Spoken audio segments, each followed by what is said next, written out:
because it was important in German Jewish history, but not too much past it. Okay, Judith, last question, then we better get going. Historically, yes, it was an impetus for first German Jewish migrations out of Germany. Correct. A lot of Jewish males in particular, because they also had the imposition on Jewish males not to be allowed to marry if they were second or third or fourth sons. So it's true, a lot of Jews came to America as a result. Okay, now another development that occurred, about which Heine was very excited initially, was the institution known as the Wissenschaft des Judentums. This was sometimes translated as Society for Jewish Culture. And this was a bold innovation that really changed Jewish scholarship for the next 250 years. It really started in the 1820s, following the Hep riots, and the idea was founded by a few intellectual German Jews that, Judaism as we understand it is fundamentally dead, but it has a lot of fascinating things going on, and we should study it like an ancient culture.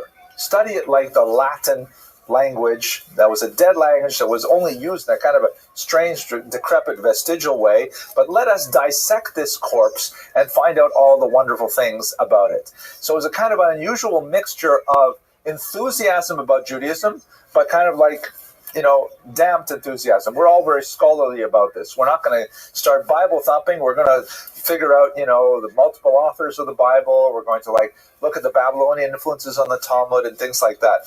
Included figures like Leopold Zunz, very important historian, the great historian Heinrich Gretz, one of the first encyclopedic historians of the period, and of course Heine's good friend Eduard Gans, who preceded Heine into Christianity, and Heine never really, stopped ribbing him about it. So Heine participated very actively in the initial sessions of the Wissenschaft meetings. He actually taught languages to students in their institution. He participated in their publication. But ultimately, after a few years of this, he felt that it really wasn't going anywhere, that they were not creating the revolution that he had thought would occur, that all of a sudden Jews would become intellectually engaged with Judaism, not necessarily on a believing level, but on an intellectual level. He did not create that revolution, and as a result, he quit it and quit Judaism altogether. This would be the moment of his conversion in 1825, in which he simply, in order to get a particular position that he was hoping for, he said, all right, let's just make a pro forma conversion, and he immediately regretted it. And in fact, for the rest of his life, he's constantly writing things about, it's kind of like with Tristesse, he writes about his reminiscences of the way he used to study Talmud. So, for example, here, he writes an interesting poem about the Talmud, which he only studied very, very limited, in a very limited manner. I mean, he left school when he was 7. In contemporary schools, which is not terribly different, they don't start studying Talmud until about age 11 or 10 at the earliest. And even then, it's a very, very superficial kind of study.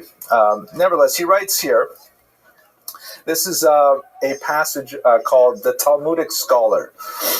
Yes, his father led him early to the teachings of the Talmud, and within it he uncovered the halacha, this tremendous fencing school in which the leading Babylonian logicians used to carry on their prize fights with the pride of Pumbedita. Pumbedita is, of course, one of the famous cities in the Talmudic period. In this school, Yehuda gathered all the skills of controversy. He's referring to Yehuda Halevi, the poet, and his mastery was later proven by the book Kuzari, which is one of his major works. But the sky pours down upon us two different, quite different kind of light, both the blinding light of day and the milder moonlight. So the Talmud also shines two of old wise, and its two beacons are Halacha and Haggadah. Fencing school I called the first, but the second, the Haggadah, here he's referring to the legendary, he uses the phrase Haggadah, which you do find sometimes as well, but it's Haggadah or Haggadah in Aramaic, which is like the legends, the stories, things like that of the Talmud. I prefer to call a garden, a fantastic sort of garden, comparable to that other which, according to the legend, sprouted once in Babylon, Queen Semiramis' garden, the eighth wonder of the world. Queen Semiramis, who'd gotten all their teaching as a child from the birds, and who had always kept a number of their traits, would not think of promenading on its ground among us mammals. So she got to work and planted her own garden in the air. Right, this is the hanging gardens of Babylon. And he goes on saying, the Haggadah is a garden of an air child's fancy too. And whenever young Judah found himself confused and deafened by the never-ending quarrels of halakha, arguments over the annoying egg which a hen had laid one feast day, or about some other matter, just as weighty, he'd escape and refresh his weary mind in the blossoming Haggadah, where were lovely old traditions, angel fairy tales and legends, quiet histories of martyrs, festive hymnals, words of wisdom, humorous hyperboles, but the whole place throbbed with zeal, glowed with zeal. Oh, how it glowed! What a garden of abundance. This does not sound like a zealous Christian convert. This sounds like someone who was, constantly thinking about his Jewish background, about what it meant to live in those times, and what this ultimately meant for the Jews. Let me go on to some of his attitudes to emancipation as well.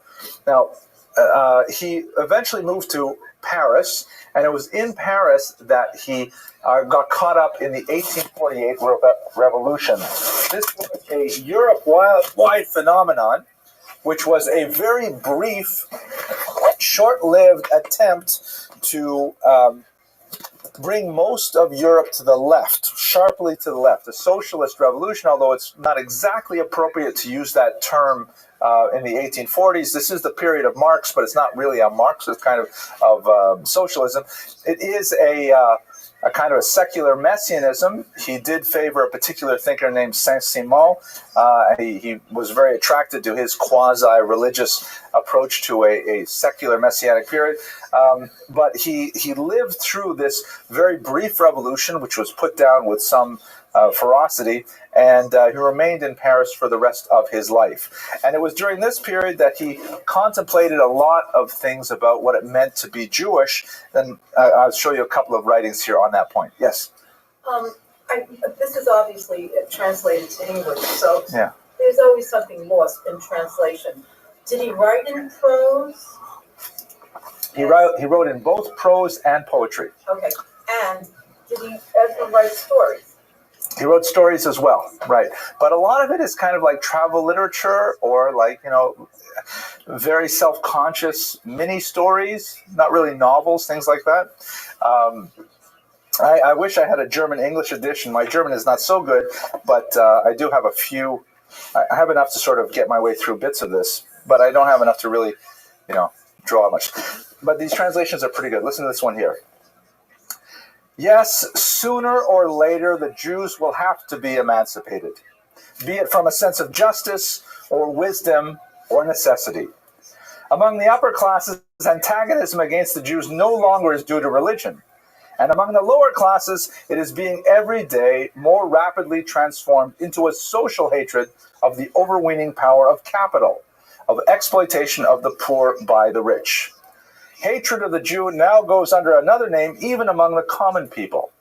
So as far as governments are concerned, they have at last come to the sage conclusion that the state is an organic body which cannot achieve complete health so long as one of its members, be it the smallest toe, is diseased.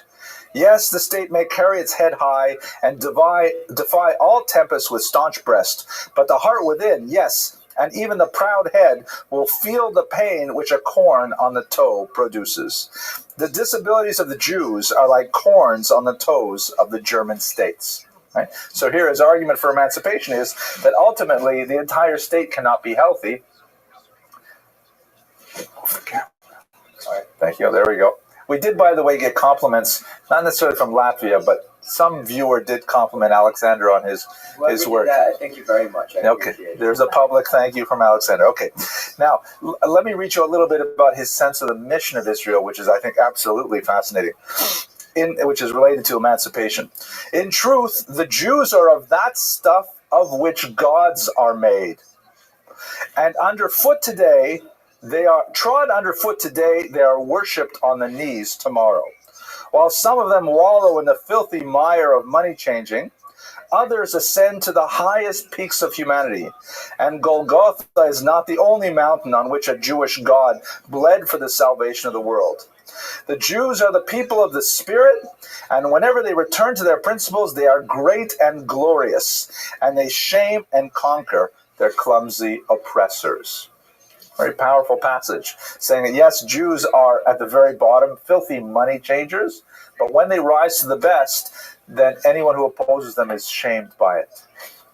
Okay. You get a sense of his feelings towards these things.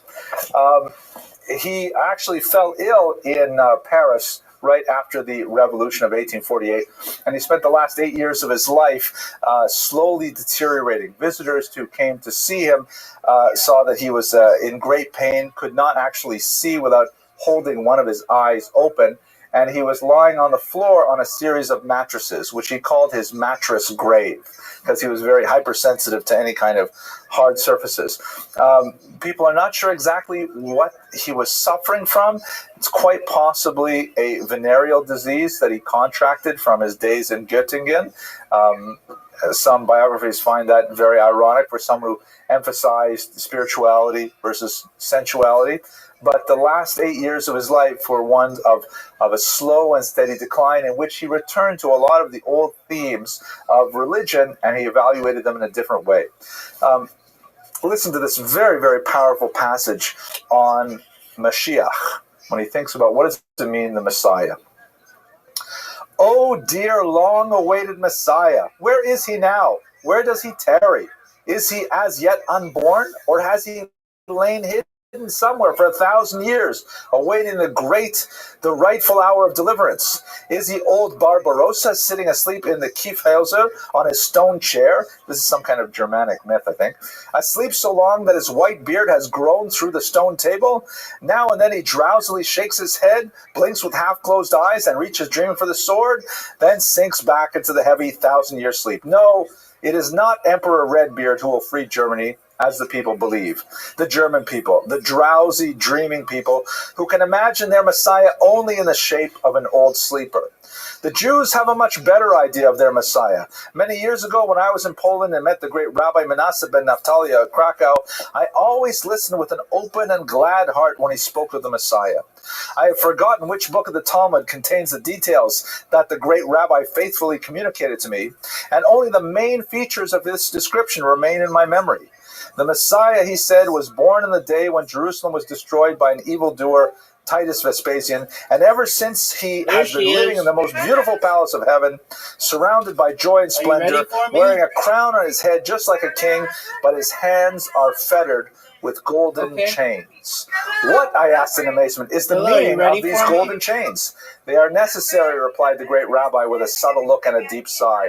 For without these fetters, the Messiah may lose patience and suddenly hasten to come down and commence his work of deliverance too soon, and at the wrong time. He is not a sleepyhead. He is a handsome, very slender but extraordinary, powerful man, blooming like youth itself. He leads a very monotonous life. The best of part of the morning he spends in the customary prayers, or he laughs and jests with his servants, angels in disguise, who sing sweetly and is anointed with nard. I don't know what nard is. Sounds like lard, but doesn't sound. You know what nard is? Alexander will fact check it for me. N-A-R-D. And dressed in princely purple. All afternoon he studies the Kabbalah. Oh, he's doing on Siri. That's so disruptive. At any rate, I'm going to switch it around now. Spike nard, also called nardin and muskrat. It is a flowering plant used in the manufacture of an intensely aromatic, amber-colored essential oil. Okay, good enough. Got it. Aromatic essential oil as a perfume, and in religious context. Okay. In connection with historical. Okay, Alexander, the Latvians want to hear the rest of the lecture. Okay, but what's interesting here is his transvaluation. Thank you very much. His transvaluation of the role of the Messiah. He portrays not the Jews as anxiously waiting for the Messiah, but the Messiah is anxiously waiting to come to the world, saying the Messiah is growing impatient with this world and demands to be loosed on the world to bring about this messianic redemption, but he is held fast with golden chains. Fascinating kind of metaphor. And you can hear the Judenschmerz just, oozing through his writings. So, as a whole, did I skip something?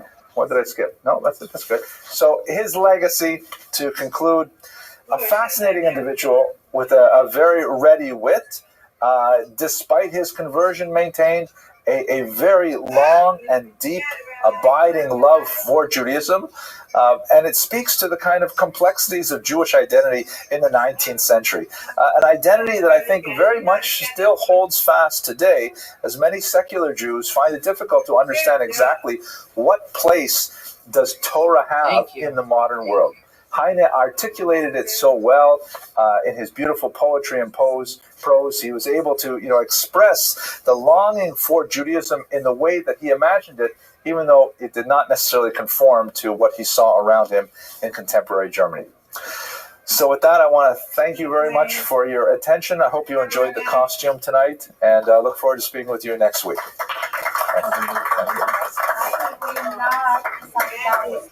It's a flower. Oh. Most of the parties use the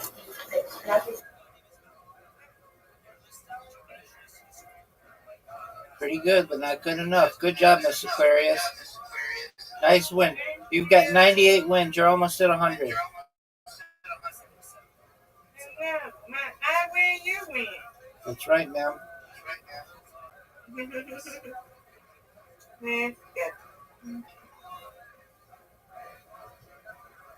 Ooh, look at you. You're on fire today. There we go. Hello and welcome to another edition of This Week in Jewish History. This week in November happens to coincide with the anniversary of a terrible event in Polish Jewish history, the burning of the Talmud in the wake of the Frankist disputation. So we'll talk a little bit about Jacob Frank and his movement and how it came to attack the Talmud specifically, and give you a sense of this very sad and unusual chapter in Jewish history. Jacob Frank was born to a middle-class Jewish family in Poland in 1726. His family, like many middle-class families of that era, were secretly worshippers of Shabbatai Tzvi, who in the 17th century had created a tremendous uprising in the Jewish world by proclaiming himself as the Messiah. Converted to Islam, but many of his followers were really quite active still well into the 18th century, both in Eastern Europe and also throughout the Mediterranean basin. Many of them even followed him into apostasy to Islam and became a movement known as the Dunme. Jacob Frank, our subject, actually traveled to Smyrna and a few other places where there were large numbers of Sabbateans, and he was highly influenced by their teachings. Frank came back to Poland after actually a conversion to Islam as well, and gathered around him a large group of followers who were very interested in his charismatic leadership. In particular, he promoted an idea of purification through transgression, or avera lishma, a sin for the right reasons, as it were. And his movement was reputed to not only be involved in public desecration of the Sabbath and things like that, but even wild orgiastic rituals that were looked on with high levels of disfavor by the rabbis. He was denounced to the non-Jewish leadership of Poland, but his movement found a rather interesting sort of strategy to counter the attacks of the traditionalist communities. They argued that, in fact, they were not Talmudic Jews, they were Zoharistic Jews, meaning they were Kabbalistic Jews, and in fact, the Kabbalah taught doctrines which were much closer to Christianity, in particular the idea of the Trinity. As a result, the church actually took Frank and his followers under their protection. In particular, A All right, bishop Miss Aquarius, you're on the verge of 100. argued We'll that, save it for in tomorrow fact, night. the Frankists and their opponents should have a Beautiful major job. disputation over the Talmud. This occurred in I 1757 win, you win, you as win, I the win. Frankists disputed with the traditionalist community over the role of the Talmud. The dispute was quite intense, but as these things often happen, ultimately the church decided in favor of the Frankists, and the Talmud was ordered burned in Poland. Some 10,000 volumes of Talmud were collected, a tremendous loss to the libraries of the Jews of that era. Frank ultimately led a very checkered career afterwards, converting to Christianity and attracting even more followers in his now third religion. He made something of a career of it, but he got into trouble with the authorities because of his ongoing antinomian activities. Ultimately, he was imprisoned for a while. He carried himself as a noble, but when he died, he had a very large retinue, as you see in this contemporary depiction of his deathbed. The movement did continue under his daughter Eve, and traces of it lingered well into the early 19th century. The long-lasting impact for the Jews, however, was the devastating attack on the Talmud, once again, resulting in a huge loss not only of the human capital of many Jews who actually were attracted to Frank's movement, but also of the destruction of many precious volumes which were lost forever. Well, that's it for this week. I hope you have an excellent week, and I look forward to speaking with you again.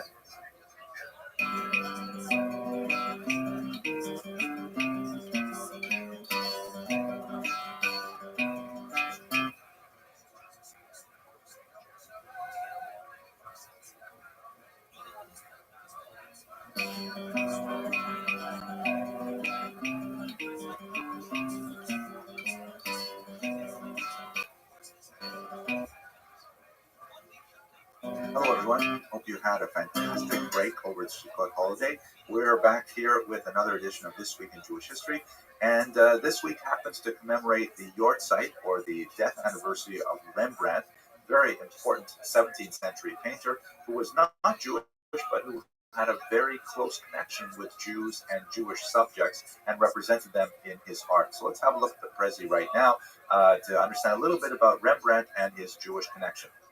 So Rembrandt was a very important 17th century painter, and here's a self-portrait, one of many that he made.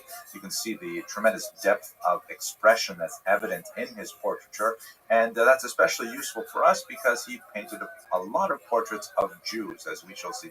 The historical accident that placed Rembrandt in close proximity with many Jews was the fact that he lived in Amsterdam, which was home to many refugees from the Spanish and Portuguese expulsions of the late 15th century, including Baruch Spinoza, shown here, a descendant of those refugees. This is not actually one of the portraits painted by Rembrandt, but Spinoza was perhaps the most famous Jewish resident of Amsterdam, so I've chosen him here as a representative of this community, which indicates the high degree of liberality that was present in this town. A tremendous amount of religious freedom, which allowed the Jews to feel very much at home in Amsterdam. And Rembrandt lived in a highly Jewishly populated quarter of that city. As a result, he used many Jews as his subjects for his art. This is perhaps one of his most famous representations of Jews, a portrait of an older Jewish man. Once again, you see the tremendous genius of Rembrandt's brush in this very detailed representation. But perhaps more interesting for us is the fact that Rembrandt viewed 17th century Jews, his contemporaries, as the legitimate inheritors of the ancient tradition, and did not see any break between the Jews that he saw every day and the larger story of Christianity.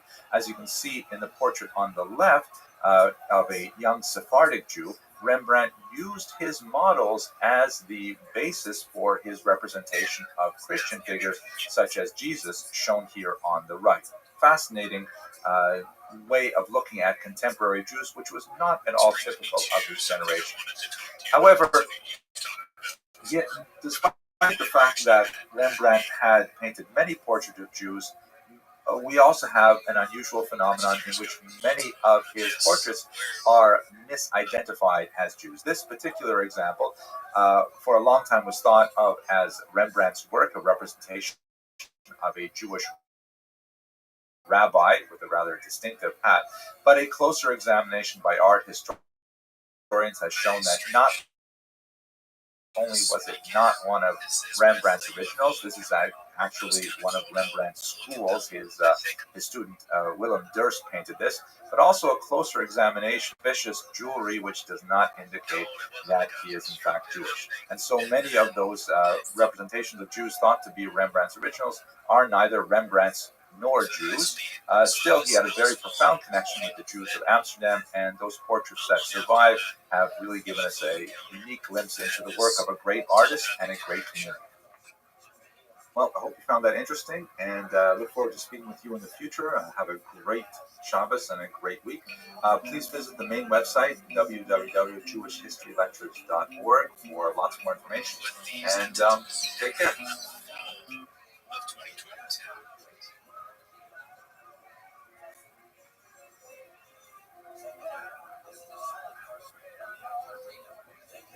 When I gave a talk at the International UFO Congress, I was taken up to a room. A stranger comes in, puts his chair right up there against mine, face to face, and then tells me, Hello, everyone. Welcome to another installment of This Week in Jewish History. This week we'll be talking a little bit about a very important book called Nathan the Wise, and Nathan der Weise in German. The inspiration for this very important book in German literature and in the history of the Haskalah was written by Gotthold Ephraim Lessing, and he had the inspiration for it in August of 1778, when he wrote in a letter to his brother regarding the situation of the Jews in Germany at the time. Lessing, of course, was a non-Jew, but he was very much influenced by his close contemporary Moses Mendelssohn, whose dates are almost identical to his own. They were close friends. Mendelssohn was a fascinating figure who was shown here, by the way, in the red jacket on the left, and Lessing is standing behind the chessboard. Here, Mendelssohn is having a debate with one of his critics, Lavater. And Mendelssohn was a fascinating figure who advocated the acceptance of Jews in larger German society. Mendelssohn was himself an observant Jew, fully Shomer Shabbat and Shomer Mitzvot, although he had difficulty articulating a version of Judaism that would withstand modernizing pressures, and in fact, all of his surviving grandchildren, save one, ultimately converted to Christianity. That's a topic for another lecture. At any rate, Mendelssohn was the inspiration for Lessing's work, Nathan the Wise, which basically takes off on a ring parable. He probably got the idea from an early Italian writer, Boccaccio, in which there's this parable of a father who hands down to his son a special ring that will give him the powers to be beloved by both God and by other people. This ring is handed down for generations, father to son, until finally there is one son, one father, who has three sons, and in his quote-unquote foolish piety, he promises the ring to each of the three brothers. After he dies, the young men discover that there are three rings now. Obviously, the father has made at least two and possibly three replicas of the original, and they each possess one, but none of them know which one is the real ring. The parable here is, of course, compared to the three great Western religions, Judaism, Christianity, and Islam, all three of which are rather exclusivist, viewing that their communication from God is, in fact, the veritable one. And the three of them disagree as to how to share their special treasure. Lessing's parable concludes with a message of tolerance, that all three brothers should realize that they have a mission to live according to the highest ideals of their faith, and that they will ultimately find out in the end which one of them was the true ring, but given the existential circumstances of the moment, there's no way to determine the truth between the three of them. He said this in Crusader times with extensive dialogues between the a Knight Templar, one of the Christian Crusaders, the Islamic Saladin, and a Jewish figure known as Natan der Weise, once again modeled on Moses Mendelssohn. There was significant criticism of Natan der Weise when it first appeared in 1779. It was held under a church ban, and Lessing's view of religious tolerance was highly criticized by many anti-Semites of the day, including the notorious Wilhelm Marr, Eugen Düring, and others, who all felt that he was capitulating to the liberal ideas of Jews such as Moses Mendelssohn. Lessing himself, however, had somewhat different views on Judaism as a whole. He's not entirely tolerant. There were a few aspects of Judaism that he found rather noxious, specifically the notion of a chosen people. He felt that Christianity had somehow, with its rationalism, superseded Judaism. But nevertheless, his work had a profound impact on the Haskalah, the Jewish Enlightenment, who viewed in Lessing a tremendous ally for their attempts to achieve emancipation in modern Germany. And that's it. I hope you enjoyed this installment, and I hope you have an excellent week.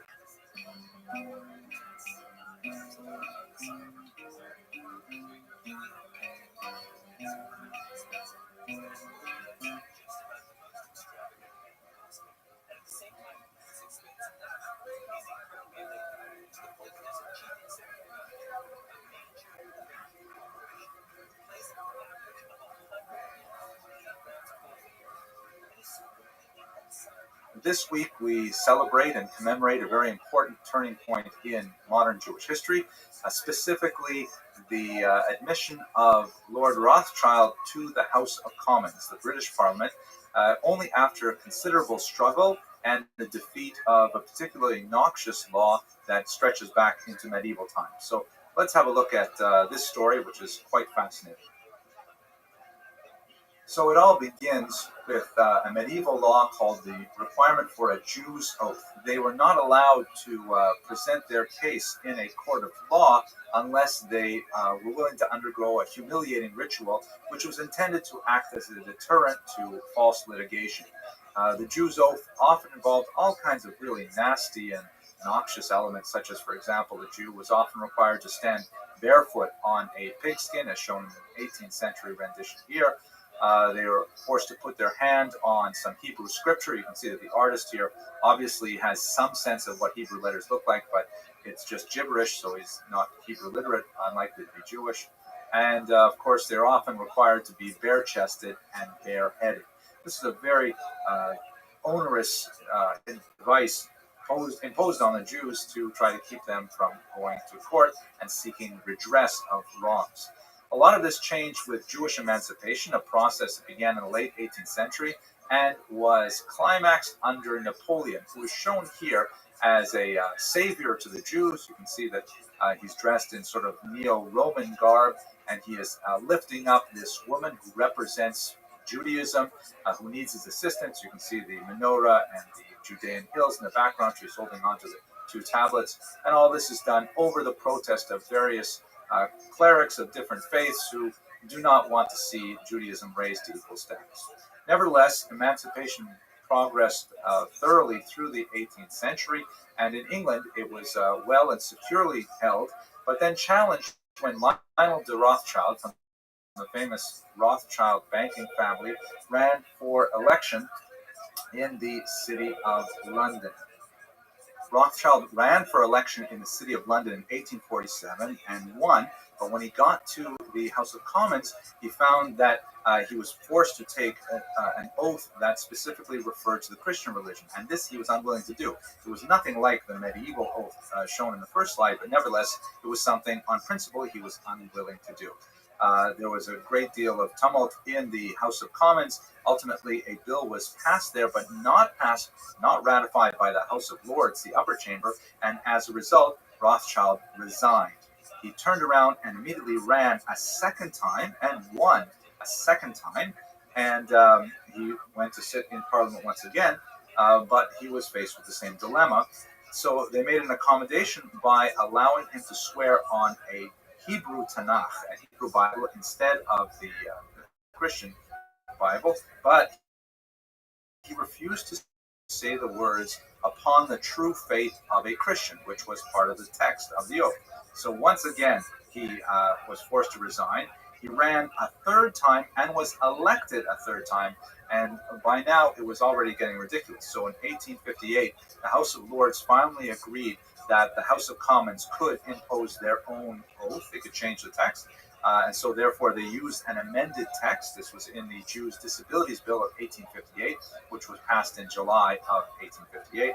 He was allowed to swear with this revised text, which had specific reference to Judaism rather than Christianity, and that ultimately allowed Lord Rothschild to sit for office. Very important turning point in modern Jewish history. I hope you enjoyed this short lecture.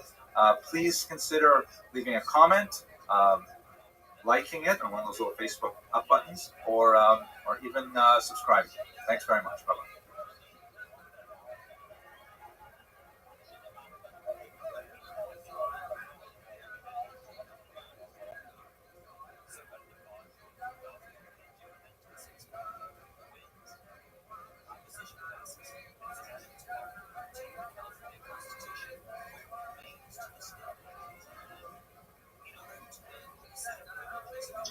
Hello, everyone. Welcome to another edition of This Week in Jewish History. We're going into the saddest week of the Jewish year, the week in which we commemorate Tisha B'Av, the destruction of the temples of Jerusalem, the expulsion of the Jews from Spain, and a whole host of very negative things that have occurred to Jews on this day throughout history. It's kind of like, in a flippant way, National Jewish Bad Luck Day.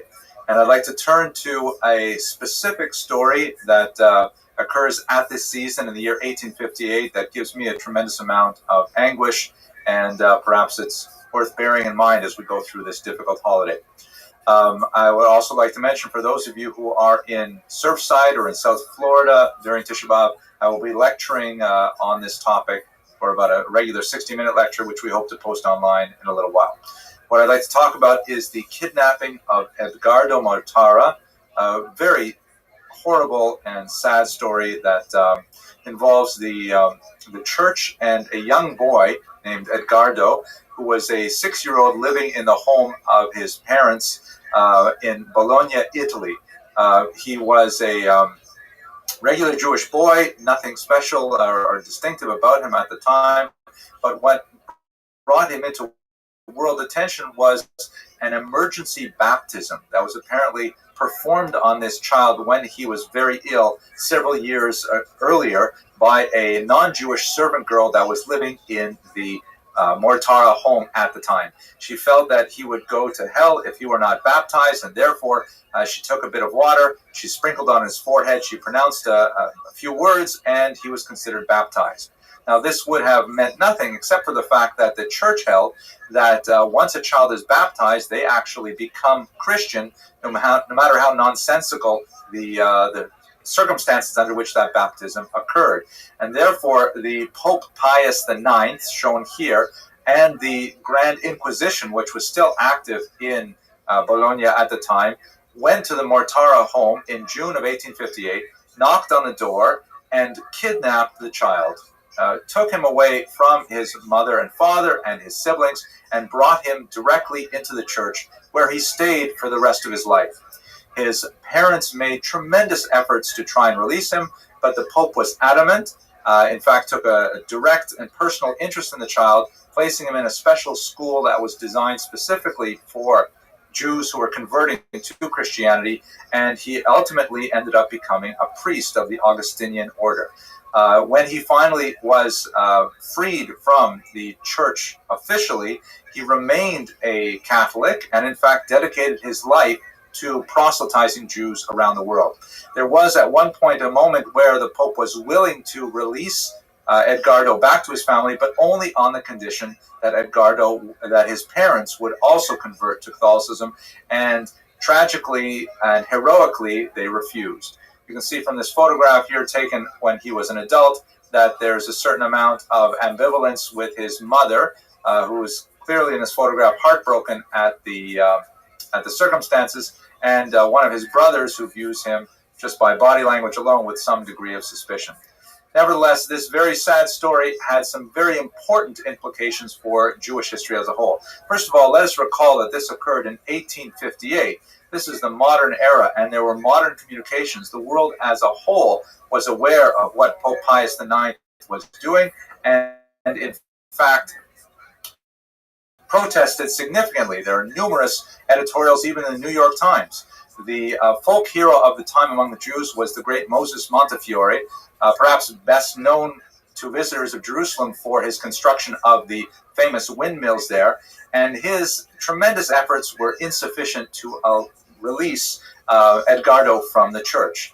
This prompted a very important change in the way Jews viewed their relationship to the secular world. It was the formation of the Alliance Israélite Universelle, a French organization that was designed to be a world conglomerate of Jews to try and lobby more effectively in the modern world for Jewish causes. This eventually fed to the World Jewish Congress, the Federation Movement, and so on. As for Pope Pius IX, he was recently, in the 21st century, beatified, which means the church recognized him as having achieved 3 of the 4 elements necessary for sainthood, which strikes a tremendously discordant note in many Jewish minds. And he was the subject, the entire story was the subject of a rather important book by David Kurtzer entitled The Kidnapping of Edgardo Mortara. Edgardo's story is one of exile within exile, galus within galus, and it's worth meditating upon as we go into this commemoration, this sad commemoration of Tisha B'Av. And may we merit to see no more pain in the Jewish people in the future. Thank you.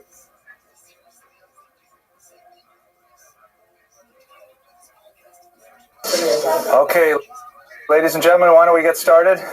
I think we're running a little bit late. So 20 seconds. So watch the cord there.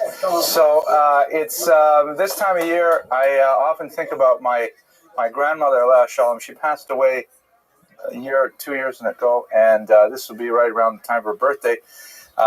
She was a woman of an exceptional sense of humor, very biting, acerbic, sometimes harsh Lithuanian style of humor. You would not want to be on the receiving end of it. But as once I started to figure out what the Yiddish punchlines meant, I really learned to appreciate her jokes. So I'd like to tell one joke in her name, in her memory, that is probably not such a kosher joke, but I think that since I'm saying it over in the name of my my holy grandmother, Alea Shalom, then maybe it'll be okay. And I don't think the rabbi ever watches these videos, so I'll probably be okay. So joke goes like this. There are 2 brothers, and one of them, very, very holy Jew. He goes to shul every day. He's very careful with how he treats people in business. A lot of derech eretz, personal courtesy, and so on. And after many years, he passes on, and he goes straight up to Shemayim. As it happens, his twin brother is not such a mensch, and he's always trying to cheat here and there. He never goes to shul, very careless about the mitzvos, and generally disregarded. It happens, they both died in the same day, and this brother went somewhere else. So the brother that went up to heaven, you know, he's having a good time up there. It's beautiful weather, and there's like palm trees everywhere. You know, short sidebar here. My father, who lived in northern Canada all his life, he came to visit us in Florida after we'd been living here for many years because he had never seen a palm tree in his life. And within 2 weeks, he said he was sick of them. But at any rate, so he's enjoying, the brother is enjoying Shemayim. He thinks it's a great place. It's a little bit like Boca Raton. And, you know, but after a while, he thinks, you know, he'd like to see what's Tutzach with his brother. What's his brother up to? So he gets a weekend pass, and he goes down to the other place. And there he sees it's very crowded. It's smoky, it's dark, there's jazz music, there's lots of herring, schnapps. He has a wonderful time for a weekend. And then after a while, you know, he goes back to Shemayim and he drives out a little bit and he's walking around the pastoral areas and he thinks, you know what? We should liven this place up a bit. We should have a party. We should maybe set out some crudités, maybe some cold cuts, you know, maybe we should organize. So he goes to God with his proposal that they should have a party. And he describes to God what he has in mind, that they gather everybody together and they have some food and they get some music. And God looks at him and says, for 5 people, it pays to hire an orchestra. Okay, that's my grandmother, Allah Shalom. Okay, all right. So tonight's lecture is a little bit more on color than that joke. We're going to speak about a very misunderstood individual, Moses Mendelssohn, who is often regarded as a turning point in the history of Jews in Europe. He really represents kind of like the beginning of a new form of Jewish identity. And after his death, especially through the 19th century, there are a lot of competing Jewish movements that laid claim to his heritage really as their own. And I'm not sure that they've always been entirely fair in understanding Mendelssohn as their intellectual ancestor. He was an extremely complex figure with a tragic, in many ways, life, and at the same time, one of great triumphs. And I think it's extremely important to look at his life and understand the type of tribulations that he endured, because in reality, he was the first European Jew to articulate to a larger Gentile audience how it would be possible for Jews to live as emancipated citizens in a free state. He, of course, would not experience that. He died in the late 18th century. But over the course of the 19th century, actually really the late 18th century in France and then throughout the 19th century elsewhere, all European states would be exploring the ideas that Mendelssohn first brought forward to the scene. So let's understand a little bit more about his background specifically. There are very few photographs of him, or portraits of him. This is considered one of the more authentic versions. He was born in 1729. He lived in Berlin under a single king's rule until he died in the same year as the king, 1786. And as I mentioned, he's a transitional figure between the medieval period and the modern period. In the next slide, I'll tell you a little bit about what it meant to be a Jew in the medieval era and how that transitioned into the modern era. For those of you who are familiar with Western historiography, the medieval is a term that's long gone by the time you get to the 18th century, but for Jews, we really remained in a pre-modern state much longer than Western Europe. And for us, modernity refers to that moment when Jews were finally emancipated as citizens within a modern state. He himself was personally observant, quite scholarly. He wrote extensively on the Jewish tradition, some very, very impressive translation projects of Tanakhs and so on. Yet he is widely regarded as the intellectual father of the Reform movement, which has a highly divergent understanding of the responsibilities of Jewish law. His activity on behalf of Jews in Europe was key in setting the stage for their later emancipation. We'll have to speak a little bit of what that means. And he earned his fame as well as a philosopher, although much of his philosophy is misunderstood and not widely studied to this day. Nevertheless, he was really an unusual figure, and we'll explore all those aspects of his life. By the way, this cool device is something, the TorahCafe.com people, they like to take my lectures and then they make them better. They start by editing out the joke at the beginning, and then they kind of fold the PowerPoints into the lecture. So you can see the same lectures, except shorter and better, on TorahCafe.com. And they sent me this microphone so that you could hear me a little better. And this week they sent me this really cool automatic clicker. Watch this. Wow, that is phenomenal, right? I can do it again. Watch this. All right, okay, I really like it. And watch this. You see, I don't have to for example, I don't have to point over here, because I can go like this and you can see exactly where I'm pointing, right? I can point over here and wherever I want to point. This is a really cool thing. Okay, right. So, I'm sorry? Probably. We'll have to see when they take this. But thank you, Torah.com, for this cool device. I think that actually, the microphone's been great and this automatic clicker is great. I think we need a Jaguar now to really help me get here on time. And okay. Anyways, on the cusp of modernity. So what is the separation between medieval and modern when it comes to the Jews? There's a lot of different ways to try to understand this, but perhaps the most obvious way is the understanding of what place do Jews have in modern states. Are they equal partners in the building of a multicultural state, or are they literally tourists with temporary residence privileges in a given state? I mean, in Germany, for example, Jews had lived there. By the time we get to Mendelssohn, Jews had lived there for over 800 years, and yet they did not enjoy permanent residence rights. They could be and were frequently expelled from given locales at the whim of local rulers, and their very existence, economically, socially, it was extremely precarious throughout this entire period. So that said a lot for the kind of factors that develop the Jewish culture, Jewish personality type, perhaps. And one of the things that really changed with modernity is the notion that perhaps Jews should be included in the overall attempt to create a geographic state reality in a given territory. Mendelssohn was among the last generation of Jews to experience not being a citizen.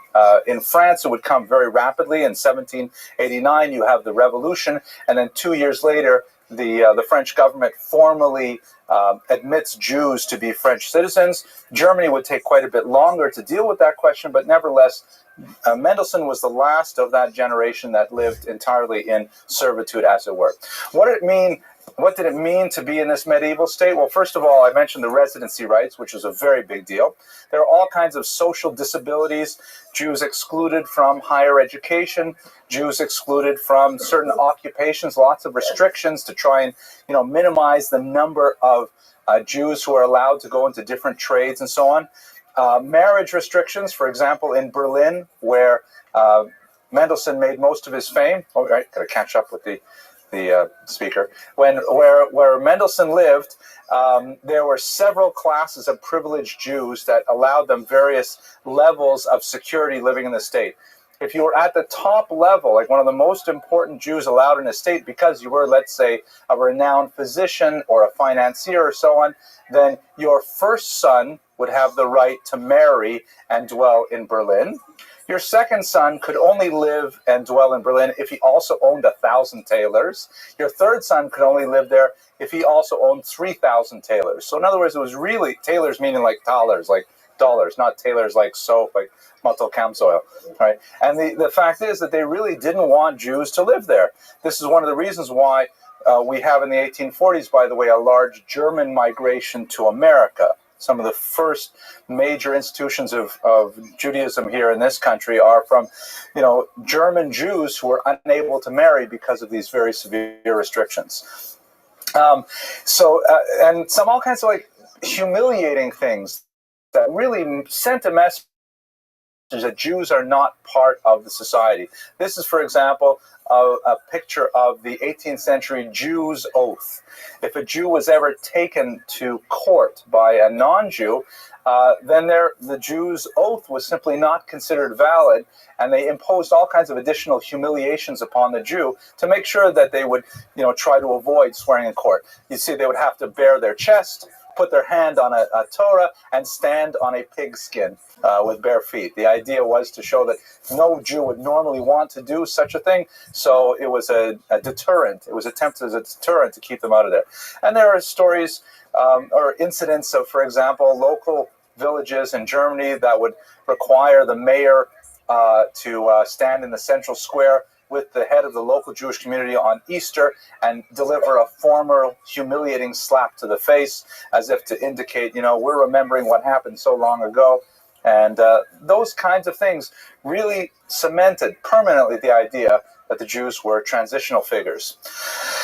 However, and this certainly had a lot to do with how Jewish culture evolved in Ashkenaz in particular, the concept that non-Jewish culture was fundamentally toxic, that it was antithetical to Jewish values, us versus them, a very hostile attitude to everything non-Jewish, and a fear of things which were non-Jewish was definitely inculcated in the Central European regions.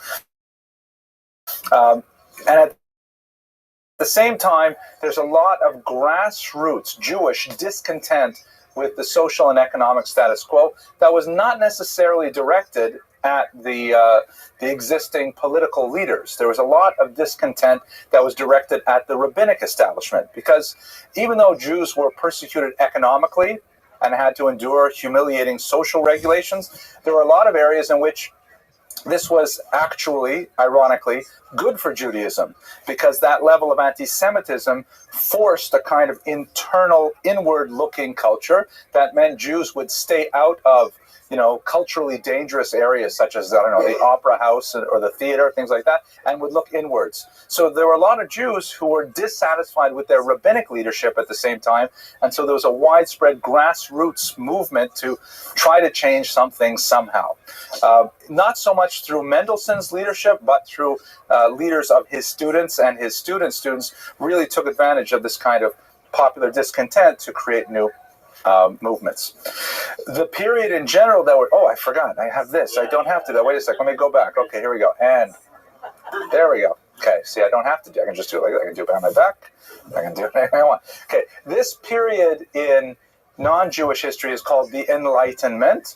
It's a translation of the German term Aufklärung, which means, like it sounds, it's like an illumination, a period where more light is shed on topics.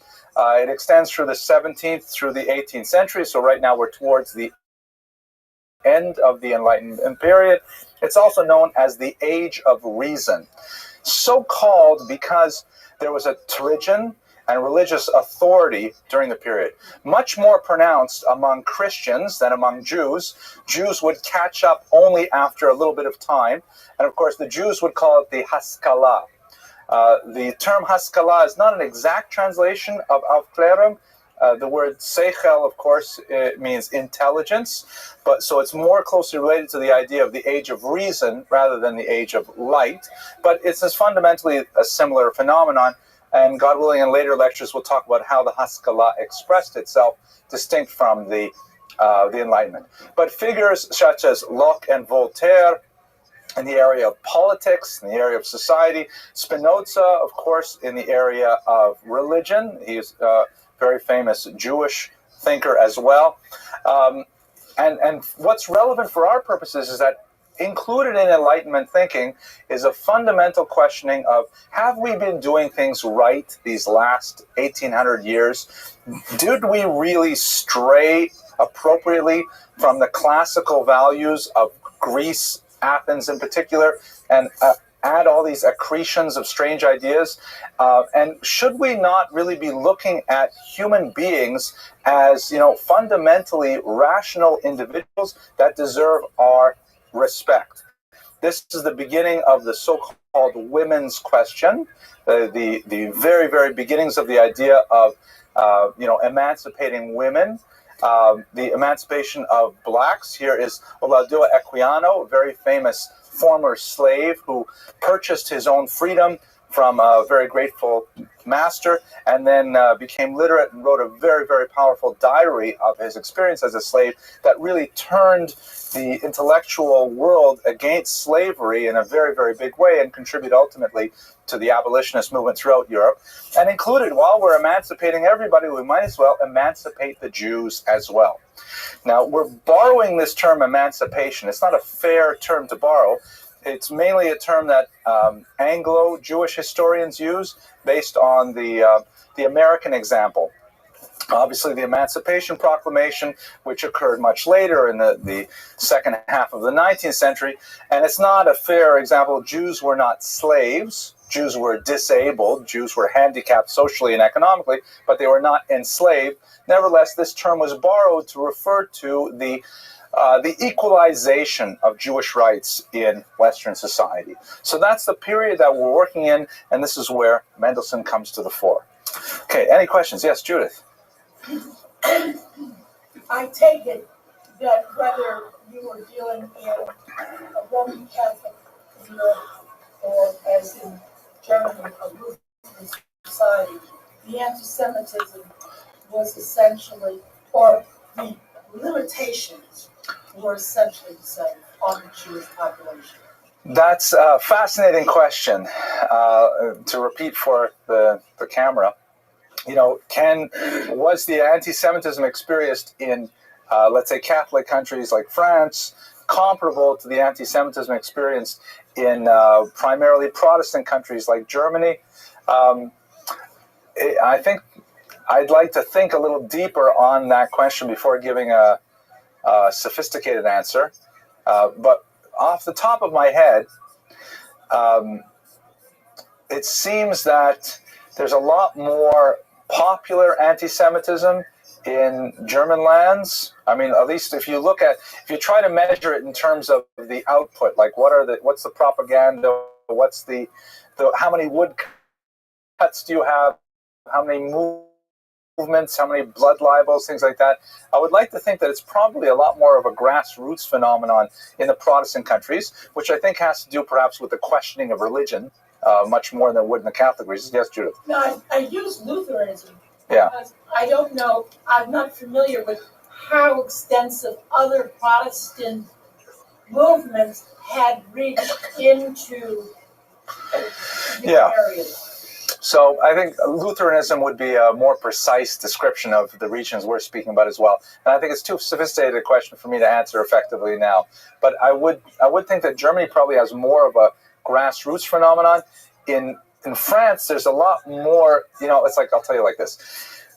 Being multilingual is a wonderful gift because you can say offensive things so many different ways. And I've always been struck by the fact, because I grew up in northern Canada, that when the English, the Anglophones curse, it usually involves sex. But when the French curse, it almost always involves the church. You say tabernacle, which in English is tabernacle, right? No big deal. Or mudzi Chris, these terms are. So I would think that the coloration of those, it's a fascinating question. We have to do it in the graduate school. Let's go on. Okay, sorry, too far up. So have a look at, here's a map of Europe. This is a map actually from the 1880s. I'm sorry, the contrast is not exactly right, but here's Germany here, Belgium, France out here, and here Eastern Europe. And the colors represent the population density of Jews. And the main picture that I want to get across here is the idea that there is quite a tight little knot of Jewish population density here in the Rhineland region in Germany, and then, of course, in the northern parts of the Austro-Hungarian Empire, Romania, places like that. And then it kind of gets really thick when you get into Poland and Russia. Because the big story here is that most Jews live in Poland and Russia. And in Western Europe, it's a much smaller concentration than you'll have in Eastern Europe. So we'll talk more about Eastern Europe. Actually, we have talked about Eastern Europe in previous classes. Now we're concentrating on slightly less absolute number and a lesser population density as well.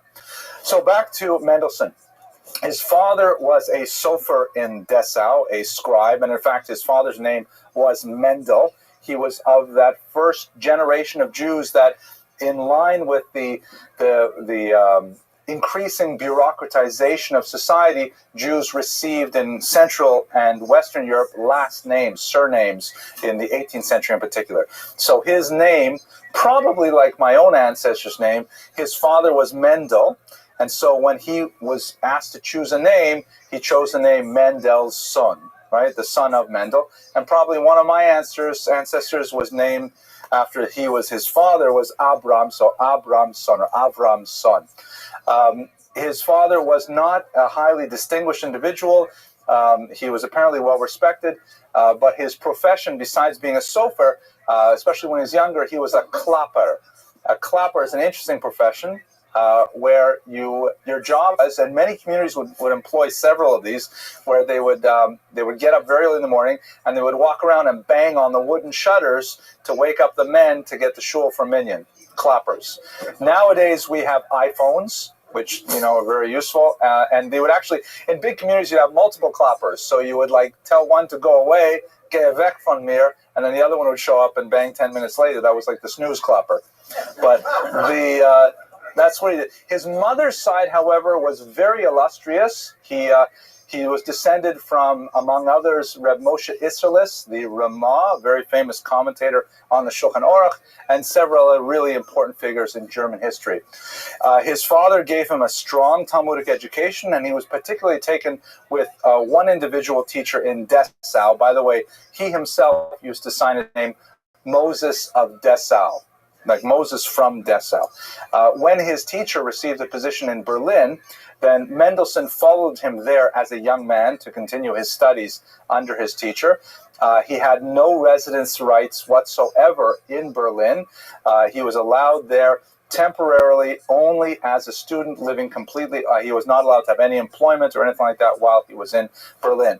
He took to his studies with tremendous alacrity, learning not only the traditional Talmudic curriculum, but also mastering Latin, Greek, English, French, and even Italian.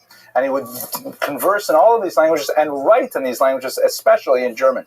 Menachem. How would he learn foreign languages if he wasn't permitted to go to schools? He would learn them from primarily contacts of his Rabbi, who were also Jews who had picked up these languages in just the without learning them in formal environments.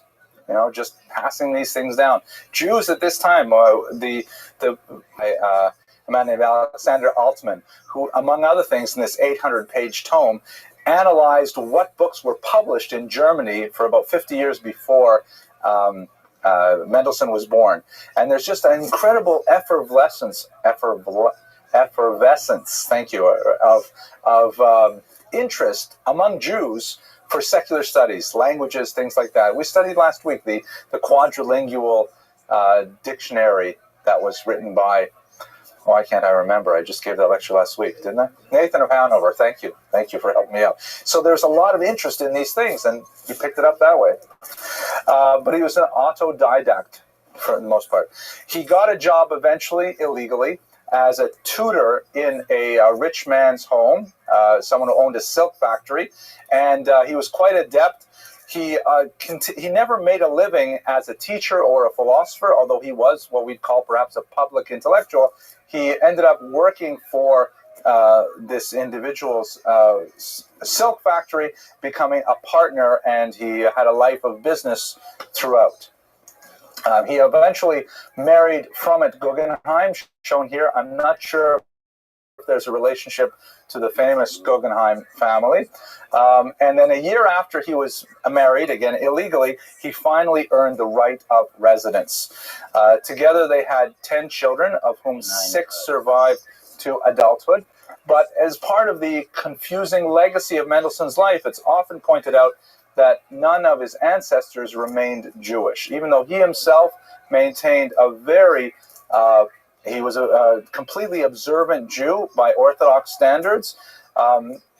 Only 2 of his 6 surviving children remained within the faith, and the other 4 all chose to convert, which was very, very common among German Jews in the 19th century, who were converting primarily because that was the only way to get ahead economically, socially, and so on.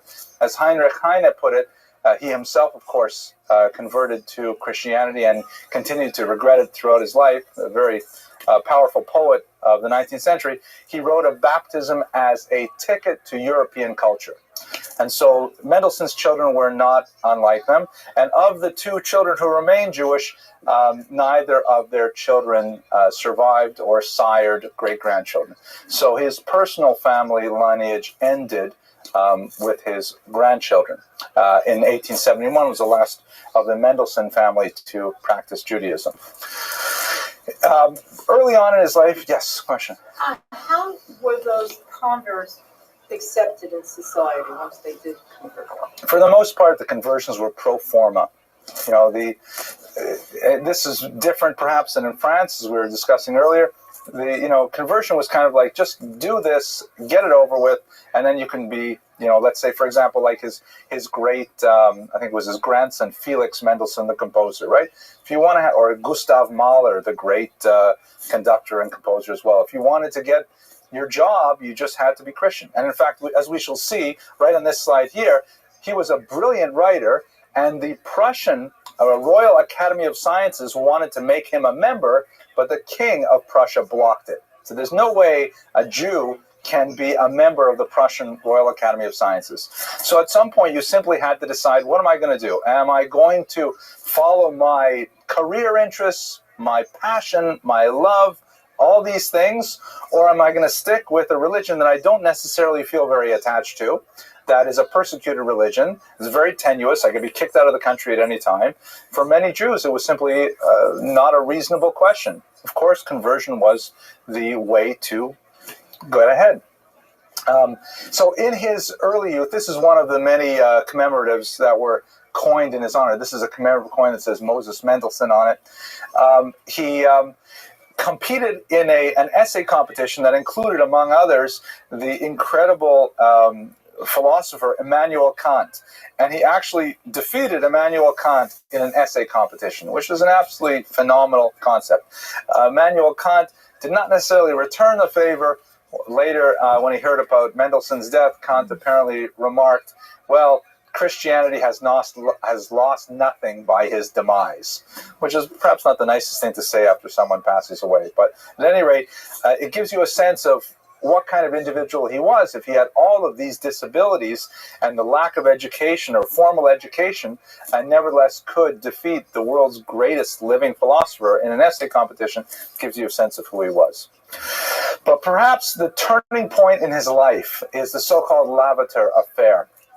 Johann Lavater was a Christian priest, Christian minister, who was quite impressed with the kinds of things that Mendelssohn was doing. Up until this point, by the way, Mendelssohn was not doing very much Jewishly. Obviously, he was personally observant, and he had a large family and so on, but his fame came out of his work in German on philosophical themes. He was a student of Leibniz and several of the important philosophers of the day. And he was publishing in scholarly journals, and everybody was saying, isn't this amazing? A Jew who is able to discourse in the highest levels of philosophy. We have to understand that from the perspective of the 18th century, to see a Jew in these very highfalutin circles, a believing Jew doing these things, it probably would have felt like you were watching a trained monkey do the same things. You would be completely amazed because you just assumed that Jews were of a different order altogether, completely incapable of this higher order of thinking, and to see a Jew succeeding at the top of the marking upon. So Johann Lavater wrote a public treatise that was addressed to Mendelssohn, and essentially said to him, listen, Mendelssohn, you are amazing. You are so intelligent. You are a credit to your race. You are a phenomenal individual, but I can't understand why you hold on to this archaic, outdated, irrelevant religion. So he gave him a public challenge in print that Mendelssohn should either refute his claims, meaning attack Christianity, or convert. Because it's not logical, said Lavater. If you're such an intelligent person, you must see the truth of Christianity, and you must become a Christian. Why would you stay in that old-time religion? That makes no sense. So one or the other. Either refute Christianity or convert to Christianity, one or the other. This caused a tremendous amount of distress to Mendelssohn, and actually it took several years for all of this to die down. Mendelssohn felt that he could not ignore this challenge because so many Jews looked up to him as, an important figure, a representative of their people. And for him to simply ignore a public challenge like this would be considered a kind of defeat. But on the other hand, what was he supposed to say back to him? Do you think that it would be reasonable in the 18th century for a Jew to actually attack Christianity in a print format? Absolutely not. It was suicide, and it could have tremendous repercussions on the broader Jewish community. In fact, Mendelssohn himself was involved in averting a decree of expulsion that was imposed on a neighboring Jewish community. And he simply couldn't stand up and face Lavater's challenge. It was not a fair fight that Lavater was proposing. So he wrote back to him in a very, to use Altman's phrase, polite and restrained but forceful public response, the essential content of which was, I'm not free to answer your challenge. I live as a member of an oppressed minority, and he said quite clearly, it's really not, frankly, safe for me to say everything I think about Christianity. But more to the point, Mendelssohn argued that it doesn't matter what I think about Christianity. He said that Judaism is a religion which is for Jews. It's almost tribal in that nature.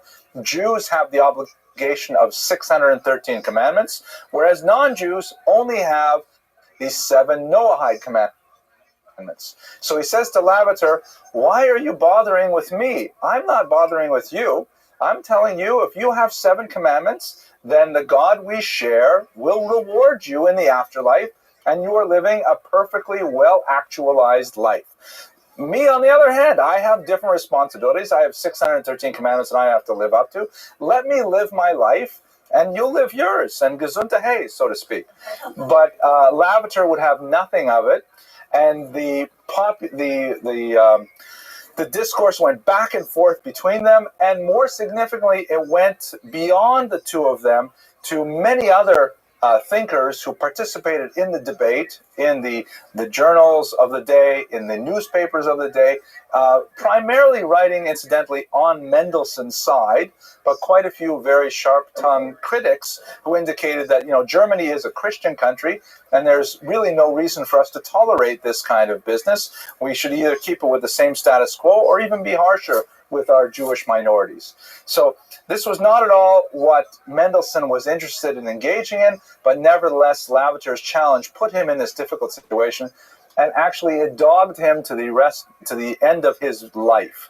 And we know from his private correspondence a little more about what he thought specifically that he would not write, and I'll share some of that with you in a moment, but maybe I'll pause for a couple questions. Yes? My question is, in reference, you mentioned me as far as the secular involved at the beginning. Oh, look, watch this. We can go like this. Yes. And you mentioned it was much more for outside to be the rabbinical view of them, because you cannot go to the upper end or the other. Yeah. My question is with this: is he involved to make a step, because the Mendelssohn and the name and the connection and the greatness of this, to do something for secular education of high qualified youngsters to enter in the academic field? Yes. As far as you know, numerus clausus, numerus nullus. Right. Absolutely. In fact, that's let's just... Did he make any right. of it? He did, in fact. So let me address that specifically now. Now, I'm going to go a little bit out of sequence because I want to address this question, which is, if I can paraphrase for the camera, did he do anything to try and elevate the secular education of Jews as a whole, academically and so on? And the answer is definitely yes. One of the really seminal works that he wrote, and again, this is before the Lavater affair, and it was short-lived, but it set the tone of a future direction that would become very important for him. He and a few friends published a short-lived journal called Kohelet Musar, which was only 2 8-page editions in print run. That's it. But it had a tremendous impact on Jewish readership. And what exactly was this Kohelet Musar? It was a kind of a Hebrew language imitation of a German literary form that was popular at the time, these so-called moral readers. I think that in contemporary terms, they would probably be similar to Reader's Digest, which are kind of like short little things that are meant to be uplifting and edifying, not terribly challenging intellectual, not big, heavy, paper or hardback tomes, but, something you can read on the bus or something like that. So when he wrote this Kohelet Musar, what was interesting about it, it was written from a secular Jewish perspective in Hebrew about appreciating the wider world around them. It was these 2 essays that was the first time that really, because what did Jews write? Jews write rabbinical things, Jews write some scientific topics, but to write on a popular level to say, wait a minute, we can appreciate the whole world around us. We can appreciate music and art and nature and all these kinds of things. So it was like, hey, wait a minute, nobody actually thought of this. And then he put a lot more energy into translating key texts into German to allow Jews to learn more about the German language and beyond that. But before that, I get to that, that's a big controversy. Let's just go on to, let's go back to where I left off here. Okay, so the consequences of the Lavater affair is that all of a sudden, because of Lavater's challenge and Mendelssohn's response, the question of Jewish emancipation really came to the fore. And people were saying, wait a second, what are we really doing with the Jews? Okay, Mendelssohn is a very exceptional individual, but we do have several thousand Jews living here in Berlin and maybe 100,000 living all of Germany. What are we doing with these people? So Mendelssohn kind of turned away from his philosophical writings, and he focused pretty much exclusively on writings on the Jewish question, obviously with a strong philosophical content, as we shall see. And he turned to some of his friends, like Christian Wilhelm von Dohm, asking them, could you please write to this question?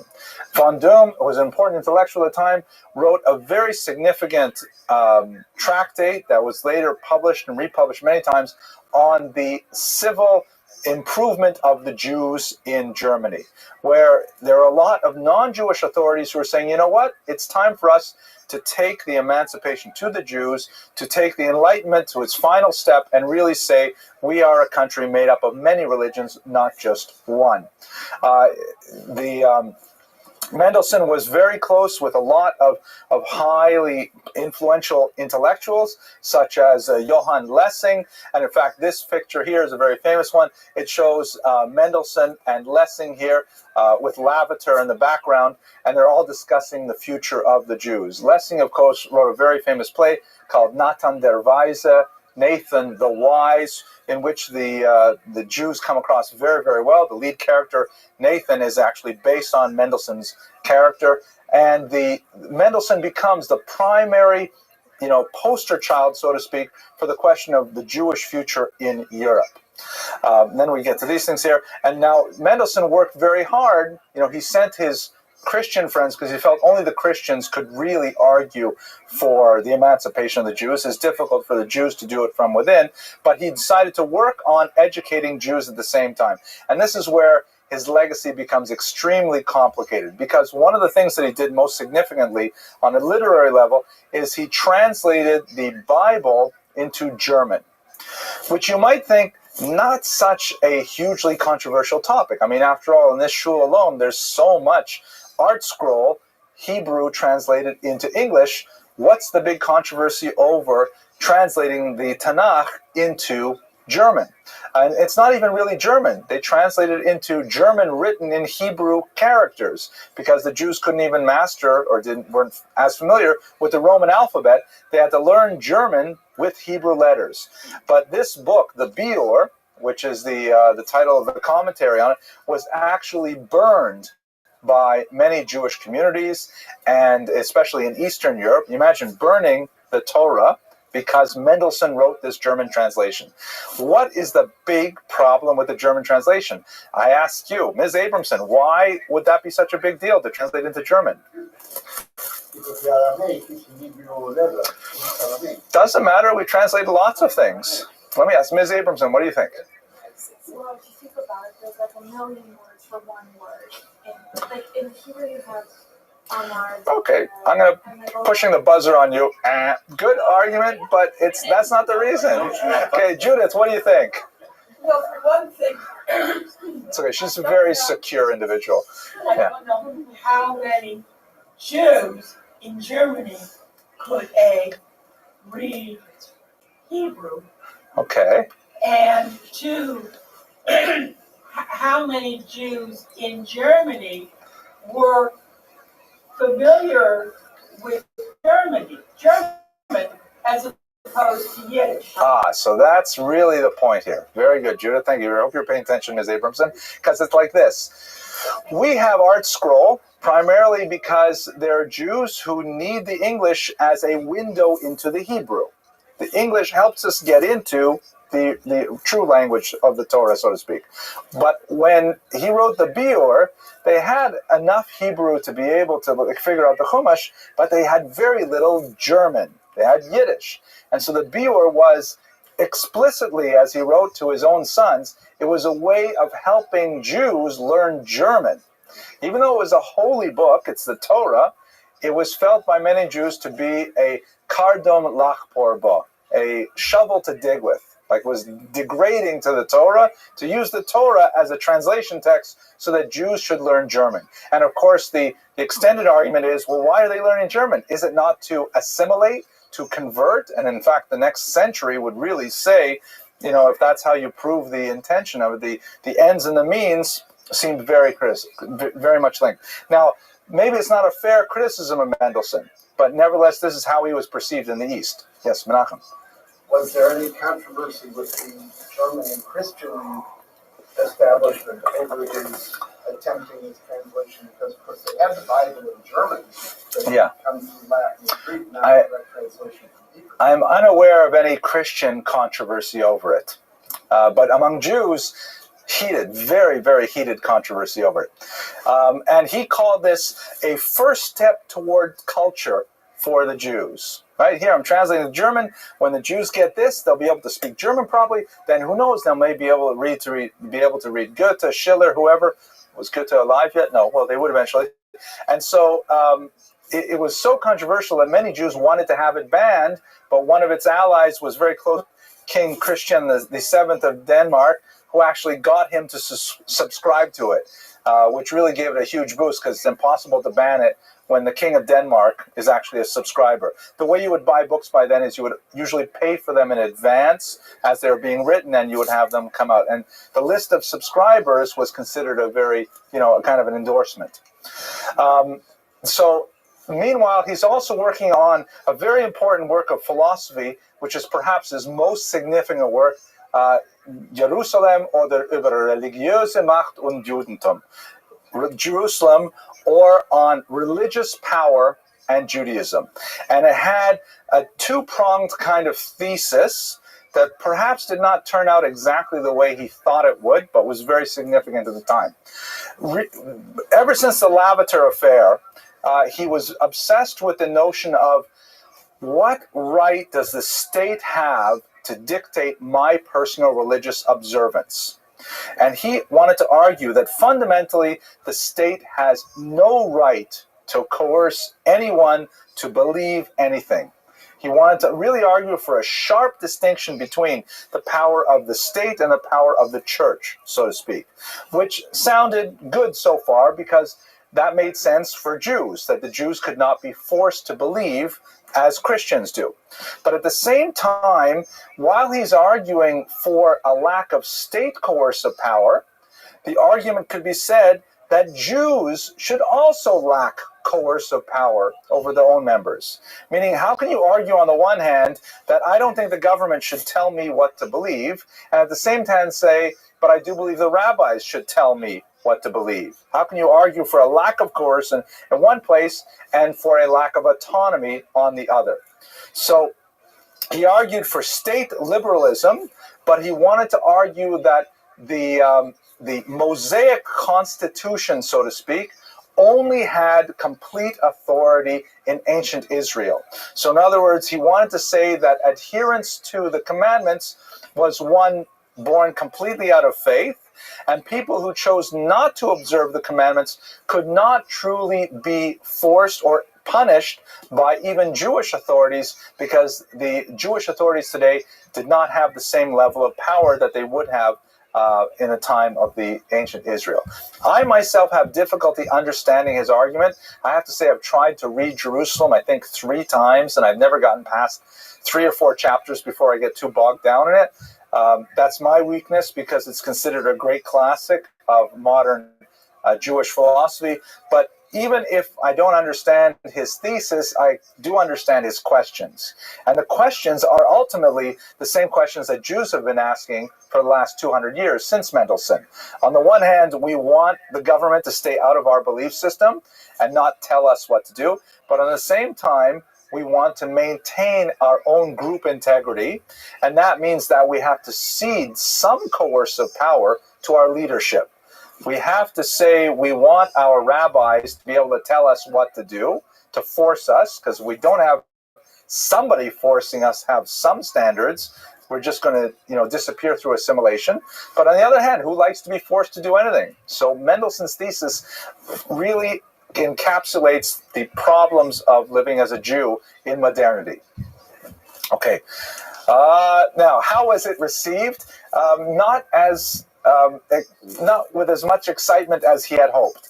On the one hand, the so-called Altgläubiger, which is the group of Jews that would later be called the ultra-Orthodox, primarily those Jews who lived in northern Hungary, Sighet, places like that, they felt that everything that Mendelssohn said was heresy, was really completely antithetical to Judaism. To argue, for example, that it's not appropriate to punish Jews for transgression, that was, completely undermining the authority of the Beit Din.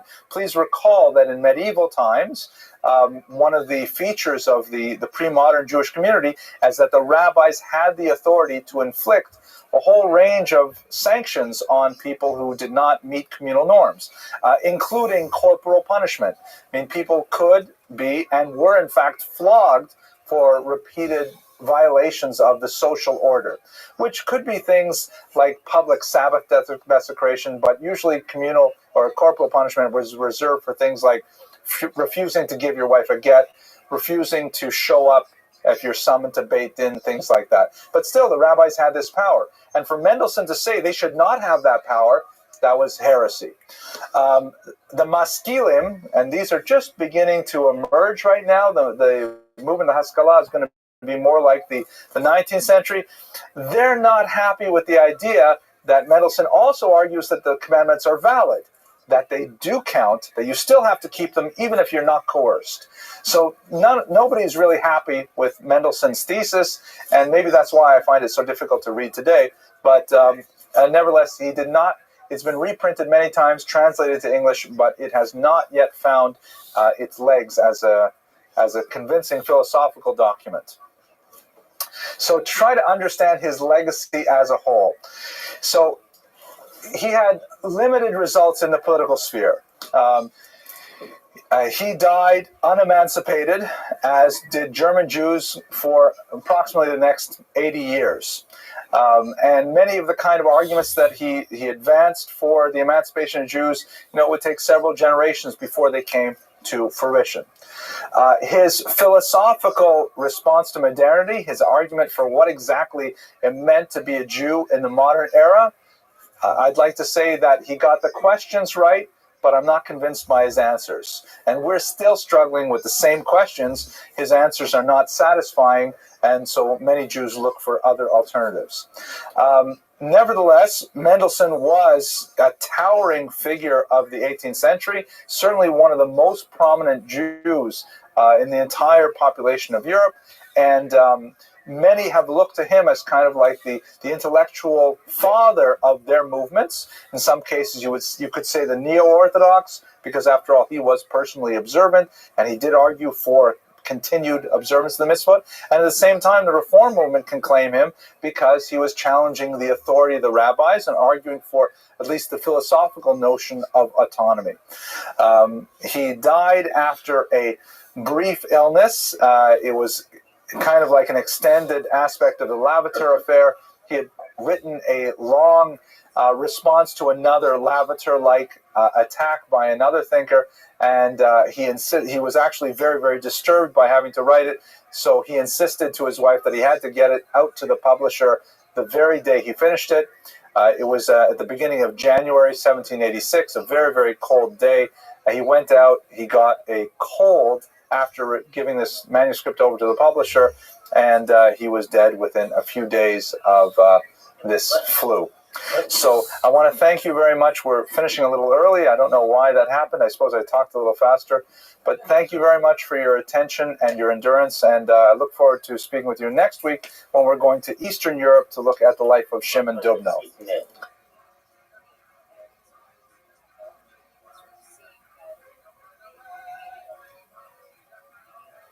thank you all for coming tonight. I know that it's the penultimate day before a snow day, and it's tempting to stay home. But I really appreciate, having an audience here. Otherwise, I would just be talking to myself. It's really nice to have you here. Tonight's lecture, of course, is on Herod. And the first bit of not such great news is that we don't have a sponsor tonight. I can't exactly figure why nobody wants. You're sponsoring this week? Oh, we got a sponsor tonight. Okay, thank you very much. I'll have to wipe that out. I was going to make the joke here, though. So tonight's lecture is sponsored by the Rothenbergs. Well, I'll edit it later when I put it on the web. But the joke that I was going to make is nobody wants to sponsor a lecture by Herod because he's got such like an ambiguous sort of legacy. But we'll skip over that. Thank you to the Rothenbergs for sponsoring this lecture. The purpose of sponsoring. Now, I sent out that survey a couple weeks ago with fascinating results. We went over them very briefly. One of the problems that we're having is not too many people on the web actually know why we're doing this. The reason we're doing this is because we want to raise funds for student scholarships. We have this web page, the Friends of Jewish History, and you'll see it at the end of the lectures. There's a little box you can click on, and then you can give money so that we can support our undergraduate students and get the excellent education that they deserve. Okay, you can see we raised $3,700, including $14 from the pushka on my desk. That goes in every now and then. Okay, now I'm throwing off my game because I wasn't expecting a sponsorship at the last minute. Let's begin as we usually do with our sources. Where do we learn what we know about Herod? So there are three principal sources that we're going to rely on for today's discussion. The first is, of course, Josephus, who is undoubtedly the greatest contemporary chronicler of Herod's life. Very important, first century before the Common Era, and then just edging into the first century life.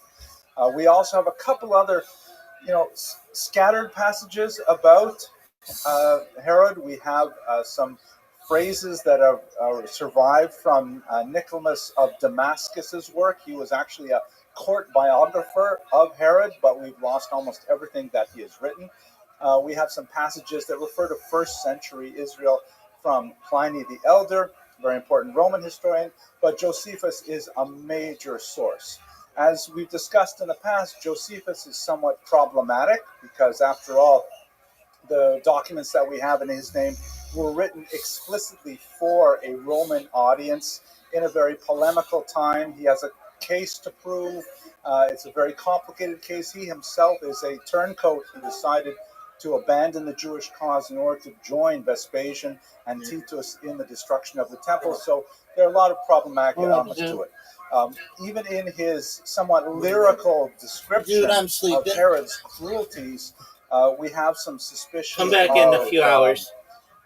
Conflation of stories and of embellishment. Best wishes with stand-up comedy. Within a very Hellenistic kind of framework, but nevertheless, he is our number one go-to Best wishes with stand-up for comedy. Herod's life. Second major body that we have, and again, problematic. Oh, come on, you're dropping the ball. And as we've discussed in many discussions in this room, the Talmud is an amazing document with a phenomenal amount of information, but often very difficult to tease out the historical data from it appropriately. The authors of the Talmud were all in the Pharisaic tradition, and they were very polemical towards Herod himself, and yet they had an ambiguous sort of stance vis-a-vis his work, as we shall see by the end of today's lecture, because they admired some of the things that he did for Judaism and the Jewish people, at the same time extremely critical of his incredible cruelty and of his cavalier treatment of the rabbis in particular. I shouldn't even say cavalier, of his inhumane treatment of the rabbis in particular. So, but we do have passages of that are relevant to Herod that come from the Talmud. We'll see some of them today. And finally, I think really fascinating, I spent the whole weekend reading about this, the Dead Sea Scrolls, which don't say too much about Herod in person, but they do have a lot to say about first century life in general, first century before the Common Era. Let me take you through a very quick discussion of what are these Dead Sea Scrolls, and perhaps in another lecture some other time, we'll go back to them and explore it in much greater detail. The Dead Sea Scrolls are so named because they were discovered on the shores of the Dead Sea in Israel in 1947 when two Bedouin boys were wandering throughout the region looking for some lost sheep. And one of them wandered into a cave and found, actually what he did was he stood at the edge of the cave, kind of like one of these really inaccessible caves on the edge of a cliff. He threw a rock in to see how far it went in. Perhaps he would scare the sheep out. And he heard the unmistakable sound of the rock breaking pottery. So he went in to explore and he found a whole bunch of clay jars that sealed up some ancient documents, which he then brought out and they got onto the black market. From the black market, they were eventually purchased by antiquities dealers and came to the attention of Israeli scholars as well. And they realized that this was an incredibly important find, but it was all swallowed up within the political environment of the War of Independence, because Israel was declared a state in 1948. When you go into the cave, though, the most important of them is Cave 4. There are 10 different caves. There were these holes in the wall that were, it was a man-made cave. It was hewn out. There were other caves that were artificial, that were natural, but this one was actually man-made. And they had these holes in the wall that supported evidently wooden shelves, and then they put the scrolls directly on top of the shelves. It was actually a library that was well used by the Qumran community. We'll speak about them in the first century. After it was abandoned, who knows how many hundreds of years later, the wood eventually deteriorated and all of the scrolls fell to the ground, where they lay on the surface of the cave, subject to the climatic changes, the rain, the very limited humidity in the Dead Sea, and eventually quite a few of them were horribly damaged. And they ended up with approximately 100,000 pieces, some of them no larger than a square centimeter, and it occupied much of the energy of many scholars over the rest of the 20th century, trying to patch these things together and determine exactly what they had to say. There's also a major political story behind this, because when they were discovered and when they became popularized, there was a widespread belief that they must shed light on early Christianity, which they do, but only from a tangential point of view. The reality is they don't discuss Christianity, but they do discuss very significantly the various sectarian movements active in Israel at that time. Lawrence Schiffman, who is without doubt the preeminent scholar of the scrolls, argues that the authors of these scrolls, that is, the ones that were authored in the first century, were primarily pious Sadduceans who had left Jerusalem and set up this commune by the Dead Sea, which was principally male. In fact, some scholars believe they were celibate because they found graves nearby, approximately 1,100 male-only graves in one graveyard, and then elsewhere a smaller grave site that has also some women and children. So they were probably not exclusively celibate, but it was probably an Essene-like community, but made up principally of Sadducees who disagreed with the Sadducees in Jerusalem. To reiterate exactly who those were, you'll recall from last week's lecture, the Sadducees were basically the temple ritual officials who had capitulated to Roman rule, and they were thoroughly corrupt by this time. The Pharisees, which later would comprise the rabbis and modern Judaism as we understand it, had already separated from the Sadducees. The Dead Sea Scrolls were likely written by Jews who were more closely allied to the traditional Sadducean political group, but disagreed with how far they had gone in terms of their abandonment of Jewish halakha. Okay, I'll pause for a question. Yes? Tzedukim, right, as opposed to Perushim. Okay, so here we go. So we have some interesting discussions from the Dead Sea Scrolls about what sectarian life was like at the time, and I find that absolutely fascinating. Oh, there's also a really interesting political thing that goes behind it, because when scholars first got these, there was a certain amount of an anti-Semitic tinge to the major scholars involved with the Dead Sea Scrolls. They tended to be politically pro-Arab in the early Arab-Israeli conflict. And when they did not find the kind of Christian documentation that they were hoping for early on, they held these documents back until 1984, when they began to leak out, and a lot more scholarship was interested in what exactly did these documents say. The pressure eventually built, and now these scrolls are available for everyone to read, and we see that fundamentally they are really Jewish documents, not mainstream Jewish, but nevertheless concerned with the temple and with Pharisaic law and with purity laws and things like that that are entirely within the realm of Jewish concern. So those are our major sources for the period that we'll discuss over the next 40 minutes or so.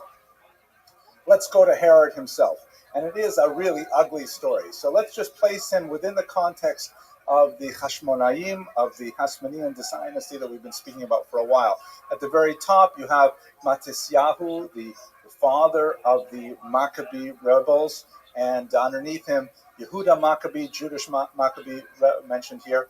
These are the progenitors of the beginnings of the Hashmonaim period, when you have a resurgence of Jewish statehood after the successful repulsion of the Syrian Greeks, and especially of their Jewish allies.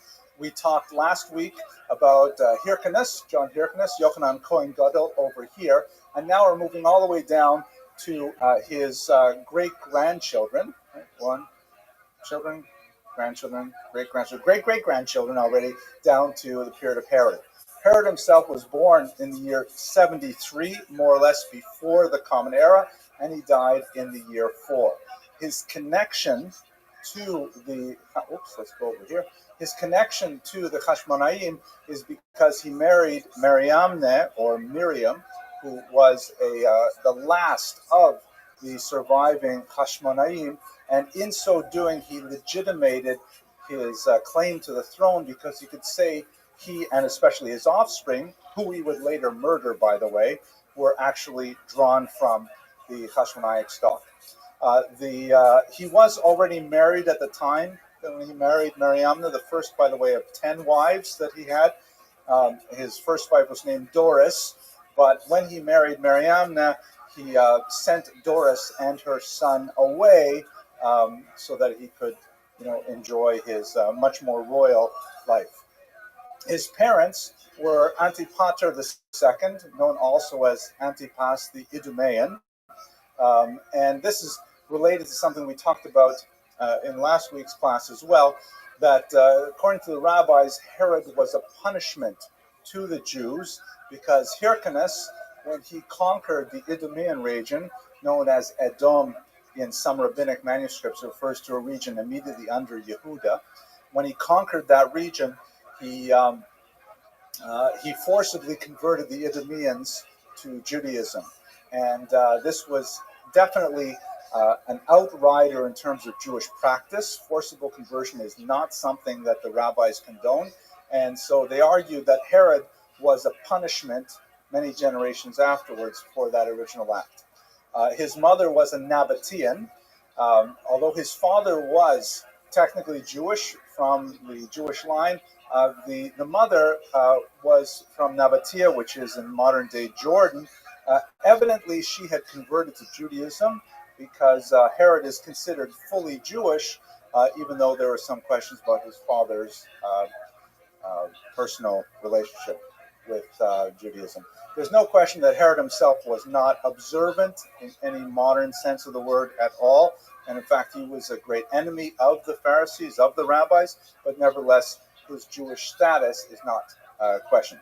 His ability to be a king, however, was definitely criticized by the rabbis. They felt that his background was insufficiently of the tribe of Yehuda to merit being the king, but nevertheless that's the route that he took. Now, his rise to power is very significant.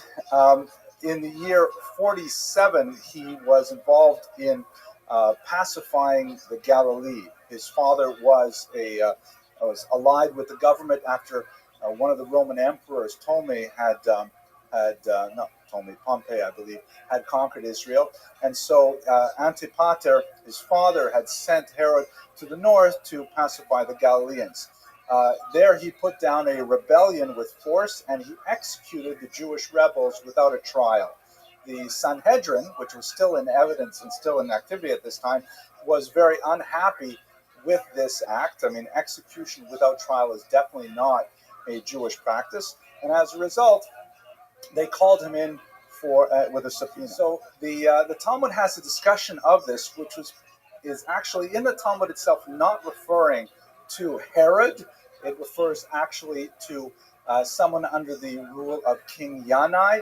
But some scholars have argued that, in fact, the names are transposed, perhaps intentionally, and it actually does refer to this moment when Herod was called before the Sanhedrin. The Gemara Talmud in Sanhedrin 19b goes like this. They sent to him, meaning they sent to the king, which is presumably Hyrcanus II, who was king in Judea at that time. And they said to him, your slave has killed a man, meaning Herod, who was your employee, has killed all these rebels in Galilee without a trial. So Hyrcanus sent Herod to the Sanhedrin, saying, go ahead, meet with him. So they said to him, they said to the king, you come here as well. The Torah says, and the master shall be testified against. Let the master of the ox come and stand on behalf of his ox. This is all kind of like euphemistic language, meaning, hey, King Hyrcanus, it's not good enough for you just to send Herod. You have to answer for him because he was acting on your command to put down the rebellion.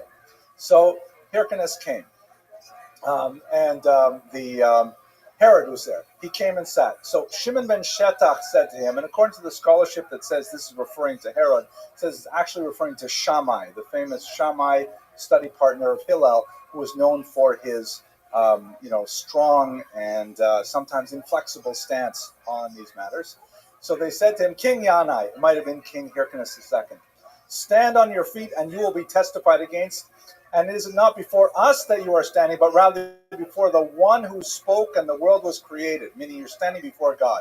As it says, and two people who have the fight shall stand before God. So he, Yanai, or perhaps Hyrcanus, said to him, it is not as you say, but as your colleagues say, meaning Shammai, why are you giving me such a hard time?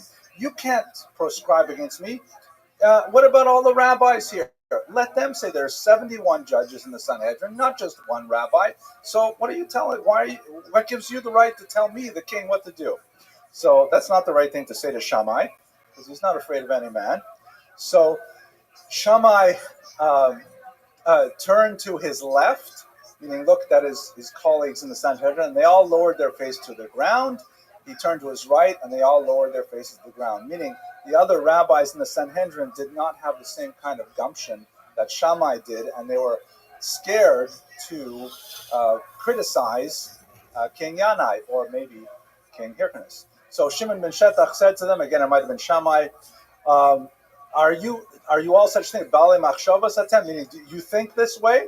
Let the master of thoughts come and repay you, meaning my colleagues, how can you be so cowardly? Herod clearly killed all those rebels without a trial. He deserves to be condemned. So at that point, Gabriel came and struck them to the ground, and they died. I'm not exactly sure what that means. Later, they will be killed by Herod. At that moment, they said, presumably the moment before they died, they said, the king does not judge and is not judged. He does not bear witness, nor is he the subject of testimony. Meaning we can't force Hyrcanus to condemn his own man. Bottom line of the story, it's an interesting kind of echo you hear in the Talmud, and this is kind of the difficulty of working with the Talmud as a historical source. Herod appeared before the Sanhedrin actually armed and with a full contingent of soldiers along with him. And that was a very, very chutzpahdik, very nervy kind of thing to do, meaning to say, I don't really care what you're going to say. I'm going to do what I want to do anyways. And in fact, the Sanhedrin, according to Josephus, was cowed by him, and they refused to condemn him. So let's look at this very quick chart that gives you a sense of his meteoric rise to power, and it involves a lot of geopolitics of the time. In 40, the events I just described occurred in 47. In 44, remember the numbers count down now because we're before the Common Era. Caesar was assassinated.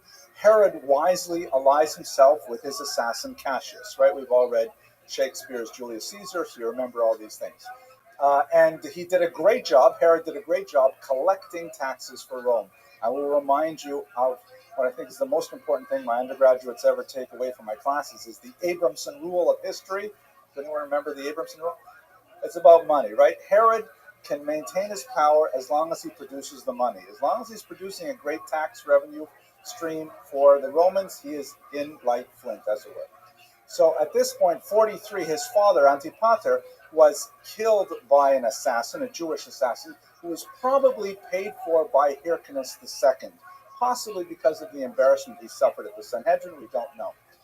Antigonus II revolts against Hyrcanus, and Herod steps in, protects Hyrcanus II, who may have been complicit in his own father's assassination, and as a result of the energy he expends to protect Hyrcanus, he is able to secure marriage with Hyrcanus' daughter, Mariamna. It's at this point that he sends away Doris, but this will ultimately bring about his own downfall because he will be insanely jealous of Mariamna for the rest of his life. In the year 41, Herod bribes Mark Antony, and who is very pleased with the gift he receives from Herod, and he decides not to listen to complaints from the Judean population about Herod, and he places him and his brother in charge. And they are working together still with this nominal king, Hyrcanus II. Then civil war emerges as the Parthians invade. Antigonus takes control briefly, captures Hyrcanus and Facile. They both die. Herod manages to escape by getting to Rome, and here he hides with Mark Antony. You get a sense of like the very close relationship that Herod developed with the Romans. It would be crucial for him. But in 37, he comes back. He defeats Antigonus. He becomes the absolute ruler. He goes back to the Sanhedrin that had criticized him, and he murders half of them immediately. And then he also takes over for himself the power to appoint high priests. This is the low point of the high priesthood in Jewish history, when it was completely at the whim of a cruel and, in fact, even maniacal leader, as we shall see shortly. In 31, Mark Antony is out of favor, but no problem. Since Herod is still generating a lot of funds for Rome, he's a very efficient tax collector, Herod just switches his allegiance to the new emperor, Octavian, and everything is hunky-dory. So you get a sense of how Herod managed to maneuver to power in a very complex situation with lots of assassinations, simply by maintaining the revenue stream and by wisely choosing the correct allies in Rome. Now, let us turn to that relationship with Rome in closer detail. Here is a map that shows you the extent of Herod's kingdom. He was very effective at controlling populations, not so great at expanding, but as you can see, Israel at this time did not extend very far south. Here's Masada here, where the Dead Sea Scrolls are located. The south of Idumea is not really part of Israel at the time, including a part of the coast here around Ashkelon, and Gaza is at this point in Israel. Israel also controls a certain amount of the Transjordan region on the other side of the Jordan River. The Decapolis here are 10 city-states that have a certain degree of autonomy, so they're not part of Israel proper, but Israel extends, or Herod's Israel extends into the Galil and then way into Syria as well.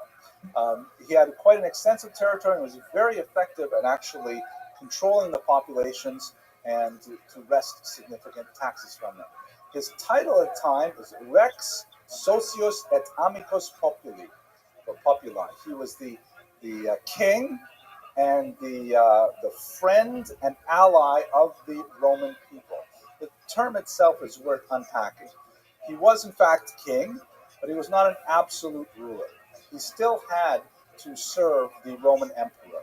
And from time to time, he would go to Rome to arrogate more power for himself and to, in some cases, get Roman support. For example, later on in his life, when he decided he wanted to murder his two sons, he wanted to put them on trial for treason, and in fact was successful in receiving Roman support. He had to go there to get approval, because it would not be seemly for a king to murder his own sons without the tacit approval of the Roman emperor. So he had certain powers, like, for example, he, like a regular king, he could appoint his own heir to be his successor, but he could not do so without confirmation from the Roman emperor.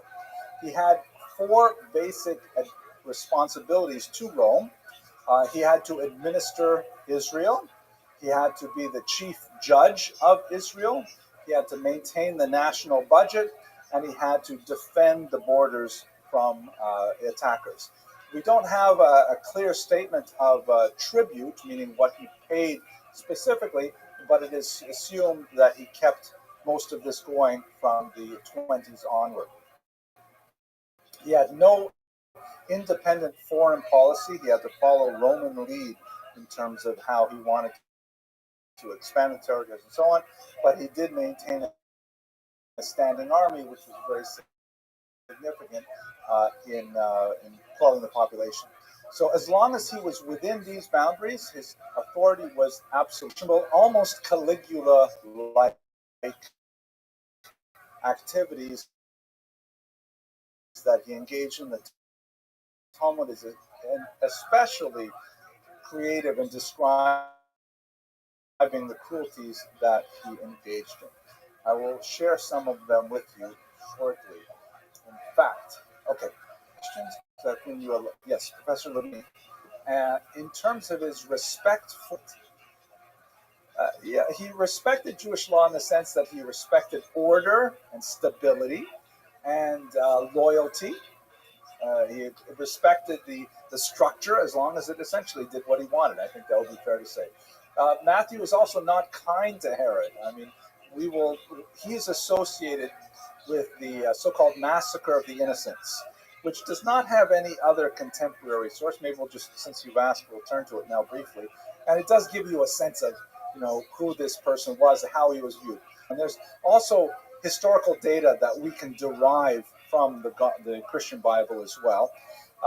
In the case of Herod, he's portrayed as uniformly evil, which is not completely out of step with the way the Pharisees would have viewed him as well. Although there are some embellishments that we don't have a Pharisaic tradition about. Like, for example, according to the account in Matthew, chapter 2, if I remember correctly, someone told me about it. It's like the rabbis, when they give sermons on Shabbos, they say, someone told me, it says in the newspaper, right? So the Magi come, if I remember the story correctly, the Magi come to Herod and they say, the Savior is born, we're here to go see him, right? The three wise men, right? Yeah, three wise men. And he says, a Savior, a Mashiach, that can't be, I'm not going to tolerate it. Where did you say he lives? And of course, he didn't say that part. He said, where did they say? He said, it's something in Bethlehem, right? In Bethlehem. So Herod goes and seizes all of the newborn children and murders them all. He doesn't want to have a rival for the throne.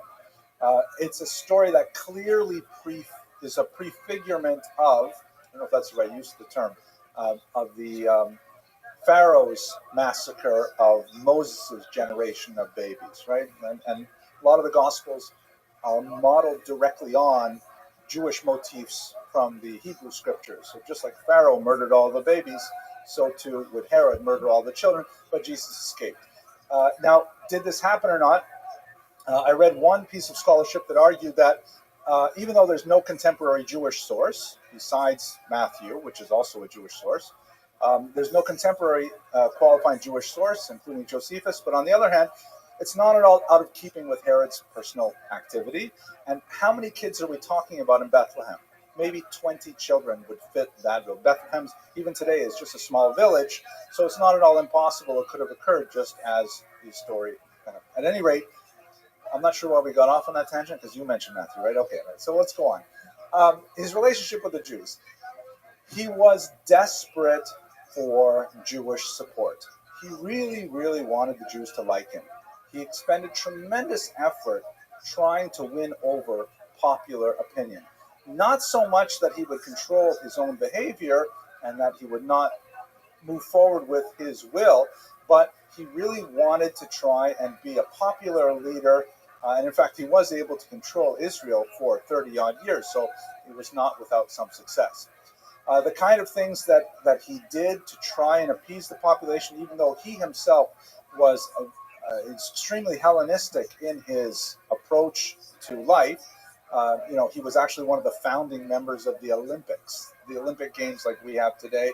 Definitely sponsored all kinds of pagan activities in the larger ancient Near East. He built gymnasia inside Israel proper, right across from the temple and so on. But he knew the sensitivities of his population, and as a result, he did not put graven images on coinage. The Herod coins do not have offensive human images that would have been, deemed offensive by his population. One exception, however, which was extremely significant and had a relationship ultimately with the Roman-Jewish War later in the first century, is he mounted the Roman eagle above the entrance to the rebuilt temple. The Roman eagle was, of course, a national symbol for the Romans. It's a symbol that refers to putting the brand on this building, and he felt that maybe he'd get away with that. Maybe that would be a statement of the greatness of Rome. The Jews, of course, would have none of it, and ultimately they would rebel over that one image. He also had a problem with his sister marrying a Nabatean who refused to convert and be circumcised, and he would not allow her to marry him, which indicates he has some sensitivity towards, the ongoing problems of intermarriage in this period. And there are a few moments in his career when he was actually generous. He would provide tax relief from time to time during economic crises, and he was known to open the granaries when there were famines. So he definitely did act as a very efficient administrator and sometimes even a compassionate one towards his population. But at the same time, he would brook no dissension. And the Pharisees, who were arguably the most significant popular rulers of Israel in the sense that they had the support of the wider population, they refused to swear an oath of allegiance to Herod, among other reasons, for his extremely cruel behavior towards his opponents and even towards his progeny. Why don't I turn at this point to his madness, which is perhaps one of the, or actually, let's look at his building campaign. Right. The building campaign is the most lasting part of Herod's legacy. These are some of the most amazing things that he's constructed. I've only chosen 4 basic pieces of Herod's architectural legacy, but it is prevalent throughout Israel. He was a major master builder, and you see his footprint all over Israel. But the most important, without doubt, was the structure which the rabbis called Herod's building. The rabbis at the time were uncomfortable using the term Beis HaMikdash, temple, to refer to Herod's extensive refurbishment of the temple, but nevertheless Herod considered it, one of his crowning glories, one of the most important public structures that he created. The status of this is, by the way, a reconstruction at the Holy Land Hotel. It's like a scale reproduction of it, so you get a sense of what the building must have looked like. It was a much simpler building before Herod, primarily wooden in construction, without the filigreed roofs and the Corinthian column tops and things like that. You can see here there's a lot of Roman elements with the kind of circular stairs. Here's the Corinthian columns at the tops of them, and of course the gold work at the top. It was definitely a majestic building constructed out of Jerusalem stone, so it would have that refractive quality of light that when the sun hit it, you would see that golden color that would be highlighted by the actual gold that was applied to the doors and so on. He cleared the entire Temple Mount and built it up with a palisade around it. And in fact, the temple walls that we revere today are constructed by Herod. They are from this particular generation. They are on the site of the original Temple Mount. Today, of course, the Dome of the Rock, an Islamic shrine, stands in the place of the temple. But nevertheless, this was his crowning achievement.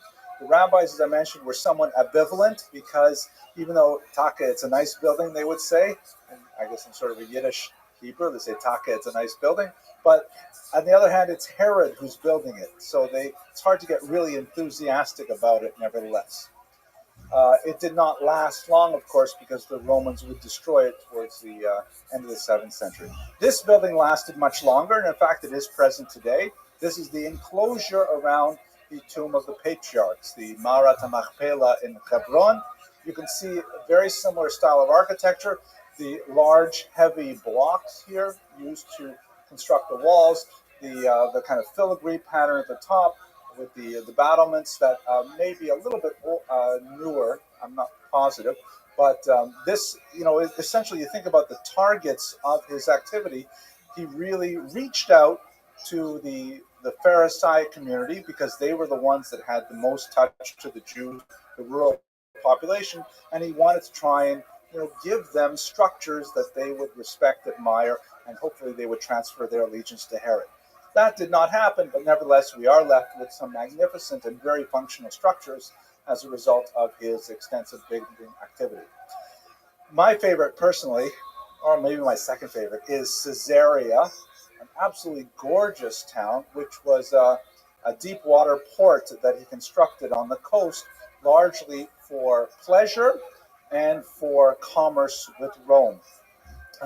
This is an artist's rendition of what his palace must have looked like. It had, natural water pools out here in the palace, jutting out on a promontory to the Mediterranean Ocean.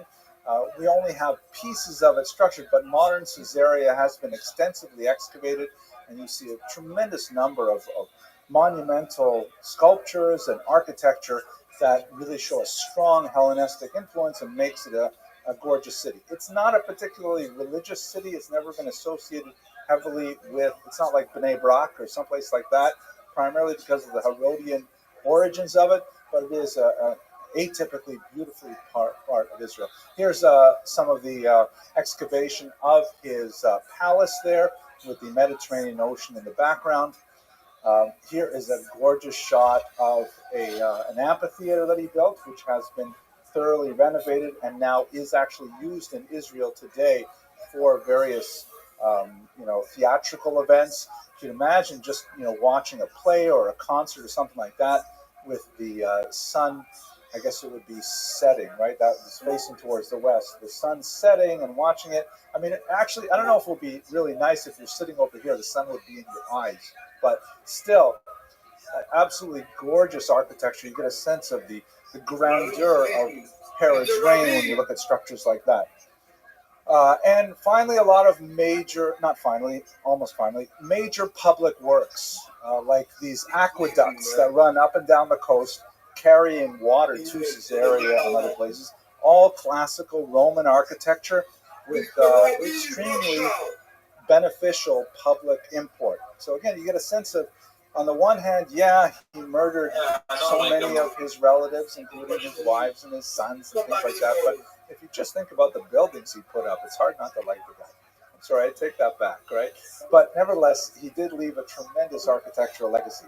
Here's my favorite, the palace complex at Masada. Now, he did, from time to time, create these little hideaways for himself. There was a period of time where he had to hide out among the Syrians, a period of time when he had to hide out among the Romans. So he definitely tucked away throughout Israel a few kind of like luxury palaces, so to speak, if I can, his Mar-a-Lagos that he could go to on the weekend. Lahavdil. But the Masada fortress was one of them. I'm sure many of you have been to Masada. It is a redoubt that is on one of the flat mountaintops near the Dead Sea, not too far from where the scrolls were found.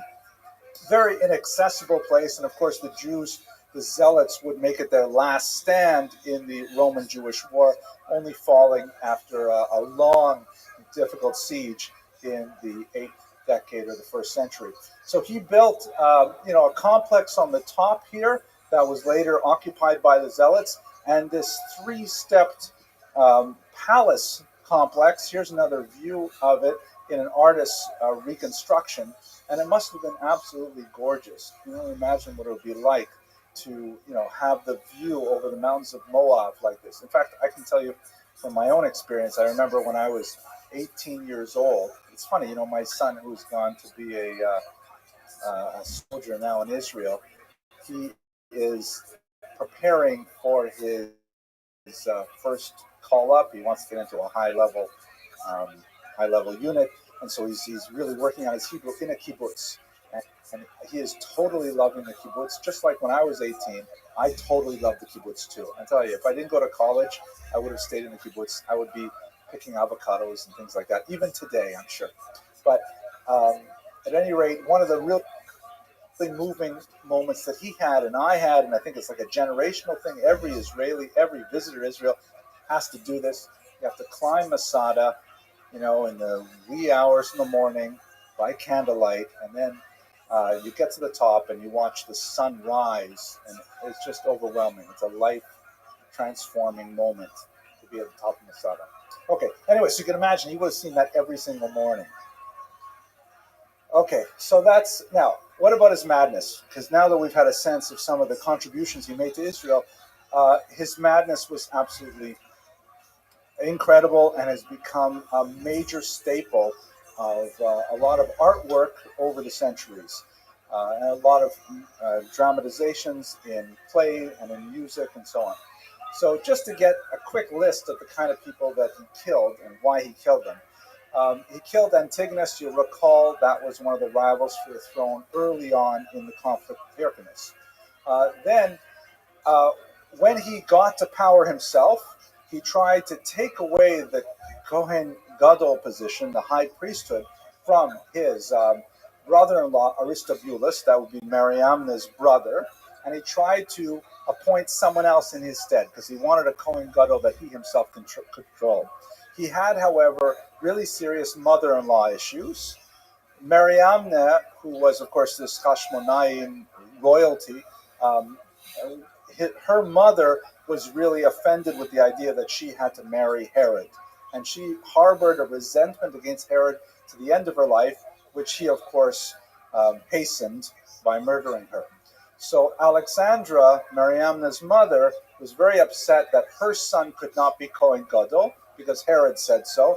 And at that time, Herod's power was not absolute. So what happened was she went to Rome, and the Romans said, no, let's just kind of keep the status quo. Let's Aristobulus be the high priest. Okay, Herod? Herod said, fine, no problem. Then when they were in Jericho, and they were having some kind of perhaps Hellenistic type sporting event, Herod had Aristobulus drowned. And it was a very public event. They were all at this public swimming pool, and Aristobulus was with the other boys in the pool, and they were all splashing around, and Aristobulus did not come up, and he was killed. Everyone knew that Herod was complicit in the murder of Aristobulus. At that point, his power was definitely ascendant. He ended up killing Hyrcanus II, the prior king, who was his wife's grandfather. But at this point, relations had definitely soured with his wife Mariamne and her mother. I mean, you can imagine he murdered Mariamne's brother, and that was Alexandra's son, not to mention Zaidi as well. And so they were actively plotting against him, especially Alexander. So what he did was he put them in jail, and he left instructions that when he was traveling, he put them in jail. He said, if anything ever happens to me, meaning because they were still powerful people, if anything happens to me while I'm traveling, they should be put to death. So they were his insurance policy against any untoward activity. Incidentally, there is one legend that when he was growing ill and feared his death was near, he actually put out a decree that 12 really important people should also be killed when he dies, so that the nation should definitely be in a state of mourning. He wanted to make sure that the nation was sad when he died too. Yes, he was kind of awful. It gets worse though. So he at that point he's estranged from his second wife. He is at this point accumulating 8 more in succession, one of which is also named Mariamne, which just made things more confusing. And the sons that he had with Mariamne came back from some time that they had spent in Rome, and they were also upset because they felt that their father was not treating their mother appropriately, and he was correctly suspicious that they were trying to take over the throne. He ultimately accuses them of treason, jails them. He goes to Rome to get permission to kill his own sons, to have them tried and then put to death. And the Emperor Augustus is rumored to have said before he assented to this, it is better to be Herod's pig than his son. He puts his own sons to death.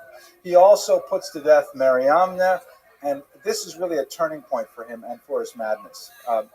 When he killed Mariamne, he apparently immediately felt incredible regret and remorse that he could not get over for the rest of his life.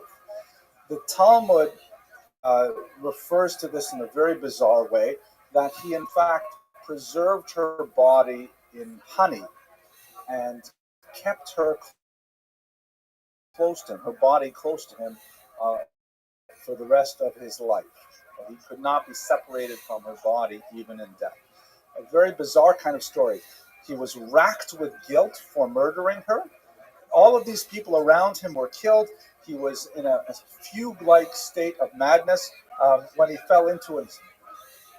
I think madness would be fair to say. He was definitely just going one step beyond the other, clearly tormented by Mariamne's death, by Mariamne's murder. Josephus, if we are to believe Josephus, he portrays this as kind of like an Agamemnon-like madness, kind of like, or an Oedipal kind of madness. It definitely fits within the Greco-Roman tradition. It's a long arc tragedy where the protagonist descends to the very bottom of human morality and is constantly self-flagellating over this. If Josephus is being unusually literary, it's not borne out by the other sources, which clearly reference this kind of activity on the part of Herod. The Talmud, for example, clearly portrays him as driven mad. The Talmud says that he suffered from an infestation of worms that invaded his body, and that he was tormented physically and mentally by them until they finally ate away at his brain. Ultimately, he died miserably in pain, probably from renal failure, surrounded by people who did not respect him. And shortly after his death, his reign was done away with, and of course we would very rapidly descend into the Roman-Jewish War. So to try and put together this complex life and achieve some kind of sense of what is his legacy, it's definitely very ambiguous. On the one hand, clearly an evil character, not someone you want to put in the pantheon of greats in Jewish history. And in fact, if I was, some of the commentaries that I received on that survey that we sent out earlier this month were very negative because they want only the positive hero types. And we will talk about one, God willing, next week. We'll talk about Rabbi Akiva, who is unquestionably a phenomenal figure in Jewish history, who is a role model for generations. But this is a history from time to time.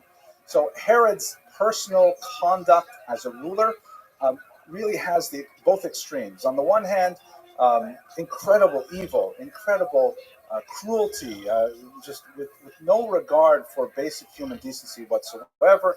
He cut a swath through his own dynasty with murders of his own flesh and blood, so much so that even the Roman emperors, and it's really hard to impress Roman emperors with cruelty, even they were put off by the kind of decisions that he made.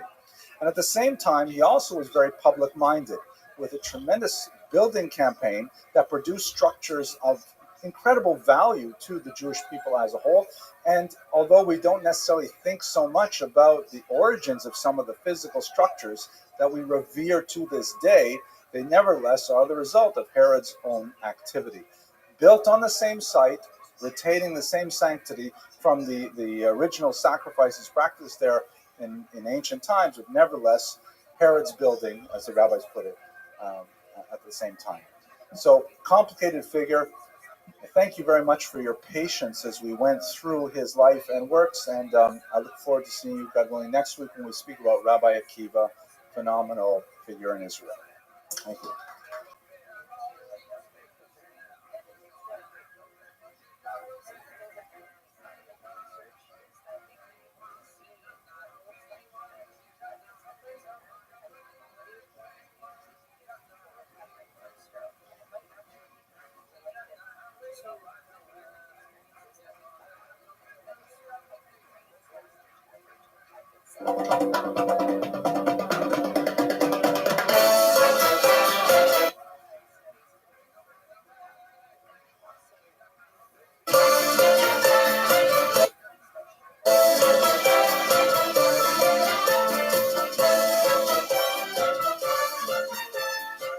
Hello, everyone. Welcome to the very first lecture of HIS 155, History of the Jewish People 1. This is a fascinating course. It's a survey course that will be the first of two that cover all of Jewish history from the beginnings of the diaspora in the first century to the present day. Today's topic is, what is Jewish history? It's just an introductory lecture, but I hope you'll find it interesting. Let's have a look at the Prezi right now. Okay, so here we begin. The topic is, what is Jewish history? Let's have a look at the very first slide. Many people wonder, what exactly are we doing when we're studying history? I mean, why do we need to have so many historians? Isn't this the kind of thing where, I can just read one book and I'll be done? I will know the history, just like, for example, I might know Euclidean math, or I might know grade 8 geometry or something like that. Why do we have to go on and on and on? Why are there so many revisions to history? I mean, what are these things for? Can't we just start with the basic information, get it right, and move on? So that's a very common thought, and specifically when you want to buy your history textbooks and you see that they're a lot more expensive to buy the 5th edition than it is the 4th edition. But part of the reason is because certainly there is such a thing as bad history. So there are people who distort history, who don't have enough facts, who tell the story wrong, things like that. And one of the major advances in the modern production of historical analysis was occasioned by the thought of Leopold von Ranke, who's shown here on the right. I'll give you a close-up. One of his most famous quotes is this phrase, "Wie es eigentlich gewesen war," which means the way it actually was. Meaning, we're going to try and get history right. Let's just get all the facts, like a videotape or something, and we will just play it, and then we'll have the actual history. This is the way he actually was, von Ranke. You can see he's pretty relaxed. He seems like he knows what he's doing. He's got a big, thick history book, which perhaps he assumed would be the last history book that would ever be written, because once you write it the way it actually was, what else is there to say, right? Well, there's some problems with this model, and we have advanced in our discipline of history over the last couple hundred years. One element, though, he definitely had right, and that is the notion that it's certainly wrong to distort history, to try and airbrush out those offending elements, or actually airbrush, I'm dating myself with that phrase, to Photoshop out offending elements. Here, for example, is a photograph of a very important figure in British history, Oliver Cromwell.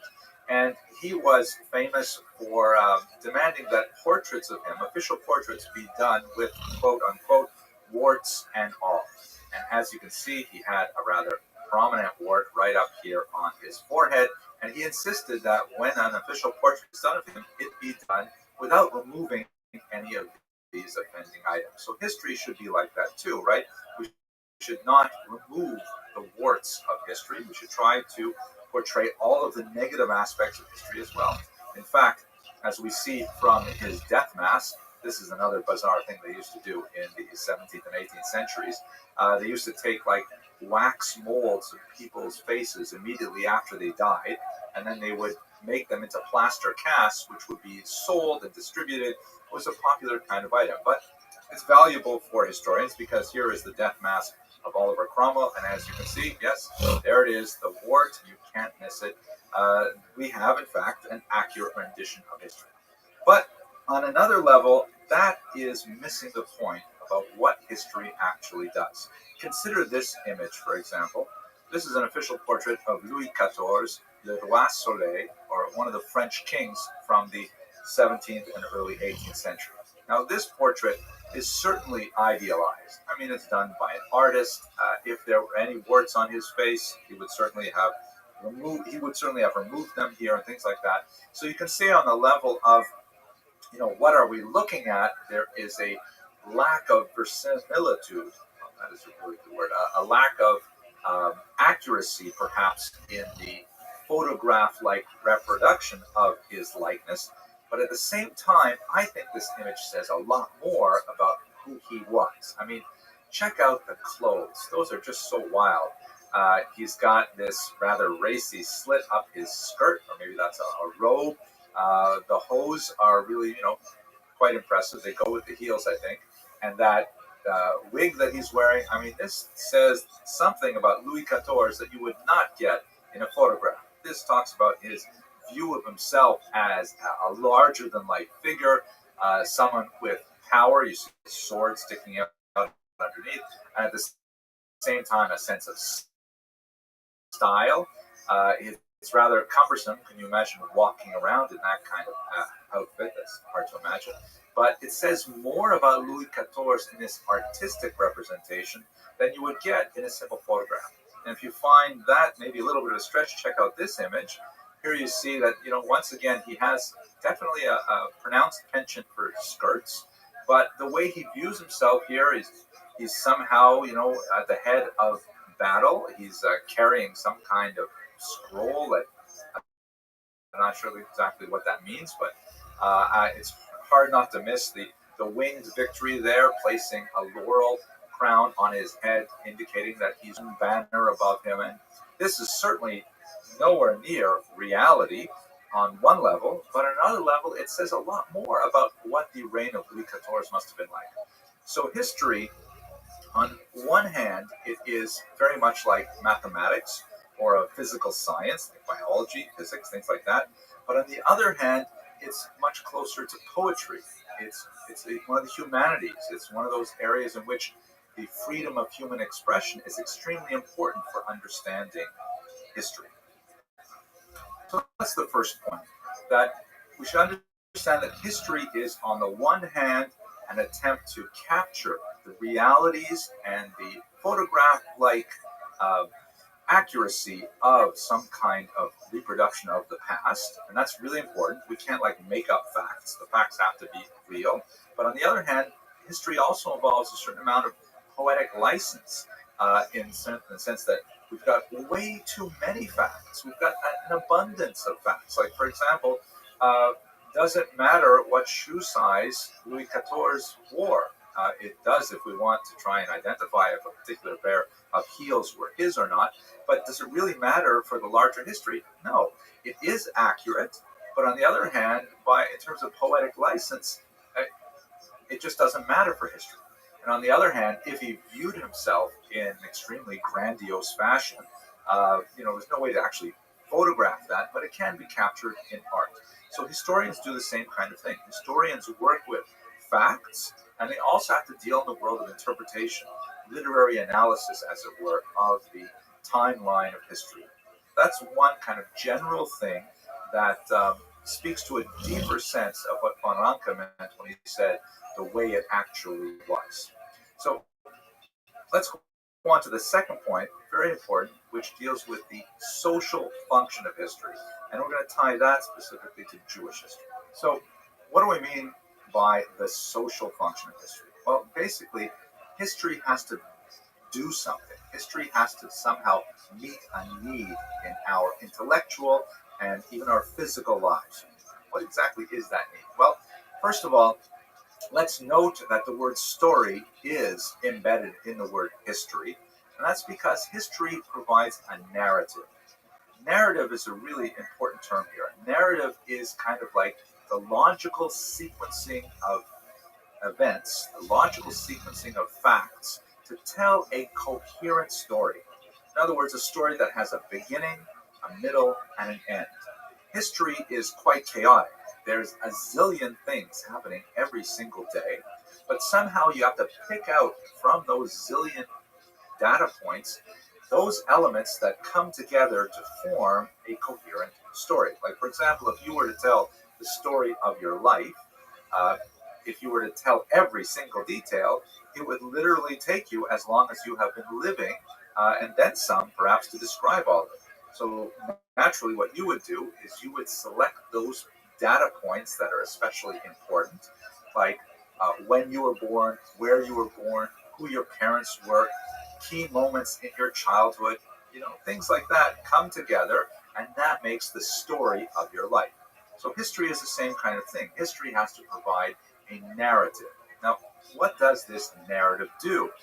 Narratives typically affirm victories and rationalize defeats, to put it in kind of a military metaphor. In other words, when we're talking about our life story, let's say we have a positive, healthy vision of ourselves, then, when we achieve things in our life, we're going to play those things up, and we're going to understand them as the result of our hard work and effort, things like that. But on the other hand, when we have setbacks, our life story is going to kind of explain why those setbacks happen and give us a chance to try and move on in our lives, because we can kind of shelve them away in a manner that allows us to consider the meaning of our life as a coherent whole. That's why history is often written by the victors. So if you think about history as wars between countries, for example, the winners will invariably portray their side in a battle as just, and perhaps, defending the honor of religion and, state and power and things like that. No one's going to say we attacked the other country because, we liked their natural resources and we wanted to steal them. They'll always affirm the victories and rationalize the defeats. So historians are employed, sometimes literally, to try and write histories that defend a particular agenda. Like, let me tell you something a little bit about myself. When I was a young historian back in the 1990s, 1980s really, and early 90s, where the internet was just being born. I remember being one of the first people in the graduate school to start using email. It was really bizarre. We thought it was so amazing. But at any rate, when I was a young historian, we had these things called card catalogs, where, if you wanted to find a book in a library, they had these massive wooden filing cabinets with these little tiny drawers. You would have to pull them out, and they were filled with index cards.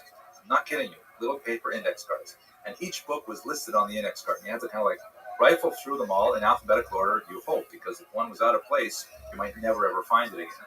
And once you found that index card, you'd write down the call number, and you'd go up to the stacks, and you would find that specific book. And if the book wasn't in your library, then you had to go to the librarian, and you had to order it through interlibrary loan. And if it was in a library that didn't have interlibrary loan, then you had to travel to that library, perhaps in another country. And if that book was in another language, then you had to learn that language. And it was like such an incredibly difficult amount of effort that as young historians, we used to get points just for finding the facts. I mean, just by going through all that effort to locate the facts, that was worth something. Nowadays, you guys have it so much easier on the one hand, because you want a fact in any language, at any time, at any place, you just hit your keyboard, or you whip out your smartphone and you've got it right there. That's amazing. So finding facts for you guys is no problem, unlike, my generation. But what is a serious problem for you, which was not as serious for us, and I'm not going to get into it today, but serious problem for you is figuring out which facts are useful, which facts are relevant. Filtering through this universe of facts to get the right ones, that's the task that you guys have to deal with. And I don't envy you. Here it is. It's like the internet. Finding the facts, not so important as interpreting them. That's a really important thing that we have to understand in terms of it's not connected to the social function of history, but let's just point it. History is really messy. There's so many incongruent data points that interfere with the simple narratives. Meaning, here you are trying to tell the story of your life as a heroic struggle towards, some lofty goal, and then you've got these data points of all the times that you were lazy and you didn't try hard enough and you failed as a result. So what do you do with those incongruent data points? You have to try and work with them. One last really important thing: when you're not sure why anything happened in history, and this is related to this social function here, I'm going to give you what I like to call, because it gives me great pleasure, the Abramson rule of history. This is something that my students know will eventually show up on an exam somewhere. The Abramson rule of history is as follows. If you're not sure why something happened, it's probably because of money. Money is really crucial to the flow of history, the writing of history, the unfolding of history, as we shall see multiple times through this course. So let's move on now to ask the question, what is Jewish history?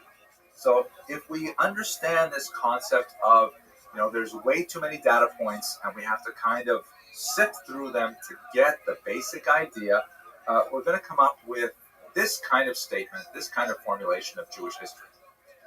They tried to kill us, we survived, let's eat. You look at our holidays, Passover, Hanukkah, all kinds of things like that, and typically this is the sort of narrative that we have.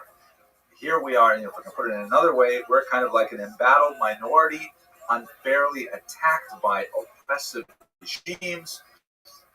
We somehow survived miraculously, and now we celebrate our survival.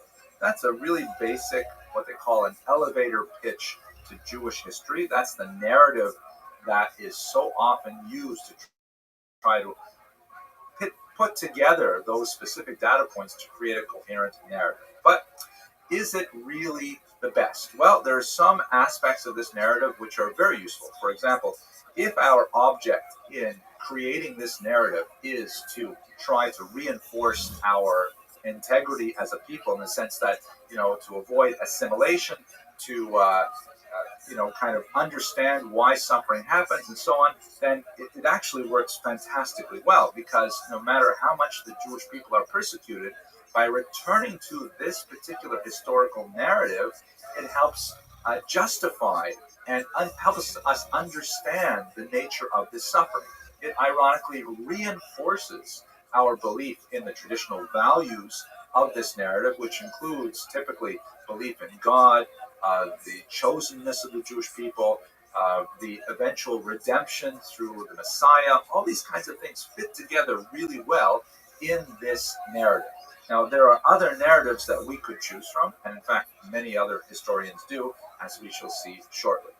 But when we work with this basic, they tried to kill us, we survived, let's eat narrative, we see it echoing throughout Jewish history. For example, this very early passage in the Gemara, in the tractate Shabbat of the Talmud, there is a discussion of an old historical work called Megillat Ta'anit, or Megillas Ta'anis, which is basically a record, kind of a chronology of all the terrible things that happened to the Jews in ancient times, along with the denouement, how they turned out, and it's recorded as a scroll of fasts. That's the translation of Megillat Ta'anit, because on those days when terrible things happened or nearly happened, these would be fast days in the Jewish history.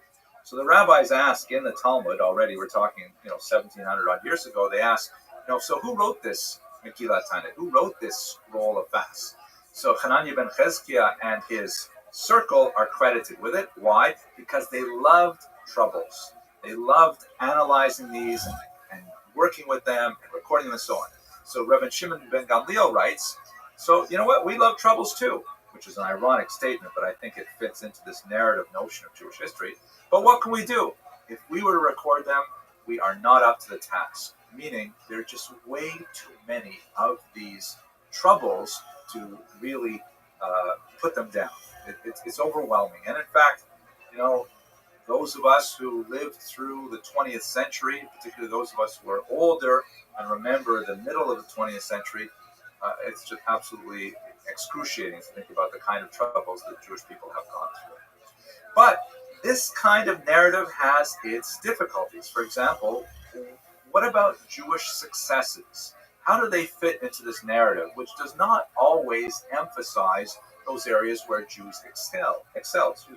And what do we do about Jewish culpability? For example, when Jews do something wrong, how do we integrate that into the oppressed minority, unfairly persecuted? How do we understand those events? Did they happen, for example? And thirdly, how do we deal with the symbiosis with non-Jewish culture? How do we deal with the fact that, I'm speaking to you in English, a non-Jewish language, using, modern tools of history, which were primarily invented by non-Jews? How do we, and we can go on with, what we wear and what we listen to and what we eat, all these things are the result of symbiotic or co-living relationships with non-Jewish cultures. How does that fit into this overall narrative? Sometimes these are difficult questions to answer. But let's have a look at a couple of Jewish historians and what they've done. I should say, in this frame that you're looking at now, there's only one Jewish historian. On the left is Heinrich Gretz. The fact is, we had a lot of people, really from Megillas Taanis and even earlier, we had a lot of Jews who recorded historical events, but more in a kind of a martyrology. They're trying to list the terrible things that happened, kind of like in a chronological format. And we've got quite a few of those going back for a couple thousand years. But it was only in the 19th century that Jews really got into the writing of history in a critical fashion, adopting the kind of techniques that von Ranke was promoting. He was a student of Rav Samson Raphael Hirsch and was a master of many languages, and he wrote this massive 6-volume history of the Jews. That's how it appears in English in 6 volumes, which articulated the kind of narrative that I have already described. And it was an amazing hit for Jews because here was in one massive work the whole panoply of Jewish events all recorded together, and it told a coherent narrative, and it made Jews feel really proud about being Jewish, which was extremely significant for the social function of 19th century Germany, where Jews were trying to gain access to larger non-Jewish culture. They were trying to achieve emancipation, and as a result, they were demonstrating to themselves and to the larger world that they were worthy of equality and citizenship. And we will explore this topic, God willing, when we get to History 156. However, Gretz's work was not appreciated by all. On the right, you see a German historian, not Jewish, named Heinrich von Treitschke, who was roughly the same generation as Gretz, and he criticized Gretz bitterly. He coined the phrase, which you see at the bottom of your screen, Die Juden sind unser Unglück, which means the Jews are our misfortune. He felt that Gretz was unnecessarily laudatory of Jewish activities, and that his narrative was too simplistic, and that the Jews were, in fact, rather nefarious agents in world history, constantly bringing down healthy societies and reducing them to rubble. And he felt that the Jews should be denied citizenship, should be denied equal rights, and in fact should maybe be even chased out of the country. When we look into his heart of hearts, let's zoom in here, we see that his slogans were really influential on 20th century history. This is a picture of Nazis looking at a bulletin board put up by a really nasty anti-Semitic propaganda rag called Der Stürmer, the stormtrooper, edited by Julius Streicher. At the top it reads, Mit dem Stürmer gegen Juda, with the Stormtrooper magazine against Judaism. And then underneath, you can see they're reading pages from that magazine. You can see the caricature of a Jew on the left there. And the phrase on the top is von Treitschke's famous phrase, Die Juden sind unser Unglück. The Jews are our misfortune. We've got to get rid of them. So here you have two very oppositional models as to what Jewish history means. On the one hand, you have Gretz, who promotes this heroic aspect of a peaceful, peace-loving minority, and you have, on the other hand, the von Treitschke model, which shows the Jews as agents of decay and desolation in every society they live. So how do we sort through these two things? Basically through something called historiography. This is really important for more advanced history students, but I'm going to give you just a 2-minute description of this right now. So historiography, translated, is the writing of history. Not what is history, but how is history made. And it takes into account all the things we've discussed so far, including the the kinds of narratives that are constructed, the social function that the history is applied to try and tease out, what is wrong with this history and how can we improve it. The kind of problems that historiographers have to deal with, or historians who study historiography have to deal with, are the following. For example, source bias. This includes the bias of the author, but also the bias of the sources that he or she goes to make that history. For example, one of the great historians of the Holocaust, Raoul Hilberg, did not read Hebrew or Yiddish. So he wrote a fantastic, amazing, multi-volume history of the Holocaust called The Destruction of the European Jews, which was an incredibly useful work. But because he was not able to access traditional Jewish languages, he didn't have enough material on, modern historians criticized his work because he didn't have enough material on what the Jews thought about what was happening to them. Memoir literature and newspapers and diaries and things like that. So his history, which is, again, extremely valuable, but it presented a lot of his analysis from the perspective of the Nazis understanding the bureaucracy of murder. So the sources that a historian turns to are really significant for creating the final document. Propaganda is the document, the final book of history, let's say, trying to push an agenda. So every book pushes an agenda. That's really another way of saying narrative. But is it doing so in an unfair way by omitting those key data points, or by downplaying them, or by taking them out of context, and so on? And finally, very common in Jewish historiography, hagiography. This refers to the writing of legends. So, for example, if you're writing about some great rabbi, and he had failures in his life, maybe even character failures, how do you write about those things? Is it important to write about those things? How does it deal with halacha, hilchos lashon hara, things like that? So, good hagiography omits all those things, but that's also bad history. So we want to understand wie es eigentlich gewesen war, like von Ranke said. Just to tell you how the story keeps going, for example, Gretz is not the end of Jewish history as we understand it. Much more has been written in the century following his death, and into the 21st century we show no signs of slowing down. Shimon Dubno here, another great encyclopedic historian, writing a 10-volume history of the Jews, which is also translated into English in a 5-volume edition. He criticized Gretz for his excessively Prussian attitude towards Jewry, in which he said that the Eastern European Jews were hopelessly backward and superstitious. He took a very, very dim view of Kabbalah, of the Hasidic movement, and so on. Dubno, living in the Russian Empire, emphasized these as, true expressions of the Jewish spirit, of the folk culture, and so on. And then later in the 20th century, the great American historian, originally born in Europe, Salo Baron, in his magisterial, I think it's 16-volume work, Social and Religious History of the Jews, he takes issue with what he calls the lachrymose vision of Jewish history. Lachrymose meaning tearful.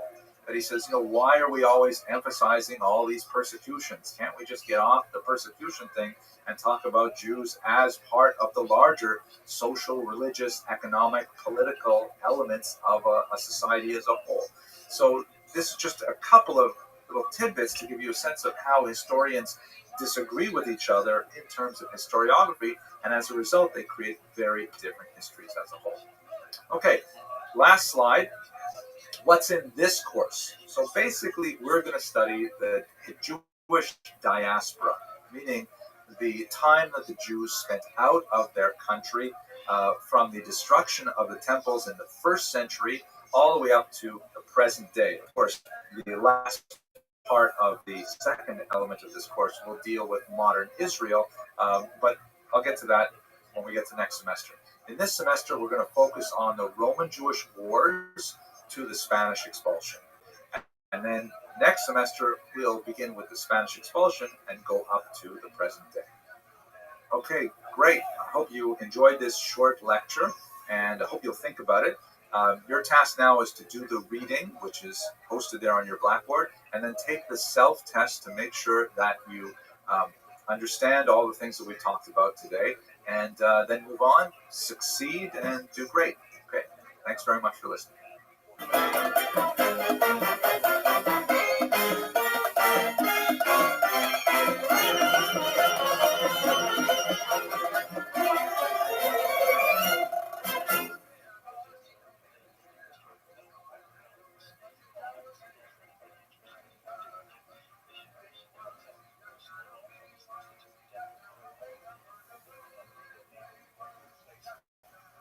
Okay, at this point we should change gears a little bit, and we're going to move from a standard historical narrative of the Jewish people in the ancient world, and we're going to talk about a text in particular, a text that is clearly foundational in nature, one that is exceptionally important for the history of the Jewish people, and in fact it would be impossible to understand the later development of the Jews without understanding the nature of this particular book. I'm speaking about the Mishnah, authored, or rather edited by Rabbi Yehuda Hanassi, and so that's what we're going to turn to right now. Let's go straight to the Prezi and see what's what.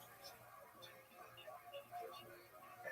So the Mishnah is, as I mentioned, a major text in the Jewish intellectual tradition, and perhaps one of the most important reasons that this text is so different from so many others is the fact that it made Judaism portable.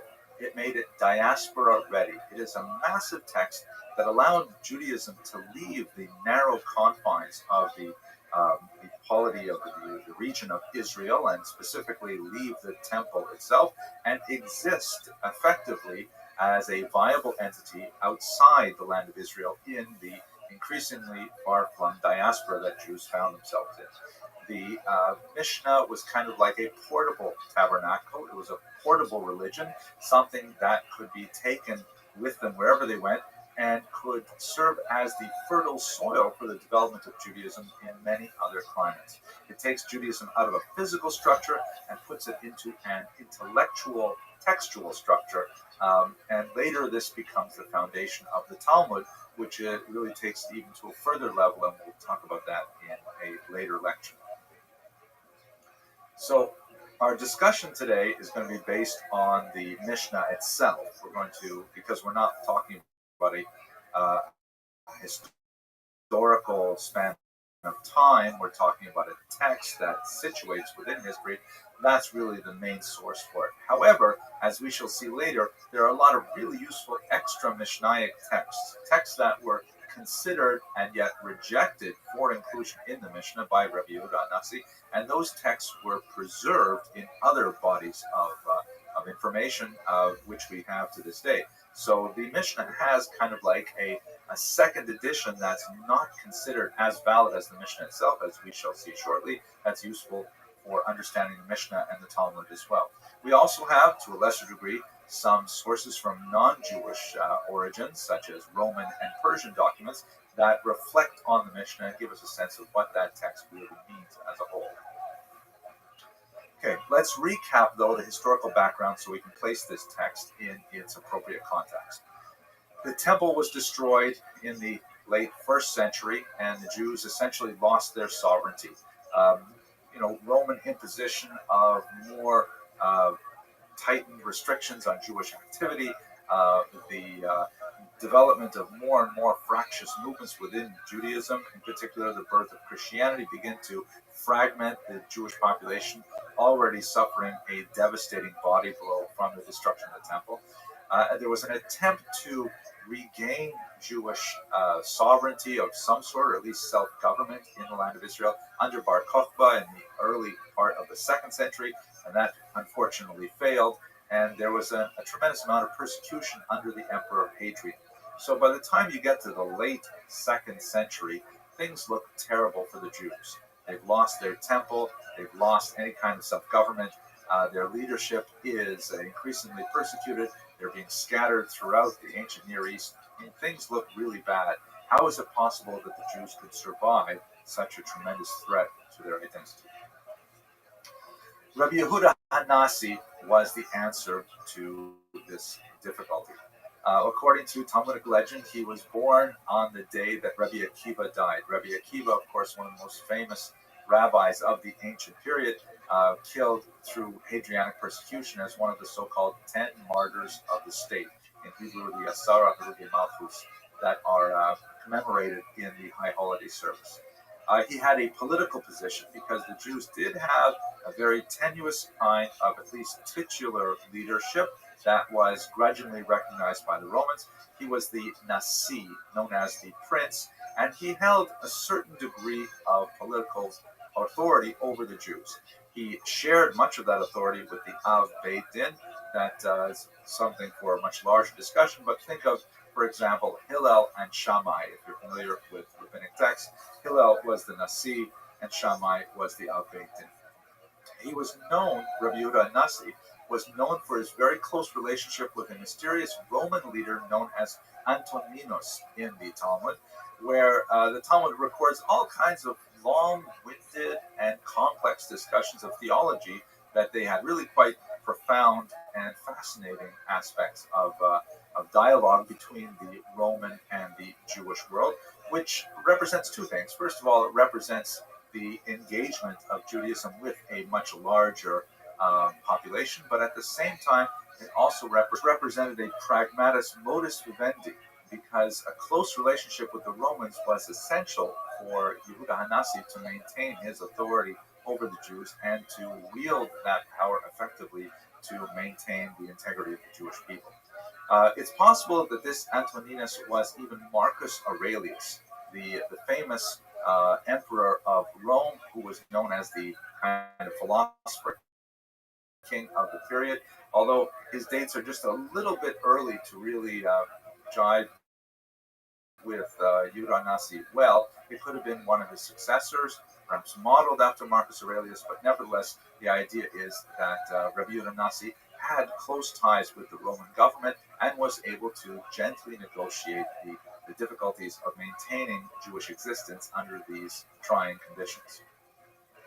So let's look at the Mishnah itself. Let's try to understand some of the background of it. First of all, the Mishnah is a crucial text in what is known as the Oral Torah. According to traditional rabbinic theology, which has come down as the basis of modern Orthodox theology today, for example, the Torah was given to Moses in two distinct forms. The first was the written Torah, which is expressed in the first 5 books of Moses, the first 5 books of the Hebrew Scriptures: Genesis, Exodus, Leviticus, Numbers, and Deuteronomy. But alongside this written Torah was a massive body of information known as the Oral Torah, so called because it was not conveyed in a written fashion. It was conveyed only as oral teachings from God to Moses, from Moses then to Joshua, and so on and so forth, all the way through the generations. Now, this Oral Torah, we do have several references to a body of knowledge circulating in the ancient world, but we have no written examples of it until we get to the 2nd century, when several rabbis, not only Rabbi Yehuda Nasi, but also Rabbi Meir, for example, began to keep small personal notebooks of the Oral Torah, which they would share with their students. The Oral Torah has a very important role to play in that the written Torah is difficult to understand. It has a lot of opaque moments in it, and it has a lot of passages where, if you're reading it as a totally secular document, say, well, this is, for example, a spelling error, or why would you say it in this way? Or, for example, why are these letters printed upside down? And there are such things in the written Torah. The Oral Torah is the very important complement to the written Torah, and it is the interpretive tradition through which the written Torah is understood. This is perhaps one of the most significant what's the word for crossroads. This is one of those specific crossroads where Christianity goes one way and Judaism goes another way. Judaism clearly follows the very, very strong influence of the Oral Torah, whereas Christianity essentially leaves behind the oral Torah to some degree creates its own oral Torah. That takes us far beyond the scope of our discussion today. But that's one of the crucial elements of traditional rabbinic theology, the idea that there are two Torahs, the written and the oral. What are the basic expressions of it? The first is exegetical meaning of these often opaque passages in the Torah. This is known in Hebrew as midrash. And midrash takes itself two forms. Sometimes it is halachic midrash, meaning it is an explanation of the text that clarifies a law. And sometimes it is agadic midrash, which means legendary midrash, where it teaches some kind of ethical, moral, philosophical lesson built into the text. Not necessarily one that commands specific legislation, but one that speaks to a larger topic of how a Jew should behave. Secondly, the oral Torah is expressed in the esoteric, meaning the mystical. And this is, of course, the long Kabbalistic tradition, which will be the subject of a lecture later on in this course. But it doesn't find written expression until really quite a bit later. Midrash also doesn't find a lot. Well, no, I shouldn't. I'll take that. Finally, the legal expression of the oral Torah is what we're going to be focusing on today. That is the midrash, meaning, okay, we have this wonderful document, the Chumash, the 5 books of Moses. How are we supposed to behave? How are we supposed to interpret this document so that we know how a Jew should live his or her life? So the legal functions of the oral Torah, which are explained at great length, or at least discussed at great length in the Midrash, are threefold in nature. The first is the oral Torah clarifies ambiguities. For example, the Torah says that on the holiday of Sukkot, one should gather 4 types of plant life, the so-called arba minim, known as the lulav and esrog, for example, and you're supposed to wave them in various patterns. Now, in terms of the description of those 4 types of plants, it describes the palm frond and the myrtle and the, I forget what the other one is called, it's the aravot in Hebrew. And then it says, the last one, it says the pri eitz hadar, the fruit of a goodly tree. So what does that mean? It's ambiguous. Does that mean, for example, an orange, which are delicious down here in Florida, a grapefruit? I mean, if you were to walk into synagogue with a grapefruit, I think you would, be laughed at for the rest of the year. In fact, the oral Torah clarifies when it says pri eitz hadar, it's referring specifically to a citrus fruit known as the etrog, which is shown here on the slide, a little kind of greenish, sometimes yellow fruit. Secondly, the oral Torah supplies omissions in the text. The Torah, for example, says that in the Shema prayer that Jews are to place these words as a sign upon their hands and as frontlets. That's how Totefot is usually translated, frontlets between their eyes. So what exactly does that mean? Are we supposed to take that metaphorically? Is it a real term? That's obviously not Jewish practice. Jewish practice explains that when it says a sign upon your hand and as frontlets between your eyes, it refers to these complex leather and parchment devices that are placed on the head and forearm, as you see the picture of the young man there wearing these tefillin. The Torah itself doesn't say anything about how tefillin should be constructed. It is only in the oral Torah that we have such things. And finally, the written Torah often is prone to simplistic misreadings. For example, when it says ayin tachas ayin, an eye for an eye, the oral Torah is quite vociferous in maintaining that that does not mean that if Reuben knocks out Shimon's eye, the just punishment for Reuben would be to have Shimon knock out his eye. What it means is that the monetary value of Shimon's eye should be calculated, and Reuben would be required to pay that money to Shimon. So these 3 basic functions, clarifying ambiguities, supplying omissions, and contradicting simplistic misreadings of the text, are really what the oral Torah is all about, at least the Mishnah as part of the oral Torah. So When Rabbi Yehuda Nasi sat down to write the oral Torah, as it were, there was a tremendous amount of controversy, and that controversy lasted for a couple of centuries because the fact is, if it's been oral for so long, it represents a huge break in tradition to commit it to writing, and there was tremendous hesitancy to do so. However, he was very mindful of the tremendously dire situation that the Jews found themselves in, the phenomenal political and social pressures as a result of the Roman persecution and the dispersion of the Jews and the economic realities of Jewish life at the time. And so therefore he instituted this very bold plan to gather rabbis from all around and to collect all of the oral teachings that they had received. He collected them assiduously and wrote them down, and then he took all of these texts and he organized them into a form which he called the Mishnah. The term itself, Mishnah, comes from the word Lishanen, which means to teach. It is the teaching. Now, when you can get all these rabbis together in one place and they're all saying over their teachings, as you might expect, particularly when you're dealing with an orally transmitted amount of information, there will be some inconsistencies. And there were a tremendous number of inconsistencies. So Rabbi Yehuda Nasi's genius in this particular area was to go through all of these texts and to filter out those that he felt were somehow defective. Not inauthentic, but perhaps not the best way that a subject could be stated, or perhaps misleading, or perhaps fragmentary. And so what he did was he kept the best texts and he placed those in the Mishnah, and the texts that really did not fit, they were set aside and they were incorporated later into texts we know as the Tosefta and the Baraitot, and these things become very, very important when we go to the Talmud later on in this course.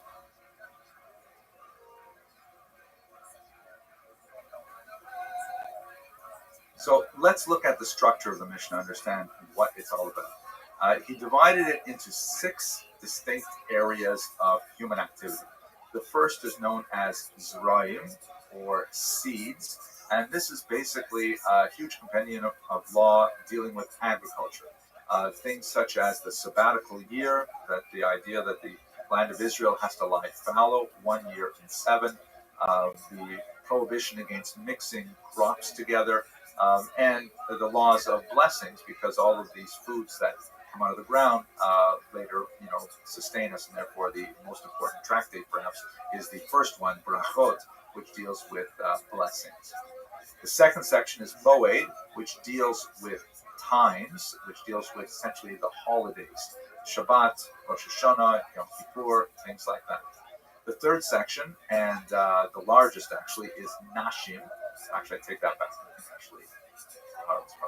Let's go on. Nashim, or women, is probably better stated as relations with women, because the Mishnah is a tremendously androcentric document, meaning it is written by men for men. And when it deals with women, it's really all about how to relate to women. That's why it's one of the most mysterious topics of the Mishnah.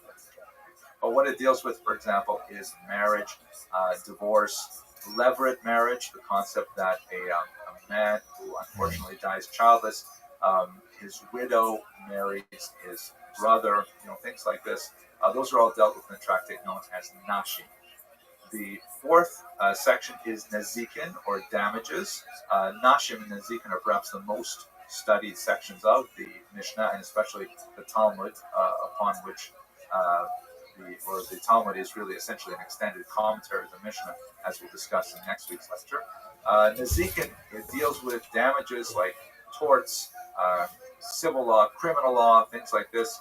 Reuven's cow eats the grass in Shimon's porch, and Shimon's porch falls in, and Reuven's cow or goat breaks its leg. How do you sort those things out? That's all in Nezikin. The last 2 sections are not as well studied. Kodshim deals with essentially the temple rituals, holy things, and Taharot deals with the complex laws of maintaining ritual purity for several of the functions involved in the temple in particular. So that's basically the content of the Mishnah. It forms an acronym in Aramaic Zman Nakat, which means time flies or time is taken, which is an easy way to remember all 6 X's. Now, one of the most fascinating aspects of Mishnaic debate is the fact that since it involves the opinion of so many rabbis, it is quite intentionally ambiguous in nature. Meaning, Rabbi Yehuda Nasi rarely clarified, what is the bottom line. A typical Mishnah will read, Rabbi X says that this kind of chicken is kosher. Rabbi Y will say this kind of chicken is not kosher. And that's the end of it. Then you'll go on to something else. And so here you are, if you're trying to read a law book, a law code, you're saying, well, which one is it? Do we accept the opinion of Rabbi X or do we accept the opinion of Rabbi Y? The Mishnah rarely says what Rabbi Yehuda HaNasi feels is the correct text. And so as a general norm, rejected opinions are cited in this text. This is something which is really quite fascinating and speaks to the root of Jewish culture, because in the very, very foundation of this important document, debate is essential. The only way you can really engage this text properly is by arguing about, okay, well, what are the grounds for Rabbi X's opinion? What are the grounds for Rabbi Y's opinion? Perhaps Rabbi Y was speaking out of a particular circumstance. Perhaps Rabbi X was speaking under the assumption that certain factors were pertaining to the situation or to the chicken and so on. So it means that the only way you can really learn Mishnah properly is through dialogue, which is later expressed in commentary. That's essentially what the Talmud is going to be, as we'll speak about next week. The Mishnah also is not a typical law code in that a lot of non-legal material is also included within it. Most famous, perhaps, is the tractate known as Pirkei Avot, the chapters of the fathers, which is an absolutely brilliant and soaring discussion of Jewish philosophy and ethics, which is ritually studied every year as an incredible, basis for Jewish thought and morality. So, in conclusion, the Mishnah is a work of subtle genius. The fact that Rabbi Yehuda Nasi left it so often open-ended and left it rather unfinished in nature meant that the only way that Jews could deal with this is through being involved. It's not a kind of text where you can read it once and understand what's going on. Every passage has to be puzzled over, and perhaps more importantly, every passage should be debated, which requires an interlocutor. It requires someone else. It requires a chavrusa, a study partner, to engage in the text together. This formed the basis of Jewish study, requiring Jews to live closer together and to be attracted to people who were able to explicate this complex document. And in a way, this book was essential to preserving both the oral quality of the oral Torah, because it required that active human interface, and it also preserved the vitality of the Jewish people and allowed them to keep their Judaism even under the trying circumstances of the diaspora. So that's about it. I hope you enjoyed this lecture, and I look forward to speaking with you on the next topic.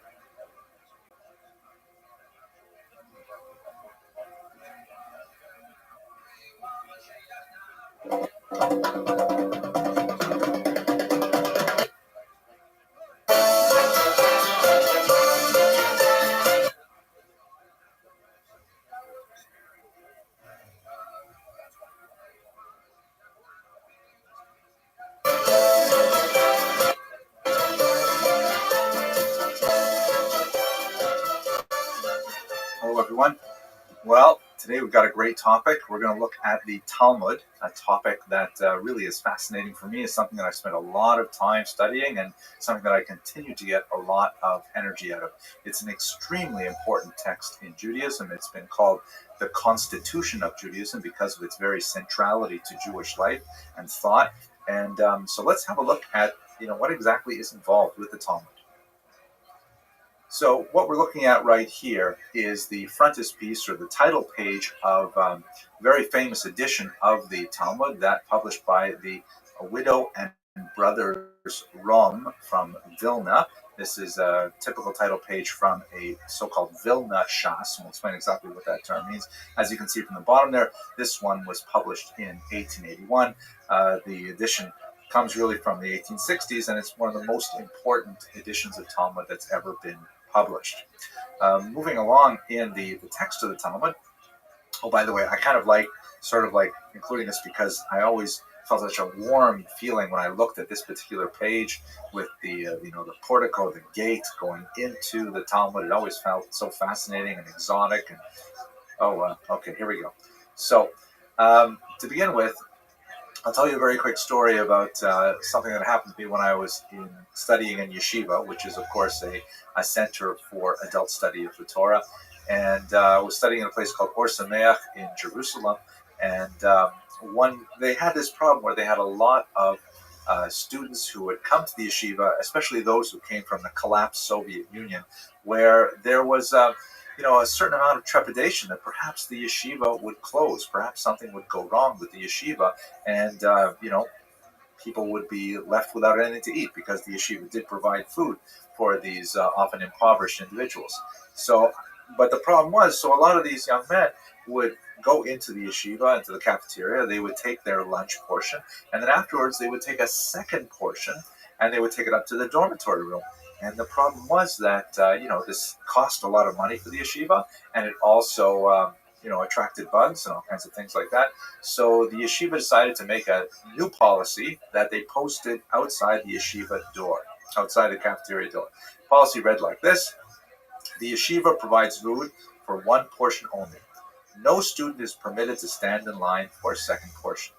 Now, what the administration of the yeshiva had probably not counted on is the fact that these are young men who spend their entire day focusing on textual questions and on analyzing possible readings of an ambiguous text.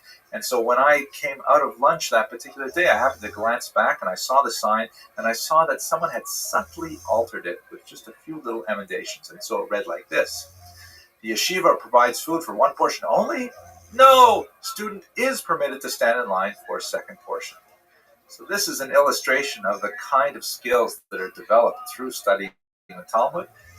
Very, very sensitive analysis of the text, of what is possible with the text, and really a phenomenal mental exercise and spiritual exercise that has been the primary intellectual occupation for the Jews of the diaspora for about 1,500 years. So I'm going to take a lot of stuff from a book I wrote a couple of years ago, a small book that is a brief and personal introduction to something they call the Sea of Talmud, that talks a little bit about my personal encounter with the Talmud. It has a lot of kind of like fun stories like that in it, I think, and a lot more material which really talks about what exactly is the Talmud. By the way, this photograph here, two things. First of all, it's not photoshopped. That is an actual photograph of me wearing a black suit going into the Atlantic Ocean. A friend of mine, Stephen Mills, took this great photo, and it was, I have to say, I had a lot of explaining to do when I got home because my wife was a little bit perturbed with what I had done.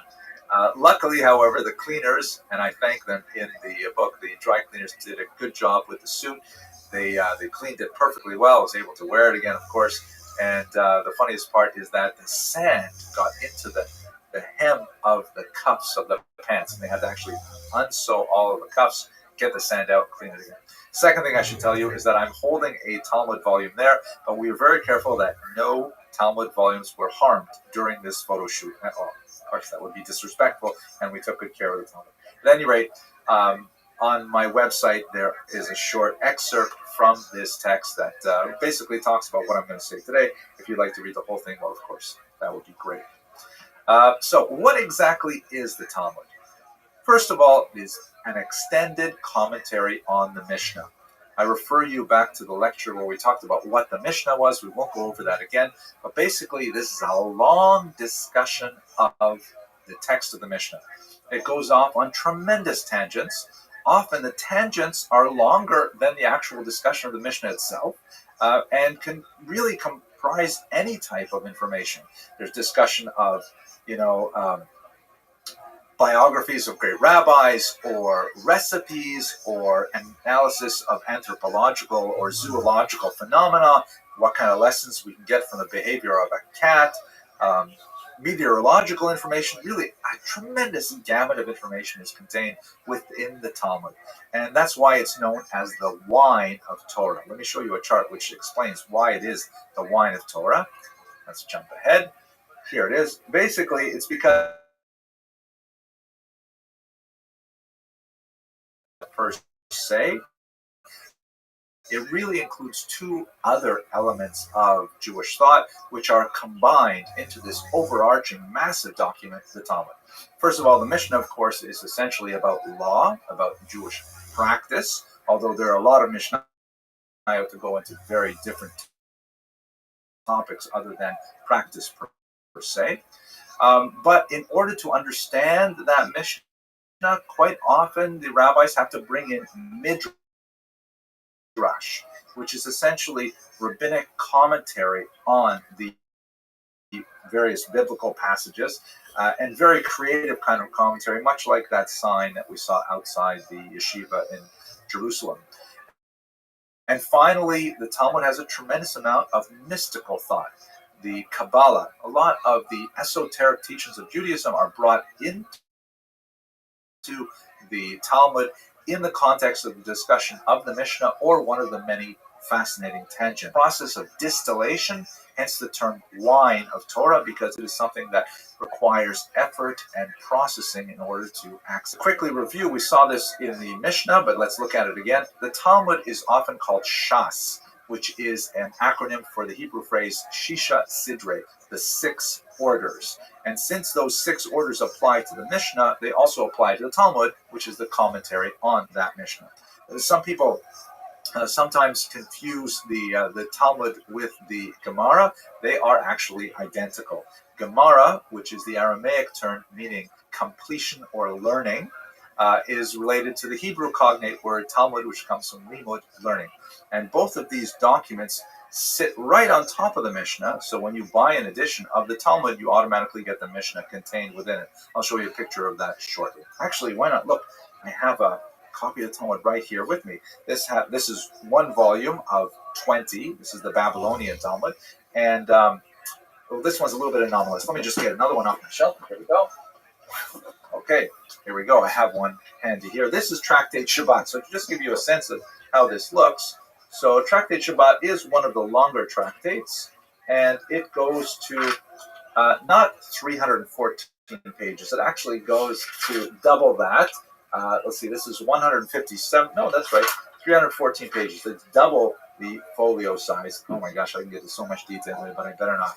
But when you look at the whole volume here, this is the Talmudic text itself, and this is a whole bunch of commentary, including various edited versions of the Talmud, like the Alphas at the back and so on. So of a typical volume that's this thick, about half of it is typically Talmudic pages, and the rest is commentary. And of course, there is commentary on the pages. I'm going to show you a chart of that in just a second on the Prezi. But at any rate, this is a 20-volume edition, the most standard edition, the Vilna Shas. Here you can see my favorite portico drawing as well. I really enjoy this. Oh my gosh, I just feel like going inside. You know what I mean? So back to the Prezi, though, the 6 orders of the Mishnah and the Talmud basically are listed here and their topics. And as I mentioned earlier, the Talmud goes off on a tremendous amount of tangents, so you can't simply think that everything dealing with marriage and divorce is in the order called Nashim. You will find marriage and divorce in Moed, in Nezikin, and other orders as well. It's a very fluid and flexible, or maybe a better word to use would be it's a very fragile and delicate structure that keeps many disparate topics joined together, although in a non-linear fashion, something that you'd expect to see in a more Greek-style textbook. At any rate, who wrote this text? Well, there is basically hundreds of authors involved. There are the original rabbis of the early period, the period of, let's say, Moses, Joshua, and the elders, as Pirkei Avot describes it, that will hand down teachings, and they are continued through the prophets and various scholars through a period known as the period of the Zugot, which are associated with the early Mishnah, and then the Tanaim, which are the Mishnah teachers proper, and then finally it reaches the Amoraim, or the speakers, who take all of these things and combine them into the Talmud. Another way to look at it is basically these are the transcripts of huge, massive discussions of rabbis in the various academies, both in the land of Israel and in Babylon, processing all of this material, trying to analyze the Mishnah by bringing in variant texts from the various Baraitot and Tosefta. You'll remember that from our lecture on the Mishnah. Comparing them and trying to refine exactly the truth of the material as a whole. Now, I mentioned there are two Talmuds, the Jerusalem Talmud and the Babylonian Talmud. The Jerusalem Talmud is actually a bit of a misnomer because it wasn't written particularly in Jerusalem. It's really written in the north, in the Galil region, the city of Tiberia region. But at any rate, this is an earlier version of the Talmud, which was written probably around the 4th or 5th century of the Common Era. The Babylonian Talmud, written 100 or 200 years later in the Mesopotamian region, where the Euphrates and the Tigris rivers come together. The Jerusalem Talmud is not nearly as popular as the Babylonian Talmud. The Babylonian is considered more authoritative, primarily because it could consider the Jerusalem in its own deliberations, although there are many sections which are in the Jerusalem that are omitted from the Babylonian Talmud, primarily because they are not as relevant to Babylonian life. In particular, for example, the agricultural law that was related to living in the land of Israel, the sabbatical law, things like that. Whereas the Babylonian Talmud is especially expanded in the area of civil and criminal law, the order of Nezikin in particular. When people say they're studying the Talmud today, they're almost invariably studying the Babylonian Talmud, although there are many scholars, of course, who look to the Jerusalem Talmud for a tremendous wealth of information that's not present in the Babylonian. So the Talmud, as it's presented, is very fascinating. I mean, a lot of people like to look at the page of the Talmud itself, and in reality, the page of the Talmud is a page of history presented in a two-dimensional format. In many ways, it's similar to the internet, the World Wide Web specifically, because it has hypertexting. And it is possible that when you study the Talmud, you are really engaging in a massive conversation that covers millennia, literally millennia. You'll look at a text that goes back to the Mishnaic period, quoting a text from the Bible that's even earlier, that will be debated by two Talmudic rabbis, and then there will be people in the 10th century, let's say Rashi discussing it, disputed by Tosafot in the 13th century, moving up through, let's say, Rabbi Akiva Eger in early modern Europe, and all the way up to the 20th century. It's really a fascinating, really 21st century, a fascinating document that offers so much history really on a single page. The page is divided into three basic areas. There is commentary on the text. That is basically a way to try and just get a sense of what does the text say. The Talmud is written in a highly arcane Aramaic idiom that not only is difficult because of the linguistic difference, where we no longer have Aramaic as a vernacular. It was, of course, the vernacular of the rabbis when they wrote the Talmud, but it's written in a highly coded and condensed version that is especially useful for oral retention, because, as I should not omit to mention, this is oral Torah. It was committed to writing only centuries after it was discussed.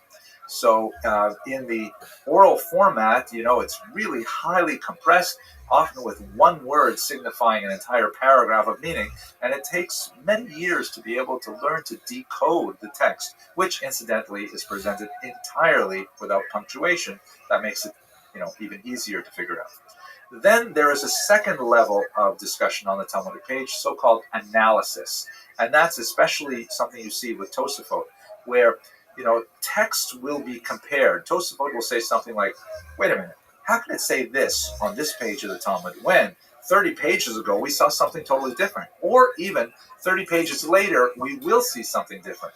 The concept of time, of linear relationship of ideas is not truly present in the Talmud. It's one huge gestalt whole that you like to see, that you have to really approach at any shoreline, and eventually you will reach the other shore, but quite often you have to experiment with swimming in hot water or cold water, deep water, water filled with, massive marine life and jellyfish and sharks and all kinds of things like that. I'm getting off topic. And the other thing that you'll find in the Talmud is often coded material. We'll talk more about this when we get later in this course, but codes basically are an attempt to kind of digest all this material and say, all right, let's organize this and say, what exactly is the bottom line? How are we supposed to behave? Is this chicken kosher or not? Can this couple be legally wed or not? And the codes, which often appear on the page or as cross-references to the codes that are printed elsewhere, will tell you that kind of information. What is the bottom line? The Talmud, like the Mishnah, often does not get to the bottom line, often does not produce a sentence that says, after discussing this for 10 pages, we have decided X. That does occur occasionally in the Talmud, but more often than not, it does not. And it is up to the student, guided by a teacher, a qualified teacher, to really understand, what did the Talmud just say after all? It's really not so simple. Here's a look at the Talmudic page. I showed you a copy in my own Talmud, but here's from Tractate Brachot. And really, we could spend a lot of time talking about all of the details, but just to give you a quick look, you'll see that the Mishnah occupies the top part of the central portion of the text. And that's, of course, the ancient document that comes from the 3rd century. Then following it is the Gemara, that's signified by a larger print, Gimel and Mem for Gemara or Talmud, which is a discussion of that Mishnah. Now that section of the Gemara can and does go on for many, many pages before the Gemara then concludes and a new Mishnah is presented. On the right-hand side, it'll be on the left-hand side on other pages. It's always on the center of the binding, though, is the commentary of Rashi, which is essentially a really important commentary just to follow the line-by-line description of what's happening in the Talmud, sort of unpacking that really dense text for 11th century readers. Now, of course, we often need commentaries on Rashi to unpack it for 21st century readers. And then on the opposite side, you typically have Tosafot, which are the school, it's not just a single person, a school of rabbis who analyze the text, who try to break it down, criticize it, question it, turn it every which way, and try to get, wring every last little bit of truth out of it. Tosafot includes, among others, Rashi's own descendants. And then typically on the outside, sometimes squeezed on the inside, and even between the margins, you'll see cross-references to other texts, such as the codes. And that's a typical page of Talmud. Okay, there's a lot more to say about how the Talmud was studied, role of women in the study of Talmud, but I fear I'm running out of time right now, so I'm going to stop here, and I certainly encourage you to read more about this amazing document.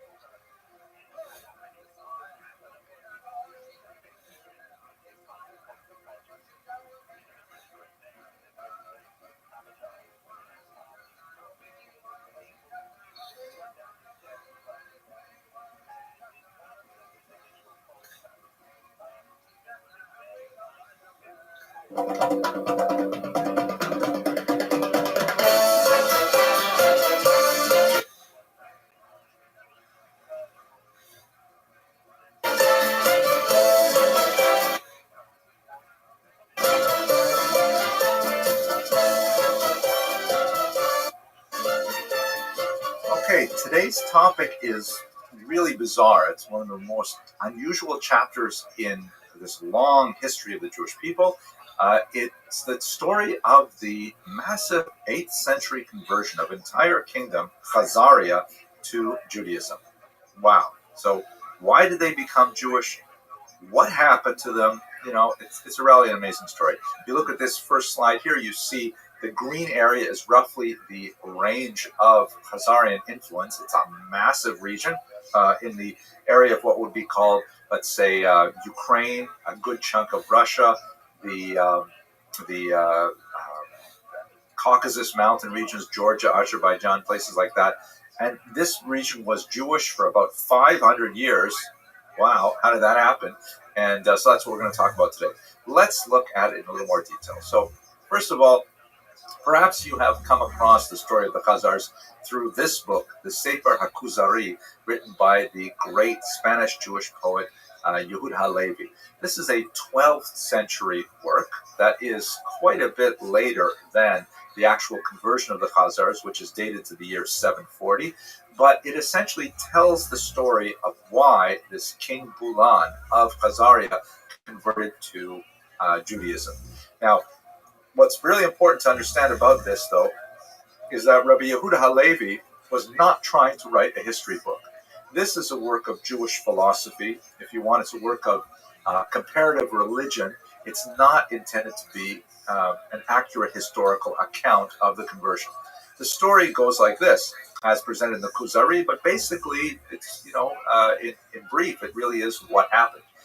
This King Bulan, a pagan living in his capital of Itil, which is on the northern part of the Caspian Sea, he wonders about, what is religious verity, and he decides he's going to hear from all of the great monotheistic faiths. He feels like it's time for himself and his people to move on from paganism, and clearly monotheism is a burgeoning trend, and therefore he says, okay, let's find out about, what's going on with the monotheistic faiths.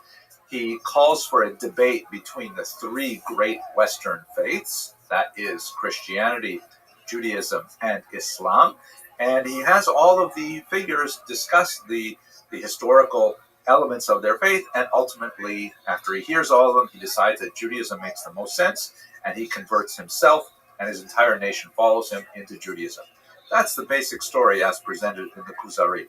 Now, why Rabbi Yehuda Halevi wrote it, and he could only write it really within the very special environment of Spain, which had large Muslim and Christian populations, was to give Jews an opportunity to defend their faith against the arguments of the other two great monotheistic faiths.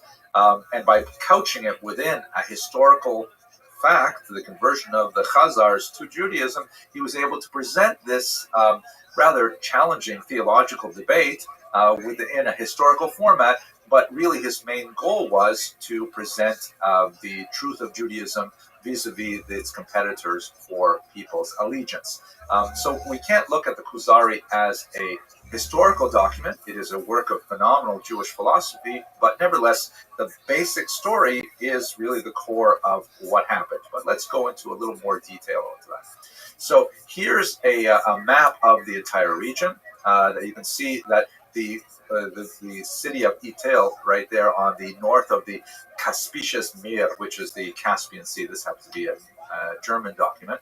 And they really extend quite far. If you can see up towards the top left, you see Kiev, which according to the great Ukrainianist Omelian Pritsak of Harvard, the late Ukrainianist, he believes that Kiev was actually a Jewish outpost of the Khazars, which is fascinating to think that, the central city of the entire Eastern European civilizations of Ukraine, Belarus, and Russia, what's called the mother of all Russian cities, so to speak, was actually a Jewish trading post to begin with.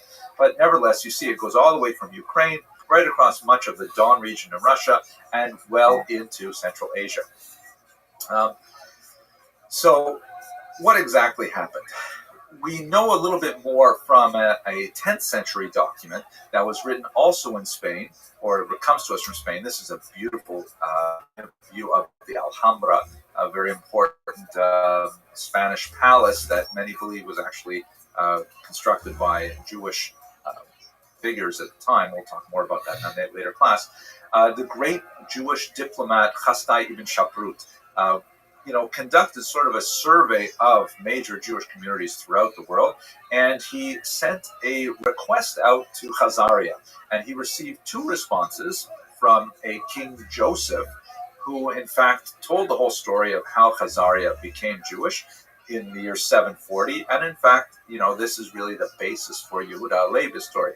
There are a lot of additional details there, but the kernel of the story is, this King Bulan had this three-way dialogue with Jews, Muslims, and Christians, and in fact ultimately decided to become Jewish. So we have multiple sources that point to the same story, of the original conversion of the Khazars.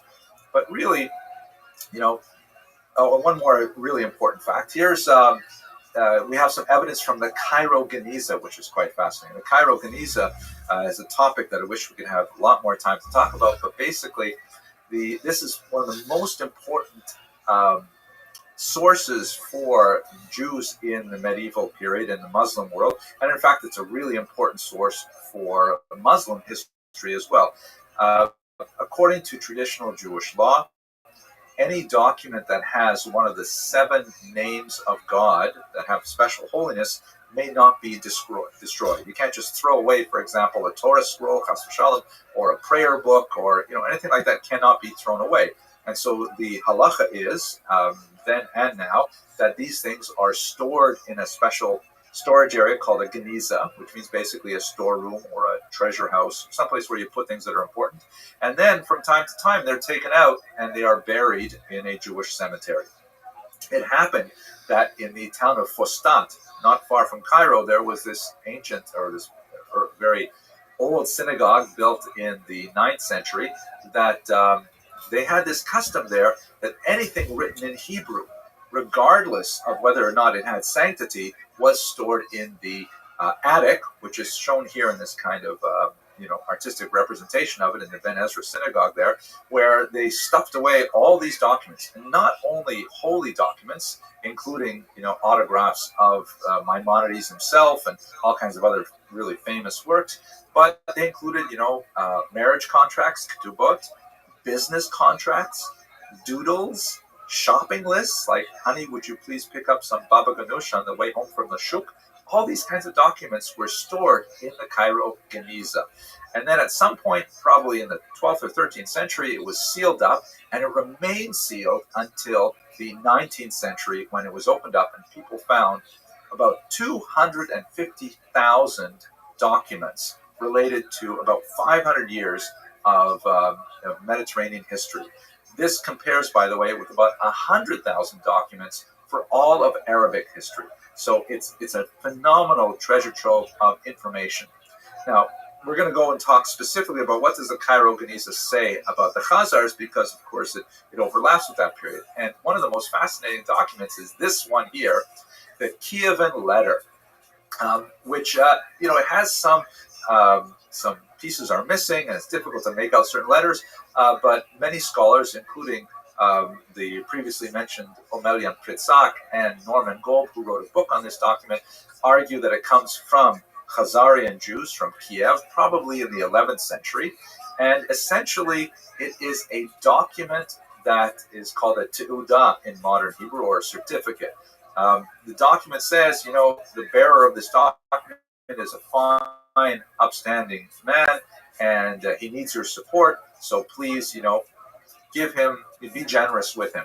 And essentially, we still have these documents today. If you live, for example, in any Jewish community, and you live in a single family dwelling on the street, you will get, charity collectors knocking on your door and presenting you with letters, something like this. Usually they're laminated, and they usually have signatures from the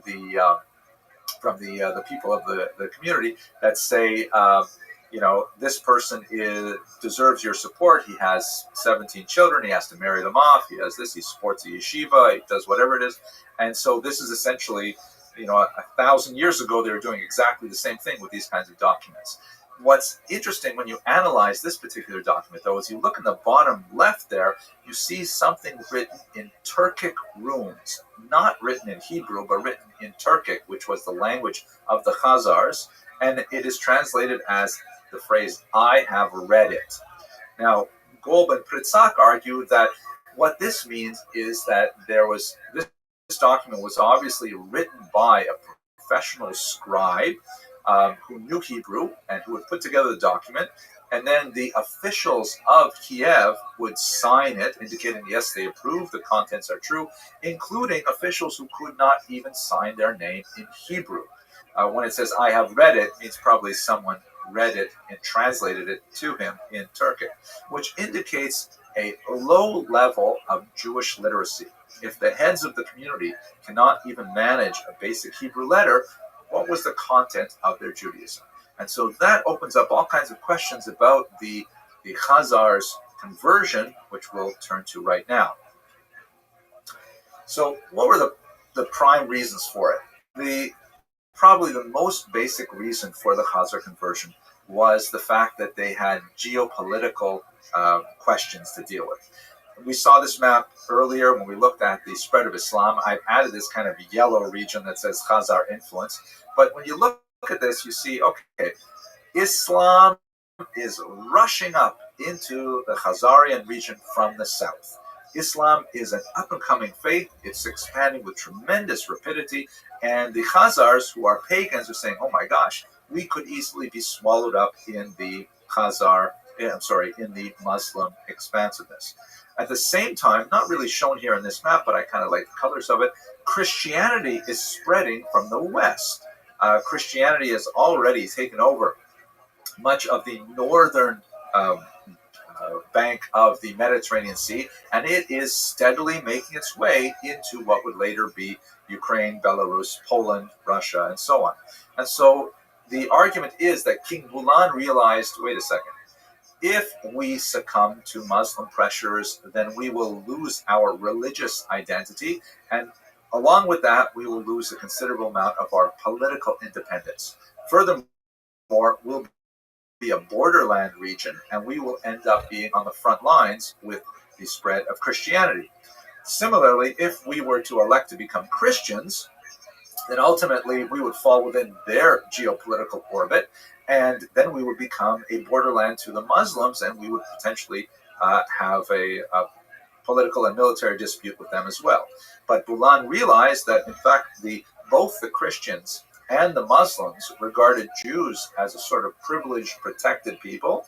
The Muslims through the Pact of Umar, the Christians through the Doctrine of Witness, and therefore he said, wait a second, what if we take a moderate approach and we become Jews? Then Muslims will have to, respect our political integrity, at least to some degree, Christians as well, and we can retain our identity within the context of the spread of these other two great monotheistic faiths. The Kahaba, that seems to be what he decided, and in fact, the Khazars did maintain their independence as a Jewish nation for about 500 years as a result. Still, we have lots of other questions like, wow, they became Jewish? I mean, what happened? Why did they become Jewish besides the geopolitical? How Jewish were they? How come we don't hear anything more about them? I mean, these are all really big questions. So let's look at those right now. So there's evidence from medieval travelers that, in fact, the level of their Jewish commitment was fairly thin. Travelers like Benjamin of Tudela, Petachi of Regensburg, talk about the Khazars, and they don't seem to have a lot to say about them. It doesn't seem to really excite their attention that there is this huge Khazar kingdom. Not to mention the Gaonic responsa that has survived from Babylon, which is not so far from Khazaria. We don't have too much reference to the Khazars. They don't seem to be really on the radar of the rest of the Jewish world, so much so that we really only hear about them in the 10th century with Chasdai ibn Shafrut. There's some significant question that maybe they didn't practice very basic rituals like circumcision, and that's like one of the most fundamental Jewish rituals. As Jews become assimilated, it's one of the very last rituals to go. Perhaps they were Karaites. Perhaps they practiced a form of Jewish expression that denied the validity of the oral Torah. That's also a possibility. It's kind of lost in the dark.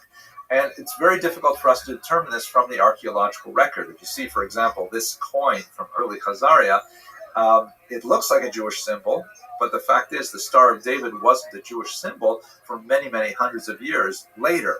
So it's hard to really understand what kind of Judaism they practiced, but the bottom line is they probably were not practicing full rabbinic Judaism as other peoples were.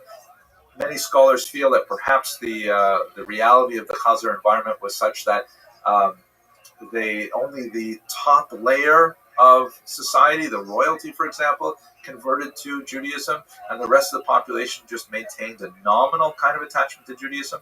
All these things are possible as we understand the degree of conversion of the Khazars. Now, what happened to them? So this is kind of an interesting topic that many scholars look at today. Perhaps the most significant argument that really stirs the pot over the Khazars is expressed in this book by the famous author Arthur Kessler, called The 13th Tribe, in which he argues, along with several other scholars, that the, the Khazars, when they disappeared, they essentially formed the ethnic basis for Eastern European Jewry, known as Ashkenazic Jewry. Most scholars dispute this theory, and in fact, they impute less than ideal motivation to those who advance this proposition. But just in brief, why would you argue that the Khazars became Ashkenazi Jewry? Well, because you've got this massive population, and where do they go? I mean, what happens to them? That's the central argument, really, is where do all these Khazars go? We know that they're there. They're there until the 13th century, and then all of a sudden they disappear. The problem is there's very little evidence to indicate that the Khazars had any impact on Eastern European Jewry culturally, and so it's hard to see any Khazar influence on these people. And at the same time, there's lots of evidence to indicate that Rhineland Jewish civilization, which is the heartland of Ashkenazi Jewry, the word Ashkenaz is associated with the northern German region of Speyer, Worms, and Mainz. There you see lots of evidence, like, for example, linguistic evidence. Why is it that we have no appreciable impact of Turkish or Turkic language on the language of the Jews of Eastern Europe, who spoke overwhelmingly Yiddish as their mother tongue? Yiddish is basically medieval German, so they carried the language with them from medieval Germany into Eastern Europe and Poland and Russia, Ukraine, places like that. And there's a lot of Slavic influence, Russian language and Polish language, Ukrainian language, Belarusian, but very little Turkic. One of the great scholars of the Yiddish language, Max Weinreich, does argue that there may be a few key terms, like, for example, the very popular Yiddish term daven, which means to pray. That does not have a clear Hebraic root, nor Aramaic, nor German. It may be related to a Ukrainian term, a Slavic term, but it's also possible that it comes from a Turkic root. So it's not saying that the influence of the Khazars is completely missing, but there's so little and such tangential evidence that people argue that it's simply not real. More likely, the preponderance of scholarly opinion is that the Khazars had such a thin attachment to Judaism to begin with that in the 13th century they simply abandoned Judaism altogether and assimilated to various indigenous faiths, presumably Christianity eventually, and so on. Now, so what are the perhaps inappropriate scholarly motivations of people who want to argue for this? Some say that the reason why people produce this particular argument is because it undermines the Jewish claim to antiquity through the Middle East in particular. In other words, if Ashkenazic Jewry are really descended primarily from the Khazars, that means they are not ethnically related to the ancient Hebrews of Israel, Abraham, Isaac, Jacob, and so on. And this would mean that they have less legitimacy, as the argument goes, to the land of Israel, and so on. That's perhaps the political motivation for this kind of argument, which is incidentally very much favored by white supremacists and other groups, not well supported by the scholarship, but nevertheless, one can see why they would want to argue this particular point. That being said, looking at the Jewish people as a whole, if you want to try and look at genetic background, it's clear that Jews are completely mixed in with whatever peoples they live with. If you look at the Jews of India, like the non-Jews of Poland, the Jews of Ethiopia look like the non-Jews of, Judaism does not define itself by genetic origins. It is fundamentally let's go on past this. So what about the Khazar legacy? So besides the possible intrusion of the love for Chinese food that affects the Jewish people, see, that's why I put this picture here, it's very difficult to determine the specifics of how the Khazars made a larger impact on Judaism. However, it's very clear that they are well integrated into the medieval non-Jewish environment of the time. We have multiple data points that argue that, in fact, the Khazars existed. Many other peoples are aware of them. We have them in Arabic historians, for example. But perhaps the most interesting legacy of the Khazars is in Russian culture. The very important early document that describes the birth of Russia as a culture is called the Povest Vremeniach Viet, or the Chronicle of Bygone Years. And in the central story of the Povest is the transformation of pagan Russia into a Christian community. And amazingly, although this document is written many centuries after the Khazar conversion, it's almost identical to the Khazar story. The king Vladimir, in the year 988, holds a debate among four practitioners of various faiths. In this case, he's having Jews from Khazaria, explicitly mentioned Jews from Khazaria, discuss Judaism. A Muslim discusses Islam, and two forms of Christianity are represented, both Western Christianity, later called Roman Catholicism, and Eastern Christianity, the Orthodox Christian interpretation. They all debate, and Volodymyr actually comes very close to converting to Judaism. Can you imagine what would Russian history be like if, in fact, he adopted Judaism? But at the last minute, he says to the Jews from Khazaria, he says, "Okay, let's wrap it up. I want to become Jewish. Where do I sign up? But before we do, just tell me, where's your homeland?" And the Khazars say, "Oh, sadly, Israel was our homeland, but it was taken away from us because of our many sins." And Volodymyr says, "What? You guys live in exile? Forget it. I don't want that to happen to me." And so therefore he turns away from Judaism. He also comes very close to Islam, but in a rather humorous moment, he sort of says to the Muslim, he says, "Okay, great. Islam, that's the way to go. Sign me up. Let's first drink a l'chaim." And the Muslim says, "Wait a second, you have to realize that in Islam, we don't drink alcohol." And he says, "What? Are you kidding? We Russians love our little cups," which means, shot glasses. There's no way we're becoming Islamic. And as a result, he turns away from Islam. Then the debate comes down to the Roman Christian, the Roman Catholic Christian, and the Orthodox. He ultimately, of course, chooses the Orthodox. And in 988, there is a mass baptism in the Dnieper River. And ultimately, Kiev and later its successor civilizations in Belarus, Ukraine, and Russia become Orthodox Christians. So that's perhaps the most interesting legacy of the Khazars in the non-Jewish world.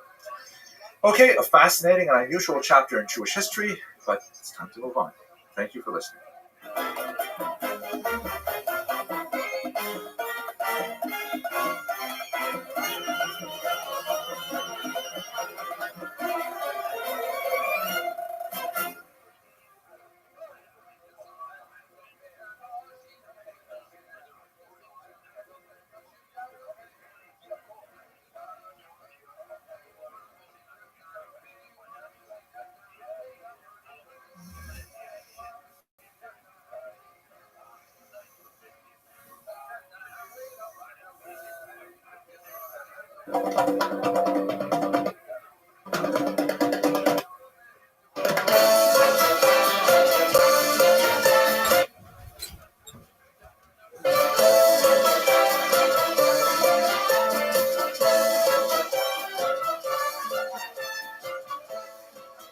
Okay, so today we're going to talk about a subject that's of extreme importance in understanding the survival of the Jewish people. Obviously, we like to think there are a lot of supernatural forces involved, and one supernatural force in particular. But if we analyze the survival of the Jewish people, we can see that despite its apparently miraculous longevity, the Jewish people did put in place a lot of really significant sociological, maybe even anthropological mechanisms that supported their survival throughout a very difficult diaspora filled with persecution and, on the other hand, threats of assimilation. And much of that success was due to the fact that they worked out a rather excellent communal structure known as the Kehillah. It's an organization that really helped the Jews survive, and in fact, it persists to the present day. Not so much in the traditional sense of the term, but at the very least in the organization of synagogues. They adopt, by and large, the exact same structure of the Kehillah as was used in really the ancient period through the medieval up until the early modern period. So let's have a look at the Prezi and see exactly how that worked. Okay, so here we go. Here's our Prezi. And okay. This, by the way, is a rather amazing image. This is of the Wolpa Synagogue in Poland. I chose it just because I wanted to have some kind of communal facility that we could look at. You can see the really interesting Oriental-style pagoda-like architecture that was common for many of these wooden synagogues in Eastern Europe. Many of these synagogues, I'm not sure if the Wolpa synagogue was included in them, were made entirely without nails, entirely just with natural wood. The reason being Kabbalistic in nature, that nails, being metal, somehow defile the structure, and so they made it completely out of wood using tongue and groove techniques, really phenomenal works of art. Maybe we'll have a chance to talk about them in a later class. But at any rate, let's go to our topic today, which is really Jewish communal structure. So the passage in Pirkei Avot really says it all. If there is no flour, there is no Torah, and if there is no Torah, there is no flour. Meaning, you have to have work in order to engage in spiritual activity, and you have to have spiritual activity in able to continue working. We need both of these things together. And in many ways, the way that the Kehillah was structured was essential to Jewish survival. The Kehillah supported Jewish survival, and with ongoing Jewish survival, there was a perpetuation of the Kehillah structure. This would come crashing to a halt in the 19th century, and in many ways the Jewish world has suffered tremendously as a result of the Kehillah, still trying to figure out exactly how to define its existence after the loss of this institution that lasted close to 2 millennia. But nevertheless, let's concentrate on the ancient and medieval periods today. The Kehillah survived and was so successful at keeping the Jews intact because there was a tremendous amount of coercion involved in the system. In other words, you had to belong to the Kehillah, and once you belonged to the Kehillah, you had to follow the rules. It's very important that we understand that up until the late 18th century, really, the French Revolution, there was no such thing as a secular Jewish identity. You either belong to the Jewish community or you belong to another religious community, the Christian or the Muslim community, for example, depending on which culture we're looking at. There was no such thing as saying, I just feel like opting out. I don't feel like belonging to the Jewish community. Now, it's true, as I may have mentioned to you before, the current, inheritors, of the Kehillah structure would be an institution like, let's say, the United Jewish Appeal or the Federation Movement. And once you get on their mailing list, the only way to get off is through the FBI Witness Protection Program. But that's not true of the ancient period. In the ancient period, the only way to exist was within a corporate structure like the Kehillah, or moving out to a different estate, let's say in a feudal system like the Christian peasants or the burghers and so on. On the other hand, if the Kehillah is overly coercive, if there is no freedom and no dissemination of power, then the Jewish community would simply dissipate of its own accord, as people would voluntarily elect to leave the community and join the other communities they had to compete with. There was no middle ground. You were either in or out. And we should remember that the Kehillah, even though it exercised this coercive power to keep the Jews intact, we should view the fact that they did so within the context of an often hostile minority. Tiny Jewish minority living within an overall hostile environment can spell disaster, but the Kehillah was an important mechanism for keeping them alive. This is exemplified in the late 19th century work of Shalom Aleichem, the great Yiddish writer, who wrote, as you can see in this picture here, Tevye der Milchiker, Tevye the Dairyman, popularized in English as Fiddler on the Roof. The idea being that Jews are like violinists perched on the very top of a peaked roof, and they're trying to eke out the tune of their lives. They're trying to play music, all the while balancing precariously on the rooftop. And that was the nature of Jewish life, trying to figure out exactly how to maintain a Jewish existence within a hostile environment, and the Kehillah was one of the most profound balancing factors. Now, if you actually log in and see the Prezi, you can watch this little video of Tevye where he talks about tradition and things like that. It's really great to watch it, but, actually maybe we should watch it because it's fun. No. We're going to go on. Just go and log into the Prezi and you'll be able to watch the whole thing properly. We're going to go past this. Okay, sad but true. Okay, so here's the Kehillah, and I've broken it up into several main parts so you can understand the most significant elements of the Kehillah. The first element of the Kehillah, first section, were the so-called Tuvei Ha'ir, or the good people of the city. This was typically an association of 5 men. Women were not seated on the Tuvei Ha'ir. This is a very androcentric institution. It's also a plutocratic institution, meaning it is dominated by wealthy individuals. The members of the Tuvei Ha'ir were expected, in exchange for the great honor of receiving these leadership positions, they were also expected to essentially write checks to the Jewish community. And so it was kind of give and take. Wealth gave privilege, but at the same time meant responsibility. And quite often, the Tuvei Ha'ir would have to underwrite a lot of the very important work that the Kehillah would do, as we shall see later. The Kehillah the Tuvei Ha'ir, would appoint one member who was known as the Parnas, or the president. The word Parnas and president are most likely related, but the Hebrew term Parnas means the one who provides. The Farnes means to feed, to provide, that kind of thing. And that was a very accurate term because the Tuvei Ha'ir were required to give of their own wealth to keep the society moving. There were periodic elections. People would move in and off of the Tuvei Ha'ir, but this was a standard feature of every Kehillah. Now, the Tuvei Ha'ir was balanced by the Beit Din, typically comprised of 3 rabbis. The Beit Din were given the task of ensuring that everything that happened within the Kehillah, including the actions of the Tuvei Ha'ir, were entirely within the bounds of Jewish law, of halakha. And this meant that sometimes the Tuvei Ha'ir and the Beit Din would come into conflict, especially because the salaries of the Beit Din were actually paid for by the taxes collected by the Tuvei Ha'ir and often supplemented by the Tuvei Ha'ir's own resources.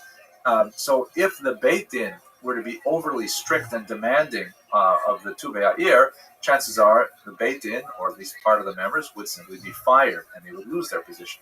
On the other hand, if the Tuvei Ha'ir did not behave in accordance with halakha, as clearly stipulated by the Beit Din, then the large masses, the Jewish population as a whole, would lose their confidence in the Tuvei Ha'ir and exert the kind of soft pressure that would ultimately cause Tuvei Ha'ir members to step out of those leadership roles. So the Beit Din and the Tuvei Ha'ir had kind of like a dynamic relationship of opposition and pressure that kept the whole thing basically running according to Talmudic law and with a fair degree of equity. The Beit Din would also, of course, be adjudicating all kinds of internal disputes as they occurred in the Kehillah, and was an essential aspect of making sure that there was consistency and integrity in all of the legal affairs of the Kehillah. Both the Tuvei Ha'ir and the Beit Din employed people called gabayim. The word legabot in Hebrew means to collect or to enforce. And I kind of like the term enforcer myself. Now, you may have heard this term, the gabbai, from synagogue membership, because there's always someone in the synagogue called the gabbai, whose job it is to basically make sure that everything runs properly during the services. that the correct people are called up to the Torah for the readings in the correct order and things like that, which doesn't sound like such a, it's an important task to running the community, but it doesn't sound like such a forceful task with a tremendous amount of authority. The traditional Gabayim, however, were extremely powerful because they were given the task of carrying out the will of the Tuvei and or the Beit Din. In the case of the Tuvei the most important thing the Gabayim would do was they would collect the taxes. They would have the responsibility of going out and making sure that every member of the Kehillah paid the required amount as assessed by the Tuvei. And so this is a rather coercive system. It's not like an income tax system where you fill out your forms and you have appeals and things like that. But the Tuvei would basically have a look at your wealth and say, okay, you have 3 cows this year, so we think you should pay this amount of money, and you would have to surrender it. And if you didn't like it, the Gabayim would come. And if you didn't like that either, well, then you could run into the Gabayim of the Beit Din, which could impose even further sanctions. They could impose fines. They could impose social ostracism, meaning, like, for example, you would lose synagogue privileges, or there would be proclamations saying people couldn't do business with you for a period of time. Or most seriously, you could lose burial privileges, and we'll talk about that in the next slide. The Gabayim had a tremendous amount of authority because they were acting on the decrees of the Beit Din and or of the Tuvei, and they had a tremendous amount of impact on society. Again, though, the coercive nature of the Kehillah, although it may rankle modern sensibilities, was essential to keeping the Kehillah functioning. They had to have standards and consistency and make sure that Jews complied. Well, I should also mention that corporal punishment was not at all unknown. That, for example, let's say a person refused to appear before the Beit Din when summoned on a repeated basis, let's say, then that person could actually receive lashes for failing to comply with the Beit Din's demands. Now, the majority of the work of the Kehillah, the actual functioning of the Kehillah, was done by the Chevrot, and these were dominated by women. The Tuvei, the Beit Din, the Gabayim, all male, but the Chevrot predominantly female. The word Chevra in Hebrew means association or a group of friends, and basically we could translate this term as committees. There were a whole host of committees that were dedicated to serving all the needs of the Kehillah. Things like taking care of orphans, taking care of widows, taking care of poor brides, taking care of travelers, study associations, you name it. Anything that the Kehillah wanted to organize, they would create one of these free-form committees, again dominated by women, who would then use some of the resources that were given to them by the Tuvei to make sure that they could carry out their work. So let's say, for example, very common, you have the Hachnasat Kala, the providing for poor brides. There'd be a certain number of brides in the Kehillah that did not have sufficient means to set up their first home, and so there would be a Chevra, Hachnasat Kala Chevra, that would go to Tuvei and they would say, all right, we have so many brides this year, we need so much money, and the Tuvei would have to disperse those funds. Ideally, from taxes collected from the large tax base of the Kehillah as a whole, but more often than not, they would have to actually come out with some of the money from their own pockets. So the Chevra would be responsible for carrying out this function within society, and they would rely on the Tuvei to provide them with things. We should also understand that compared to surrounding Muslim or Christian societies, the Jewish level of social service, the social safety net, as it were, was massive. There was very little comparison. The Jews were really very, very self-sufficient as a community, creating all of the various institutions they needed to care for those who are downtrodden within society. The Gabayim, if we can go back for a second and remember these guys, one of their functions was collecting, for example, for the weekly poor relief. As described, for example, in Maimonides' Mishnah Torah, there will be several different funds, one for people who had, not even 2 meals worth of food to their name, one for for people who had like 3 days worth of food, and another, let's say, for people who needed food for the Sabbath, or especially for, Passover. That's the Gabayim would go out and they would collect all of this money door to door, and then the Chevras would be in charge of dispersing it as appropriate. Now, these are kind of the form. Oh, I forgot to mention, the most important Chevra of all was the so-called Chevra Kadisha, the Holy Chevra. And the Chevra Kadisha, it was a male and a female Chevra, were associated specifically with Jewish burials. Chevra Kadisha was typically populated only by the most respected, typically older members of the community for Kabbalistic reasons, which we won't get into right now. And the Chevra Kadisha had tremendous authority. If they were so commanded by the Beit Din, or in some cases the Tuvayir, the Chevra Kadisha could withhold funeral services from a recalcitrant member of the community. And this was taken very seriously by the communities. The thought of not having a Jewish burial struck fear into the hearts of Kehillah members, and typically even a warning that the Chevra Kadisha would refuse to bury a Jewish member of the Kehillah was. Now, of all these groups, we should remember that there were a few alternative loci of power, meaning places where you could exercise power. There were a few kind of like disruptive power structures that were tolerated within the Kehillah for special occasions. One of my favorites, for example, is that if a woman felt that she was not being treated well by the Beit Din or the Tuvayir, and she felt that her case was not being considered adequately for whatever reason it would be, she could actually go into the synagogue on the Sabbath morning during the Torah reading. She could invade the men's section and go right up and stand on the bima with the Torah open and refuse to allow the service to continue. Of course, it requires a separation of men and women during traditional services until her case was heard. And this was a huge public embarrassment for the Tuvayir or the Beit Din if they had not been handling her case properly. And it was kind of a threat that many people could use, women could use in particular, to exert their will despite the lack of obvious power.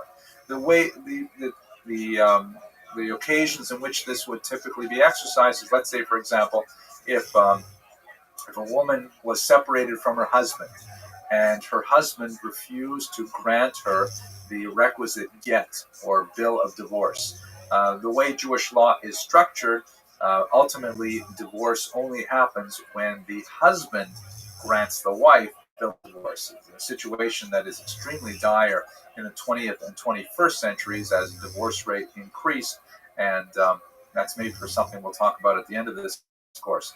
But it's not an unknown phenomenon throughout Jewish history. Now, if a woman felt that she was being pressured unfairly, let's say, to have her parents pay off her husband's debts before he would give the get, and they didn't have enough money or things like that, then one of the ways that she could retaliate is simply by going to the synagogue and stopping the services, publicly shaming both her ex-husband, who's actually still married to her but separated, and the holders of real power, the Tuvayir and the Beit Din, into acting more forcefully. And of course, as mentioned, they could use corporal punishment to make sure that the husband gives her the get. So that's kind of like the main structures of the Jewish communal structure. To jump ahead to the 16th and 17th century, all the way really through the 18th century, one of the most fascinating elements of the entire system is when a whole bunch of these kehillas, essentially Jewish municipalities, got together and decided to unite, and they formed something known as the Council of Lands, sometimes called the Council of Four Lands, in which they brought all of the kehillas together into essentially a government within a government, a state within a state that existed in the medieval and early modern Polish-Lithuanian Commonwealth. They would have meetings twice a year in the market city of Lublin and discuss all kinds of issues that were important to the entire region, including, for example, husbands who run out on their wives without giving a get and they move from one city to another. Well, the Kehillah system allowed for a level of standardization so that people could not escape their due. They were also quite involved with copyright law. They instituted the so-called haskama because this was coming out around the time that printing was popularized. The haskama that is today called an approbation at the front of a typical traditional religious book will usually say, some rabbi will write a letter saying this book is kosher and it will not pollute your mind if you read it, things like that. But back then, the haskama was designed mainly to enforce copyright, telling readers of the book that they are not allowed to republish this book on their own until a certain point of time has arrived and things like that. They also, kind of interesting, they engaged heavily in sumptuary legislation, which essentially are laws limiting consumption. How so?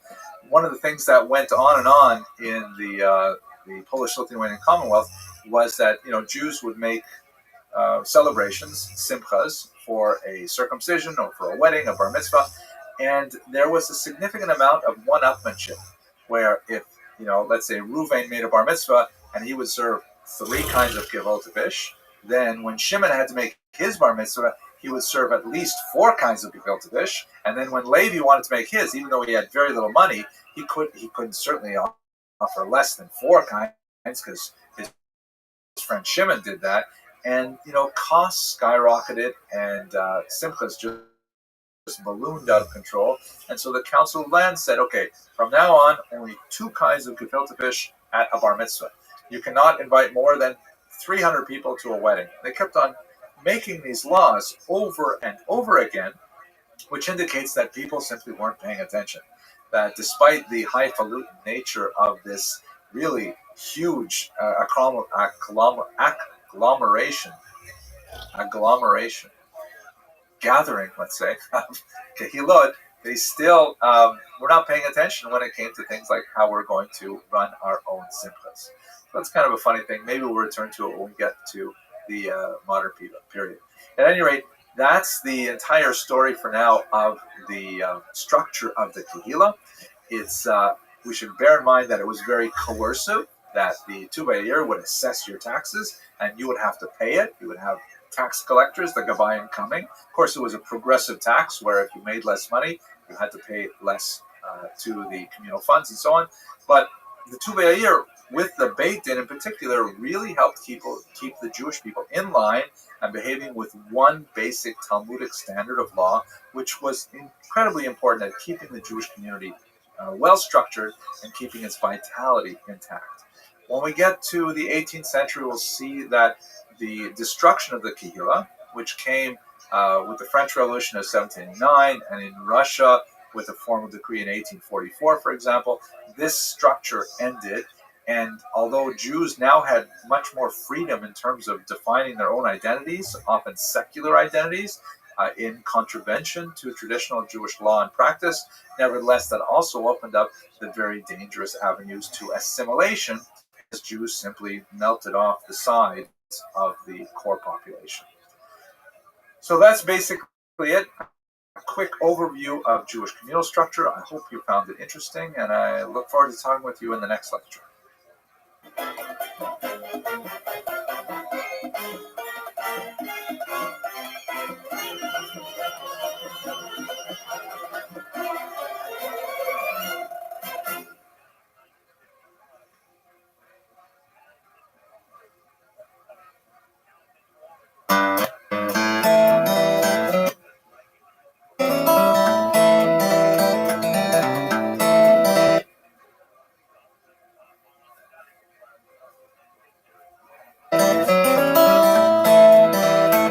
Hello, everyone, and welcome to another essential lecture in Jewish history. Today we're going to look at Jews in the medieval economy. To start with, much of our thinking about Jews in the economy is colored,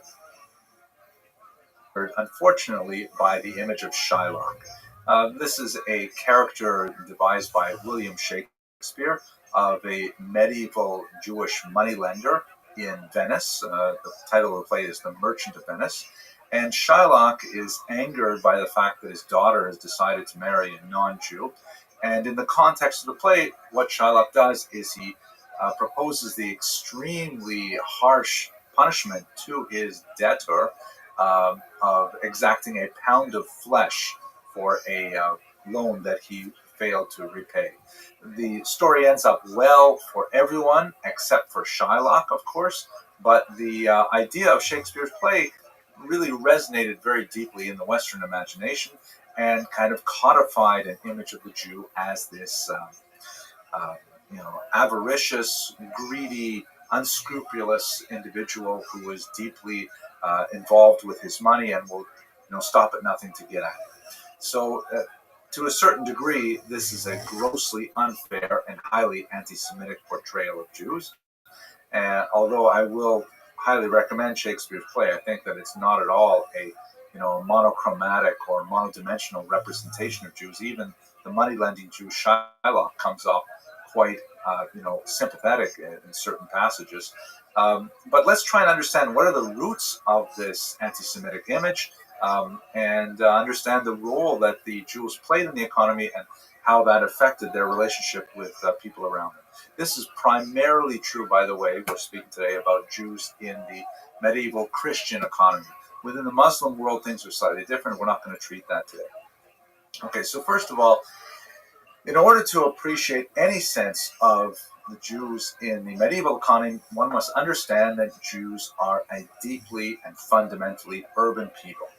Not since the Jews left the land of Israel in the first century when in the Roman exile, and until really their return in the late 19th century with the advent of the Zionist movement, have Jews been agrarian to any significant degree. For example, here is a Yiddish, looks like a film script, but shows the Jewish farmer, and I think it actually means the Jewish farmer. I mean, this is him. His name is Shloimi. That guy behind him there isn't even a farmer. He's just helping him out. The idea is that there's so few Jewish farmers anywhere. Even Tevye, the rural dweller of the shtetl in Fiddler on the Roof, was a dairyman himself. He wasn't even a worker of the land per se. And this is basically a truism for much of Jewish history, for reasons that I hope to explore in the next 15 minutes or so. But Jews basically avoided the agrarian experience after having left their homeland in Israel in the first century. They congregated in urban areas, either small urban areas like villages or increasingly in large cities. And this has a tremendous impact on what kind of professions Jews would choose and what kind of economic impact they would have in society. Here's a picture of typically Jewish urban environment. And Jews are a very gregarious people.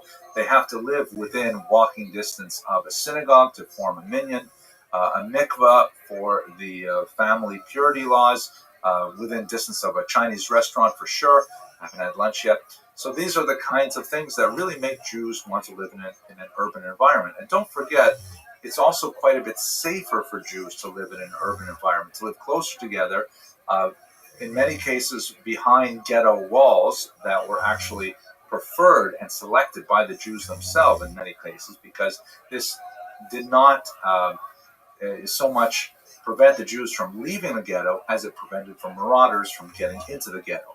If you find this a very difficult concept to grasp, all you have to do is come down here to South Florida and drive around Boca Raton, and you'll see all these massive installations of Jews in things called gated communities, which are essentially, modern self-imposed ghettos, because they're kind of keeping hoi polloi out and protecting the civilization within. So Jews are a fundamentally very urban population. Ironically, this means that they come into close contact with another highly urbanized element of the medieval population, and that is the clergy. Jews, because they were increasingly living in larger towns and in cities, this is where the cathedrals were built. These were where peasants would gather for their church services. And so Jews and Catholic clergy were regularly brushing elbows in the urban environment, which had an unusual kind of spin-off effect in their relationship. And we'll talk about that more in the next lecture. But that's the first point. Jews are highly urbanized. Take away the ancient period when Jews lived in their land, take away the modern Israeli period where they live in their land once again, and in the 2,000 years in between, they're really a very urbanized people.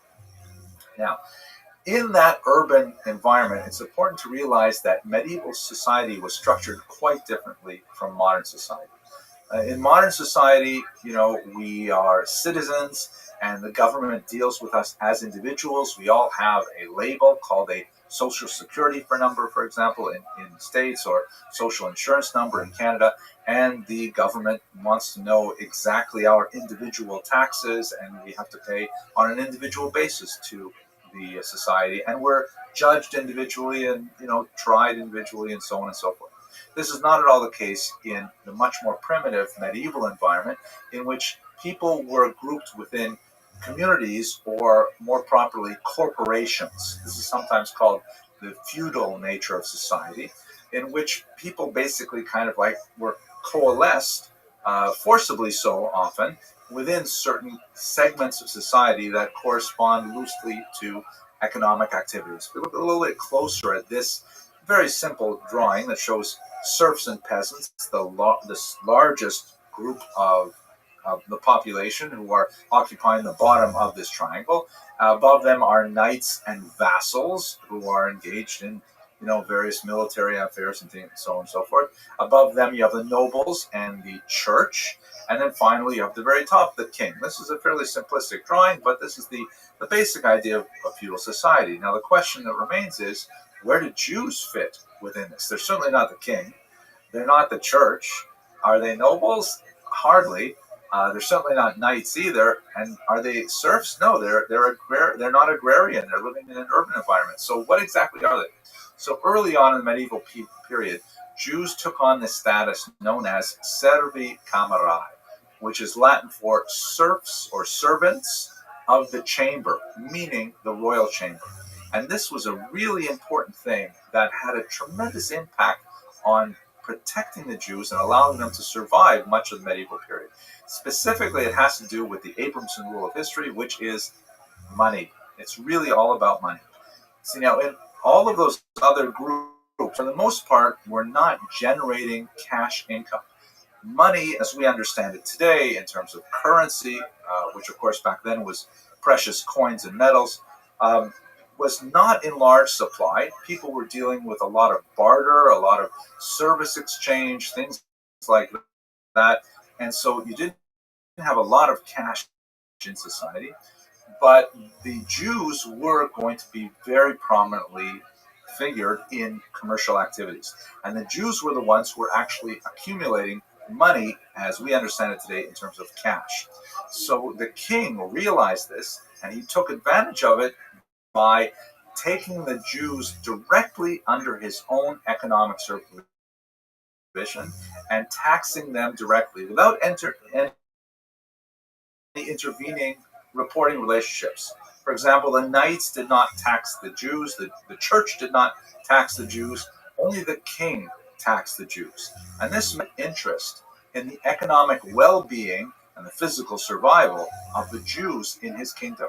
Because the more they survived, the more they flourished, the more tax income he could derive from them. This often put the king at odds with the clergy, and there was a secular and religious conflict over, what role the Jews played in society. But this fact that they were servi camerae was extremely influential in protecting the Jews throughout most of the medieval world. Now, in that regard, how were Jews making money? The most important single piece of legislation that affected Jewish activity was the so-called Law of Gratian. Gratian was a church official from the 12th century who codified a practice into official canon law that allowed Jews to act as petty moneylenders. More important, not only were they allowed to act as moneylenders, they had a guaranteed monopoly on charging money on interest. Specifically, it's based on this idea that Jews and Christians, and actually Muslims to a different degree, have in common that it is forbidden to lend or borrow on interest from one's fellow. The verse in Deuteronomy says that you may charge interest to a stranger, you may not charge interest to your fellow. which means, as the Jews interpret it, Jews may not borrow money and pay interest on it from another Jew. Jews may not pay interest to another Jew at all. And I've tried calling up the various credit cards that I have in my wallet to see if the CEO is Jewish, but I haven't had too much success with that. At any rate, Christians, under Gratian in particular, interpreted this verse exactly the same way. To your brother, you must lend money without charging interest. To a stranger, you may charge interest. And so therefore, what that meant was that Christians couldn't borrow money from each other and pay interest, but they could borrow money from a Jew. And let's understand how important money lending is in society. That's the only way that you are going to get any kind of commerce happening. That's the only way you're going to have any kind of advancement in the economy. Let's say, for example, it's an agrarian economy and people are farming and they invest in their seed. They put their seed in the ground and then they've got to wait. Until they can harvest it. And since the harvest is going to be months down the road, therefore they have to get some way to get through this difficult period. They borrow money at interest and then they'll pay it back at harvest time. So the Jewish activity as money lenders was extremely important for preserving and advancing the medieval economy. Here's an interesting image showing a Jewish medieval moneylender. You see him on the right there. He's wearing, so obviously this is designed by a Christian artist because you can see at the very bottom of his robe, he's got some Hebrew letters there, or that's actually pseudo-Hebrew because the artist doesn't know how to make it in this woodcut. And on the left is a Christian moneylender, a borrower. You can see that he's clean shaven. That's one of the marks of Christians in this period. And his money bag, which is on his belt, is empty. You can see kind of like the artist's rendition of empty pockets there. And he doesn't have any pants. I mean, come on. He can't even afford a pair of pants. No, I'm just joking. He's wearing hose. But anyway, he's got his hand out saying, I need money. And the Jew is sitting there with a big bag of money, and he's counting out and so on. And he even has on his desk a primitive calculator known as an abacus to help him calculate the rates of interest and so on. Now, why would Jews want to go into money lending? Because one would think, it's not such a nice profession maybe. Why would you want to go into this? So here's the advantages. It's pretty clear. First of all, it's profitable. You can make a lot of money from money lending. But we should understand that the interest rates that were charged in the medieval period could approach 50% interest. That's huge. That's more like the department store credit cards. Huge amount of interest. And very commonly, 30% interest rate. Secondly, as we mentioned before, it is urban. It allows Jews to remain in their, traditional living quarters among other Jews and so on, assembling minyanim and things like that. Thirdly, it's intellectual labor, and perhaps another way to put that is not physical labor. Imagine the life of a farmer, digging in the ground from dusk till dawn, and backbreaking labor, and any weather, and all kinds of stuff like that. This is much easier work. You work with your brain instead of your back, so definitely much more attractive. It's portable because from time to time Jews would be exiled, expelled from their homeland, or from their place of residence. We'll talk about why that is in a moment. And so, when you have money, it's very easy to carry it from one place to another. You can bury it, come back and get it. It's not like real estate where, it's stuck. And if you're exiled, that's it. You've lost it. So it's a very significant form of portable wealth. And finally, this kind of job is very easy. You can almost keep banker's hours, let's say 10 till 3. And the rest of the time you have for Talmudic study and things like that. So money lending definitely has a lot of advantages. The disadvantages, though, are also significant. First of all, there's always the risk of non-payment. Now, it's true that when you have recalcitrant customers who will not pay you back, because the Jews were servi camerai, they could call on the king to enforce the arrangements and coerce recalcitrant debtors to pay. But that's a very difficult thing to do. You've got to involve you've got to pull a lot of weight to do that. Secondly, even though this is an essential function in society, it's bound to promote some popular loves credit cards. When you get an application in the mail, it feels like free money, right? You don't have to do anything about it. But when you start getting those bills, and the bills just don't go away every time you make those minimum payments, you feel a little bit differently about it. So there's going to be a certain amount of popular resentment building up against the Jews. when you get to the lecture on the Eastern European Center, you'll see how that really could result in sometimes catastrophic violence. For example, in the 17th century, that devastated Jewish communities. And sometimes you would have a situation like in the 13th century where the Jews would be lending money to powerful lords. So let's just kick the Jews out. It'd be easier to just wipe our debts clean and not have any more Jews. Then, as for example, what happened in France in the 13th century, the Jews were actually expelled 3 times, which meant that they were invited back 4 times. Because what would happen is they would be expelled because the debt load would get too high, and then people say, we really need that credit function again. They bring the Jews back, start money lending again, and then they say, this debt is low, get them out of then, and so on. It's like a friend of mine that davens at my shul who was kicked out of yeshiva 3 times. And I said to him, yeah, but that means you were accepted twice, at least. Aside. Anyways, so that's the money lending was certainly the backbone. It was the primary, pillar of the Jewish economy for much of the medieval period and many of the countries in which they lived. But that was by no means the only way that Jews, supported themselves in this economy. For example, Jews were highly active in a whole range of trades. Remember, if the vast majority of the population, we're talking about over 95% of the population is farmers, they generally don't have a lot of time or leisure to develop specialized crafts. And so as a result, these urbanized Jews began to, socially stratify their activities into highly specialized activities like the needle trades, in which Jews excelled later on in history. Also silversmithy, making gold objects, anything from simple spoons and knives and things like that. And you can tell, by the way, by the kind of surnames that Jews often have, like Schneider, which means tailor, or Zilber, silver for silversmith, all kinds of things like that. They're also involved in music and the arts.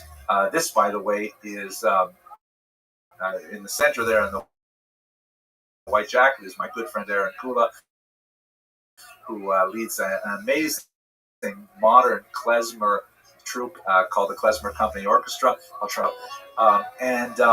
And because Jews have the potential to get together and rehearse, unlike peasants who are living far and spread apart in their farms and things like that, it meant that Jews were able to develop in the arts quite significantly, and many of these medieval musicians were in fact Jewish, certainly in 19th century Eastern Europe. And another interesting aspect of Jewish activity was tavern keeping. As you can see in this depiction showing Jewish tavern keepers and a Klezmer musician there with looks like Polish, perhaps Ukrainian clientele. Jews could set up these way stations for peasants to either come in and get a drink or for travelers to actually enjoy a hotel meal. It's also related to the distribution and production of alcohol, which Jews often had a monopoly on, especially in Eastern Europe, something called provenantia, and this is also a profession that continued over into modern. Finally, we should understand that many Jews were, again, we're talking about Jews who were urbanized, literate, which made them highly distinct from the rest of the population, and so they were able to engage in real professions as well, such as, for example, medicine. Jews certainly were involved in medicine from the very early medieval period and excelled in that field. Maimonides is a great example, and continues once through to the modern period as well. So that's just an overview of many of the types of occupations that Jews were engaged in. They all really hinge on the fact that Jews were urbanized. And I think that sense of their dwelling arrangements has a lot of, that's really a key idea to understand much of what happens in medieval Jewish history. Okay, thank you very much for watching.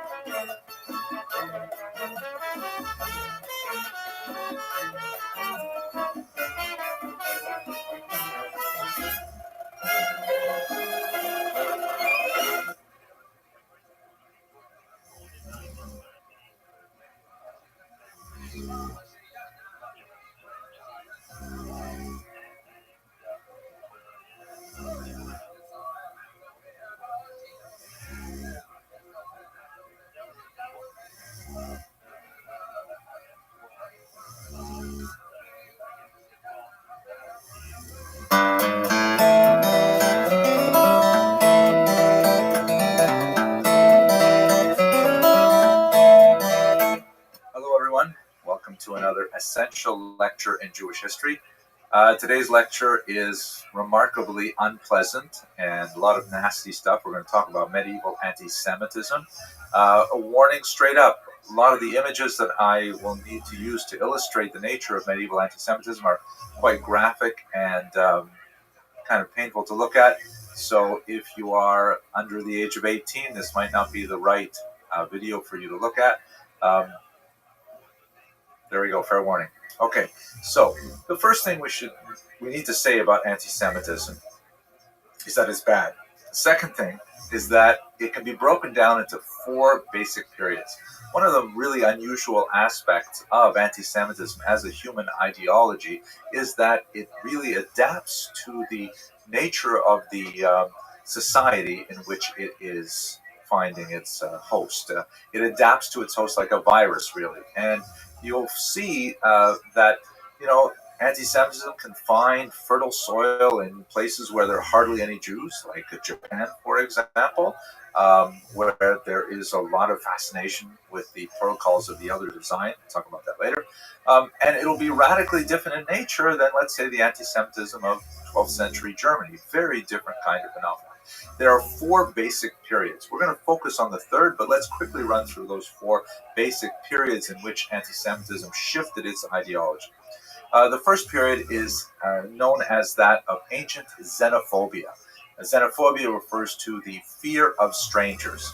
And this is kind of like the period in which Jews suffered a certain amount of distress at the hands of Greeks and Romans and other ancient peoples. And a lot of literatures from this period have, negative things to say about Jews. However, most of those statements really are in the category of normal cultural conflict between human societies that differ one from another.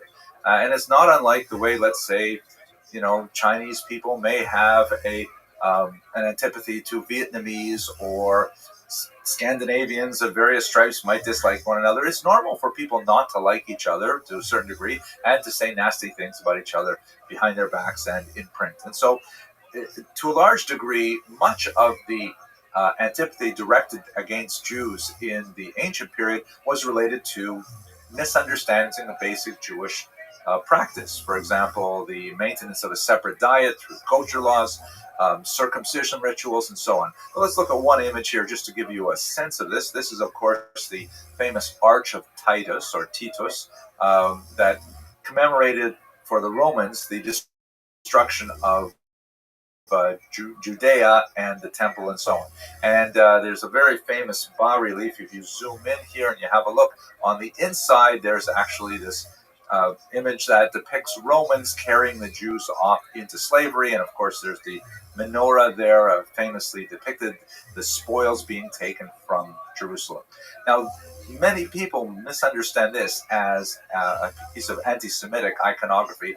Nothing could be further from the truth. It's certainly a piece of war monumental architecture. It commemorates a Roman victory over the Jews, no matter how brutal it was and how much the Jews disliked it and how much the Romans may have reveled in their victory. But these kinds of war memorials are very typical for the ancient, medieval, and one might even say the modern world. There's nothing distinctly anti-Semitic about this, other than the fact that the Jews happen to be the victims in this particular image. So in other words, ancient xenophobia is mainly a normal kind of conflict between Jews and non-Jews, just like many human societies have conflicts. Now, anti-Semitism gets a special character, which is something that's specifically for Jews when we get to the early Christian period. And now we're talking about basically the late 1st century up until, let's say, the 9th century of the Common Era. And this is a little different, and I would like to spend more time with this, but I've already given a lecture on this where you can zip back and see that. The basic idea, though, is that now, since Christianity is kind of like a daughter religion to Judaism, it's kind of like a breakaway minion that went viral and became a massively successful religion. There's a certain amount of tension that comes not from the normal intercourse or fissure between two peoples, but rather the kind of birth pangs of a new religion out of the old. And there will be tensions between the mother and the daughter, so to speak, of those two religions. So early Christian anti-Judaism is basically represented as a kind of a theological dispute, a dispute between a rabbi and a priest over what is the correct way to worship God. It certainly does not have the same kind of violent character that will appear in the Middle Ages, although there are exceptions to that rule. There are some really nasty things stated by St. John Chrysostom, for example, and others. But if you look at these images here, in the center you have a classic rendition of this way of thinking. None of these images date from the earliest periods, but they are, most of them are come hundreds of years later, but they really illustrate these attitudes. We don't have much in the way of artwork depicting it earlier. These are the Ecclesia et Synagoga sculptures or paintings or stained glass windows, which represent the church versus the synagogue. On the left is always the church, and she has an upright staff. She's crowned. She's got a straight posture, and so on. And on the right is representation of the synagogue, falling away from the rock in an posture of decline, a broken staff, sometimes holding the tablets of the law upside down, meaning she's losing even her Judaism. And of course, she's usually blindfolded, meaning she can't perceive the truth of Christianity. So this is kind of like more specifically directed at Jews. It wouldn't make sense if this was, let's say, Japanese and Koreans. It has to be Christians and Jews specifically. And it repeats itself literally hundreds of times throughout Europe. Here's another example, a little bit more crude. You can see the crown falling off the head of the synagogue. And this one here, a little more interesting, I think, but the blindfold is really very clearly depicted there. And she's holding the tablets of the law upright. And here's a really nasty one, 14th century German stained glass window. And on the left, you see a church doing really well. The upright staff, riding a tetramorph, a mythic beast, and a hand comes down from heaven and crowns the church, indicating pretty obvious signal of divine approval. But on the right, synagogue not doing so well, riding some kind of donkey or mule, obviously not with the same connotations of Jesus riding a donkey, holding on to the severed ram's head, which refers to the sacrificial law. The crown is being knocked off the head, the blindfold, the broken staff, and in case you missed the point here, there is a sword descending from heaven into the top of the skull of synagogue. Once again, a very clear signal of divine disapproval. So this is kind of like overlaps with the medieval period because it comes from the 14th century, but the notion is that it's still essentially a theological dispute at its core. Things change a lot in the medieval period, and we're going to talk a lot more about this, so I'm going to skip past it. And just to catch you up with where we are right now, modern anti-Semitism, which really dates from the 19th century onward. That's why, by the way, the term anti-Semitism was coined. In the 19th century, the term that was au courant in Germany was Judenfeinde or Judenhass, which meant Jew hatred. It was kind of like a rude term, a vulgar term. So Wilhelm Marr, a writer in the 1880s, coined this term anti-Semitismus, which means I'm not a Jew hater. I hate the Semitic philosophy, by which he means obviously Jewish philosophy, whatever that is, and that's where we get the term anti-Semitism. It's more appropriately spelled without a hyphen because there is no such thing as Semitism that one could be anti. At any rate, here's a couple of representations of modern anti-Semitic thought, which basically comprises two main themes, none of which is religious. One of the big shifts with the modern period is that religion is kind of shunted aside. It's no longer relevant to the same degree it was in the medieval or the early Christian era.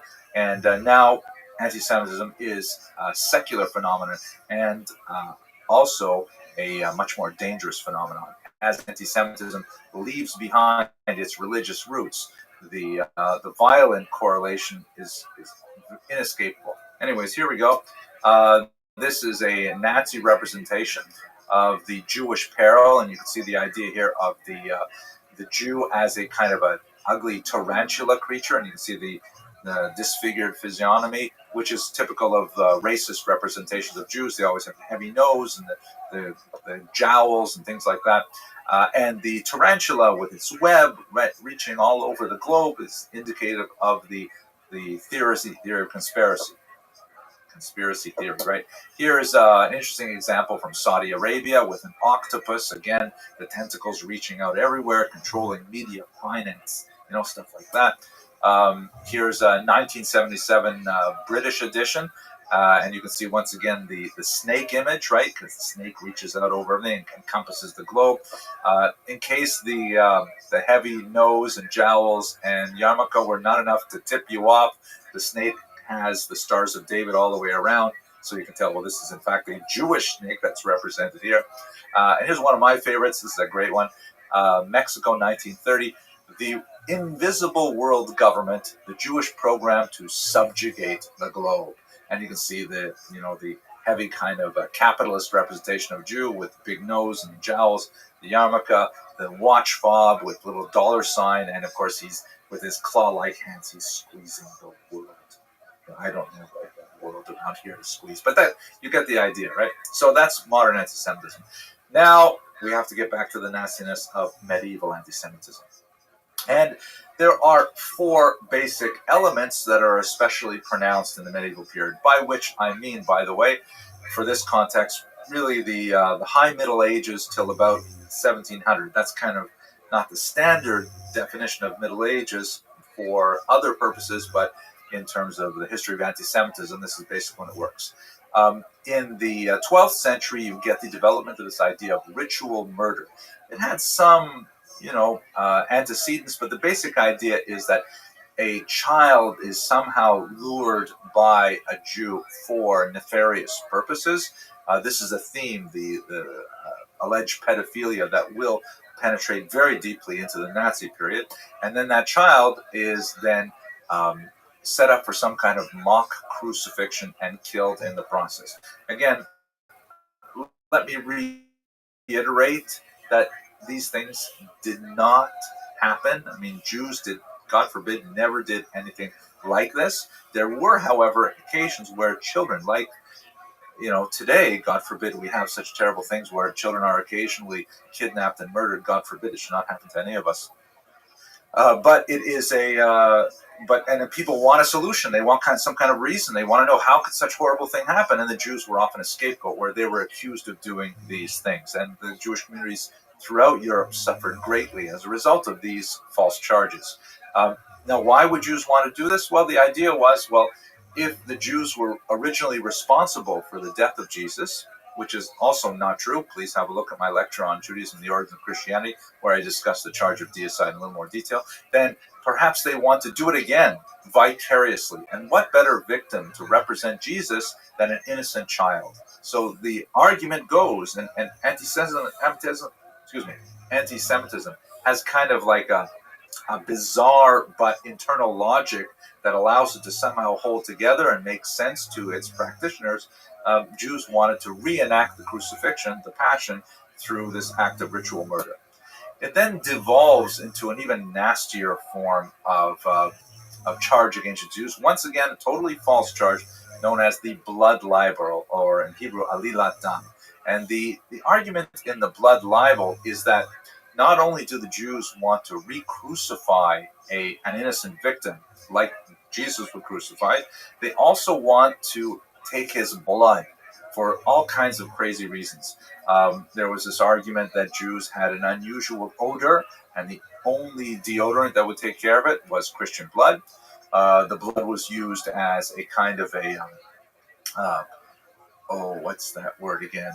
When you make people love you. Why do I forget that word?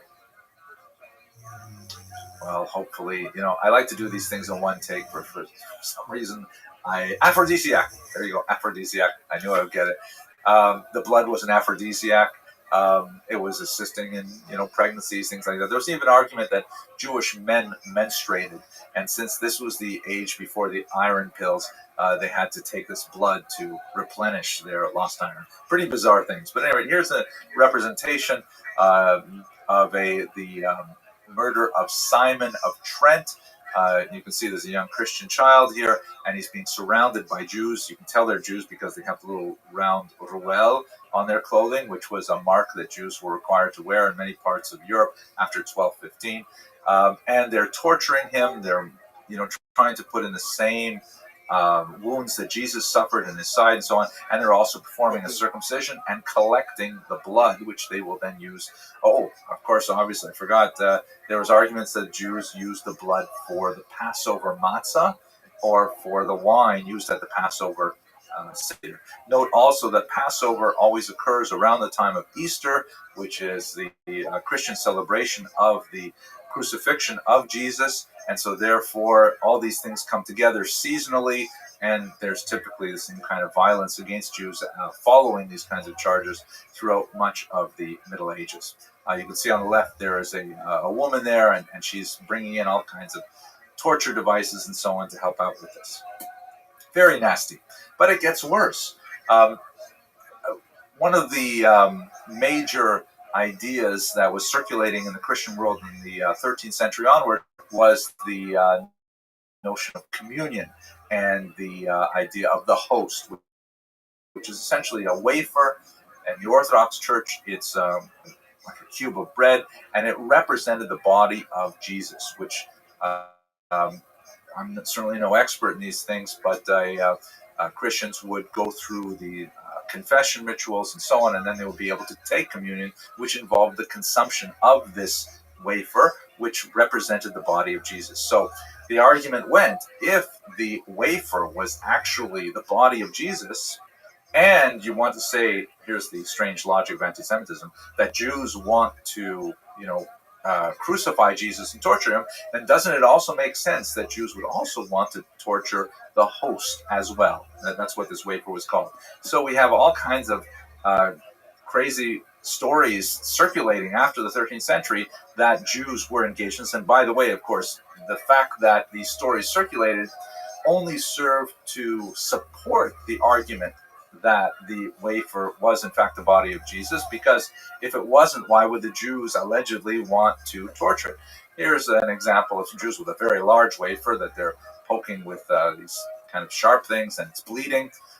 Here is one of my personal favorites. I mean, and it's kind of bizarre that I have these things as favorites. It shows what I do with my spare time. But this is, I believe, from the German town of Posen, and it's a broadsheet that actually shows in a cartoon fashion, step by step, how a charge of host desecration would arise. Let's look at it a little closely. So starting on the left, there's a Christian who's gone into a church, and he is stealing the wafers. You can see he's scooping them up into his bag. He then, in the second panel, brings them to the Jews. You can see the ruel on their clothes, indicating that they are Jews, and he offers the wafers, which they then exchange for money. They take it to their synagogue, and on the right-hand panel, you can see they torture it, and miraculously the host bleeds. You can see the 10 tablets up, the 10 commandments there in the artist's imagination of what Hebrew letters look like. However, the police, sensing something is wrong, come to the door in the left panel here, while the Jews try to get rid of the evidence, which they do in the second panel by throwing it into the furnace. Amazingly, looking into the furnace, they see the image of a small child, and doves fly out, which are caught by angels, all representations of the miracles associated with the host. Then the angered Christians break in, they arrest the Jews, and on the right panel, some of them are beheaded. You can notice that the Jew on his knee there is wearing the Judenhut, also a mandated article of clothing in many areas of medieval Europe. It later evolved into the witch's cap and the dunce cap, but it was associated originally with Jews. And then finally, on the left, you see there's horrible tortures taking place of the Jews, and they're set on fire. And then in the third panel, the Christian himself is taken off, tortured, and punished. And then on the right-hand side, you can see that the synagogue is rededicated as a church. So that's kind of like how these blood libels and post-desecration would work. Again, please understand, this is a video, and I don't want you to walk away with the wrong message. Jews did not do these crazy things, but they were often charged with it falsely, and violence was frequently the end result. Here's one last image of the hostess equation. This is one of my favorites. This is a brilliant book by Nina Rubin on this topic, and she uses this illustration there. You can see the father here, the aged patriarch. He's torturing the host. It's bleeding there. The mother is saying "Oy vey's mir," like because she's shocked because her rather adult-looking son, kind of a creepy picture, for lots of reasons. But the adult-looking son is saying, "Mommy, mommy, my brother, whom your father threw in the cauldron for suggesting he wanted to become a Christian, has now rising up out of the cauldron like that." And that's also part of a cycle of stories that was prevalent in the medieval period. Very nasty stuff. But wait, it's worse. Finally, one of the last representations of medieval anti-Semitism is the so-called Judenzahl. Fascinating and totally grotesque idea. It means literally the Jewish pig. And it is a bizarre evolution or devolution of a judicial device that was employed in certain parts of Germany to punish minor offenders with caricatures drawn of them. And they were often, and these caricatures would be drawn and posted, and that was kind of like a punishment for various minor crimes. They were often drawn in these caricatures as consorting with pigs in one way or another, and they were often labeled as Jews as a kind of a mocking device. And later, as that judicial device went into disuse, the whole idea of the association between Jews and pigs nevertheless maintained its status. So here's, for example, an image, and it has many of the common elements in the Judenzahl. You can see that there are 4 Jews involved in various activities. Once again, right in the center of the backs of the 2 middle Jews, you see the Ruel, the Jewish badge, and the figures on the outside. You can see the Judenhut, and they're inspecting the anuses of the cow, the sow, and drinking its milk and so on. Here in this image, which is more typical, you see the elements of the devil being involved. You see on the right-hand side the devil with his horns, also wearing the Ruel, is actively assisting Jews in eating the excrement from the pig. You see there's a woman in the background, and she's also holding a ram's head, which we saw in a different image earlier for similar reasons, though. And on the top, there's a victim of the blood libel. Here's one more image from Frankfurt. Same kind of thing. You see the themes reiterated over and over again with minor variations based on artistic license. So if we take this all as a whole, I think the most important message about this third period of anti-Semitism, I really should have said earlier, is that it goes from, starting with the first level, you have the xenophobia, which can be expressed in violence. I mean, I'm not diminishing the violence, just the nature of the ideology behind the activity is basically a natural human conflict, no matter how severe it may erupt into violence or warfare. And then it goes into specifically a dispute between the daughter religion of Christianity and the mother religion of Judaism, which can express itself with violence, but for the most part, it's basically a theological argument. And then when you get to the 12th century, suddenly anti-Semitism goes off the rails, and it becomes really pathological with lots of bizarre things like that Jews need to drink blood and kill children, and none of this was present in the early Christian anti-Judaism. When we get to the modern period, specifically the 19th century and onward, people stop believing these kinds of crazy things, but they still want to have an antipathy to Jews, so they have to justify it in a different way. They do that primarily through racism and conspiracy theories. We will unfortunately have to talk about that in another lecture later on. But for the time being, I'm sorry that I had to expose you to these kinds of images. I hope that you found them enlightening, and hopefully we can keep all of this stuff clearly in the history of humanity and not have to deal with it in the future. Thank you for watching.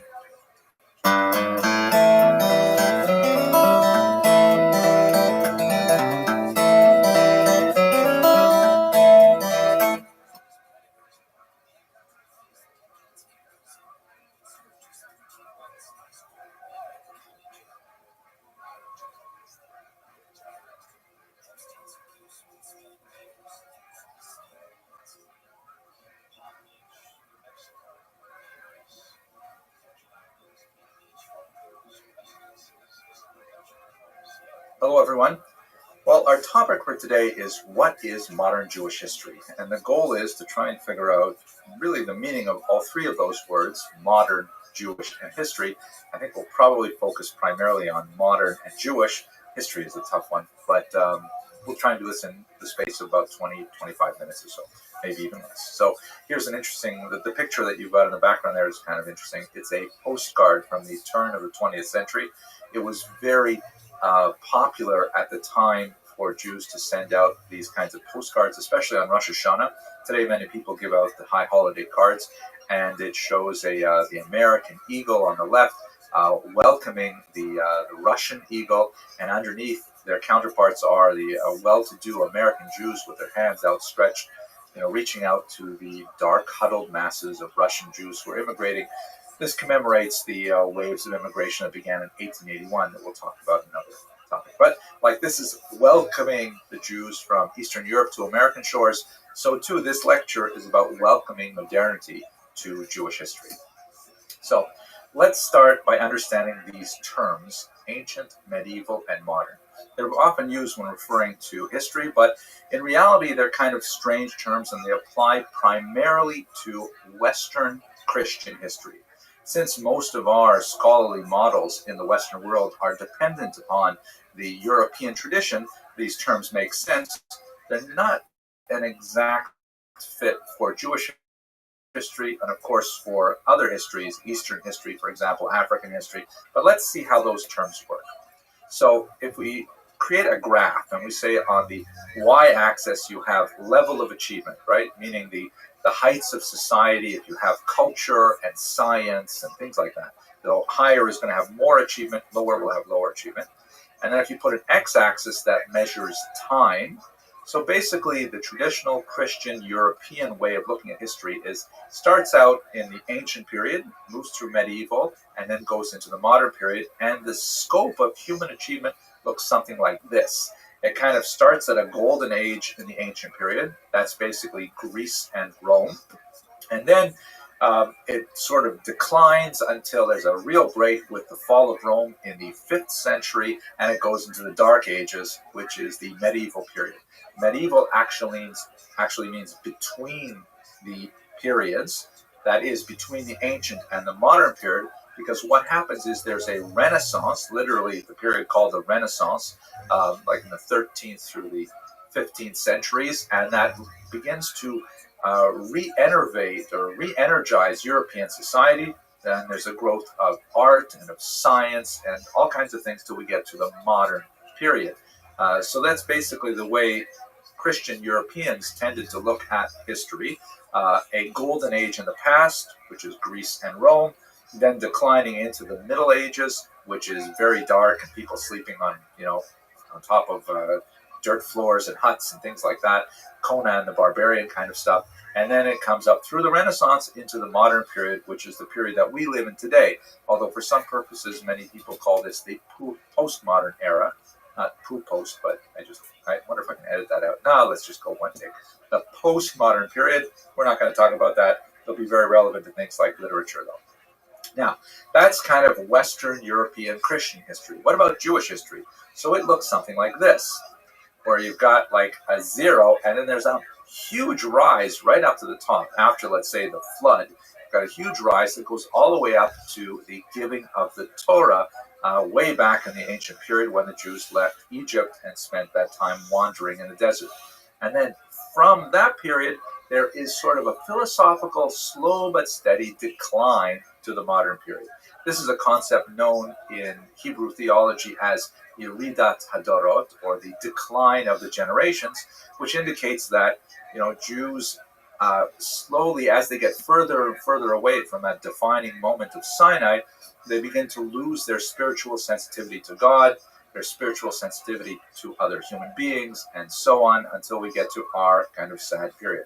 Now, this graph does not measure Jewish achievement. It measures, in the larger sense, it measures really Jewish spirituality.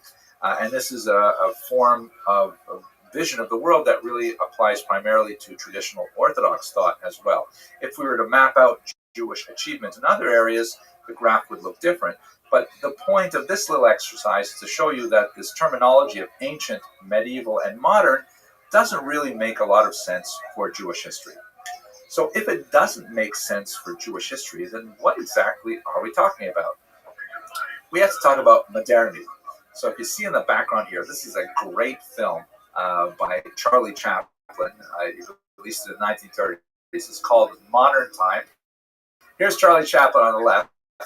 And what this video is showing us is an example of how the over-mechanization of the industrial era eventually causes Charlie Chaplin to lose his mind. And as we'll see in a minute, he's actually going to become part of the machine itself. He is going to be so taken over by the things that connote modernity that he will become crazy and modern itself. Let's just enjoy this for a second.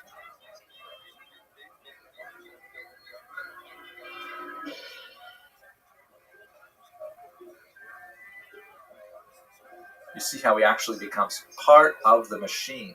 This is a really famous scene.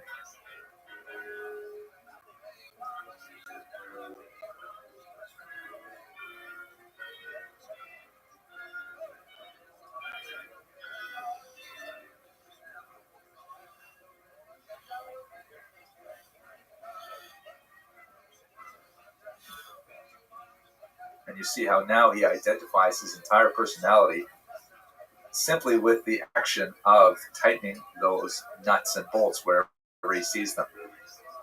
And it dramatically alters his way of dealing with anyone, including and especially women.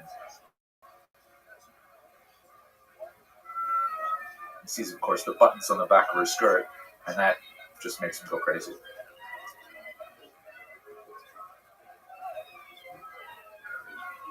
All right, so I think I'd better stop right now because it just gets funnier. But I encourage you to have a look at Charlie Chaplin, Modern Times, to get a sense of this. Well, the point of that little video was to say something about modernity. What do we mean when we say modernity? I mean, a lot of people seem to think that modernity means things like, an iPhone and stuff like that. It does not. There's a lot more to that term, modernity, than simply technology. Let's look at some of the main elements of modernity. First of all, when is modernity? Well, for general modernity, it means for the world as a whole, it's usually dated as beginning from the 17th through the 18th centuries and extending into the 20th and even 21st century. But the beginnings of modernity really begin around the 17th and 18th century, and that's when you see a lot of the political developments, a lot of the social developments, and with industrialization, the technological developments. The kind of thinking that is associated with modernity is the general overwhelming of religious authority by scientific authority, the reliance on reason rather than revelation as the fundamental locus of truth. That means that prior to the modern period, when a person wanted to know whether or not something was true, they would go to a religious figure. The people begin to look to other sources for truth. They look to professors, for example. Wow, that's a mistake. They look to encyclopedias. They look to right up to our own day when you start Googling it to find out what is true. That's not necessarily a good example of reason over religion, but nevertheless, the trend is very clear that religion declines in modernity and scientific reasoning becomes much more ascendant. In terms of technology, industrialization makes a huge change with modernity. Industrialization refers to the creation of factories for mass production of primarily consumer goods. This means that people become much more urbanized. The nature of women's roles in society changes dramatically because they begin to be employed in the workplace, albeit at a much lesser rate of remuneration than men. But women's roles change dramatically. The way we relate to the environment has changed, as with electrification, for example. People don't have to go to sleep, with sundown and rise with sunrise. So time changes. All kinds of things change with industrialization. And globalization is extremely important, right? Beginning in the end of the 15th century, you have the discovery of the Americas, and all of a sudden trade really booms between the continents of North America and South America and Europe and Africa. So the interconnectedness of society becomes especially important in the modern age. Popular sovereignty is extremely advanced during the period of modernity. Popular sovereignty basically means that the sovereign, the leader of a given country, is no longer the king. It is the people as a whole. So America, France with their democratic experiments, Haiti, places like that, that's also associated with modernity. Now, if we look at Jewish modernity by contrast, it's got a few different features. First of all, it's quite a bit later. The modern period in Jewish history, looking at a lot of the features that I've shown you on the left-hand side here, really takes place in the 19th and even the 20th centuries, particularly in places like the Russian Empire. One of the ways that science over religion is expressed in Jewish modernity, although it is expressed exactly the same way that there is among Jews the same kind of tendency of looking to science over religion, but specifically within the religiously affiliated Jewish community, there is the rise of denominationalism. We'll spend more time talking about this as we move into the course, but basically the so-called Altgläubiger, or the traditionally Orthodox Jews, that term was not coined until the 19th century, they begin to bifurcate, and you have the growth of what would later be called the Reform movement and the Conservative movement and things like that. Those are expressions of Jewish modernity. There are new economies for Jews which were not available to them before modernity. As Jews become emancipated, that is, they begin to get equal rights to non-Jews, they begin to penetrate areas of activity economically, socially, culturally, that they had never engaged in before, particularly in Europe. And this phenomenon is something that is related to modernity in a very significant way. And perhaps the most significant of all of these is the decline of traditional authority.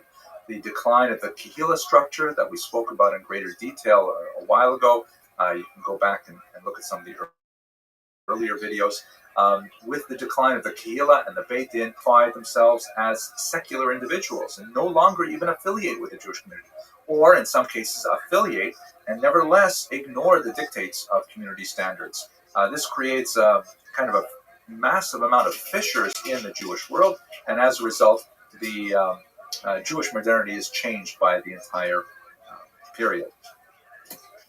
So if we want to look at the course of modern Jewish history, we start really from the flourishing of these different phenomena in the 19th century, but it's useful to sort of take it back a couple hundred years and try to understand the antecedents for that change.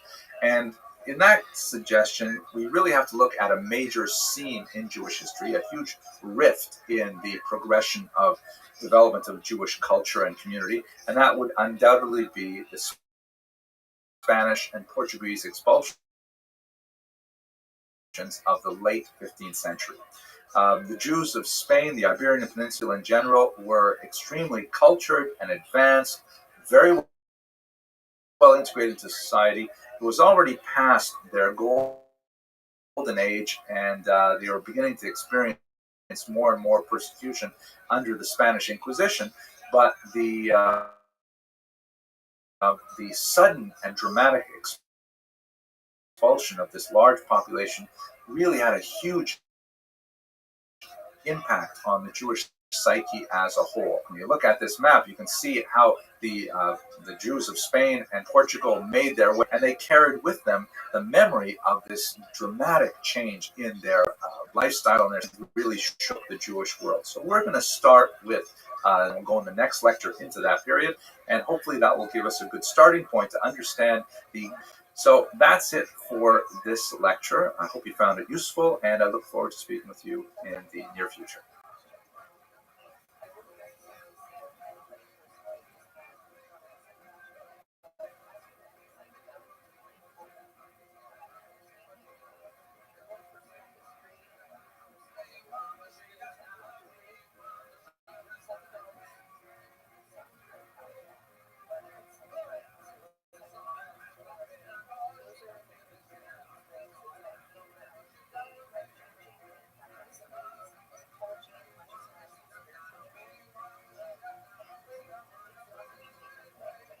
Hello, everyone. Welcome to another essential lecture in Jewish history.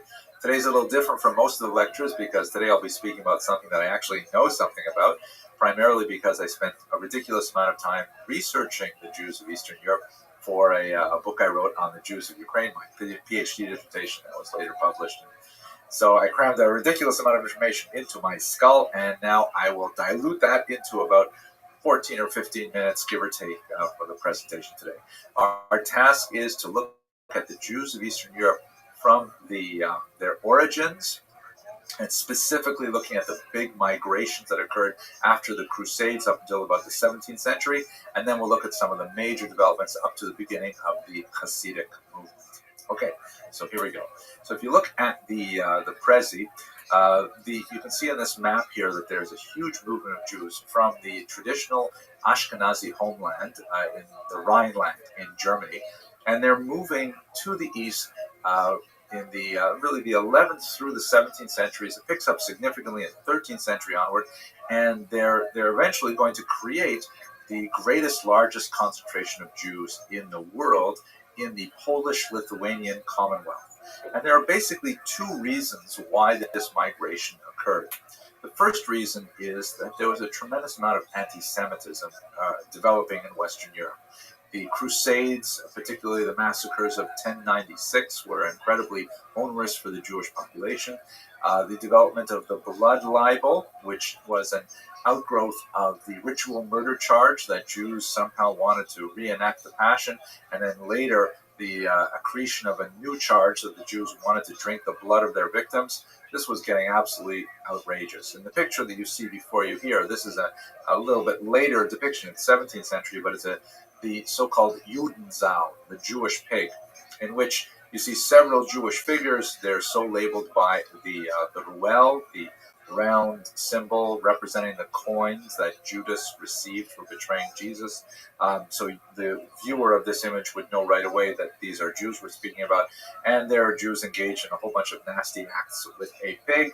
A Jewish woman looks on in the background, and perhaps more significantly, the devil himself assists the Jews with these practices. And on the top, you see there's a representation of a victim of the blood libel, a child that's murdered with the various tools of torture surrounding him. So, in a nutshell, the Jews were feeling distinctly unwelcome in Western Europe from the 13th through the 16th centuries. You add to that fact the idea that the Jews were welcomed and in fact even invited into Eastern Europe primarily to develop the very rudimentary economies that were occurring in Poland and Lithuania. At that time, the Polish-Lithuanian Commonwealth was still basically operating with a barter-style economy. They didn't have a very advanced system of cash and currency, and no systems of credit, especially at the smaller levels. And so there was a desire to bring the Jews in order to kind of seed the economy and get it going, something that they had done significantly in Western Europe, and the hope was that they would do the same in Eastern Europe. To facilitate this end, the Poles offered the Jews something called Magdeburg-Recht, or Magdeburg law, which is essentially a kind of a charter that entire Jewish communities would be granted if they agreed to move to a particular town or residence within Polish-Lithuanian Commonwealth. They would have all kinds of rights that they could stipulate and argue for early on, like, for example, the right to distill alcohol, to produce it as a monopoly. This was something called propinatia. The right to regulate what kind of trades are practiced within a particular town. All kinds of specific, in some cases, even the right to defend themselves, to set up walls if necessary. All kinds of interesting sort of perks that the Jews found very attractive, so that they would come to these communities. When you combine that with the anti-Semitism they were experiencing in Western Europe, it looked like a no-brainer that Jews should go to the Polish-Lithuanian Commonwealth, and in fact they did in huge numbers, and with a tremendous sense of security and relaxation, as it were. It was not a wealthy lifestyle, but it was a relatively secure lifestyle compared to the vagaries of Western Europe, where Jews, for example, were being expelled multiple occasions, 3 times alone from France in the 14th century. So coming to this part of the world, the Polish-Lithuanian Commonwealth, made many Jews quip that Poland, which is the Yiddish term for Poland. Poland was actually an acronym for Po-Lin. Here we will rest. Here we will spend the night in our sojourn. And that's really what Poland and Lithuania and Ukraine, the southern region, was for Jews for much of this period. The backbone of the economy was the so-called arenda system. And this was something that originally looked like a fantastic economic deal, but ultimately it had disastrous results. Basically, there was a triangular conflict going on here. The Jews formed one point in the triangle. Another point was formed by their overlords, the Polish nobility, who were primarily living in the northwest, in the cities of Poland, like Warsaw, Lublin, and so on. And the third point were the masses of Ukrainian peasants who were living on these large estates called latifundia. The Polish noblemen were loath to go all the way out to Ukraine and try to manage these large farms and all the people living there who were indentured as serfs. They're not quite slaves, but certainly not free either. They couldn't leave the land without permission. They couldn't marry without permission, all kinds of things like this. So what the Polish nobility did was they hired the Jews to be the leaseholders of these lands in a kind of tax farming scenario where Jews would be, managing all kinds of affairs in the region. Taxes on grain, tolls on bridges, all kinds of things in order to raise funds. The system worked in this way. The Polish nobility would stipulate a certain amount of revenue that they expected from their latifundia in a given period of time, let's say a year. The Jews would accept that figure, let's say it's 5,000 zloty, just to make up a number. And then what they would do is they would go and they would have to find all the ways that they could exact that sum from the Ukrainian peasantry. And if they could exact more than the 5,000 zloty, let's say they exacted 6 or 7,000 from the 5,000 zloty, then the difference would be the profit of the Jewish community. And this was essentially the backbone of the Jewish community's economy, although they did engage in a lot of other trades like, the needle trades, silversmithing, things like that. The essential aspect of the economy was this fundamentally exploitative relationship in which the Jews were charged with the task of exacting large amounts of money from the Ukrainian peasants. This did not endear the Jews to the peasants in the least. And in fact, a growing movement of rebellion began to simmer in Ukraine. This was led by a group of men known as the Cossacks, or Kozaké in Ukrainian, Cossacks in English. These were sort of freebooters, kind of like Ukrainian Robin Hoods, who had often fled the entire system. Let's say they were serfs who ran away from their property and so on. And they created these sort of encampments in the rapids region of the Dnipro River, Zaporizhia. And they would spend much of their time, sort of raiding communities, taking the wealth from the Polish nobility, sometimes raiding Turkish lands, redeeming slaves, for example. Many Ukrainian children were taken as slaves. And they acquired a kind of a hero outlaw status within Ukrainian culture. For Jews, they were more like Hell's Angels. They were kind of like swooping in on their motorcycles with the tattoos and everything and wreaking havoc, because the Jews, of course, were essentially their class enemies. The Jews were not the architects of the economic system that oppressed them, but they certainly were part of that system. And so much of their anger against the Poles was vented on the Jews. We should overlap this with the fact that it was not only an economic conflict between the Poles and the Ukrainians, it was also a religious and a national conflict. The Poles were Catholic, the Ukrainians were Orthodox, Christian Orthodox, and there was a strong effort to try and Catholicize the Ukrainians. Similarly, the Poles speak a slightly different Slavic language written in Roman characters, Latin characters. The Ukrainians spoke a different dialect of a Slavic language written later in Cyrillic characters. And, the Poles were trying to essentially elide the Ukrainians into their larger national religious group. And the Ukrainians resisted this and wanted to define themselves differently. So what ended up happening is in the year 1648, one of these leaders of these troops, a man named Bogdan Khmelnytsky, raised up a huge number of them to go on the march and attack the Polish Jewish communities throughout Ukraine, and in fact penetrated well into Poland. For over a year, the entire region was thrown into chaos, with tremendous devastation wreaked upon Poles and Jews in particular. The Jews suffered perhaps worse because they were located in Ukraine, running those latifundia, and so unlike the Poles, who are much further away, the Ukrainians were able to vent much of their anger on the Jews themselves.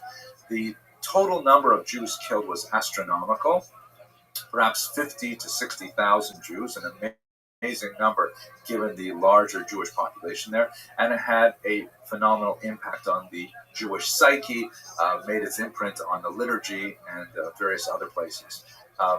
The movement eventually sort of petered out. The Ukrainians under Khmelnytsky decided they wanted to ally themselves with the Russians, which may have been a disastrous political move on its own, but at any rate, the Jews would not soon forget the devastation that was visited upon them as this peasant community rose up in protest. Shortly thereafter, the so-called Gezerat Tachvatat, which means the decree of 1648-49, the false messiah Shabbatai Tzvi appeared on the horizon and created a tremendous stir in Eastern Europe, as many Jews felt that finally, after the huge suffering that they had endured in the Khmelnytsky rebellion, now God had sent the Redeemer to the Jews, and they would all return back to Zion and enter into the Messianic age. This ended in a tremendous disaster as well, because Shabbatai Tzvi, who was somewhat mentally imbalanced, went to visit the Sultan to demand that he turn over Jerusalem, and the Sultan counter-offered by suggesting that he remove Shabbatai Tzvi's head, a unfelicitous development that he could choose to avoid should he convert to Islam, which in fact Shabbatai Tzvi did, and ultimately many of his followers decided to convert along with him. They are the so-called Dunme. These are Islamic followers of Shabbatai Tzvi who were descended from Jews, but many Jews simply gave up in disgust and disappointment, returning back to their homes in Eastern and in Western Europe. There are some critics of later developments of Eastern European history who say that this had a tremendous impact on the development of the Hasidic movement, which deserves a far greater treatment than we can afford in this short lecture. But basically, this was a very populist movement that began in the 18th century under the great Baal Shem Tov, a teacher with a very charismatic way and very suffused with Kabbalistic and very much suffused with Kabbalistic teachings. He reached out to the dispossessed Jewish masses who were still reeling from the impacts of the dual crises of first the Khmelnytsky rebellion and then Shabbatai Tzvi's demise. And the Hasidic movement gained a tremendous amount of strength and energy and swept through southern Poland and western Ukraine in particular. It met with a tremendous amount of opposition. By the way, this is a picture of the great Alter Rebbe, the first rabbi of the Lubavitch movement, also known as Chabad, very prominent in contemporary Jewish affairs today and throughout the world. But at any rate, moving on, the Hasidic innovations, many of which were challenging traditional norms, for example, different standards with regards to slaughter of animals for the kosher laws, different times of day for prayers. These met with tremendous opposition by the traditional Lithuanian community, which viewed this man, Rabbi Kramer, better known as the Vilna Gaon, as their leader, who felt that the Hasidic movement was ultimately contrary to the traditional norms of Judaism in a way that was completely unacceptable. A series of bans and counter-bans between the so-called opponents, or in Hebrew, mitnagdim, Ashkenazi pronunciation, misnagdim, or to our friends, the snags. The misnagdim opposed the Hasidim bitterly. The Hasidim returned that opposition in kind, and for much of the last quarter of the 18th century, there was a phenomenal amount of fighting going on between these groups. Ultimately, it was resolved once both groups realized that they faced a far greater threat from the Haskalah, a movement that was burgeoning in Western Europe, and we'll speak about that in the next essential lecture. And they came to a truce, a kind of a modus vivendi, which really has persisted to the current day. Okay, that's about it for Eastern Europe. A quick rush through this period. I hope you found this lecture useful, and I look forward to speaking with you in the next.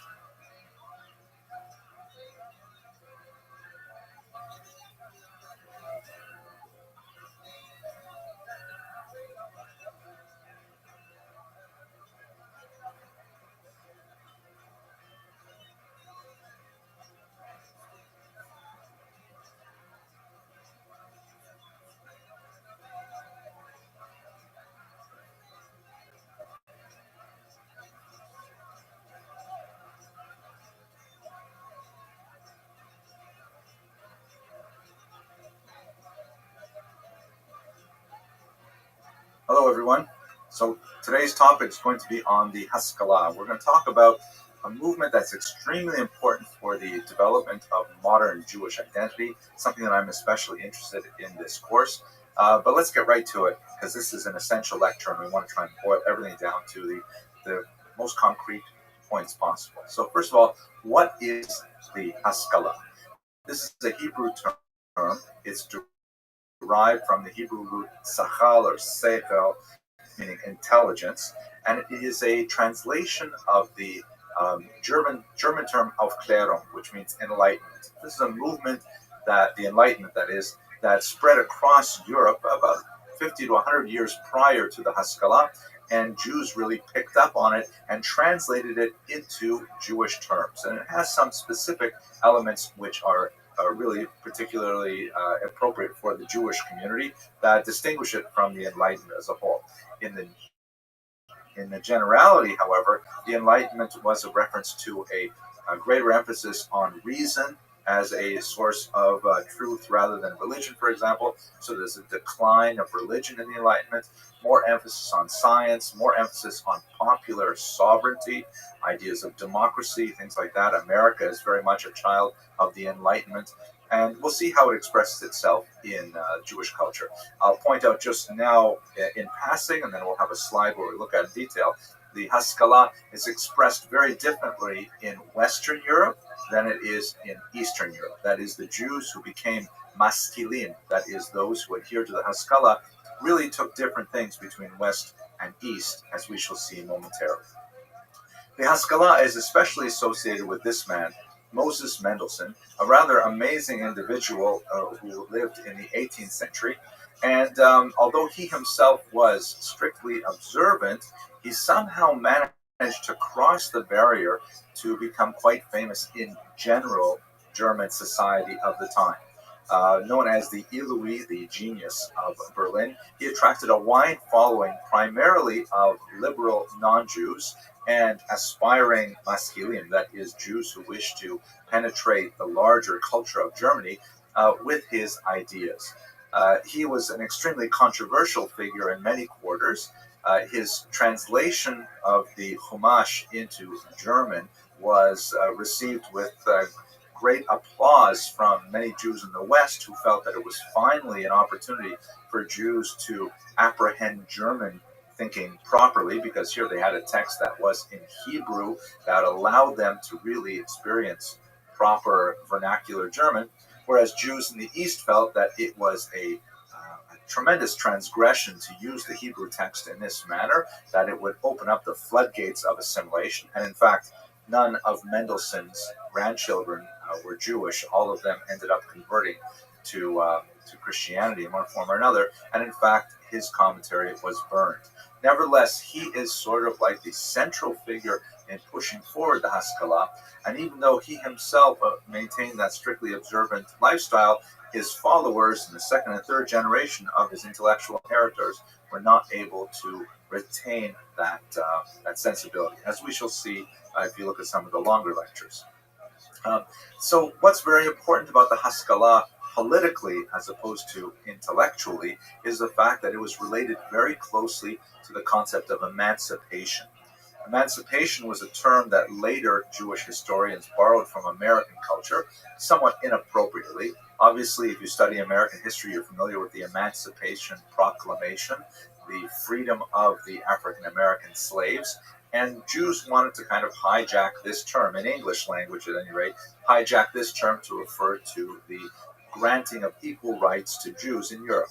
Now, the Jews were not slaves in Eastern Europe, but they were subject to a large variety of disabilities. They were considered non-citizens.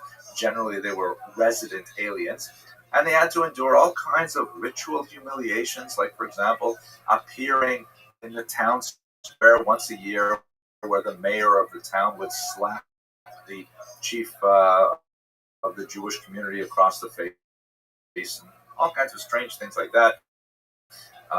You know, discriminatory taxation and economic discrimination. Various types of privileges were revoked or were not oath, which is a 17th and earlier century phenomenon.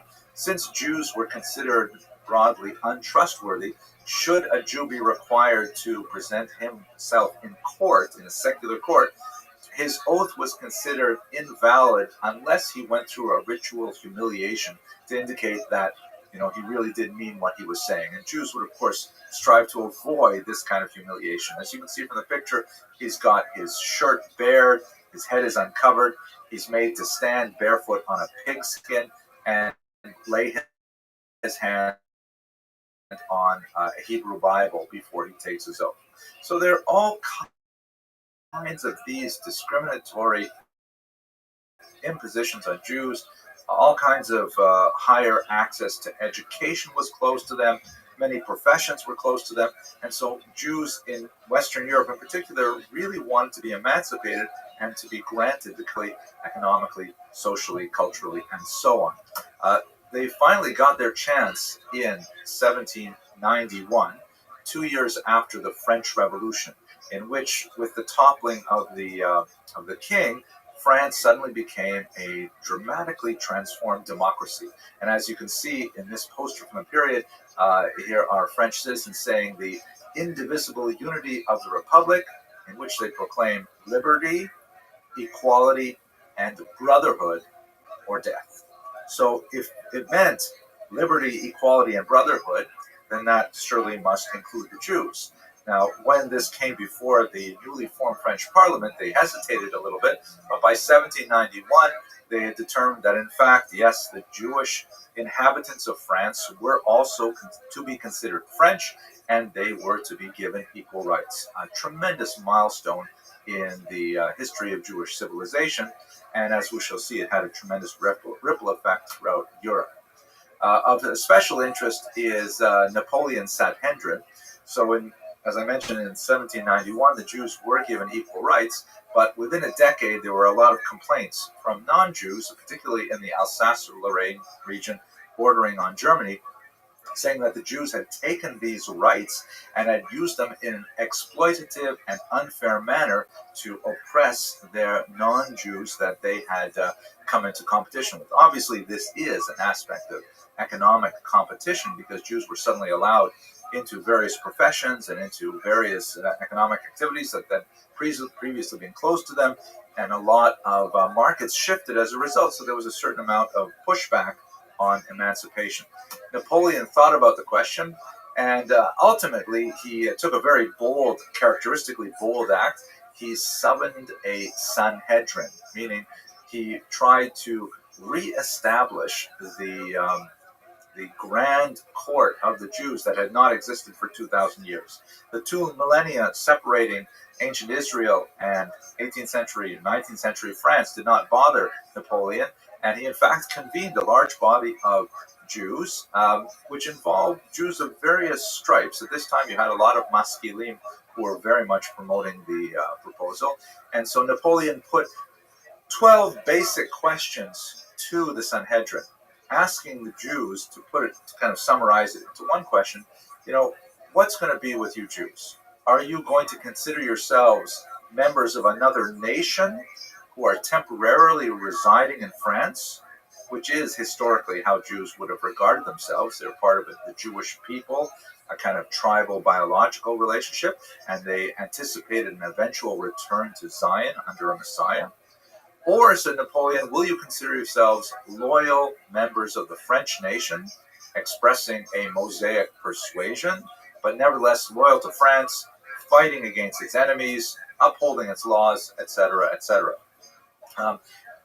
The Jews of the Assembly of Notables, which was later expanded to form the Sanhedrin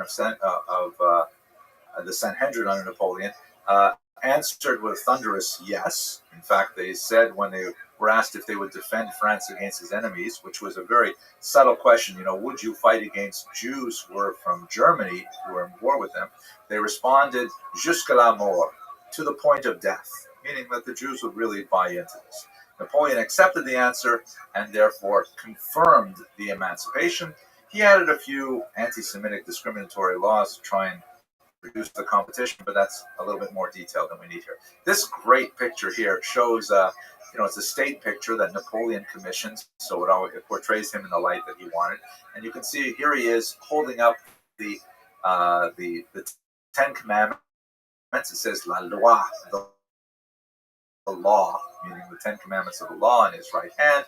And on his right, there are several Christian prelates who are demanding that Napoleon not extend, equal rights to the fallen Judaism. That's the woman who is there, and he's reaching out his hand to pick her up. She's holding on to the Ten Commandments as well, you can see there. And in the background, you have the Judean desert, the menorah, and so on. Napoleon obviously viewed himself in a kind of neo-messianic fashion here as being someone who would ultimately,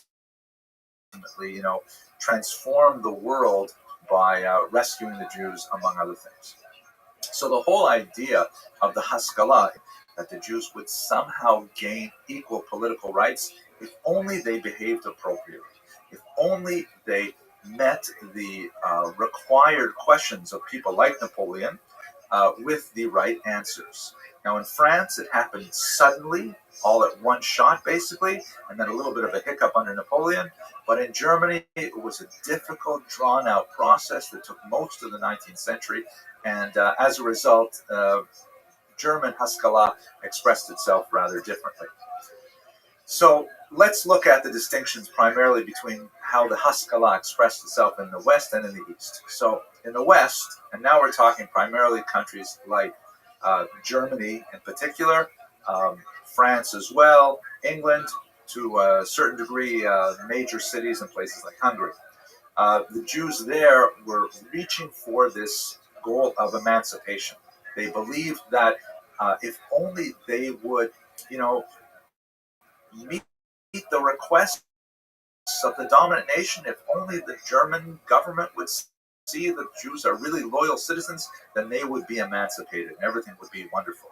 In the East, in the Russian Empire, there was no such thought that perhaps the Jews would gain equal rights. In fact, the Russian culture did not hold for most Jews the same kind of attraction that German culture in particular did for Western Jews. And so rather than striving for, accommodation to the state, there was more of a rumbling of revolution.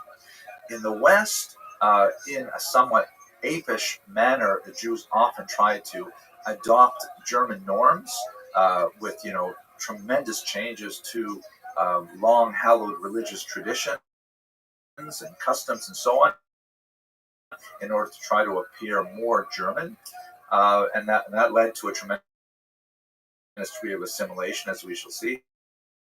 In the East, the Haskalah was not expressed in a pro-Russian assimilation. Rather, it was expressed in a rather revolutionary fashion to do away with the Russian government. Although it may have been expressed entirely in Russian language and tradition, the idea was fundamentally revolutionary rather than assimilationist. Or Zionism. The bulk of the Zionist movement, although its leaders hailed from Western Europe, where they had a lot more freedom of movement and a lot more freedom of activity, in Eastern Europe there was a great yearning for Zion, which represented a challenge to the status quo in many ways, as we shall discuss, God willing, in another lecture. In the West, there was a huge emphasis on Jews learning the vernacular, that is, learning German, being able to communicate effectively in the language of the country, to observe its civic duties, to serve in the army, pay appropriate number of taxes, and so on and so forth. In the East, there was a certain amount of desire to improve the ability of Jews to speak Russian. By the way, in the East, the vast majority, well into the 90 percentiles, the vast majority of Jews spoke Yiddish as their mother tongue, which is essentially a version of medieval German written in Hebrew characters with a huge influx of Hebrew, Aramaic, Romance, and Slavic words as well. As Billy Crystal put it, said, Yiddish is basically German with phlegm. That's a joke. I can't hear you laughing, but I hope you'll. Anyways, but more significantly in the East, the language question for Maskilim was resolved in favor of Hebrew. Those, of course, were the Zionists who believed in the revival of this ancient language that had become moribund. It was not spoken at that point. Or the affirmation of Yiddish, which was not considered a bona fide language. It was considered a bona fide language. It was considered a jargon or a kind of the Jewish language. It was not considered really a full-fledged language. So many people in the 19th century said, no, this is in fact the authentic voice of the people. Let us create a literature in Yiddish. Let us affirm Yiddish. Let us standardize its punctuation and its spelling and so on. So that's how the language question formed. In the West, there was some significant liberal support. That is, the idea of Jews attaining emancipation was a cause célèbre among many individuals. Lessing, for example, and others really believed that the time had come for Jews to be free. In the East, you didn't have the same kind of significant figures in the Russian leadership who felt that Jews should also achieve this goal. And finally, in the West, you have a level of denominationalism, where in their attempt to articulate an identity that was at once both Jewish and German, you have these new formulations of traditional Judaism that challenge the status quo very significantly. In the East, you don't have a nearly as large phenomenon. In the large cities like in Warsaw, in Lviv or Lvov, you might have, let's say, a Reformed temple, but the vast majority remained Orthodox. Even if they were rejecting Orthodoxy, the movement they were rejecting was Orthodoxy. They did not really get attracted to an alternate movement. Let's look at those liberal movements now. So, two very significant ones. The first is the liberal movement per se, which is known in America as the Reform movement. This is a grassroots movement that really got started in the first decade of the 19th century, and it's often associated with the work of this man, the scholar Abraham Geiger, who expressed themselves in a way that they felt spiritually meaningful. They were alienated by Hebrew. There was a large-scale ignorance of the language and its meaning. They were put off by the arcane and rather oriental forms of worship with the long talit and the mixed seating between men and women, the kind of chaotic service, and so on. And they felt that, they wanted to really emulate more Protestant German norms in their form of worship. So there are a lot of innovations that Abraham Geiger and the Reform movement in general brought about that were considered anathema by the traditionalist opinion. That included, for example, the introduction of church bells into the synagogue. On Saturdays, of course, that was considered a violation of the Sabbath. The removal of the mechitza, separating the men's and women's section. The removal of certain passages, for example, the idea of messianism was very problematic to the whole goal of emancipation. If the Jews were ultimately waiting to go back to Zion, to Israel, then what did that mean about their homeland here in Germany? And so therefore, messianic references in the literature, which are rampant, were removed. And things like the term synagogue was changed to the term temple. Synagogue implies temporary, it means literally a gathering place. It's a translation in Greek of the Hebrew term Beit Knesset, whereas temple, Beit HaMikdash, implies permanence, singularity, and so on. So by changing the name from synagogue to temple, it meant we're going to stay here. This is our temple here in Berlin or Hamburg or whatever. But it was the the Hebrew language that caused a major split in the 1840s when at a Reform convention they voted to remove Hebrew from the liturgy entirely. And of course, the movement has gone back and forth on many of these issues. But Zacharias Frankel, shown here, who was present at that convention, said that's it, it's too much. The pace of change of this liberal movement, the Reform movement, was simply too fast for him. He felt that it was moving willy-nilly, and it was kind of pushed by the demands of the population rather than by a rabbinic leadership standing out front and determining the pace of change and the nature of change. So he formed a movement which was called at that time the Historical Positivist Movement, which agreed in principle with the appropriateness of changing Jewish practice, but disagreed with the Reform movement in terms of the process of change.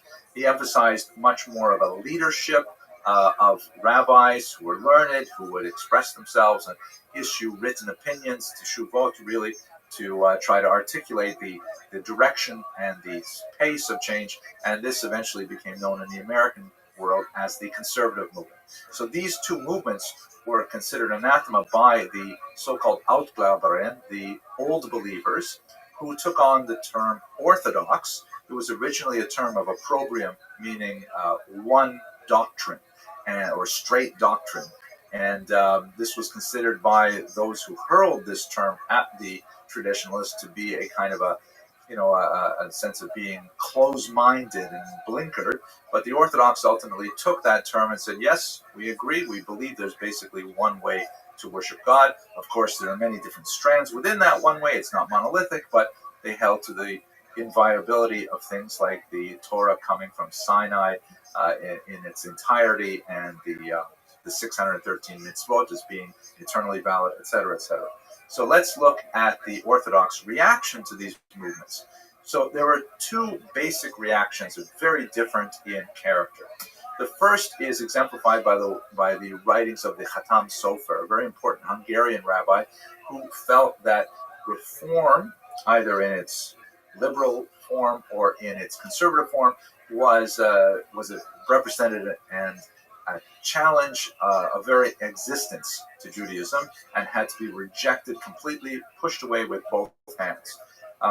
He coined a term which is kind of hard to explain in a minute, but maybe I'll try. There's this law that has to do with the consumption of wheat that is grown after a certain date before a certain sacrifice will be offered in the temple. This wheat was called chadash, or new. It was new wheat. And there's a debate in the Talmud on what level is it forbidden. Is it forbidden by the Torah, or is it forbidden by the rabbis? So the Talmud concludes, Chadash Asur Min Torah, which is understood in its context to mean the new wheat is forbidden by the Torah. The Khatam Sofer took that whole phrase and he translated it literally, Chadash Asur Min Torah, meaning whatever is new is forbidden by the Torah. And this represented a kind of, it's a little bit of a joke and a pun as well, but this represented a concept of saying, no, we are under such tremendous stress right now as a people that any change represents a potential breach that could widen to destroy the walls that retain our identity, and therefore everything that is new, modern, must be rejected. There's a lot to talk about how exactly to apply this principle, but this is ultimately expressed in certain forms of orthodoxy today, which have an extreme allergy to anything new, whether it's technological, sociological, or so on, and view chadash asur min Torah, and everything new has to be approached as if it were highly toxic, and that perhaps it was quite dangerous to the well-being of the Jewish people. Another approach, which is more characteristic of Central Germany, is the one evinced by Rabbi Samson Raphael Hirsch. Now, the Khatam Sofer's approach would work very well in an environment where the vast majority of Jews already essentially believe in the Torah coming from Sinai and the inviolability of the inviolable, I'm not sure what the right word is here, and the permanence of the value of the 613 mitzvot. But Rav Hirsch was working in an entirely different environment where the vast majority of Jews are actually leaving they're already voting with their feet and they're moving to these new liberal environments. The dam is already burst, and Rav Hirsch had to find a way to try and articulate a safe space where he could at least retain a core population that would ultimately grow to a much larger movement. And so he coined a term. Well, actually, I'm not sure if he coined the term, but the movement was named after him, Neo-Orthodoxy, or as is translated often in America, Modern Orthodoxy. And the basic concept was that, let's look very carefully at our practices. Let us determine which practices are mandated by the Torah, and we will absolutely, without compromise, adhere to those principles and behaviors. On the other hand, those other things which are merely accretions of fashion, style over the centuries, if they are, external to the essential aspects of Judaism, we can simply abandon them. So elements like trimming one's beard in an appropriate manner, or wearing clothes that are appropriate for 19th century Germany, attending university, all kinds of things like this, which are not so clearly forbidden by the Torah. And of course, there are discussions about all of these things, but those things could be adopted. And so he tried to articulate a kind of an interesting balance between modernity on the one hand and traditionalist orthodoxy at the other hand. This movement eventually coalesced into the something called Torah in Derech Eretz, meaning Torah with the way of the land. It's a paraphrase or a quotation from Pirkei Avot, and it's expressed in the modern Orthodox movement in America today. However, as part of this strategy, Rav Hirsch also articulated the Ausstritt, which means the separation. And it was a very controversial thing that occurred in the 1860s in Germany, where he appealed to the German government, the Austrian government actually, and said, I'm not sure whether it was Austrian or German, but oh well, maybe I should edit these things. Anyway, let's just keep on. He appealed to the authorities, and it was a very unprecedented appeal to actually split the Jewish community in two. Traditionally, each municipality was governed by a single Jewish body. You had a parnas, a president for the entire body, the kehila, as we discussed in a previous lecture. But under Rav Hirsch, he said, look, it is impossible for us to have one community when you have a large number of Jews who believe, for example, in the use of bells on Shabbat, which is considered to be absolutely a desecration of Shabbat by other Jews, and therefore he petitioned, and was granted the right to create a separatist community that was comprised entirely of Jews who wanted to observe the halacha. This strategy of retreat, of strategic retreat, was emulated throughout the next few centuries as a way to maintain the standards of orthodoxy within an environment that really encouraged assimilation to the outside world. So if we kind of summarize these things, we see that in the 18th and 19th century, there's some tremendous change going on in the Jewish world. We see the growth of the Hasidic movement, which is essentially the first modern Jewish reform movement, which was a great challenge to the status quo in Eastern Europe. We see, as we talked about very briefly today, the rise of the Haskalah and its challenge to the traditionalist authorities. And we also see the rise of neo-traditionalism, which is in many ways a reaction to reform just as much as neo-orthodoxy is. So people like the Chatam Sofer, one might even say the Vilna Gaon, and others felt that, okay, the only way to really defend against these modern challenges is to create new boundaries that perhaps did not exist in the 16th and 15th century, but create these new boundaries in order to ensure the integrity of the Jewish people. All of these things come together with the decline in the coercive authority of the Kehillah. That is, the central governing body of the Jewish self-government loses much of its authority under the pressure of the new nationalist movements, like in France, which essentially did away with it because they had one court system, not a secular one and a Jewish one. And it allowed for the rise among Jews of voluntary affiliation. Meaning for the first time, Jews could act for in really dire consequences because the Beit Din no longer had that same coercive authority. On the one hand, there's a positive element to this because it allowed for a great amount of intellectual and spiritual freedom. Jews could identify themselves, for example, as Hasidim, or they could identify themselves as Reformed Jews, all kinds of different ways of expressing themselves religiously. But the negative side of it is rampant assimilation, because many Jews simply said, well, why should I identify with being Jewish at all? And sometimes many of these movements were really stepping stones towards that end, as we see, for example, with Moses Mendelssohn.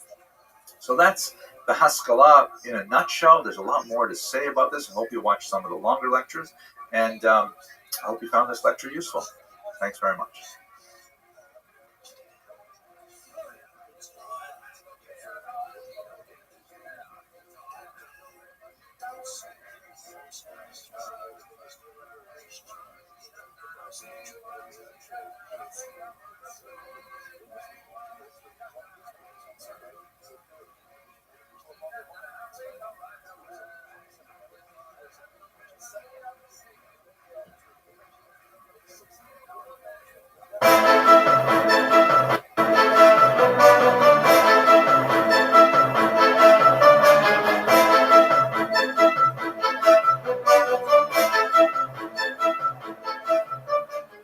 Hello, everyone. Today we're going to talk about kind of a nasty subject. I'll try and make it quick, but I think it's an extremely important topic for understanding much of the 20th century in Jewish history. I'd like to look at the topic of modern anti-Semitism. The first thing that we have to say is sort of a preface, and this is supported by a lot of videos that I've already put on this series, so you can go back and watch them later. But the basic concept that I really need to get across is the fact that anti-Semitism can be divided into four distinct periods. There are four distinct historical ideologies that exist at various points in time, and anti-Semitism is kind of like a very dangerous ideology in that it's able to adapt to the changing climate, both culturally, spiritually, economically, religiously, of a particular host society. And anti-Semitism will adapt to the needs of that society in order to perpetrate this nasty message to another generation. Those four basic periods are ancient xenophobia, which is basically contained within the Greco-Roman world, early Christian anti-Judaism, which is rather different, stylistically, because they have very different basic elements that they contain. Ancient xenophobia refers to the idea of the hatred of that which is different. That's what xenophobia means. Anti-Judaism is a religious dispute that is specific to the relationship of Christianity and Judaism as a daughter and mother religious dispute. Christianity being born from the Jewish society, Jewish ideology, and yet seeking to distinguish itself from its mother religion. There's a certain amount of antipathy that develops there, and we discussed that in an earlier lecture as well. The third period is medieval Jew hatred, which is perhaps the nastiest of all the periods of anti-Semitism in terms of the message, in which all of a sudden, although there is a very tenuous connection to religious ideology, it goes totally pathological. It goes completely off the rails, and all kinds of crazy ideas like Jews need to drink the blood of Christian children, and just insane things like that are prevalent in the medieval period. The period that we're going to talk about today is modern anti-Semitism. And when I say modern here, I'm referring basically to the late 19th century onward. That's really what modern means in terms of these four categories. The term anti-Semitism was actually coined in 1879 by Wilhelm Marr. I'll show you a picture of him in a minute. And the reason why the term had to be invented is because the existing terms for Jew hatred, the German terms Judenfeinde or Judenhass, for example, were considered in 19th century German society very, boorish and uncultured, and only people of very low thought and sensibility would actually resort to that sort of ideological mindset. by coining the term, a philosopher named Wilhelm Marr tried to give it a more scientific sounding name, to say that, oh, it's not that I hate Jews, it's that I hate what Jews stand for, which is specifically this idea of Semitism. What is Semitism? I mean, as you probably know, the Semitic language family includes many peoples from the Middle East, including not only Jews, but also Arabs and so on. And many people from the Middle East are not Jewish, they are Christian or Muslim or Druze and what have you.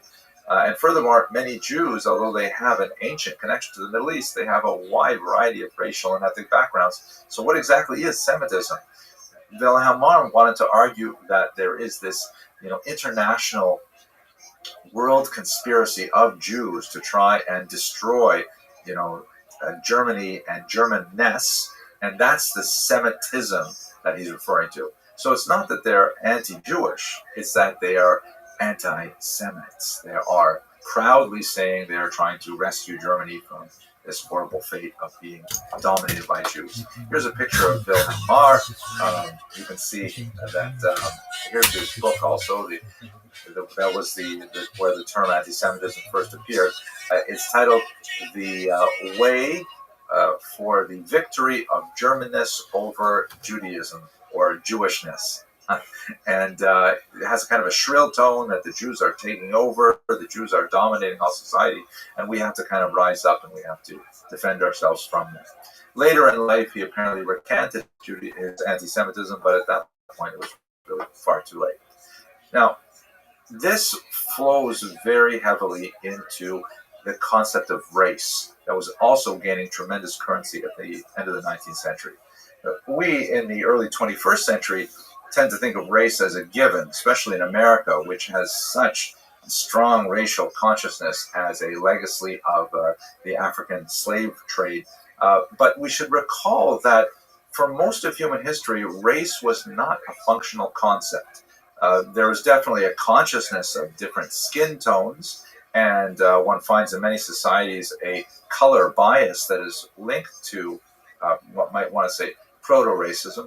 But the idea that all of the peoples of the world can be easily categorized into groupings based on their external physical features is something which is relatively new, meaning in the last 200 years or so it's begun to develop a lot of currency. I would like to go into this in greater detail, but I don't think this is the place. Basically, the idea gets a lot of currency after Charles Darwin's theories are promulgated. Darwin, of course, one of the great thinkers of the 19th century who developed the theory of evolution, argued that various creatures adapt to their surroundings. You have this, clash of the environment and other competitors for scarce resources, and only the strongest survive. And the various creatures, whatever you have, turtles and tigers and elephants, whatever, they adapt themselves to their environments, the survival of the fittest sort of thing. And he applied this basically to creation, but he did, maybe that's not such an appropriate term to use in this context, he applied it to all the creatures of the world. However, some thinkers took his thought a step further, or a step backwards in this case, evolving a concept known as social Darwinism, which basically said that Darwin was not only correct when it came to salamanders and seaweed, he was also correct, they argued, when it came to human societies, meaning that there were elements in societies which could be broken down along racial lines that competed with each other, and they found their own particular niche in society based on their racial ability to compete with other peoples and survive. This was advanced most prominently by Arthur de Gobineau, who we could say is an anti-Semite in this regard, who really argued for the inequality of races, the non-equal nature of all races, and the Jews were among them. So taking Darwin's thought, filtering it through social Darwinism, and then through the racism of Arthur de Gobineau. And again, in this time period, racism was considered a term that would, people who believed in it could bear it proudly. It did not have the opprobrium that it would have in the 21st century. And eventually, of course, it found its physical application in the writings of Alfred Rosenberg, who was Hitler's racial expert, who borrowed very heavily on these earlier thinkers. So in this context, Jews have to have some kind of role. What is their role in this, survival of the fittest of races? And this is where I'm going to get to the main point. This is the takeaway. This is what you have to get out of this lecture. Anti-Semitism in the modern period loses its religious moorings. It basically just ships away from all of the arguments that were prominent in earlier periods, such as, for example, Jews are guilty of deicide, of killing Jesus, or Jews need to drink Christian blood, or any of these kinds of crazy things. Primarily because people were becoming less religious, and they wanted something more scientific. Science was a new religion, and if science could hold dear to this belief. And the two major elements of modern anti-Semitism, once again, now that it's lost its religious moorings, are racism and conspiracy. The concept that Jews are somehow locked in this international conspiracy to dominate the globe. Let's have a closer look. So the concept of racism shows up all over modern anti-Semitism. If you look, for example, at a 20th century example here, this is from some of the Nazi propaganda that was directed at children. This children's book shows a child in class, an Aryan child in class, and the caption underneath says that the Jewish nose has kind of like a sort of a curve to it. It looks like the number 6. And here he's demonstrating, for the benefit of the rest of the class, how to recognize a Jew in the street. This is the the concept that the character of the people could be expressed somehow in their physical appearance. And Nazis made tremendous use of this. This is an English translation of Der ewige Jude, one of the most notorious propaganda films ever filmed by the Nazis, again, which really emphasized a lot of these racial characteristics of Jews. You can see in the looks and all the physiognomies of the Jews here, with the heavy cheeks and the large nose and the bulgy eyes, and those kinds of things, meant to indicate that their facial features themselves could reveal the character of the person underneath. One of the major elements that you'll see in a lot of this so-called scientific anti-Semitism is the notion of parasitism. That when you think about all the various races of the world in the racial hierarchy, races do different things. There are the noble Aryan peoples of the the Scandinavian countries and Germany, places like that, and they're supposed to be noble, punctual, reliable, honorable, things like that, and leaders in general in this sort of hierarchy. Then you have, like, for example, at the bottom, you would have the African races, who are destined to be slaves and are slow-witted and lazy and things like that. And everyone fits in the middle, the Romance peoples and things like that. This is all nonsense, by the way, but this is part of the thinking of modern anti-Semitism. So what role do the Jews have? The Jews are fundamentally parasites. The Jews are understood to be some kind of bacilli, a germ, a virus, something like that eats away at society from within. So, for example, if you looked at, this is also in Nazi propaganda, their gift pills, the toadstool or poison mushroom, which is meant to indicate this danger that Jews may look like human beings, but they're really not. Just like toadstools, poison mushrooms really look like mushrooms, but they're not. They're a totally different character, and so on. And in his children's book, a really twisted piece of children's literature, the Nazis were teaching young children how to recognize the difference between regular mushrooms and toadstools, regular human beings and Jews. Or another example, you often see Jews portrayed as various denizens of the dark, like spiders, snakes, salamanders, maggots, things like that.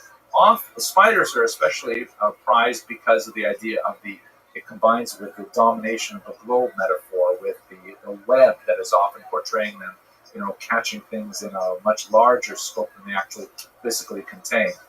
Here's an English language version of a text I'll talk about in just a second, called The Protocols of the Meetings of the Learned Elders of Zion, the world's greatest forgery ever, a world's greatest act of plagiarism ever.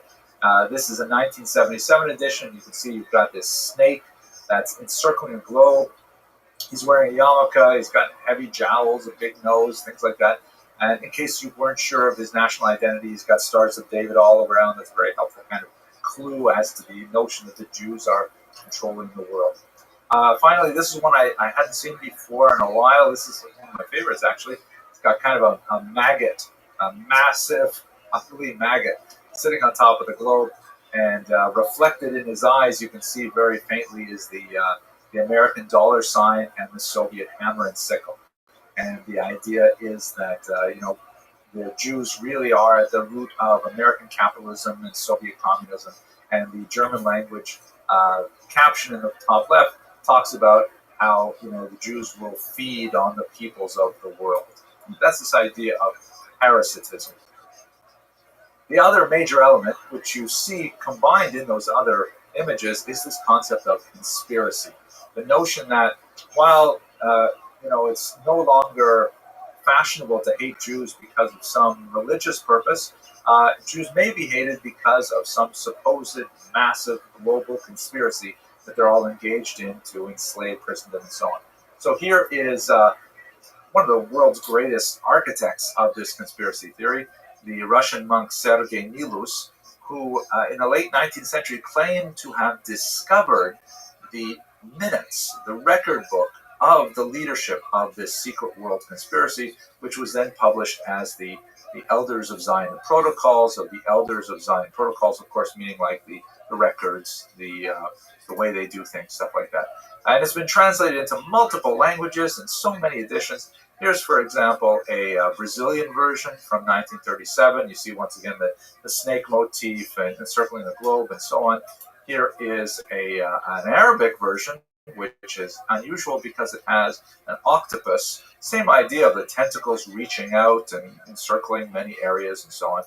And here's even a Japanese version, which again speaks to the absurdity of anti-Semitism, that Japan, which has maybe 5,000 Jews on all of the 4 islands, nevertheless has a significant anti-Semitic tradition that is largely European in origin.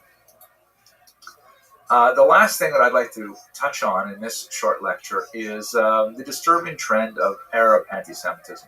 One of the characteristics of this ideology is that if you compare the Muslim world with the Christian world, it really had a much thinner and less expansive tradition of anti-Semitism. To be sure, there's definitely arguments between Jews and Arabs. There's definitely atrocities, and that's for other lectures. But the sheer amount of ideological output of ideologues, of thinkers who wanted to advance anti-Semitic ideas, there's no question that in Christian Europe you have a far greater scope of material to choose from.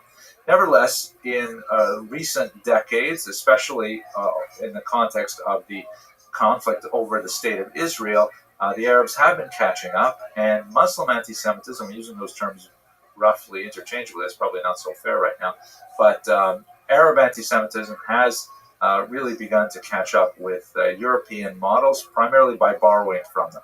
Let's have a look at a few images. Here's one that shows Ariel Sharon, one of Israel's leaders, and he is bludgeoning Palestinian children with a Nazi swastika, and the blood is then, sprinkling on, it looks like possibly Jewish children behind him there, indicating that they are also, soiled by his decisions, his political decisions. And this is basically a political cartoon. There is an anti-Semitic element in there. Anytime you use the swastika in connection with Jews, it has, kind of an overtone of anti-Semitism. But it's not nearly as nasty as some of the other versions we'll have here.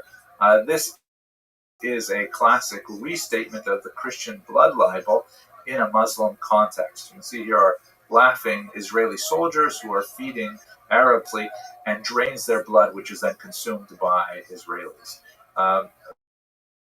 Very distasteful and hateful representation of what is essentially a Christian motif motif, but transformed into an Arab context.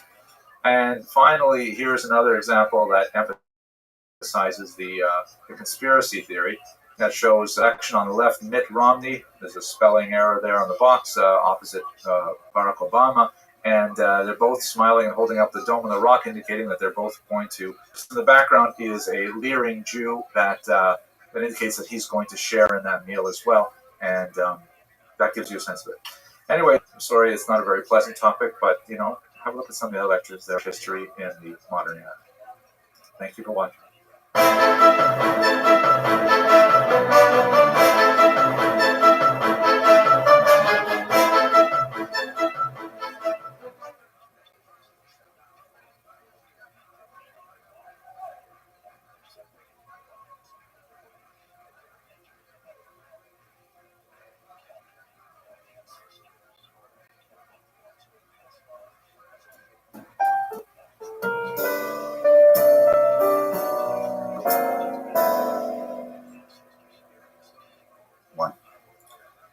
Hello, everyone.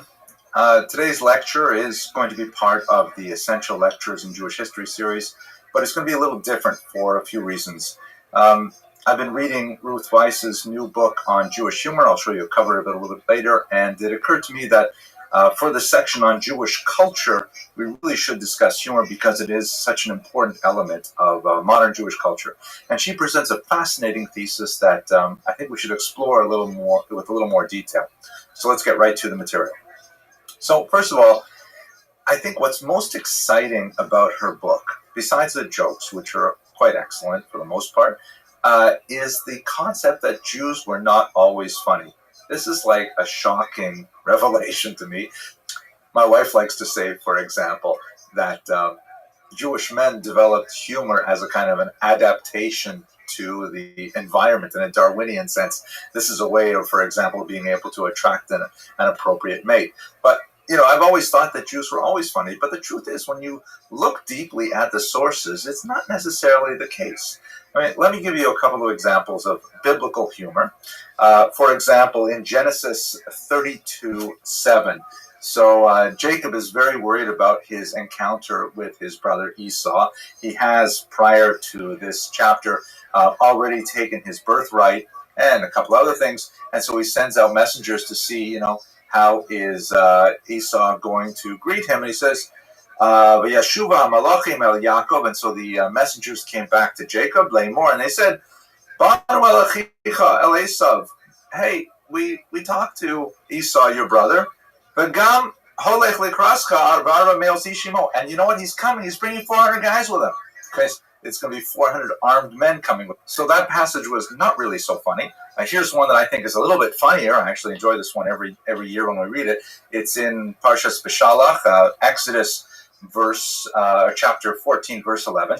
The Jews have just left Egypt, tremendous miracles and the death of the firstborn and all those things. And they make their way out to the sea and they realize that they're trapped between the water and, of course, Pharaoh's army, which is behind them. And they're either going to drown or they're going to be killed in warfare. And so they turn to Moses and they complain, Vayomer El Moshe, they say to Moses, Hamibli ein kvar b'Mitzrayim? What, there were no graves in Egypt? That you had to bring us here to die in the desert? And, it's kind of funny. It illustrates this aspect of Jewish complaining, which is a remarkable theme in Jewish humor that we'll see a little later. But still, this is just a couple of jokes in a rather massive book. It's hard to imagine that a work so central to Jews would have so little humor in it. We can look a little further in Jewish literary tradition. We see, for example, in the Talmud, Tractate Shabbat, there's a discussion of two guys have a bet, and they want to see who can make the famous sage Hillel get angry. And it's a bet for quite a large amount of money, 400 zuz. If you're familiar with the Passover Seder, a zuz is actually equivalent to half a small goat. Anyway, so this guy goes up, and it's Friday afternoon, and Hillel is in his house having a shower, and so he knocks on the door and he speaks in a rather rough way. Is Hillel here? Is Hillel in a rather disrespectful way? Hillel turns off a shower. He comes outside and, wrapped in a towel. And he says, "Yes, my son, what can I do for you?" And the guy asks him a really stupid question. Hillel takes the time to answer the question properly and then sends him on his way. The guy comes back again, takes Hillel out of the shower again, and this goes on for a few episodes until finally, when Hillel comes out, the man says, "I'm worried that you're going to get upset," which is, of course, his object because he wants to win the bet. And Hillel sits down on the front porch and says, "Ask me all the questions you have. Don't worry." And then the guy gets upset and he says, "Oh my gosh, Hillel, there should be no more of you in Israel." And Hillel asks him the whole story, and he explains to him what's going on. And Hillel says, "Hey, it's worthwhile that I should not get angry and that you should lose 400 zuz." So again, it's a nice story, and I find it amusing, but it's not exactly funny in the sense of modern humor at all. In fact, you can find so many examples where the Talmud provides excellent material, really great material for humor, and yet the rabbis of the Talmud don't follow up. Like, for example, also in Tractate Shabbat, it's stuff Kuf Nun Vav, Kuf Nun Zayin, I think, where there's a whole discussion of this concept, Ein Mazal Yisrael. There is no mazel, there's no luck for the Jews, which is meant in a different context where it's discussed there. But still, this is a great opportunity for a tremendous amount of humor, and the rabbis simply don't pick it up. So, and finally, we get to medieval humor. There's just not much funny that I can think of in medieval Jewish literature.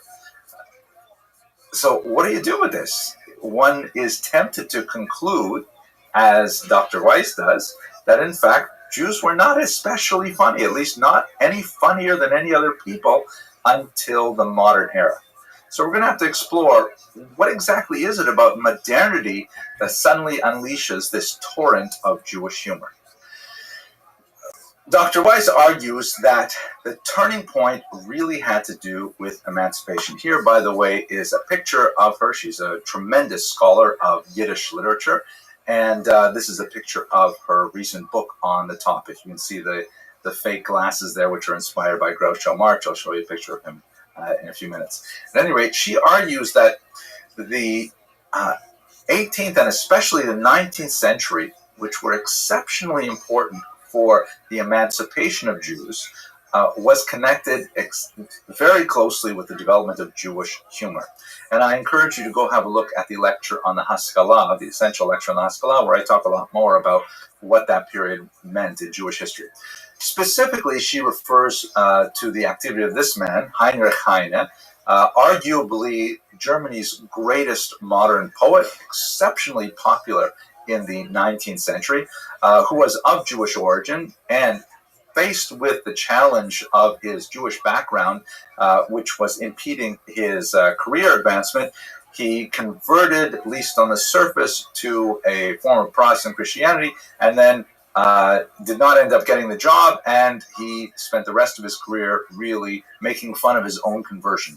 But he had an acerbic wit and a tremendous sense of humor, and he was incredibly influential. Heine really exploited the notion of Jewish otherness, of Jewish standing outside of mainstream culture, as he himself did, and by extension, many Jews identified with that feeling, particularly in Western Europe, and this is the origins of humor. I have a little bit more to say about that. In Eastern Europe, the classic figure, without doubt, towering above other humorists of the time, was the great Shalom Rabinowitz, known much more popularly by his pseudonym Shalom Aleichem, which is a greeting in traditional Yiddish, and in Hebrew it really means, "How are you doing? Peace upon you."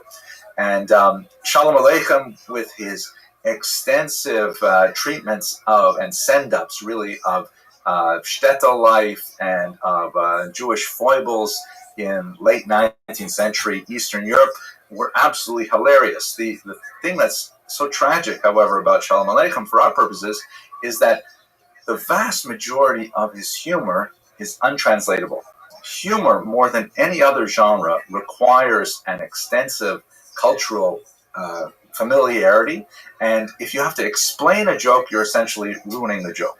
So in order to understand Shalom Aleichem, you really had to have, first of all, the linguistic ability to get the nuances of the Yiddish, Not only that, the Polish, Russian, and Ukrainian that he often used, and also the dialectical variations in which you would have to be able to tell when an educated Litvak is speaking or when a peasant Galicianer is speaking, and so on. Secondly, you have to read it within the context of the persecution of Jews in the late 19th century Tsarist Empire in order to understand Tevye's subterfuge. And finally, and this is perhaps the saddest thing, his greatest character, of course, is Tevye der Milchiker, Tevye the dairyman, who was made famous in the adaptation Fiddler on the Roof, which is a very, very funny adaptation for an American audience, but it is just such a pale shadow of the original.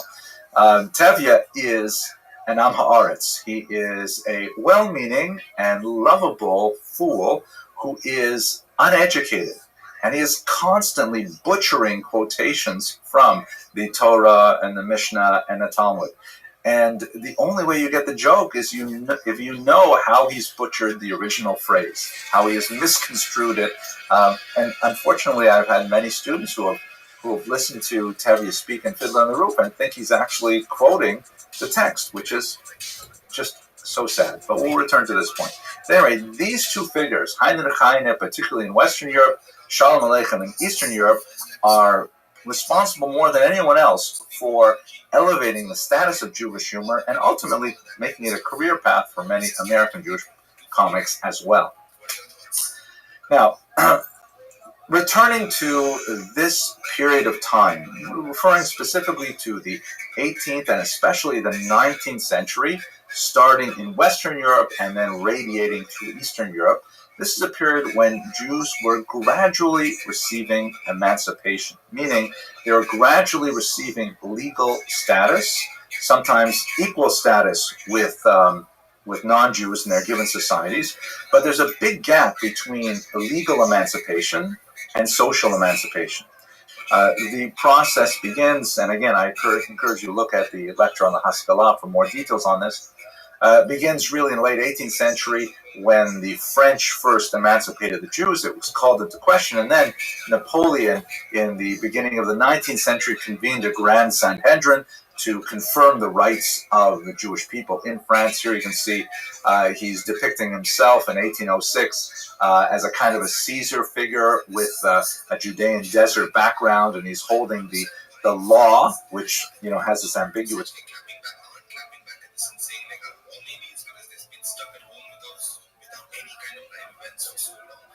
That could also, I guess, play a part in the sort of psyche and the psychology of maybe, right? Like, maybe the fights make them feel normal. But, having said that, yeah, look, we've been starved for fights as well. We haven't had fights in about 3 weeks or something like that. Like, we've major event recording. No, the last one was the Kevin Lee, Charles Oliveira one, where it happened in like, to think about this, man. It's what, 27 years, 27, 20, whatever, how many years of the UFC's existence, 1993, so yeah, that's 27 years in the UFC's existence. This is the first time it's ever been held without anybody there. Like, look, I get it, I understand. It's the UFC, dude, we train with these guys, man, and sometimes it does also we have that mentality, right? Oh, my God, this fucked up, that's okay, I'm not big. Yeah, we do this, we have that mentality, right? Like, fighters also have that mentality. Like, and it's even worse for them. Yeah, it's even more so. You guys are just normies, man. You're hobbyists. We train jiu-jitsu, we love the fight game. And so, we're hobbyists. And even we have that a little bit of that in us, like,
of Troya, Conquest, a story that took a scattered group of tribes and turned them into the masters of the largest continuous empire the world has ever known. Our story begins on the Mongolian steppe, in the unforgiving landscape of endless plains and rugged mountains. The Mongols didn't emerge from nowhere. For centuries they had been one of many nomadic tribes inhabiting the steppe, moving with the seasons, living off their herds and fighting their neighbors when resources grew scarce. This was not a settled agricultural society with laws and cities. It was a world governed by the strength of your family and the loyalty of your allies. In 1162, on the vast steppes of Mongolia, the Kamak Mongol Confederation, a short-lived alliance of Mongol tribes, including the Borjigom and Taichud, was in disarray. The coalition had collapsed under repeated assaults by the Tatars who were backed by the powerful Jurchen-ruled Jin dynasty of China. During one of these raids against the Tatars, a young noble named Yasuge Bata captured a Tatar chief named Temujin Uge. When Yasuge returned to his camp, he found that his second wife, Oilen, who had been taken from her murdered husband, had just given birth to a son. The newborn was clutching a blood clot the size of a knucklebone in his tiny fist, an ominous sign that could foretell greatness or violence. To commemorate the boy's birth, Yasuge sacrificed the captured Tatar chief and named his son Temujin, meaning blacksmith, symbolizing strength and resilience. This child would one day become the legendary Genghis Khan. Temujin's upbringing likely mirrored that of other Mongol children of the time. He would have learned to ride before he could walk, mastered archery with the iconic Mongol bow, acquired the skills necessary for herding livestock, and practiced tracking and hunting game. Crucially, he would have been immersed in the lore and grudges of his people, especially the hostility towards the Tatars, the sworn enemies of the Kamak Mongols, and their overlords, the Jurchen Jin dynasty. As the eldest son of Hoelin, Temujin had 3 younger brothers and a sister. From Yasuge's first wife, Tsuchigel, he had 2 half-brothers, one of whom, Bekta, was slightly older than Temujin. The primary source for Temujin's early life is the secret history of the Mongols, a Mongolian chronicle compiled shortly after his death in 1227. Written for the Mongol imperial family, this epic recounts key events of Genghis Khan's life. While it offers valuable insights, the text blends fact with legend, especially regarding his early years. Distinguishing historical reality from myth can be challenging when analysing these accounts. One of the earliest recorded events in Temujin's life took place around 1170, when he was about 9 years old. His father, Yasuge, took him to find a bride among the Orkneyud tribe, to which Temujin's mother belonged. On their journey, they visited the camp of the Ongirat tribe. There, Day-Sechin, the Ongirat chief, greeted them warmly and was particularly impressed with the young Temujin. Day-Sechin shared a dream he claimed to have had the night before, a white gerfalcon delivering the sun and the moon in its talons. A powerful omen. However, given the tendency of the secret history of the Mongols to include such auspicious dreams, it is plausible that this story was later embellished to emphasize heaven's favor towards Genghis Khan. Alternatively, Day-Sechin might have used this story as a clever ploy to arrange a marriage for his daughter with any promising young suitor. Yasuge agreed to the marriage between Temujin and Day-Sechin's daughter, Borto, who was slightly older. He left Temujin at Day-Sechin's camp and began his journey home. On the way, he stopped at a Tatar camp. In the Mongolian steppe, hospitality was a deeply rooted tradition. Travellers, especially those unarmed and without hostile intent, could generally expect food and shelter. However, despite these customs, Yasuge was recognized as the man who had captured the Tatar chief Temujin Uge years earlier. The Tatars, harboring a deep grudge, poisoned him. Although Yasuge managed to reach his family, he succumbed to the poison shortly after Temujin arrived. Yasuge was a prominent figure longer among the Portugal, while the Taijud held a long-standing grudge rooted in the shift of Kamag Mongol leadership from their representative, Ambagai, to Portugal. After Yesugei's death, the Taijud in his camp, including some of Ambagai's widows, and the scheming Tarutai turned against Yesugei's family. During a feast, Huilin was deliberately excluded from the ceremonial meal, a clear sign of ostracism. Despite Huilin's efforts to defend her family, a servant who tried to support her was killed, and she, along with Tsuchigel and 7 children, were abandoned on the steppe without any livestock or provisions. Surviving the harsh winter seemed impossible. However, Huilin's determination proved stronger than the odds. She organized her family, teaching them to gather roots, berries, and even fish, an activity looked down upon by other Mongols. Through her leadership and resilience, not one child died of hunger, not even her youngest daughter, Temujin. While Huilin managed to keep them alive, she couldn't entirely prevent conflict among the siblings. Tensions rose between Temujin and Bekta, Tsuchigel's eldest son, who bullied the younger children and took their food. As Yesugei's oldest son, Bekta was technically entitled to inherit Huilin as a wife, which would have solidified his control over the family. Feeling cornered, Temujin and his brother Kasal, a skilled archer, ambushed and killed Bekta. Before dying, Bekta pleaded with them not to harm his younger brother, Belgute. Huilin was furious that, after all they had endured, they would turn on one another. Soon after Bekta's death, Tarutai of the Taijud came hunting for Temujin. It's likely that he had heard of Bekta's murder from neighboring families. Tarutai captured Temujin and placed him in a kangue, a wooden yoke that trapped both the neck and hands, making movement nearly impossible. Paraded around the Taijud camp, Temujin faced humiliation, and each night, a different family would house him. Surprisingly, some families showed him compassion, even loosening the kangue at night to let him sleep. Eventually, one family, the household of Sorkin Shearer of the Saunders, helped him escape, providing a horse and a bow for his journey home. This experience profoundly impacted Temujin. He had faced relentless cruelty from those who should have been his kin, the Taijud and the Targutai, Ambagai's widows, and even his own half-brother Bekta. Yet the kindness of Sorkin Shearer's family and others, who had no familial obligation to him, was a revelation. It reinforced the importance of loyalty, not just by blood, but by character, a lesson that would shape his future leadership. A few years after his escape, Temujin returned to Daiseche to claim Borte as his wife, marking a joyful reunion. Borte's mother sent a gift of a black sable coat for Huilin, which Temujin decided to take south to the court of Tokrul, Khan of the Keriot.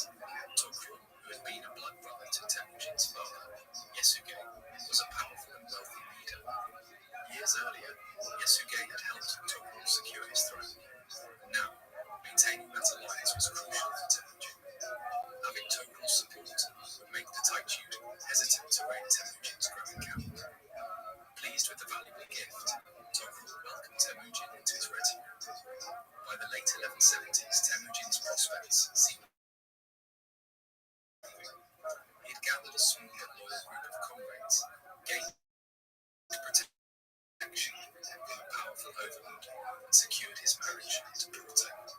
It's likely that at this stage, Temujin envisioned a modest future, perhaps leading minor raids against rival tribes, but without any realistic expectation of achieving the kind of power that Tokrul wanted. However, history often defies expectations. The event that set Temujin on the path to greatness occurred around 1180. Years earlier, Yesugei had abducted Huilin from her Merkit husband, an act that the Merkit did not forget.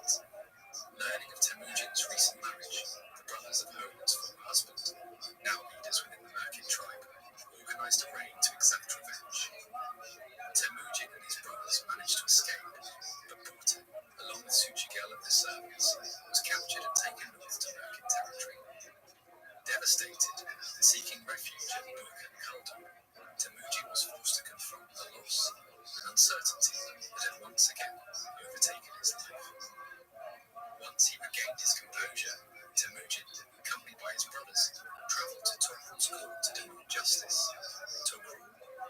by the potential plunder of market camps, agreed to help. At Torquil's side was Jamukha, childhood friend of Temujin's, and now an ambitious war chief within Torquil's ranks. For the first time, Temujin was part of an organized military campaign. They launched a surprise attack on the markets, whose resistance quickly crumbled. Porta was successfully rescued, but by then she was either already pregnant or had recently given birth, leaving a lingering question about the paternity of her child. The true parentage of Porta's child remained uncertain throughout his life. Whether he was Temujin's biological son or the offspring of a merchant captor was never definitively known. Nonetheless, Temujin always treated the boy as his legitimate heir, even though he still named him Jochi, which means guest. Despite Temujin's acceptance, the question of Jochi's paternity lingered, shaping his future and that of the Mongol Empire. Jochi would eventually become the progenitor of the Golden Horde Khans, who dominated Russia for centuries.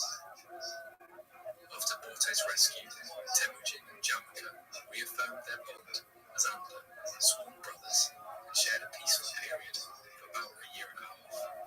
During this time, under Jamukha's mentorship, Temujin began to acquire military skills that his father, Yasuge, had not lived to teach him.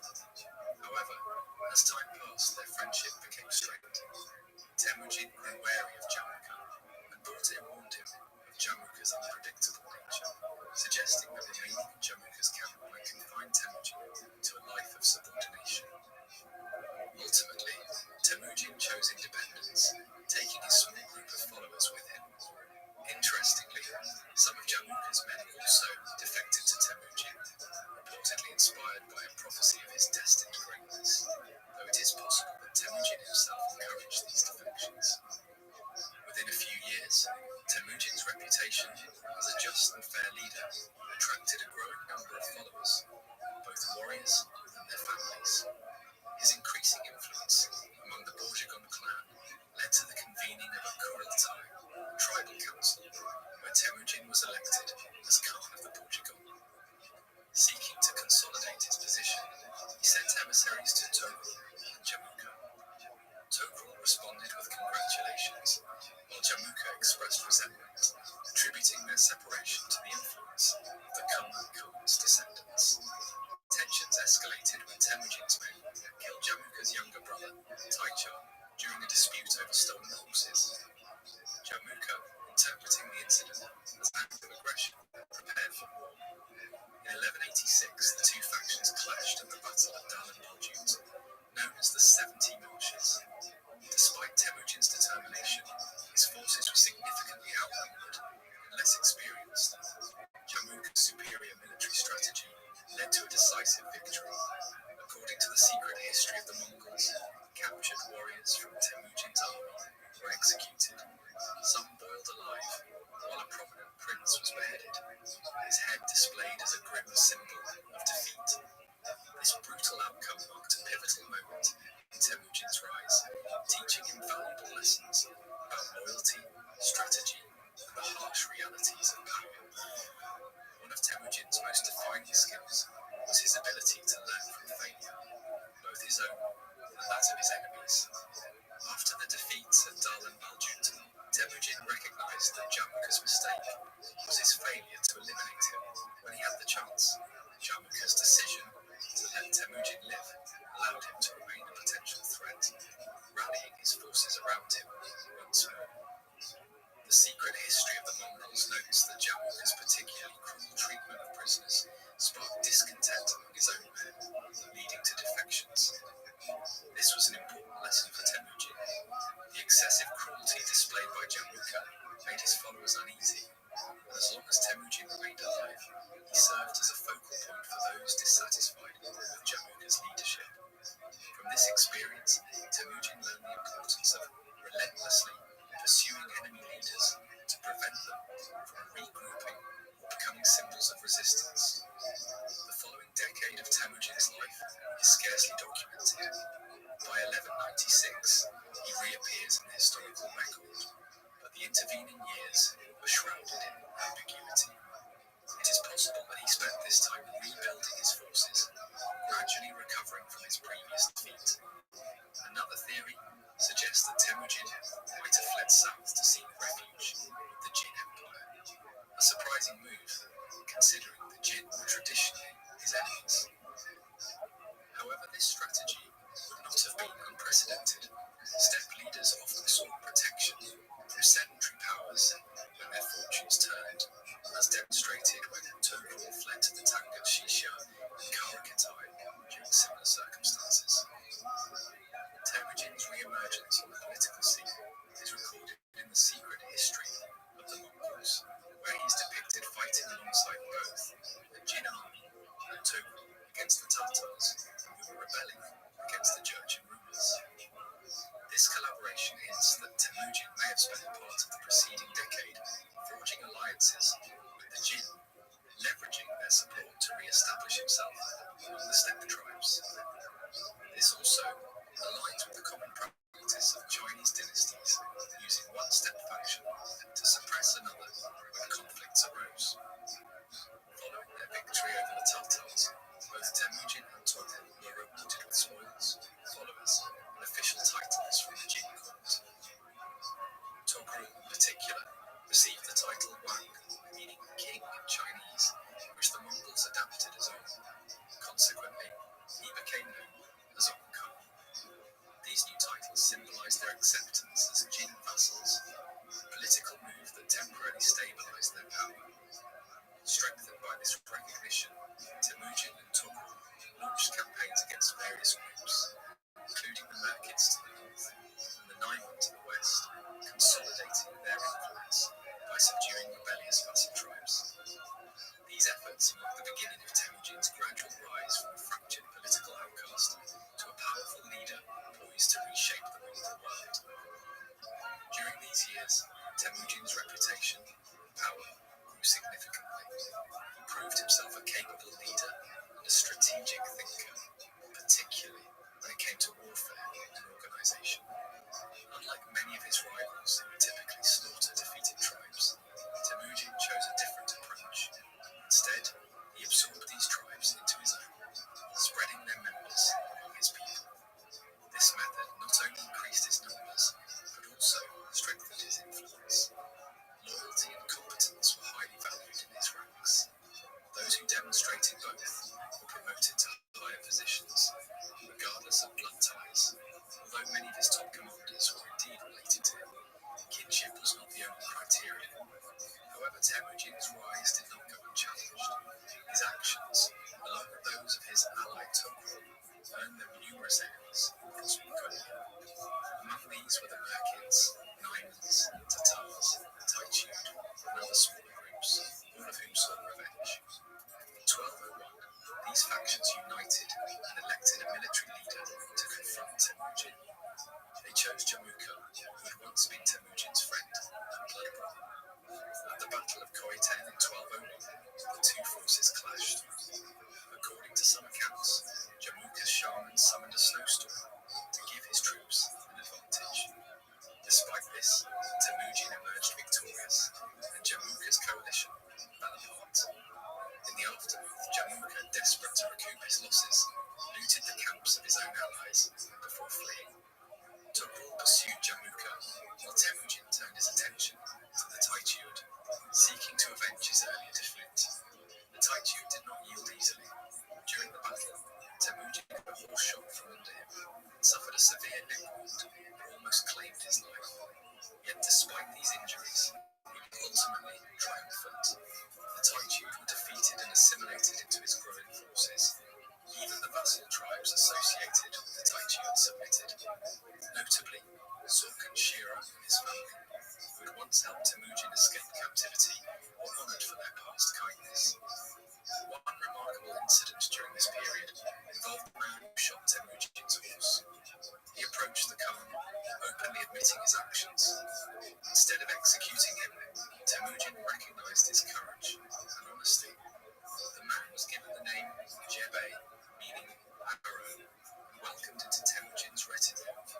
Over time, Jebe became one of Genghis Khan's most trusted commanders, leading major campaigns in China, Kara-Kitai, and even pursuing the Shah of Khwarazm. His loyalty was rewarded because of his initial honesty, a trait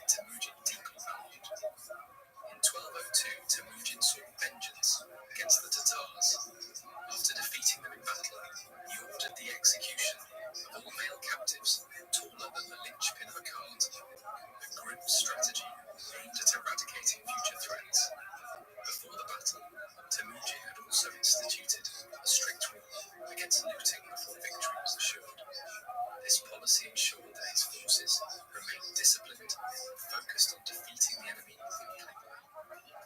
Once the battle was won, looting was conducted in an organized manner, with provisions allocated to the families of fallen warriors. This system fostered loyalty, as Temujin's followers knew their families would be cared for, even in their absence.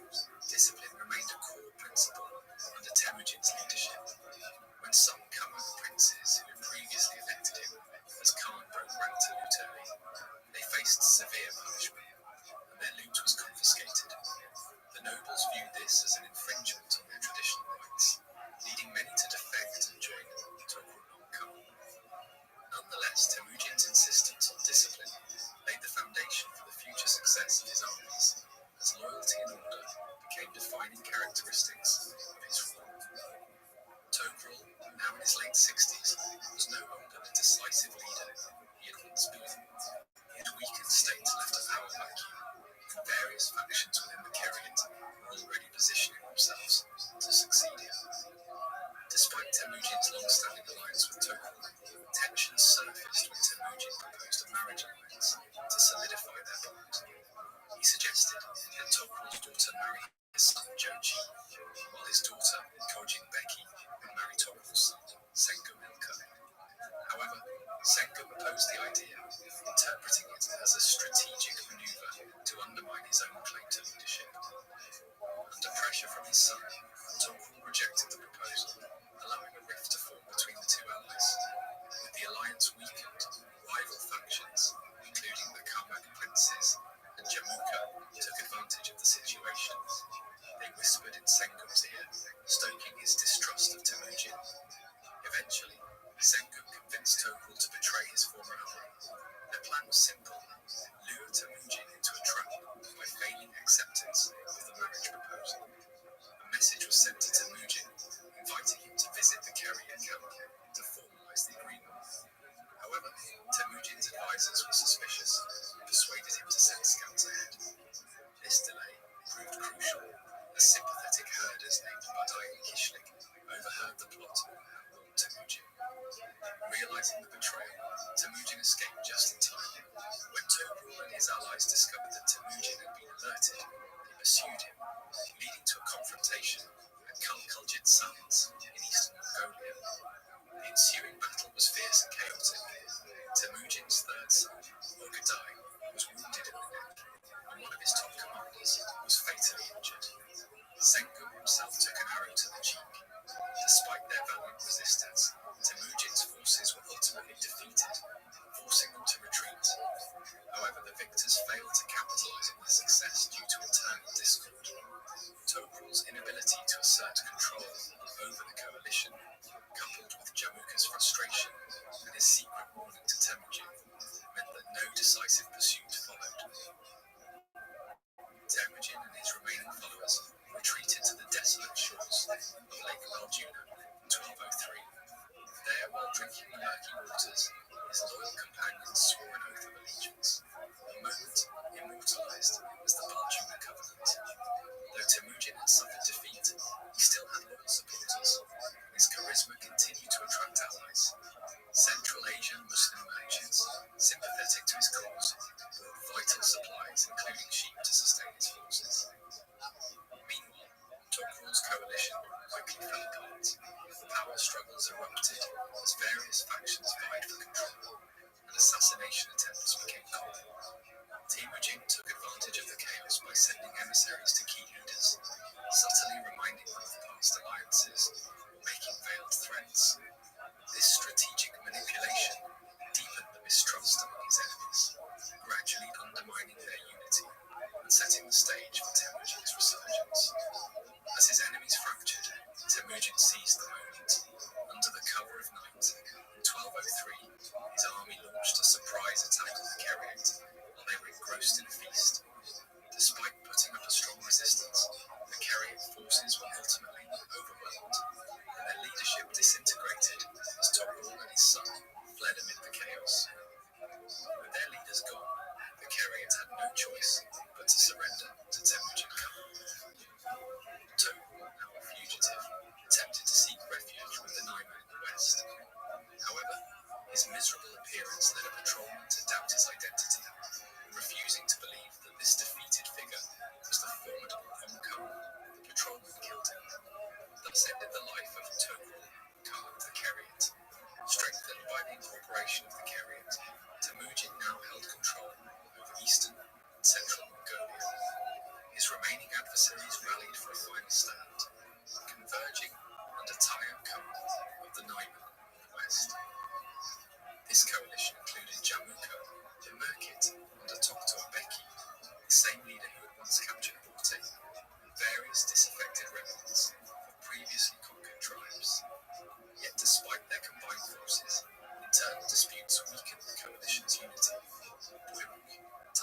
Khan's brother, refused to contribute troops from his branch of the Nile, while Tayam Khan himself clashed with his son Kuchli, his wife Gubesi, top commanders over their strategy.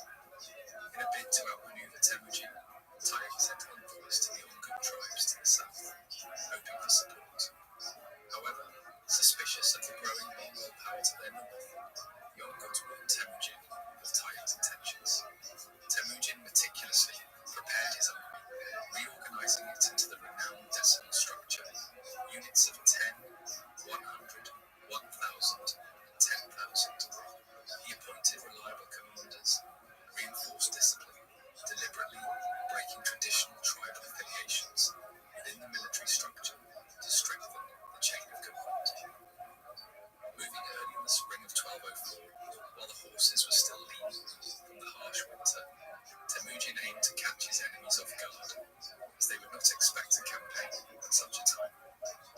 As part of his strategy, he allowed a scout with a poorly outfitted horse to be captured, leading the Naiman to underestimate the quality of the Mongol forces and their mounts.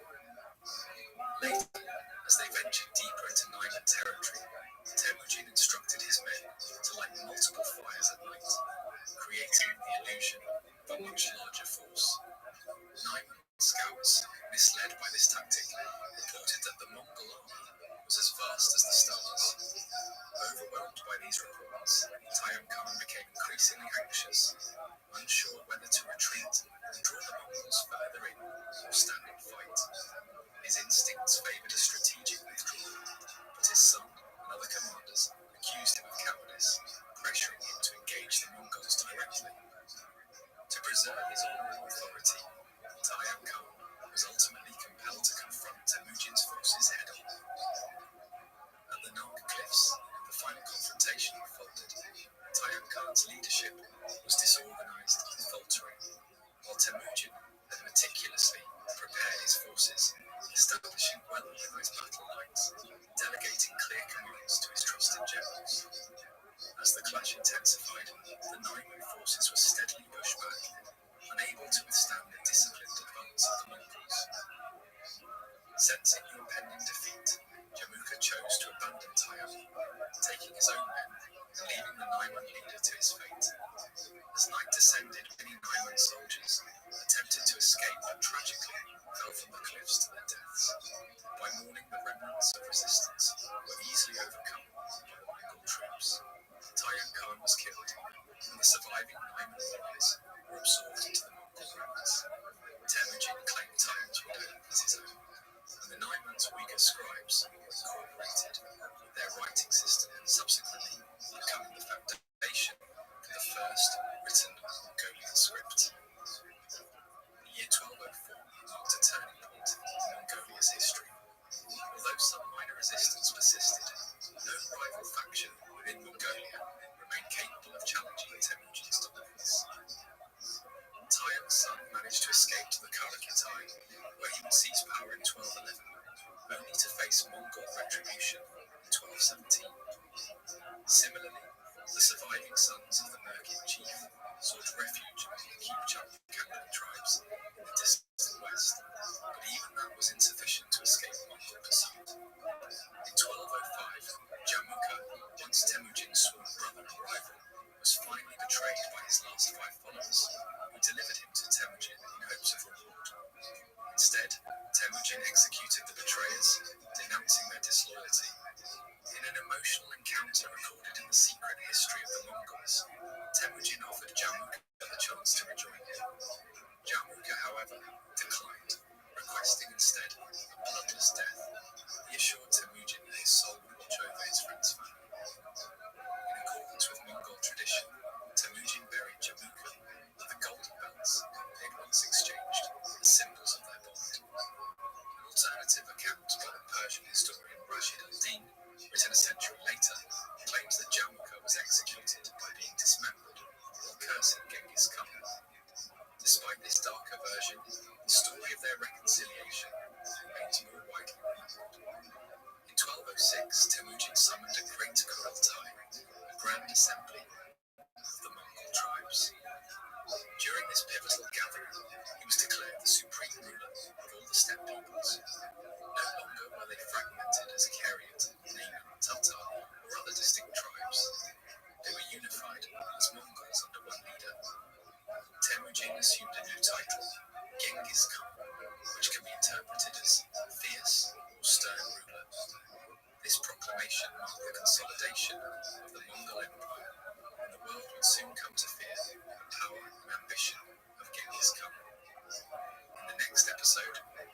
explore the early military campaigns under Genghis Khan, focusing on the unification of the Mongol tribes, the formal establishment of the Mongol Empire, and the initiation of the first campaign against the Tangut Kingdom in northwestern China. I hope you've enjoyed this episode of the history of the Mongols. Please like the video, leave a comment, as it helps the channel to keep growing, and subscribe if you want to hear more. Thank you, and see you all next time. Hello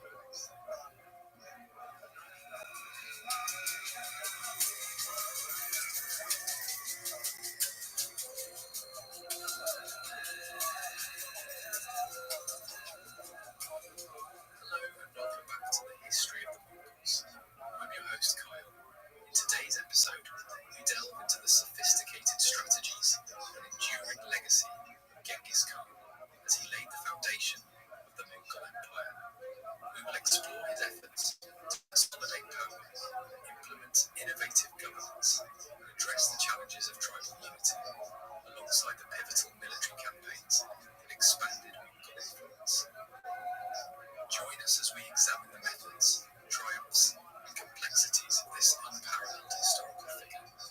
Before we get started, I just want to address something before any comments come flooding in to correct me about how to say the name Genghis Khan. The name has quite a few pronunciations: Genghis, Chingis, Genghis, and depending on language and history, they're all acceptable. So I'll mostly be using the Genghis Khan version, but again, all of them are acceptable. Before delving into the initial Mongol incursion into the Tangut, it is imperative to contextualize the preceding developments. When last examined, Genghis Khan had successfully consolidated the Mongol tribes, culminating in the formal establishment of the Mongol Empire in 1206. At approximately 50 years of age, Genghis had endured a lifetime of relentless struggle, seizing hard-won victories interspersed with bitter defeats. He had acquired profound insights, not only from his own errors, but also from those committed by his adversaries. However, despite the establishment of the Mongol state, its structure remained fragile. Tribal confederations historically lacked longevity, compelling Genghis Khan to devise strategies to forestall any resurgence in tribal discord that could fracture his nascent empire. To mitigate this risk, Genghis Khan implemented a series of transformative strategies aimed at dismantling the entrenched powers of traditional chiefs and khans. Central to this reform was the realignment of loyalty, now directed solely towards the Great Khan. Those leaders who exhibited resistance were systematically removed, thereby neutralizing potential nuclei of opposition. Moreover, the traditional tribal structures were disbanded, with families integrated among Genghis' own people, thereby consolidating unity. This restructuring was formalized through the extension of the decimal military system to the entire populace, effectuating a comprehensive social reorganization. The decimal system, referenced frequently, merits further elaboration. It was predicated on the organization of groups into units of 10, 100, 1,000, and 10,000, denoted respectively in Mongolian as Arban, Jagan, Minghan, and Tumen.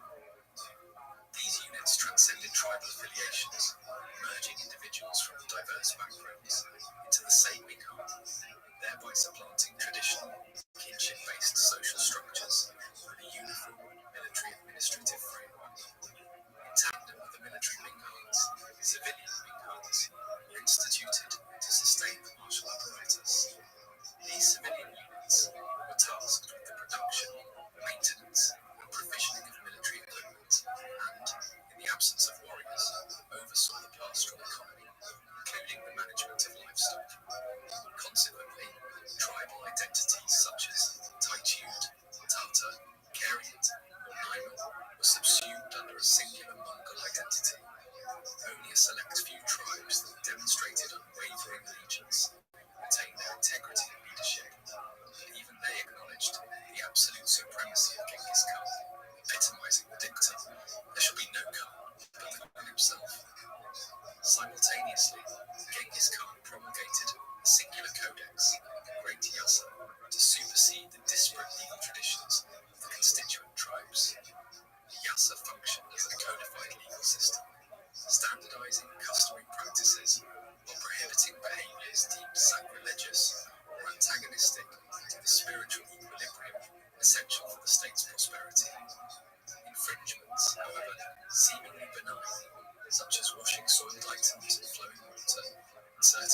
into fire or urinating on ashes were met with capital punishment, as these acts were believed to disrupt spiritual harmony.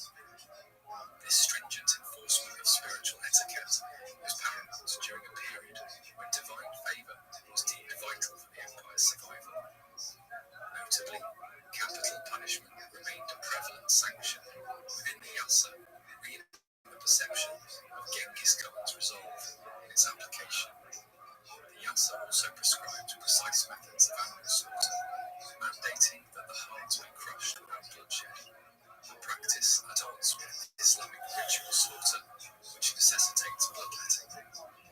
This dichotomy provokes ongoing scholarly debate regarding the Yasa's applicability to sedentary populations and the extent of its enforcement in diverse socio-cultural contexts. These ambiguities highlight the complex intersection between nomadic governance and religious heterogeneity, a theme warranting further exploration as our narrative unfolds. To facilitate the governance of the Mongol Empire, Genghis Khan undertook the establishment of a nascent administrative apparatus. Although modest in scale when juxtaposed with the sprawling bureaucratic frameworks of contemporaneous China, this rudimentary system was indispensable for overseeing a polity encompassing approximately 1 million individuals and an army numbering around 100,000. Following the subjugation of the Nile, Genghis acquired their Uyghur scribes, recognizing the strategic utility of literacy. At that time, the Mongolian language lacked a written script, prompting Genghis Khan to adopt the Uyghur alphabet, which continues to persist in Inner Mongolia today.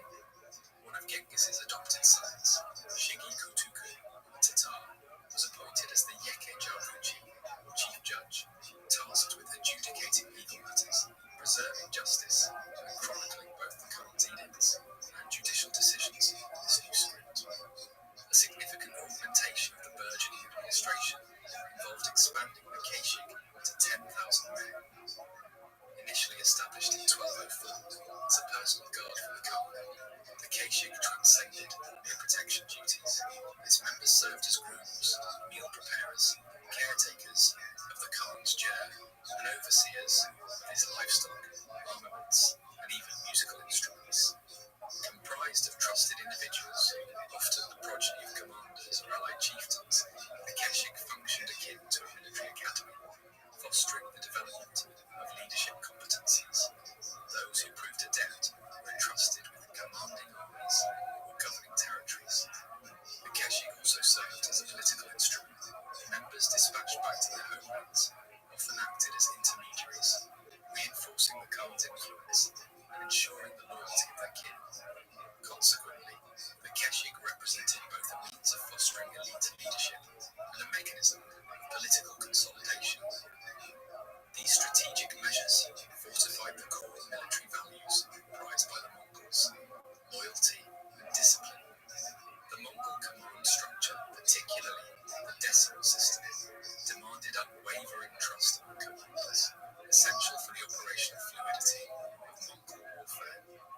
Armies often operated across vast distances, necessitating precise coordination to encircle and neutralize adversaries. Such operational autonomy underscores the institutional loyalty embedded within the Mongol hierarchy. Even when the Khan campaigned on distant fronts, his commanders maintained allegiance and executed his directives, contributing to the empire's expansion. By eliminating potential allegiances that might undermine the Khan's authority and rewarding demonstrated competence, the great Khans cultivated a resilient, reliable military apparatus. Soldiers demonstrated remarkable dedication, often enduring severe hardships without complaint.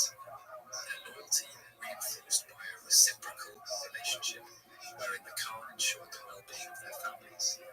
Instances of defection among Mongol forces during the period of imperial consolidation were exceedingly rare, consistently noted by foreign chroniclers who marveled at the Mongol steadfastness. Any potential threats to this consolidation were expeditiously neutralized. One prominent instance involved Kokochu, also known as Teb Tengar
well as Sengomilka, the late Onkam of the Keriot. Of particular concern were the heirs of the Naiman and Keriot factions, as the Jin dynasty in the south could potentially endorse them as alternative leaders, thereby galvanizing residual dissident factions against Genghis Khan.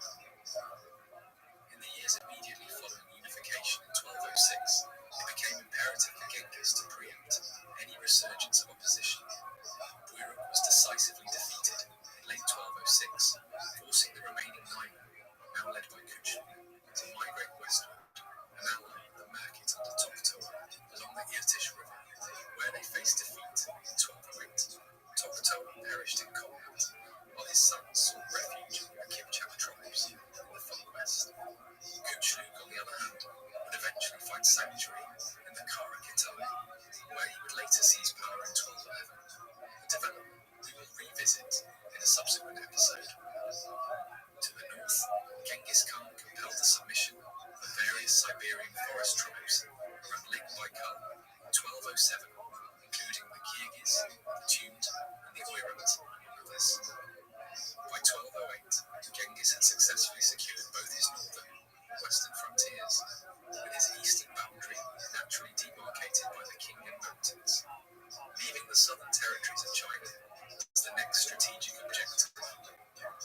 While these efforts to consolidate an administrative framework and eliminate potential rivals fortified his rule, Genghis Khan remained acutely aware that idleness among his warriors could foster internal discord. Genghis recognized that the Mongols required a unifying external threat to channel their martial vigor. Engaging in campaigns not only served this strategic function, but also addressed pragmatic concerns. The environmental conditions of late 12th century Mongolia, characterized by increased aridity and desertification, exacerbated by protracted conflict, had significantly depleted livestock numbers. A military expedition against China promised both material replenishment and the fulfillment of the Khan's role as a provider. Ideologically, the campaign against the Jin also reinforced Genghis Khan's political legitimacy, rooted partly in his association with the Khanate-Mongol Union of the early 12th century, which had been dismantled by the Jurchen Jin.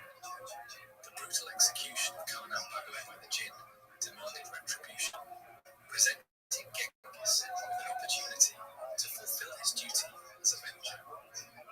Furthermore, although the Jin dynasty was temporarily preoccupied with internal uprisings, flooding, and conflict with the southern Song dynasty, it would inevitably challenge a consolidated Mongol presence in its northern periphery. Perceiving Genghis Khan as a vassal, the Jin's acquiescence was unlikely, rendering a preemptive strike advantageous. It is crucial to emphasize that at this juncture, the Mongols did not conceptualize world domination. Even the prospect of fully subjugating China had not yet crystallized as a strategic objective. The two kingdoms the Mongols faced at the outset was the Jurchen Jin Empire, its capital, the Zhongdu, modern-day Beijing, which controlled a huge stretch of territory from the Ordos Loop to the far east of Manchuria. Ruled by the Jurchen, a semi-nomadic people originally from Manchuria, it was certainly the strongest single military force in the world at this point, with a population of about 40 million, mainly Chinese but a notable Jurchen and Khitan minority. Genghis Khan would have considered them the single greatest foe he faced. To the west of the Jin dynasty, in the Gansu corridor, was the back door to North China, the Xia dynasty, or the Tangam kingdom. Considerably smaller in both population, geographic size, and in its military, it was a stout kingdom ruled by a people of Tibetan heritage, with a mixed population of Turkic nomads, sedentary Chinese, and Uyghurs. Much of it was covered by desert and mountain, its major cities huddled along the Yellow River, west of the Ordos Desert. Controlling the Gansu corridor, a narrow strip between the Gobi Desert and Mongolia in the north, and the offshoots of the Himalayas to the south. Most of the overland trade routes, the Silk routes, were funneled through here, increasing the wealth of the kingdom substantially. It was here the hammer would fall first.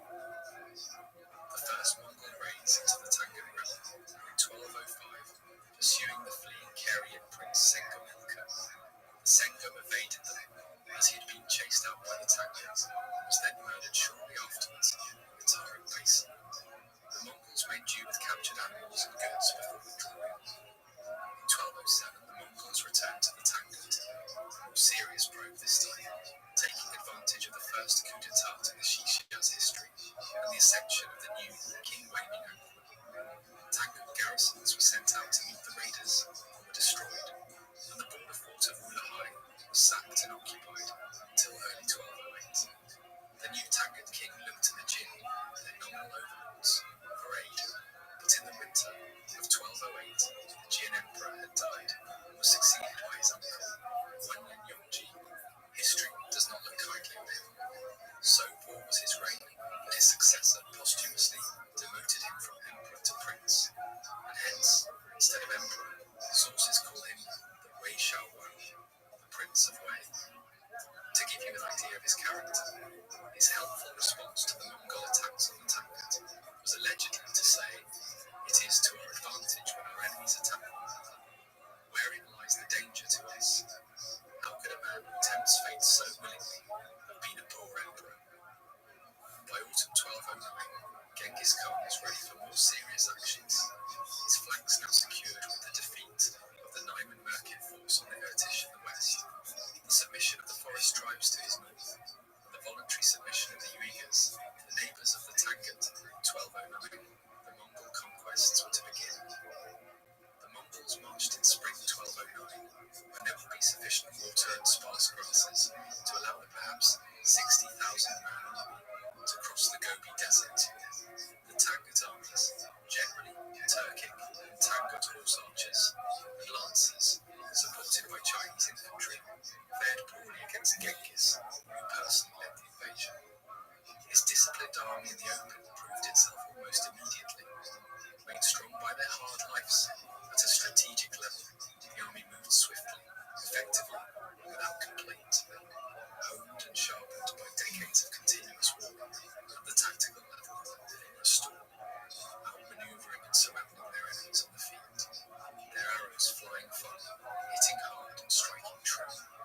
Thousands of arrows would rise into the sky like a cloud, dropping like rain, and suddenly releasing cries of anguish from an army, dying men and horses.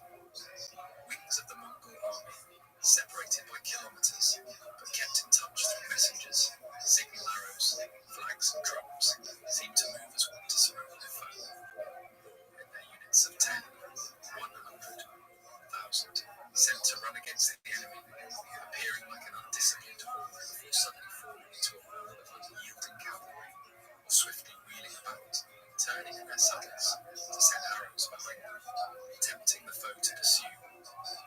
Often they took the bait, charging the Mongol archers, who parted, the impetus of the enemy charge leading into nothing.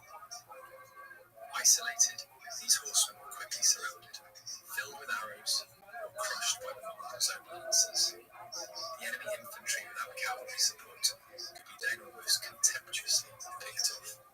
Like a wolf among a flock of sheep, Genghis Khan initiated his campaign by advancing toward Ulahai, decisively annihilating a Taggart force dispatched to intercept him. Shortly thereafter, the fort fell once more under Mongol control. Proceeding south along the Yellow River, the Mongols confronted the natural barrier of the Highland Mountains, which served as a protective shield from the west to the north of the Taggart capital. Zhongxing, Yinchuan, nestled within its agriculturally rich valley. On the capital's eastern flank, the Yellow River and its intricate network of irrigation canals formed an additional line of defense, sustaining the life and economy of the Taggart heartland. The primary approach through the Helan Shan was guarded by the fortified post of Kami, strategically reinforced following the fall of Ulahai and commanded by an imperial prince. Initially, the Mongol vanguard faced repulsion. However, upon the arrival of the main Mongol force, the Taggart defenders opted to remain entrenched behind their fortifications. For 2 months, the Mongols maintained their position outside the fort, unable to compel the Taggart garrison to engage. Amid the oppressive summer heat, Genghis Khan employed a strategic ruse, feigning a retreat to entice the defenders out. Once the garrison pursued, the full force of the Mongol army encircled and overwhelmed them, compelling Kamen to capitulate shortly thereafter. Upon descending from the Helan Mountains, Genghis Khan found himself confronting the formidable fortifications of Zhongxing. The city's thick stamped earth walls,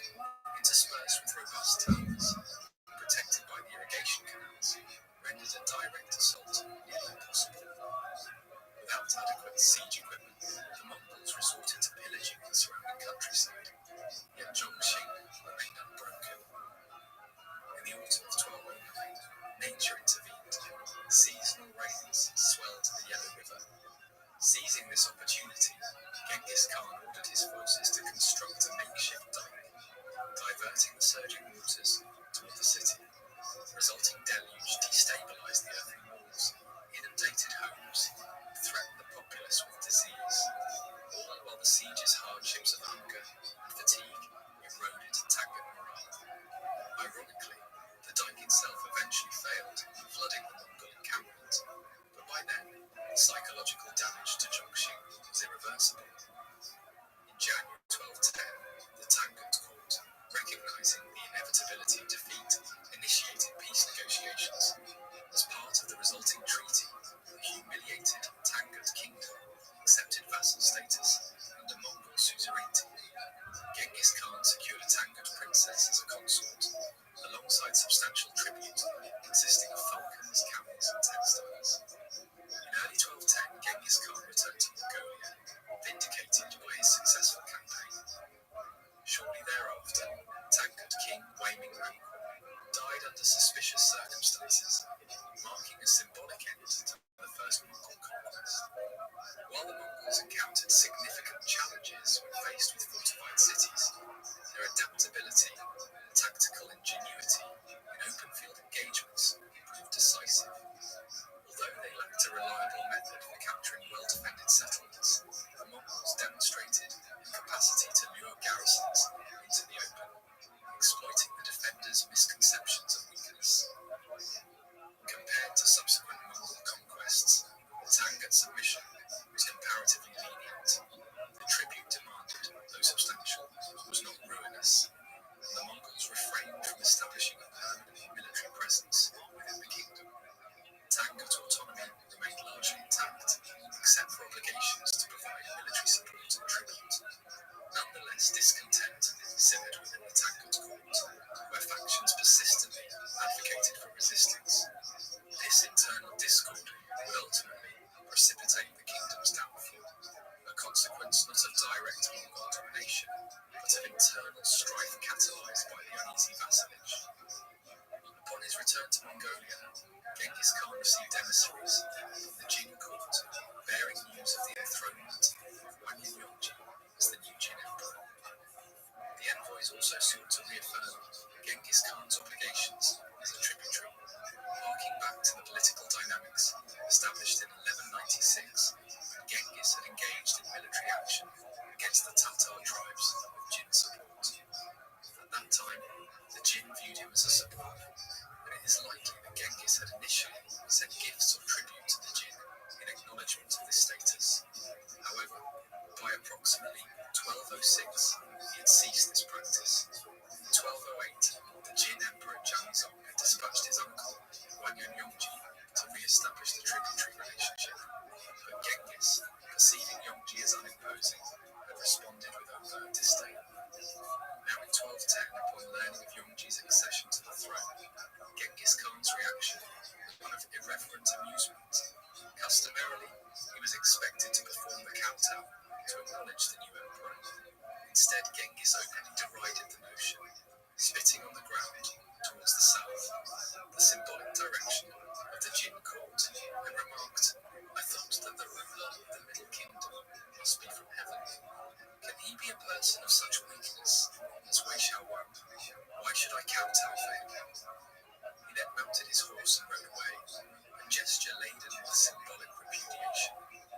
This act of defiance effectively constituted a declaration of war, marking the inception of a protracted conflict that would endure for 2 decades, far exceeding the lifespans of both Genghis Khan and the Jin Emperor Wanyan Yongji. The audacious rejection of Jin authority not only demonstrated Genghis Khan's resolute autonomy, but also set the stage for a series of campaigns that would irrevocably alter the political landscape of East Asia.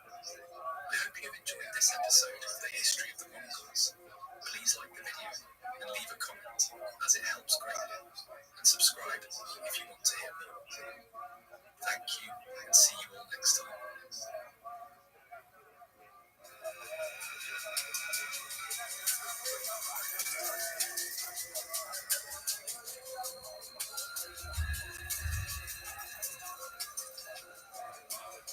Hello, and welcome back to the history of the Mongols. I'm your host, Kyle. Last time we explored how Genghis Khan consolidated his power over the diverse Mongol tribes, effectively transforming them from a fragile alliance into a unified and formidable empire. Through calculated political reforms, Genghis dismantled existing tribal structures, centralizing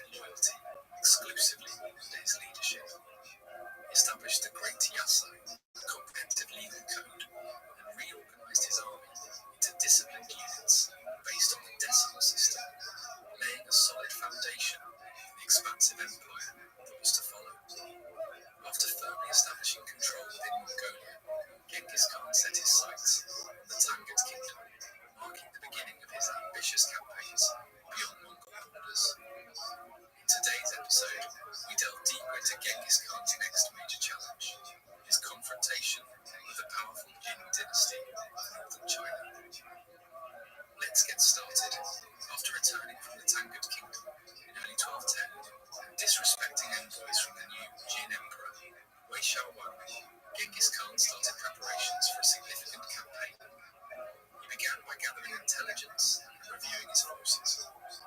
Crucial information came from Muslim, Uyghur, and Ongud merchants, as well as defectors from the Jin dynasty, including Khitan and Chinese officials who urged an attack. By this time, the Jin dynasty was struggling. Severe flooding in the late 1190s dramatically altered the course of the Yellow River, devastating agriculture and communities. Ongoing conflict with the Song dynasty between 1206 to 1208 further weakened the Jin economy, causing severe inflation that rendered their paper currency nearly worthless. While Jin armies remained large and formidable, their effectiveness had declined, partly due to increased assimilation into Chinese culture, diminishing the fierce military prowess of earlier generations. In early 1211, the Turkic Khans of Al-Malik and Kayalik submitted to Genghis Khan, providing valuable cavalry support. Genghis stationed his son-in-law, Tokuchau, in western Mongolia as a guard against potential threats, including the Naiman Prince Kuchmuk, who had seized power in Karakitai. Confident in his strength and believing he had divine favor, Genghis Khan set out southward in the spring of 1211. His force of approximately 100,000 was divided into two armies, one under his direct command, the other led by his eldest sons, Jochi, Chagatai, and Ogedai. By May 1211, the Mongols had crossed the Gobi Desert and entered Inner Mongolia, a grassland region between the Gobi and the Yanshan Mountains, marking China's northern border. Contrary to popular belief, Genghis Khan did not breach or bypass the well-known Great Wall of China we see today. That structure was built later, during the Ming dynasty in the 15th and 16th centuries. The Jin dynasty had constructed shorter sections of defensive walls, mainly from earth. These were manned primarily by local tribes, including the Ongud. The Ongud, a Turkic Nestorian tribe, friendly with Genghis Khan since 1204, had previously refused a call by the Naiman Khan to attack the Mongols from behind, instead alerting Genghis to his plan. When Genghis Khan approached, the Ongud readily submitted and opened their gates without resistance. In return, they were treated generously by the Mongols. Genghis Khan solidified this alliance by marrying one of his daughters into the Ongud leadership, where she would represent Mongol interests effectively. The Mongol forces spent the summer resting in Ongud territory, utilizing its pastures to strengthen their horses. During this period, they also captured a few Jin-controlled towns, including Fuzhou, which fell after minimal resistance in late August 1211. Emperor Wei Xiaowang of the Jin dynasty was abruptly awakened by alarming news. The Mongols had reached his borders. Reacting swiftly, he ordered two substantial armies to march towards strategic points he believed the Mongols would target. The region separating the northern Chinese plains from the steppe is marked by the Yan Mountains, relatively modest peaks dotted with villages and towns within their valleys. The most critical route through these mountains is Yehuli, known as Wild Fox Ridge, located just south of Fuzhou. Genghis Khan's army, personally commanded by him, was expected to pass through Yehuli, placing him only days from the Jin capital, Zhongdu. The Jin leadership anticipated that this would be the decisive battlefield. Killing Genghis Khan would likely force his sons, commanding separate forces in the Ordos region, to retreat. As Genghis captured Fuzhou, a formidable Jin force consisting primarily of elite Jurchen and Khitan cavalry, backed by Chinese infantry. This army was led by Hu Shaohu, an arrogant yet influential commander with considerable experience from conflicts against the Song dynasty. It's worth noting that historical records refer to him by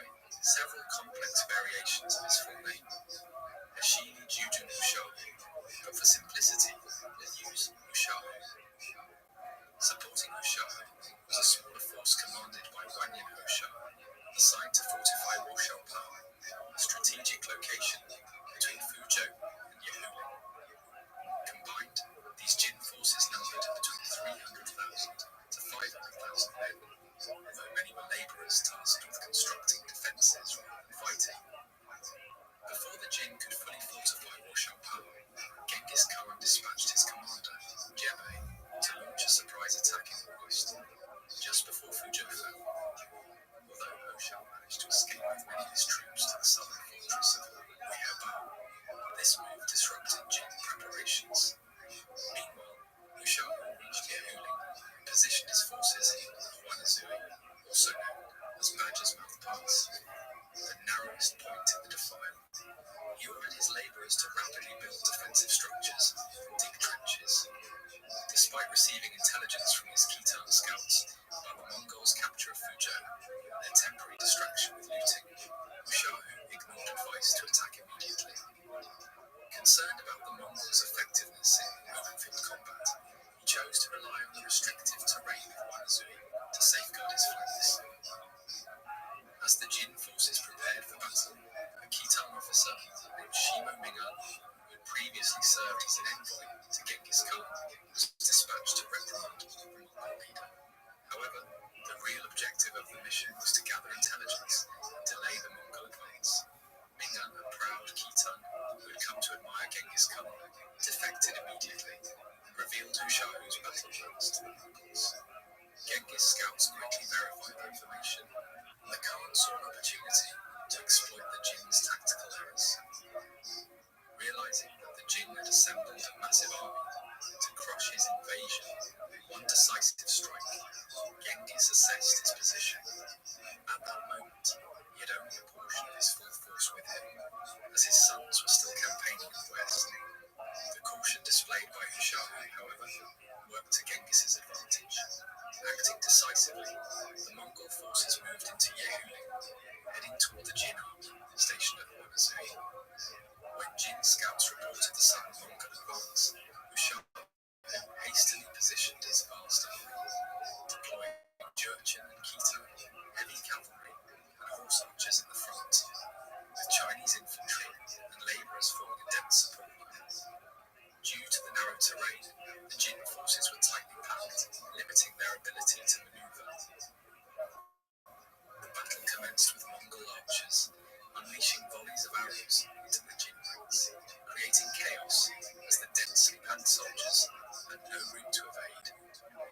Seizing the moment, Mukhali, one of Genghis Khan's most dependable commanders, led a charge with his lancers, breaking through the disorganized Jin front. Genghis himself followed with his elite bodyguard, the Keshik. The Jurchen and Khitan cavalry faltered, retreating to the massed Chinese infantry behind them. This retreat caused panic as the horsemen trampled their own foot soldiers, leading to a complete breakdown in discipline. The Mongols capitalized on the confusion, cutting through the fleeing Jin soldiers without mercy. The road became littered with bodies, described in the secret history of the Mongols as being heaped like rotten logs. Mushahu and Hoshao regrouped at Weihebao, a fort located several kilometers to the south, attempting a last stand. Yet, by the end of the day, the Mongol forces overwhelmed the remaining Jin troops. The victory at Huanazui was celebrated as one of the Mongols' most decisive and memorable triumphs. A decade later, a Taoist monk travelling through the area to meet Genghis Khan reported seeing bones still piled high at the site, a haunting reminder of the Jin army's catastrophic defeat. The Jin's best warriors fell that day. With them, any realistic hope of halting the Mongol advance was shattered. After the devastating defeat at Yehuli, Hoshao barely managed to escape to Zhongdu with the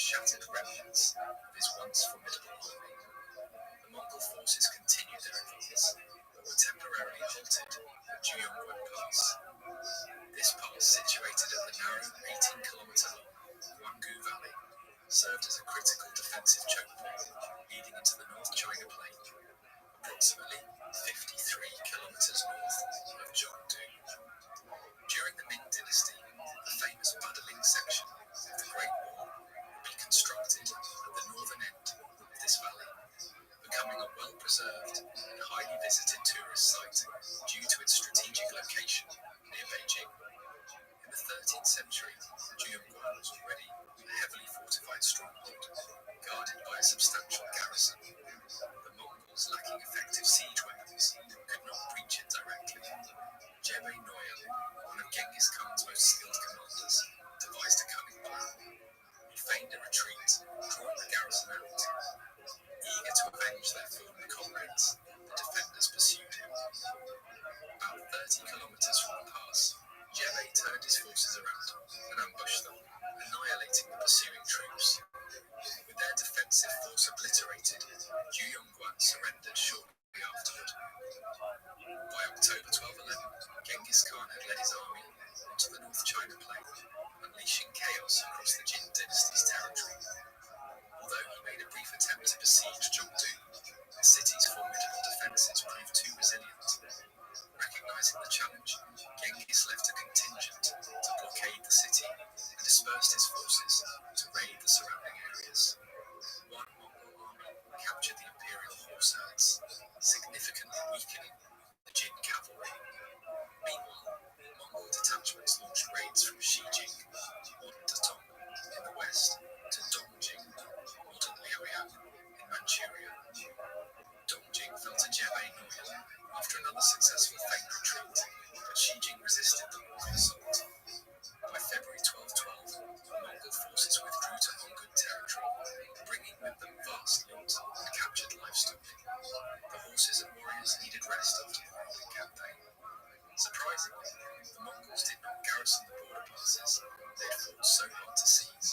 Scholars speculate that Genghis Khan may not have planned long-term occupation, or, given the Mongols' limited administrative experience, recognized that maintaining these positions would be impractical, while the Jin dynasty remained strong. Despite the heavy losses at Yehuling, the Jin dynasty remained intact. The Jin leadership, still reeling from the defeat, called for reinforcements from Manchuria. Wei Xiaowang appointed Hu Shaohu as deputy military commander and tasked him with reoccupying the critical border forts, including Juyongguan. Meanwhile, tensions escalated as the Jin rulers, suspicious of the Khitan population's loyalty in Manchuria, sent Jurchen colonists to assert control. Ironically, this only sparked a massive Khitan rebellion, led by Yelu Luge, who soon declared allegiance to Genghis Khan and proclaimed himself king of the new Liao dynasty. Concurrently, the Tangut began raiding the Jin's western frontier. The Song dynasty halted tribute payments to the Jin, and famine broke out in several provinces. The Mongols returned in the autumn of 1212, after giving their horses a summer of rest, but the campaign was abruptly cut short when Genghis Khan sustained a leg injury from an arrow during the assault on Xijing, forcing a temporary withdrawal. In 1213, as famine on Tangut raids, an internal strife continued to spread.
strove to reprimand Hushahu for his inaction, but Hushahu killed the envoy out of panic.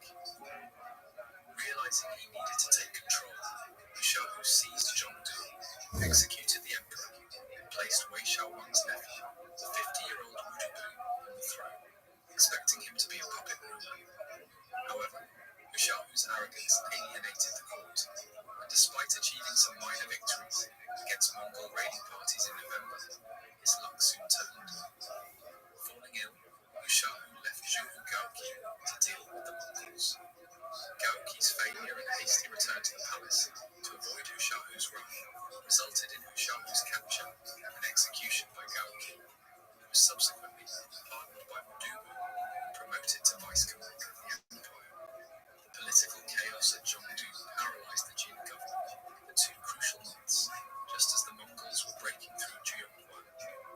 By December 1213, as the Mongol army gathered before Zhongdu, the new emperor sent a peace offering to Genghis Khan. Recognizing the Jin dynasty's weakened state, Genghis left a small force to blockade the capital and unleashed a massive offensive across the North China Plain. The campaign, described by one Chinese writer as creating dust and smoke that rose to heaven, devastated Hebei province, Shaanxi, western Shandong. Nearly 100 towns fell to the Mongols, agricultural lands were ruined, and the Jin dynasty's reputation for military strength was shattered. By February 1214, Mongol forces were converging on Zhongdu. Despite the Mongols' success against small settlements and in open field battles, Zhongdu posed a formidable challenge. As the Jin capital since the 1150s, it was heavily fortified, with nearly 30 kilometers of 12-meter-high earthen walls, reinforced by 900 towers, equipped with various siege weapons. The city was surrounded by 3 lines of moats, fortified by 4 outer forts, each with its own defences, and connected to the city via underground tunnels. The countryside had been stripped of any usable resources, from food stores to stones that could serve as projectiles. With 4,000 soldiers in each of the outer forts and an additional 20,000 guarding the city walls, Zhongdu was prepared for a prolonged siege. During the siege of Zhongdu, the Mongols found themselves facing significant challenges. Despite their relative lack of experience in siege warfare, they managed to maintain a strategic advantage by having freedom of movement outside the city. As the siege continued, desertions from the Jin side, especially Chinese and Khitan soldiers, bolstered Mongol numbers. Some of these defectors brought valuable resources, including catapults, and provided technical expertise that enabled the Mongols to construct more siege engines. At one point, the Mongols managed to breach one of Zhongdu's gates, possibly by force or with internal assistance, only to be caught in a trap as the street behind them was set ablaze. The unit barely escaped, suffering heavy casualties. Another assault on the city was similarly repelled by the fortified garrison. To complicate matters, a disease began to spread among Genghis Khan's troops, leading to frustration as the siege dragged on. In April 1214, Genghis Khan made a strategic move by sending an envoy, a Tangut officer, to negotiate with the Jin emperor, Mudubu. The proposed terms demanded that the Jin formally submit and that Mudubu relinquish his imperial title. However, Mudubu, seeing no clear advantage in this proposal, refused. His only defence was that his forces had not yet been starved into submission. Genghis Khan responded with another message, emphasising the Mongols' control over most of Shandong and Hebei, and questioning the wisdom of further conflict. The whole of Shandong and Hebei are now in my possession, while you retain only Zhongdu. God has made you so weak that should I further molest you, I know not what heaven would say. I am willing to withdraw my army, but what provisions will you make to still the demands of my officers? Realizing his precarious situation, Mudubu agreed to terms. In May 1214, the Jin emperor capitulated, offering a princess as a bride to Genghis Khan, along with a substantial tribute, 500 boys and girls as servants, 3,000 horses, and 10,000 liang of gold.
Mongols intercepted and defeated these columns with ease, using the captured supplies to feed their own troops.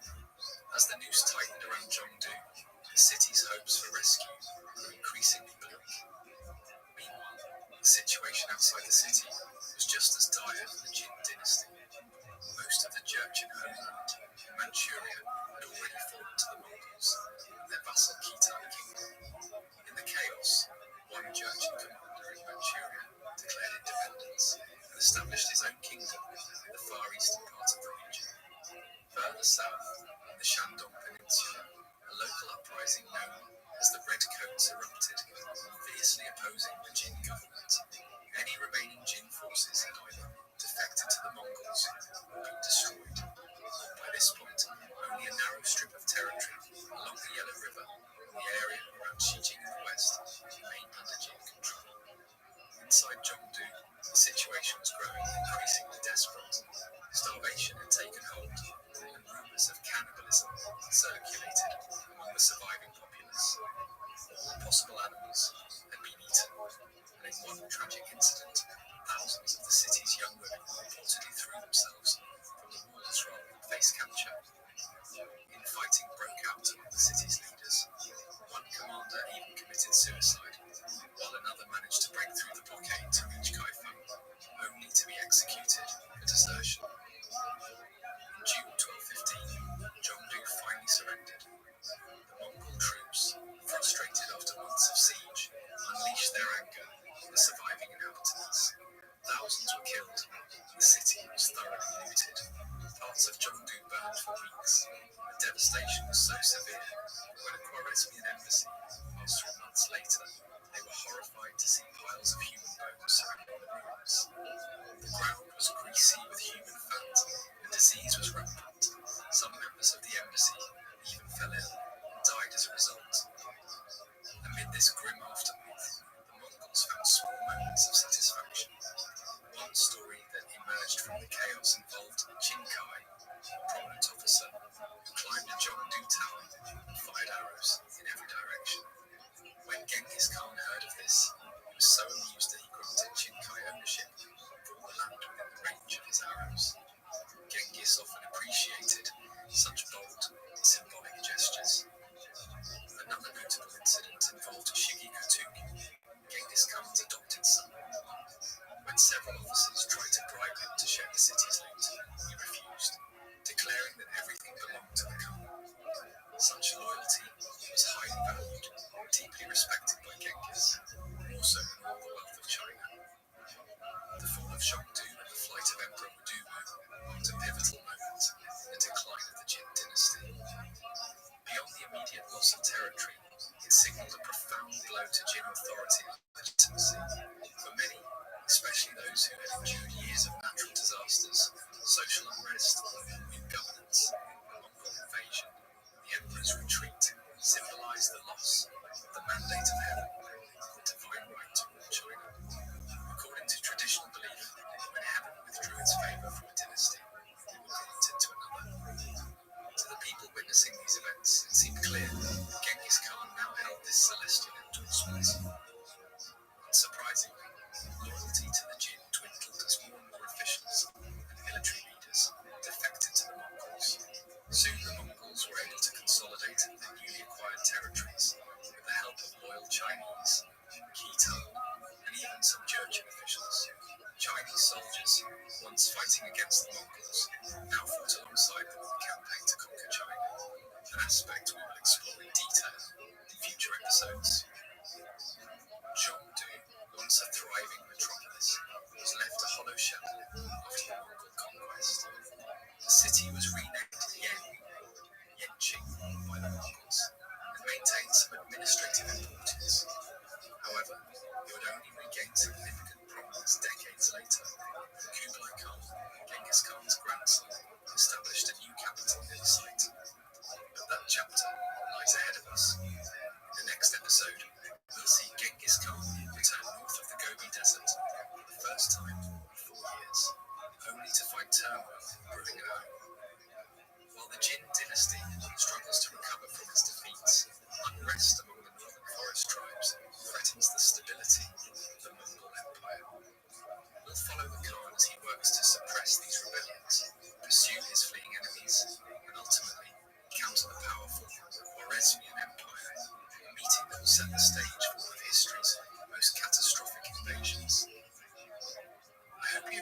this episode of the history of the Mongols, please like the video and leave a comment as it helps greatly, and subscribe if you want to hear more. Thank you, and see you all next time.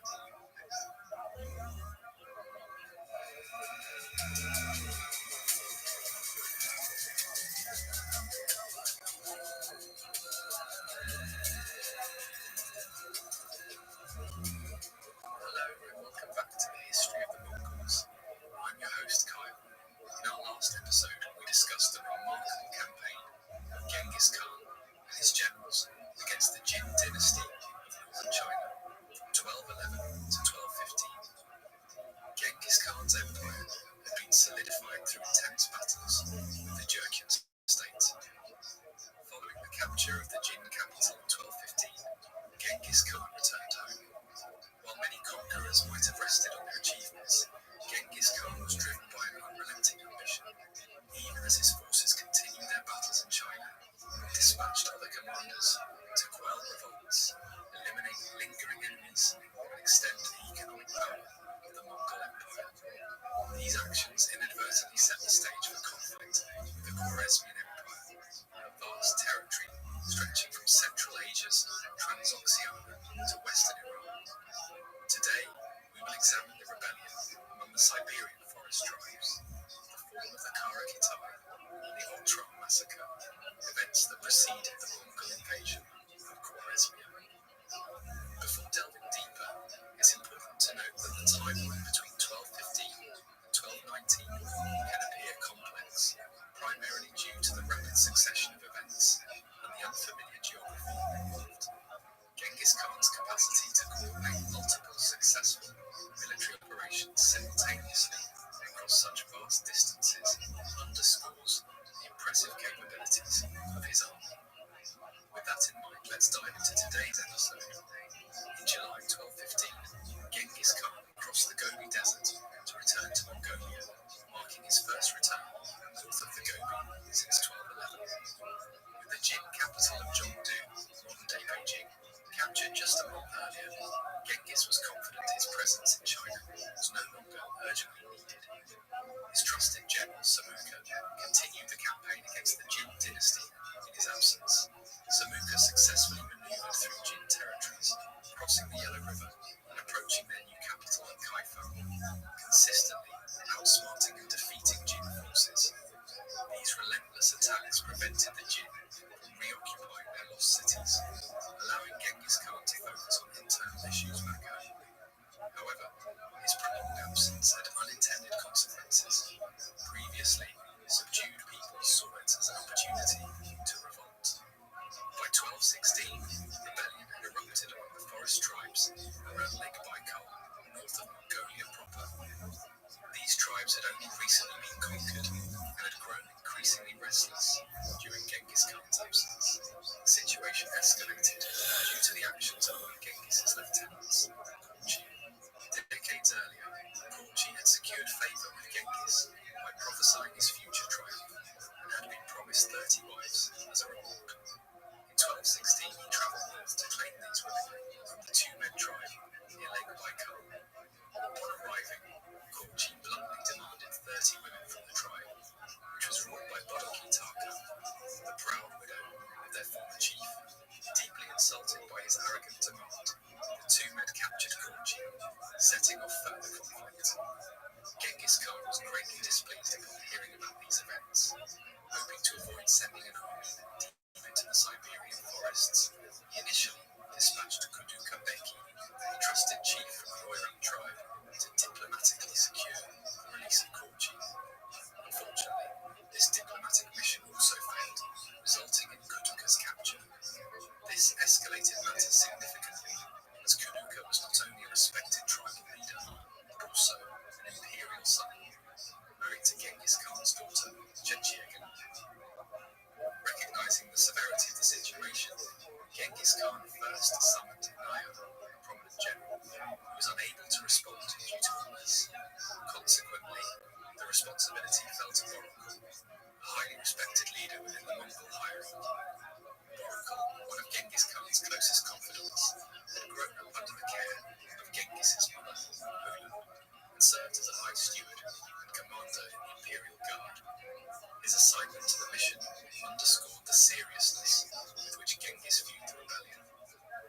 1217, Baroque led a small force into Tumed territory, perhaps overly confident following recent victories over the Jin dynasty. However, during a scouting mission ahead of his main force, Baroque was ambushed and killed by the Tumed, prompting the remaining Mongol soldiers to retreat. The loss deeply angered Genghis Khan. The rebellion soon expanded, threatening the stability of the empire's northern frontier, as various forest tribes, including the Kyrgyz along the Yenisei River, began openly resisting. Initially inclined to personally lead a campaign to suppress these uprisings, Genghis Khan was persuaded otherwise by his trusted advisor, Jochi. Instead, a carefully planned pincer attack was developed.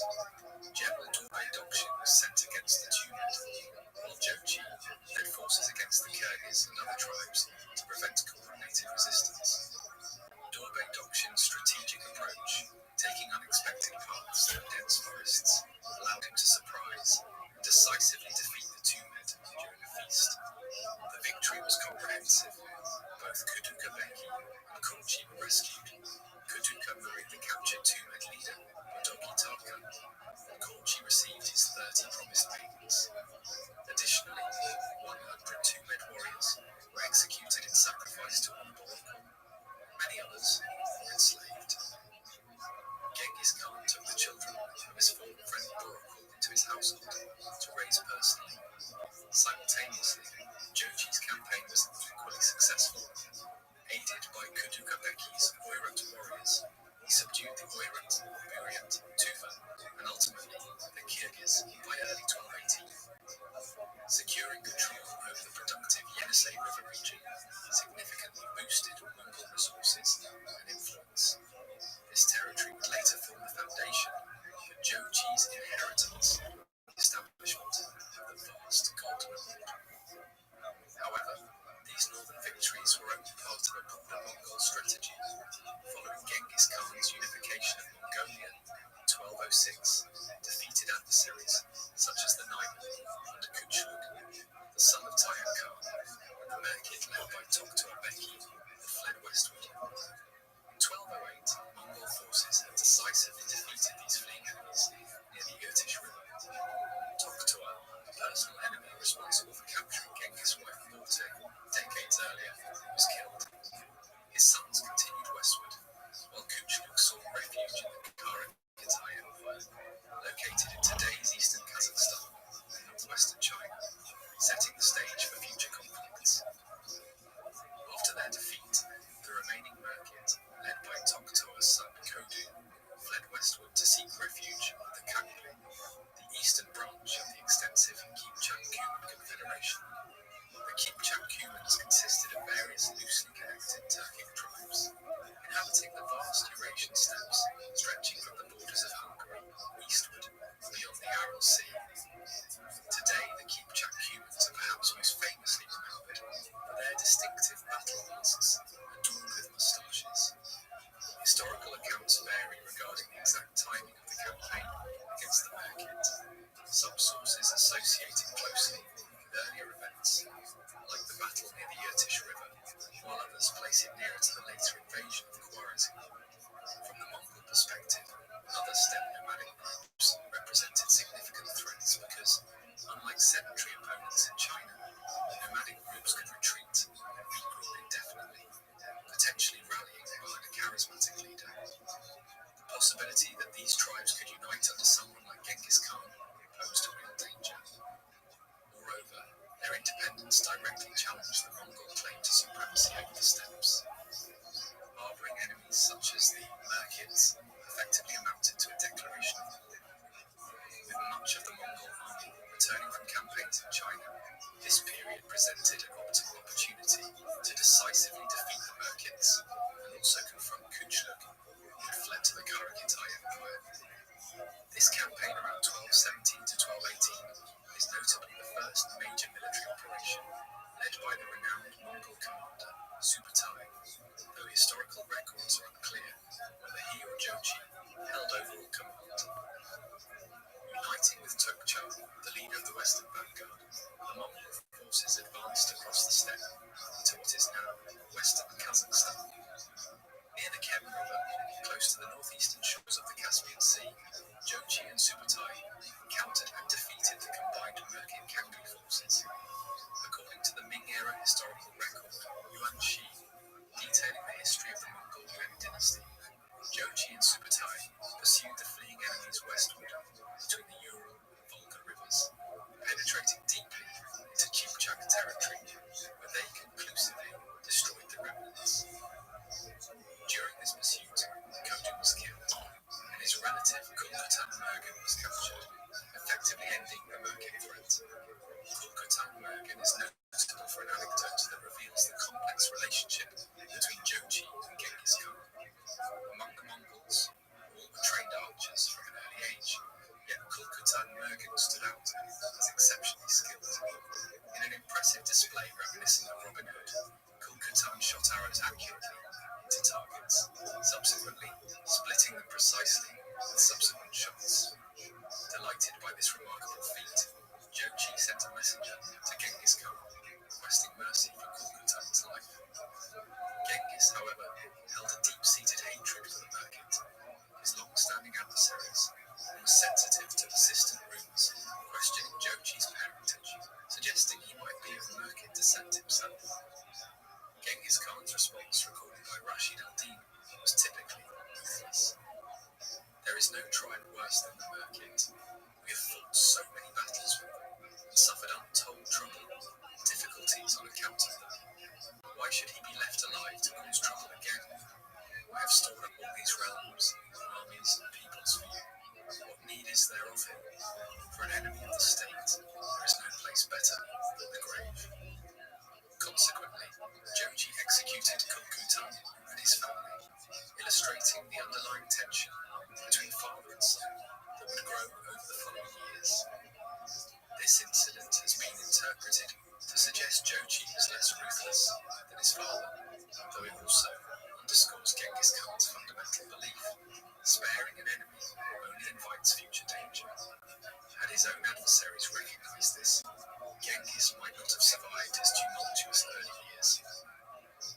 Jochi and Subutai began their long return journey to Mongolia, but were unexpectedly interrupted in early 1219 by a confrontation with a substantial army led by the Khwarezm Shah Muhammad II of the Anush-Tekinid dynasty. Originating in the Khwarezm region south of the Aral Sea, under Shah Takish and his son Muhammad, the Khwarezmian Empire had expanded significantly, filling the power vacuum left by the collapsing Seljuks, Gurids, and Karagitai. Muhammad, ruling since 1200, was known for his ambition, often styling himself the second Alexander the Great. In 1217, he had unsuccessfully marched against the Caliph in Baghdad, was actively absorbing the former Karagitai territories, and harboured ambitions toward the steppe regions, the origin of many of his own troops and relatives. In early 1219, possibly seeking retaliation against Kangu raids, or aiming to confront the Merkit himself, Muhammad's army unexpectedly encountered Jochi and Subutai's forces. Recognizing Genghis Khan's trade interests with Khwarezm, the Mongols requested safe passage. Shah Muhammad, distrustful and confident due to his superior numbers, chose to attack instead. Though heavily outnumbered, Jochi and Subutai fought bravely, and Jochi himself narrowly escaped death. With nightfall, the armies withdrew. The Mongols cleverly lit fires to make it seem they were settling down for the night, but under cover of darkness, they quietly retreated. When morning came, the Shah discovered an empty battlefield. The Mongols had fought more fiercely than he anticipated, inflicting severe casualties. This intense confrontation reportedly left the Shah deeply apprehensive about facing the Mongols in open combat, a fear that would significantly influence future events. Jochi and Subutai returned to Mongolia around late summer 1219, coinciding with important news reaching Genghis Khan. We'll revisit their story later. For now, we turn southeast, where other Mongol forces had been active. Kuchluk, the previously mentioned Diamond Prince, fled to the Karagitai Empire after his defeat on the Irtysh River in 1208. Established in the 1130s by Khitans fleeing the fall of the Liang dynasty to the Jurchen Jin, Kara Khitai were initially led by Yelidashi. His formidable cavalry quickly asserted dominance in Central Asia, overcoming both eastern and western Karakhani rulers, decisively defeating Seljuk Sultan Sanjar in 1141 at the Battle of Katwan in Merv. Although significantly weakened, the Seljuk presence in Iran lingered for another 5 decades. Following these victories, Yelidashi controlled a vast empire from the Tarim Basin to Khorasan. The Anushteginids of Khwarazm, originally appointed by the Seljuks, became vassals to the Kara Khitai. The Kara Khitai Empire, known as Black Khitans, or Black Cathay by the Mongols, presents a fascinating historical episode. Predominantly Buddhist with strong Chinese influences, their decentralized empire was governed by vassal kings under the supreme authority of the Gurkhan, the Khitan Emperor. Notably, 2 of their 5 emperors were women. Their ethnically and religiously diverse territories frequently entertained ambitions of reclaiming northern China. However, under the prolonged and ineffective rule of Yelu Jilugu, the empire stagnated. After Kuchlug fled to the Kara Khitai in 1208, Gurkhan Jilugu welcomed him, seeing the Naiman prince as a useful ally against troublesome vassals like Muhammad Khwarazm Shah.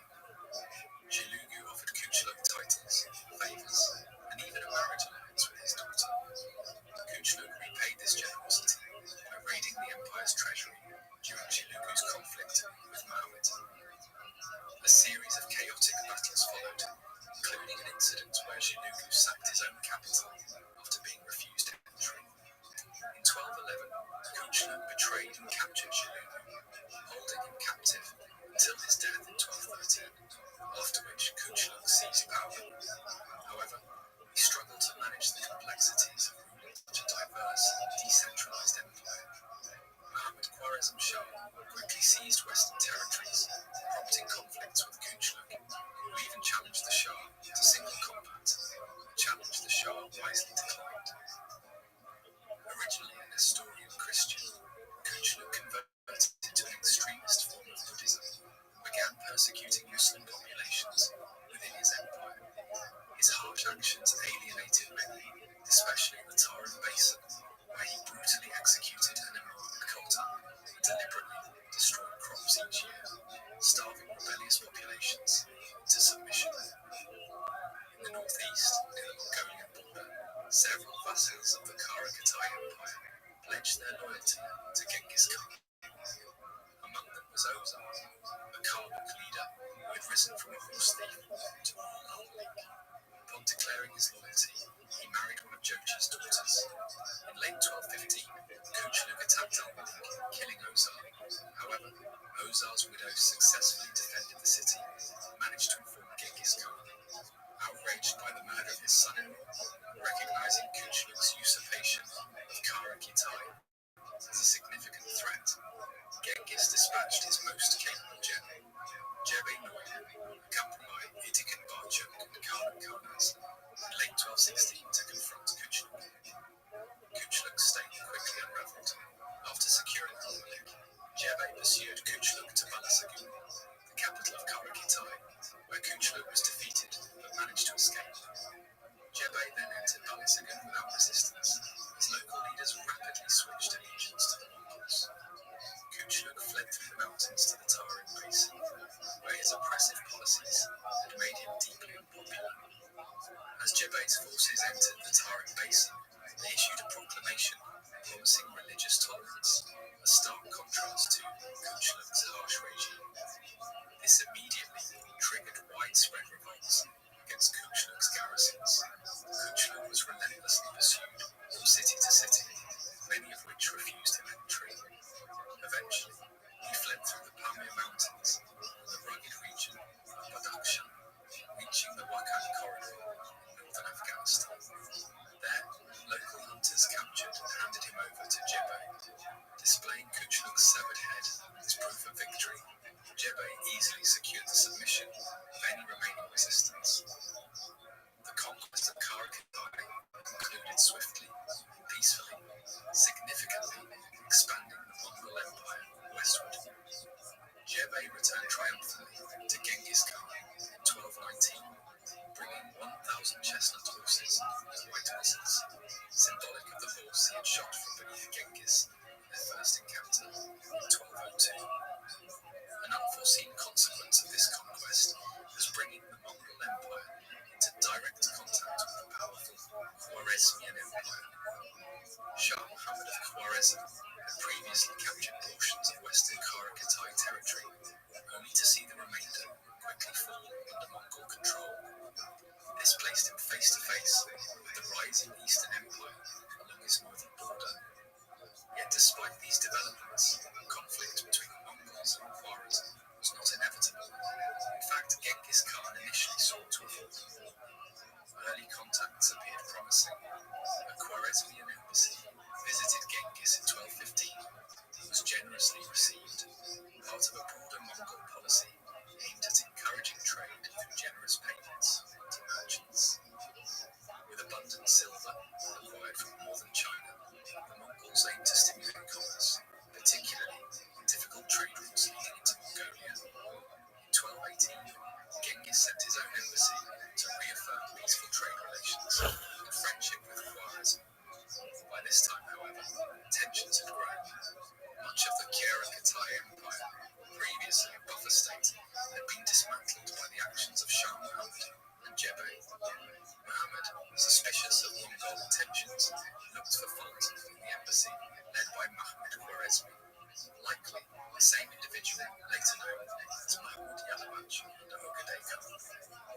When Genghis Khan's message indicated he considered the Shah equal in status to his own beloved sons, Shah Muhammad interpreted this as a severe insult, implying that Genghis viewed himself as superior. This perceived slight greatly angered the Shah, escalating tensions between the two empires. After their initial meeting, Shah Muhammad continued questioning Mahmud Khwarezmi, a native of Khwarezm, about the intentions of Genghis Khan. Mahmud reassured the Shah by minimizing the threat, portraying the Mongol armies as insignificant compared to Khwarezm's powerful military, and emphasized Genghis Khan's interest in trade rather than war. Temporarily pacified by this reassurance, Shah Muhammad remained cautious. This diplomatic mission preceded a larger trade caravan consisting of around 450 merchants, with their attendants carrying valuable goods. In late summer of 1218, the caravan reached the city of Otran on the northeastern frontier of the Khwarezmian Empire. The city's governor, Inaljuk, who was Shah Muhammad's uncle, accused the merchants of espionage, confiscated their goods, and ultimately executed them, with only a single camel driver managing to escape. This rash and short-sighted decision, possibly influenced by Shah Muhammad, initiated independently by Inaljuk, carried grave consequences. Historians suggest the decision might have been instigated by Shah Muhammad's powerful mother, Turkan Khatun, who was Inalchuk's sister. Turkan Khatun, a strong-willed woman from the Kanbi tribe, often openly defied her son's decisions and exercised considerable authority from the original Khwarezmian capital, Guganj. Perhaps anticipating inevitable conflict with the rapidly expanding Mongols, she might have intended to force her son into decisive action. Despite the severity of the massacre at Otran, it was not immediate, direct trigger for the Mongol invasion of Khwarezm. When the surviving camel driver informed Genghis Khan about the atrocity, the Khan was furious but initially hesitated to launch a full-scale invasion. At that time, his priority remained the ongoing conflict with the Jin dynasty, and the formidable reputation of Khwarezm's army was also a factor. Recognizing the economic benefits of continued trade over immediate conquest, Genghis Khan sent another diplomatic mission in early 1219. This embassy, led by a Muslim who had previously served Muhammad's father, along with two prominent Mongols, carried a straightforward message. Peace and resumed trade were possible if the Shah handed over Inaljuk and punishment. From the Mongol perspective, the incident was merely the fault of an irresponsible governor, not a deliberate act by the Shah himself. Shah Muhammad faced a critical dilemma. Refusing to surrender Inalchuk would inevitably lead to war with the Mongols. Conversely, handing over Inalchuk would antagonize the powerful Kipchak Khalid factions within his administration loyal to his mother, Turkan Khatun, potentially destabilizing his rule.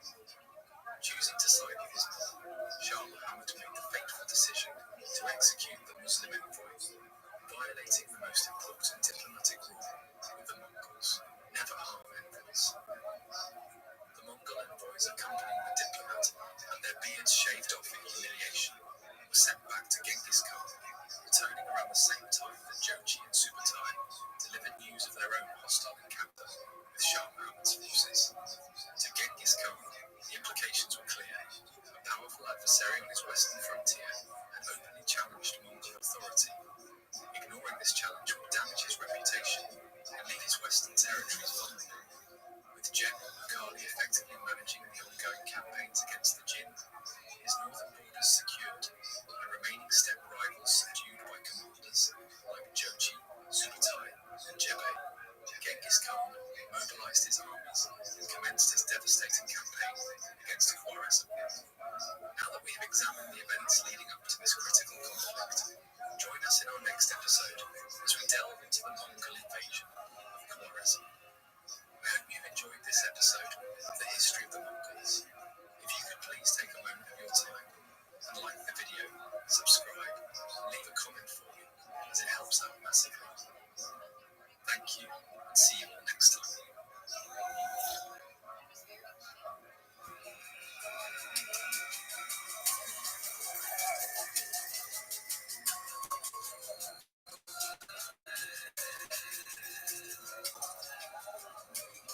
Hello and welcome back to the history of the Mongols. I'm your host Carl. In our last episode, we explored the period from 1216 to 1219, focusing on Genghis Khan's return from northern China and the early diplomatic interactions with the Khwarezmian Empire. Three key events during this time set the stage for conflict between the Mongol and Khwarezmian empires. Firstly, the collapse of the Kara-Khitai Empire removed the buffer state separating these two powerful empires, with Mongol forces led by Jebe taking control of the eastern territories, while the Khwarezmians seized western areas extending from the Fergana Valley. Secondly, a clash occurred between Mongol troops commanded by Jochi and Subutai and Khwarezm Shah Muhammad, likely in late 1218 or early 1219. Finally, tensions escalated dramatically following the massacre of a Mongol trade caravan at the Khwarezmian city of Otrar, ordered by its governor Inalchuk, who was Muhammad's uncle.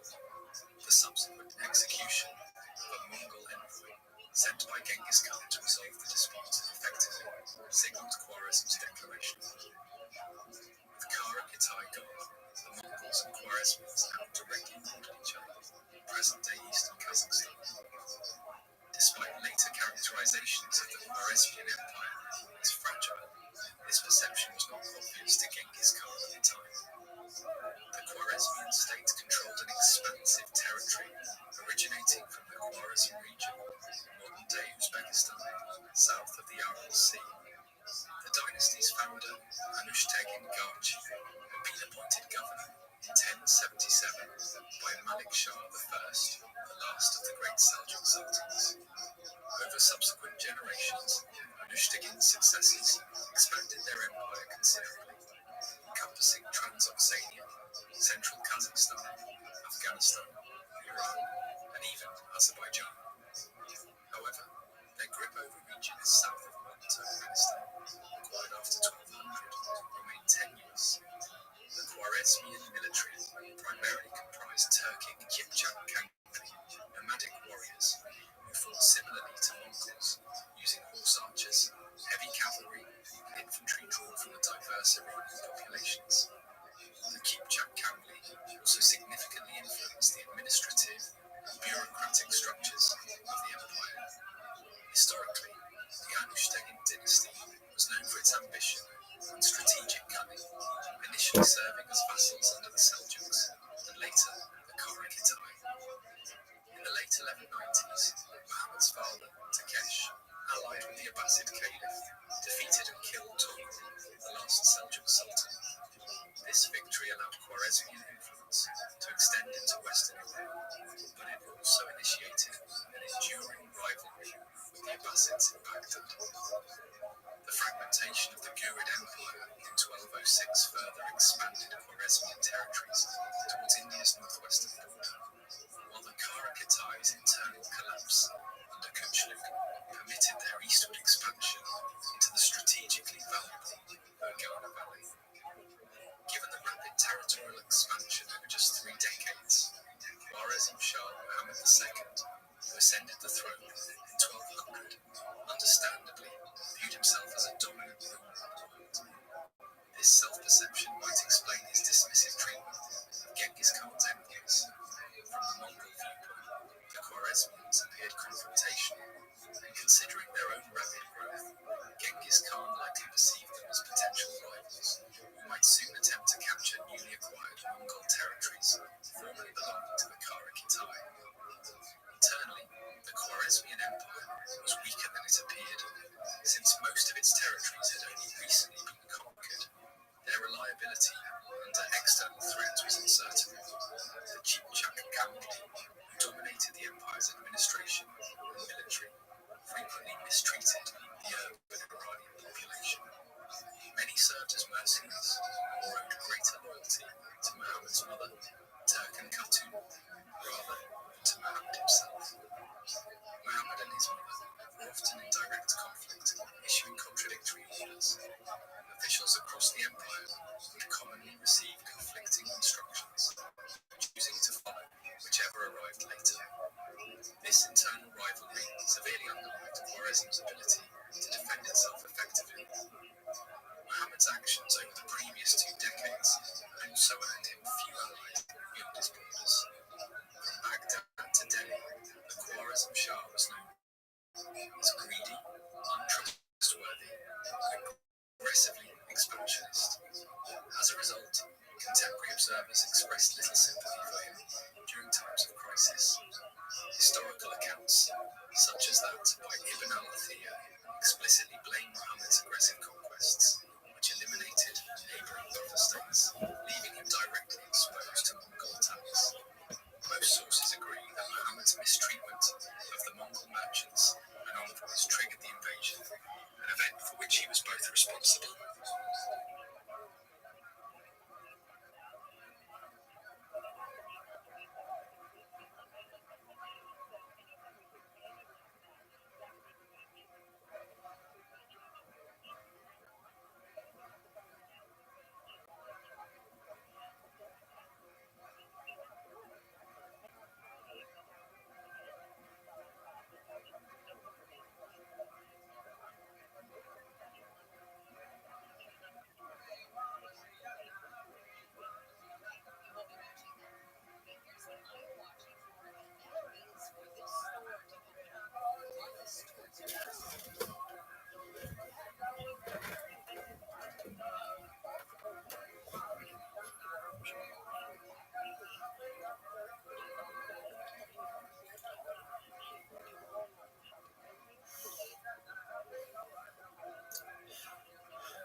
ambiguous character. It could be the law of France, could be the law of the Torah. And while the clerics on the left-hand side are complaining, he's reaching out with his left hand and raising up the fallen woman of Judaism who looks to him with tremendous gratitude. So there's this idea that, legally Jews could receive, as they did in France, emancipation with very little dararam, but the process of social emancipation was much more drawn out, especially in Germany, and even in Russia, the legal emancipation didn't occur until the 20th century. More to the point, we have this kind of attitude expressed in this anti-Semitic postcard, in which at the top you have this quote saying the poet's word, referring to Heine, alle Menschen gleich geboren sind in eine Geschlecht, that all men or all people born equal constitute one race, one people. And that very lofty statement is nevertheless belied by the contrast between the comical and simian-looking African, and the in the center the well-groomed and well-postured muscular Aryan, and then on the right the corpulent and capitalistic-looking Jews. There's a lot to say about that. We'll have to talk about it in the section on anti-Semitism. In other words, the picture is directly in opposition to the statement of Heine. And this is more of the sentiment that Jews really faced in Europe. And humor was born out of this understanding that they would never get really into that society fully. In many ways, Jews actually capitalized on that. Groucho Marx, shown here, in many ways, exaggerated some of the stereotypical features of Jews in his own work, in his own physiognomy, in some way, makeup and so on. And he also, made fun of it by saying things like he would never want to be a member of a club that would have him, which is in itself an inversion of these values. But let's go straight to the humor and try to understand that. So, what exactly is Jewish humor? What do we mean when we're talking about Jewish humor? I refer now to the research done by Rabbi Joseph Telushkin, who is a scholar of many aspects of Judaism, most recently famous for a very powerful biography of Rabbi Menachem Mendel Schneerson, but he wrote this other very small and quite powerful book a few years ago called Jewish Humor, What the Best Jewish Jokes Say About the Jews. And in this context, I want to really underline that Jewish humor, I'm looking specifically at those jokes which can be well categorized as only fitting Jews. The vast majority of jokes that pass for Jewish humor are just very low-class ethnic jokes in which you could really just change the ethnicities from, it wouldn't make that much of a difference to the joke. I'm going to try and hone in right now on those jokes that really only make sense within a culturally Jewish milieu, and I'd like to break it down into three main elements.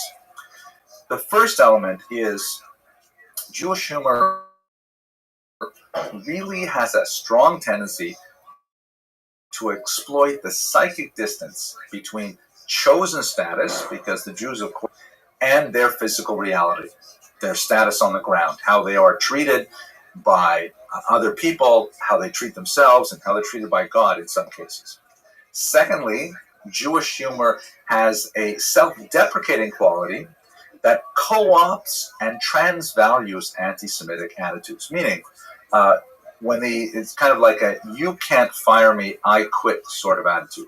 That the anti-Semitic attitudes are quite prevalent, and that people are saying these things about Jews, so Jews will take hold of those attitudes and make fun of them in such a way that they really own those attitudes, and the joke is on the joker in such a case. This can slide into self-hating Judaism. Sometimes these anti-Semitic jokes, when retold by Jews, retain their anti-Semitic venom, and so they have to be approached with a great deal of caution, in my humble opinion. Finally, I think another key motif of Jewish humor is irreverence and chutzpah, which is a very difficult term to translate. It basically means like nerve or boldness or brazenness towards authority figures, including God, but brought down to the human level to Jewish figures like rabbis and so on, presidents of congregations, and non-Jewish figures, of course, are very fair game. Okay, let me give you some examples of these jokes. So, first of all, let's look at the exploitation of the psychic distance between the chosen status and the physical reality. I'll try not to take too much time with these jokes. If you've listened to my lectures, chances are you've heard all of these, but I'll give you a couple. So first of all, there's this joke about a cucumber store in the Soviet Union. There's a big lineup of people outside the cucumber store. And the owner of the cucumber store throws open the window and he says to everyone, we've just learned that there are going to be less cucumbers arriving today than normal. All Jews, please leave the line. We won't have enough for you, everybody. All Jews, please leave the line. So then he closes the door. And then a little while later, he opens it up again. He says, we've just learned that one of the cucumber trucks is broken down on the way here. So therefore, all Lithuanians, Latvians, Poles, Ukrainians, and Uzbeks, please leave the line. And all these non-titular nationalities are forced to leave the line. And then a little while later, he opens up the door. And by this point, of course, it's only pure, absolutely impeccable Soviet citizens with perfect records and ethnicities and so on. They're all standing in line. And he opens up the door and he says, we just learned that the last truck was taken over by the mafia. We will have no cucumbers today. Everybody go home. So one of these Soviet citizens turns to the other and says, you see, the Jews get all the breaks. Right? So that makes fun of the status quo of Jewish persecution and turns it into its opposite. Really, they got a break, making fun of the reality. Another example, the contrast between the chosen status and the degree of effort required to maintain that status, and an underlying question of, is it really worth it? And we could tell a lot of jokes in this vein, but here it is. The first three clergymen in outer space. I know this involves a rabbi, a priest, and a minister. Often those jokes are simply of very poor taste. This one is not so bad. So, and you have to have the background information that one of the, just to give you a sense of how Jewish humor really has to fit within a cultural milieu. Jews pray 3 times a day: Shacharis, Mincha, and Maariv, and it's related to the different times of day. The Shacharis is the morning prayer, Mincha the afternoon prayer, Maariv the evening prayer. And the joke goes like this: that the first 3 clergymen in outer space, they get onto the space shuttle and they have their time up there, and they come back down to Earth, and all the journalists crowd around them and say to them, what was it like up there, and what did you think? And the Catholic priest says, I thought of the immensity of God's creation. And they asked the minister, what did you think? And he says, I thought of the tininess of humanity. And they asked the rabbi, what did you think? He said, who had time to think? Shachris, Mincha, Maariv. Shachris, Mincha, Maariv. Right? I think I gave that joke away from the beginning, but you get the sense of it, right? There's looking at this from a scholarly perspective, so I don't have to tell these jokes so well. I can just, be the historian here. There's this kind of difference between what's promised to the Jews and what they actually get in the real world. There's a lot of jokes in that thing. Second element that's very common to Jewish humor is a self-deprecating quality that co-opts and transvalues anti-Semitic attitudes. Meaning, Jews are accused of having negative quality X. Here's a joke about negative quality X, but said in such a way that really has the Jews own that quality, laugh at it, and thereby remove the sting from the ones who would do them harm through this anecdote. So, for example, perhaps one of the oldest charges against the Jewish people is avarice, that they are excessively greedy. So, joke goes like this: the 2 Jews are walking down the street and they see a sign in front of a church that says, convert to Christianity and get $500. And Moshe says to Shlomo, you know what? I could use $500. I'm going in. Shlomo says, are you kidding? He says, yeah, I'm going to go in. I'm going to do it. And so Shlomo, he's kind of surprised, but he stands outside. Moshe goes in. Was it Moshe? Yeah, I think so. Moshe goes in. 20 minutes go by, 30 minutes go by, an hour goes by. Finally, Moshe comes out. And Shlomo looks at him and he says, so, no? Did you do it? Did they give you $500? And Moshe looks at him and says, what is it with you people? Right? Get it? Like he goes in there, and an hour later he comes out, thinking of Jews as you people, the other. Even no, right? Okay, I'm enjoying these jokes. I hope you are. Okay, let's go to the second one here.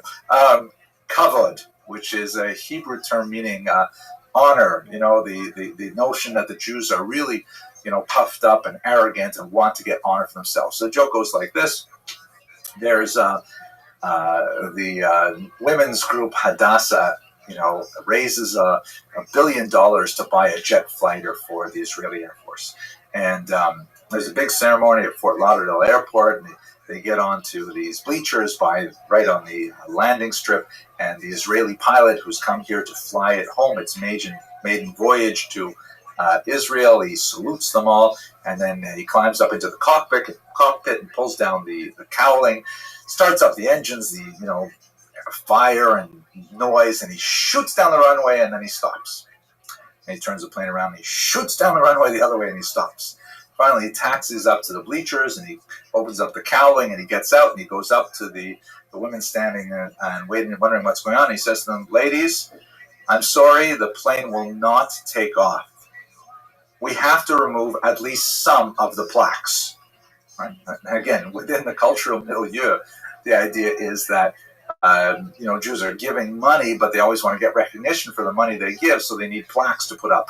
This door was donated by so-and-so, this plaque on the door was donated by so-and-so, and that kind of thing. Okay? If you have to explain joking Jew. Okay, here's another one. Ambition, right?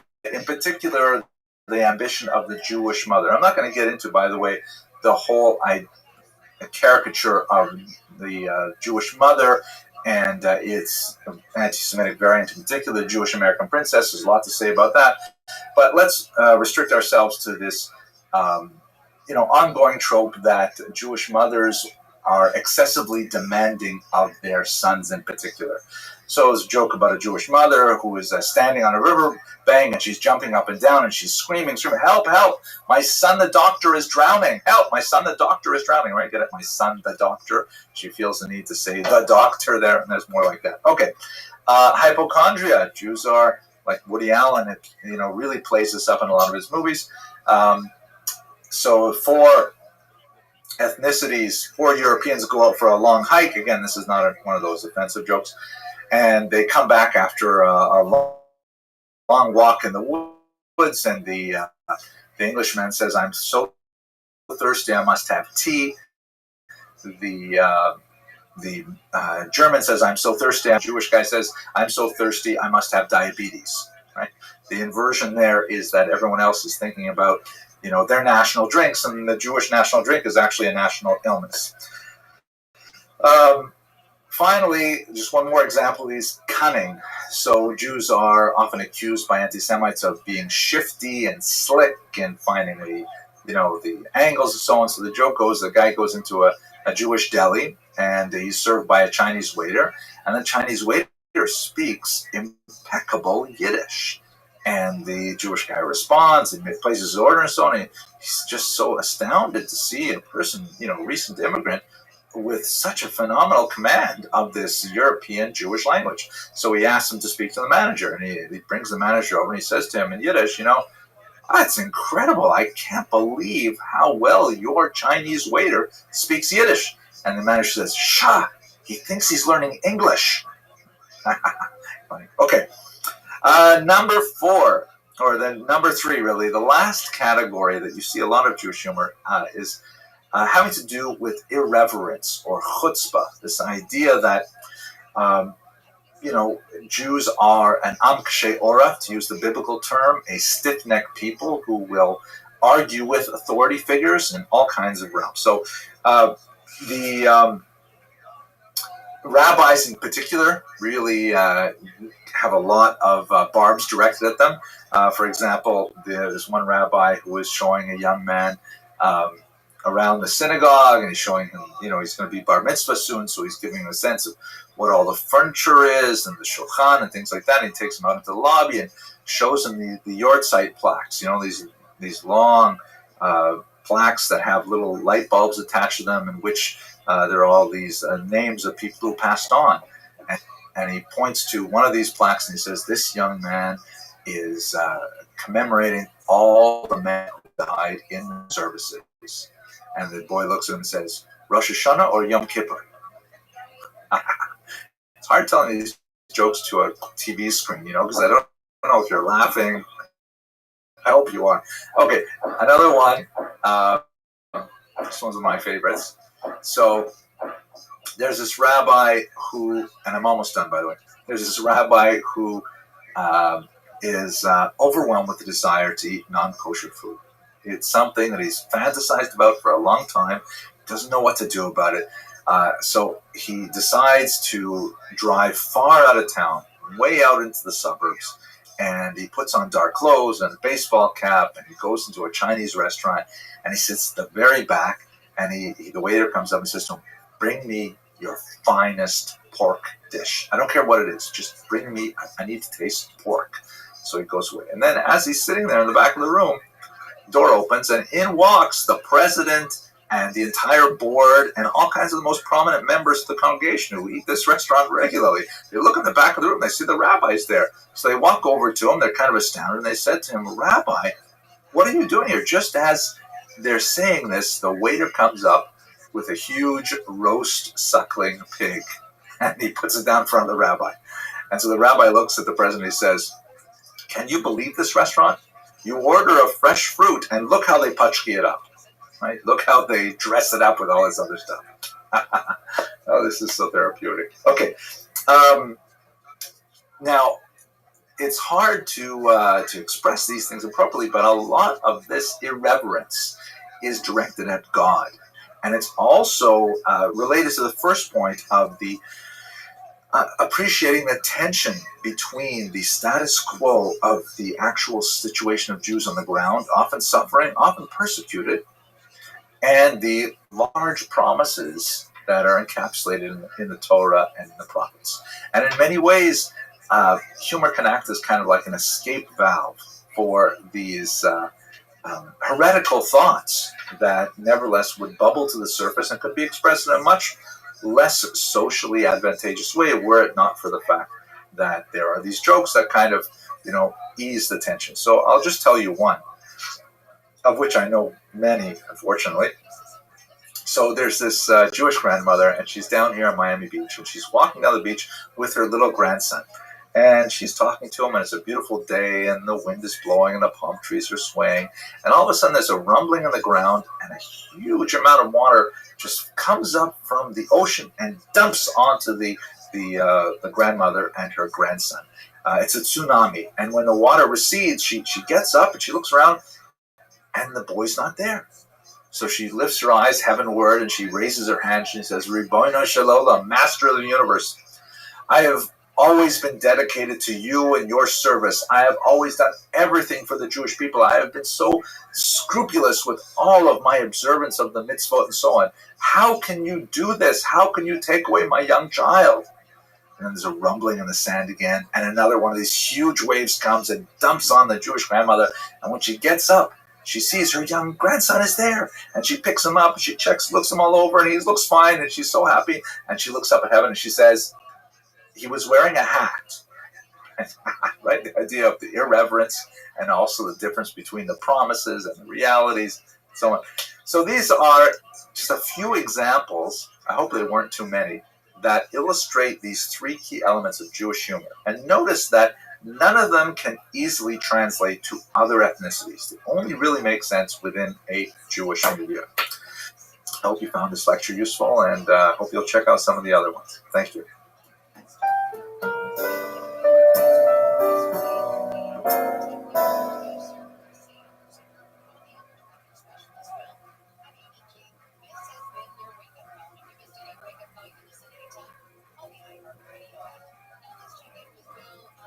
One of the first places to start in our discussion of the Holocaust is, of course, the name given to this event. We all know what we're talking about, the destruction of European Jewry in the context of World War II. But there are a lot of difficulties with exactly what do we call this event. The term Holocaust is the preferred term, I guess, because it's become the most popular, but it has some problematic aspects to it. For example, the term, which was coined in the 1960s, is derived from the Latin Vulgate translation of the Bible, and it is the Latin translation of the term hola in Hebrew, which means a sacrifice that is completely burnt up. That's where the holocaustus comes from, caustic meaning like burning, and holo meaning like completely. And that is difficult to kind of transition, because after all, this implies that somehow the Jews who were killed in the Holocaust were a kind of a sacrifice, a pleasing aroma to continue the biblical metaphor? Does that make the Kohanim of the Korban Olah, the priests of the sacrifice, somehow like, God forbid, the Nazis? It's a very problematic term. And in fact, many Jews prefer to use very different terms to describe this event. In my grandmother, Aleha Shalom, her generation, the preferred term was Churban, which is preferred in many Orthodox circles.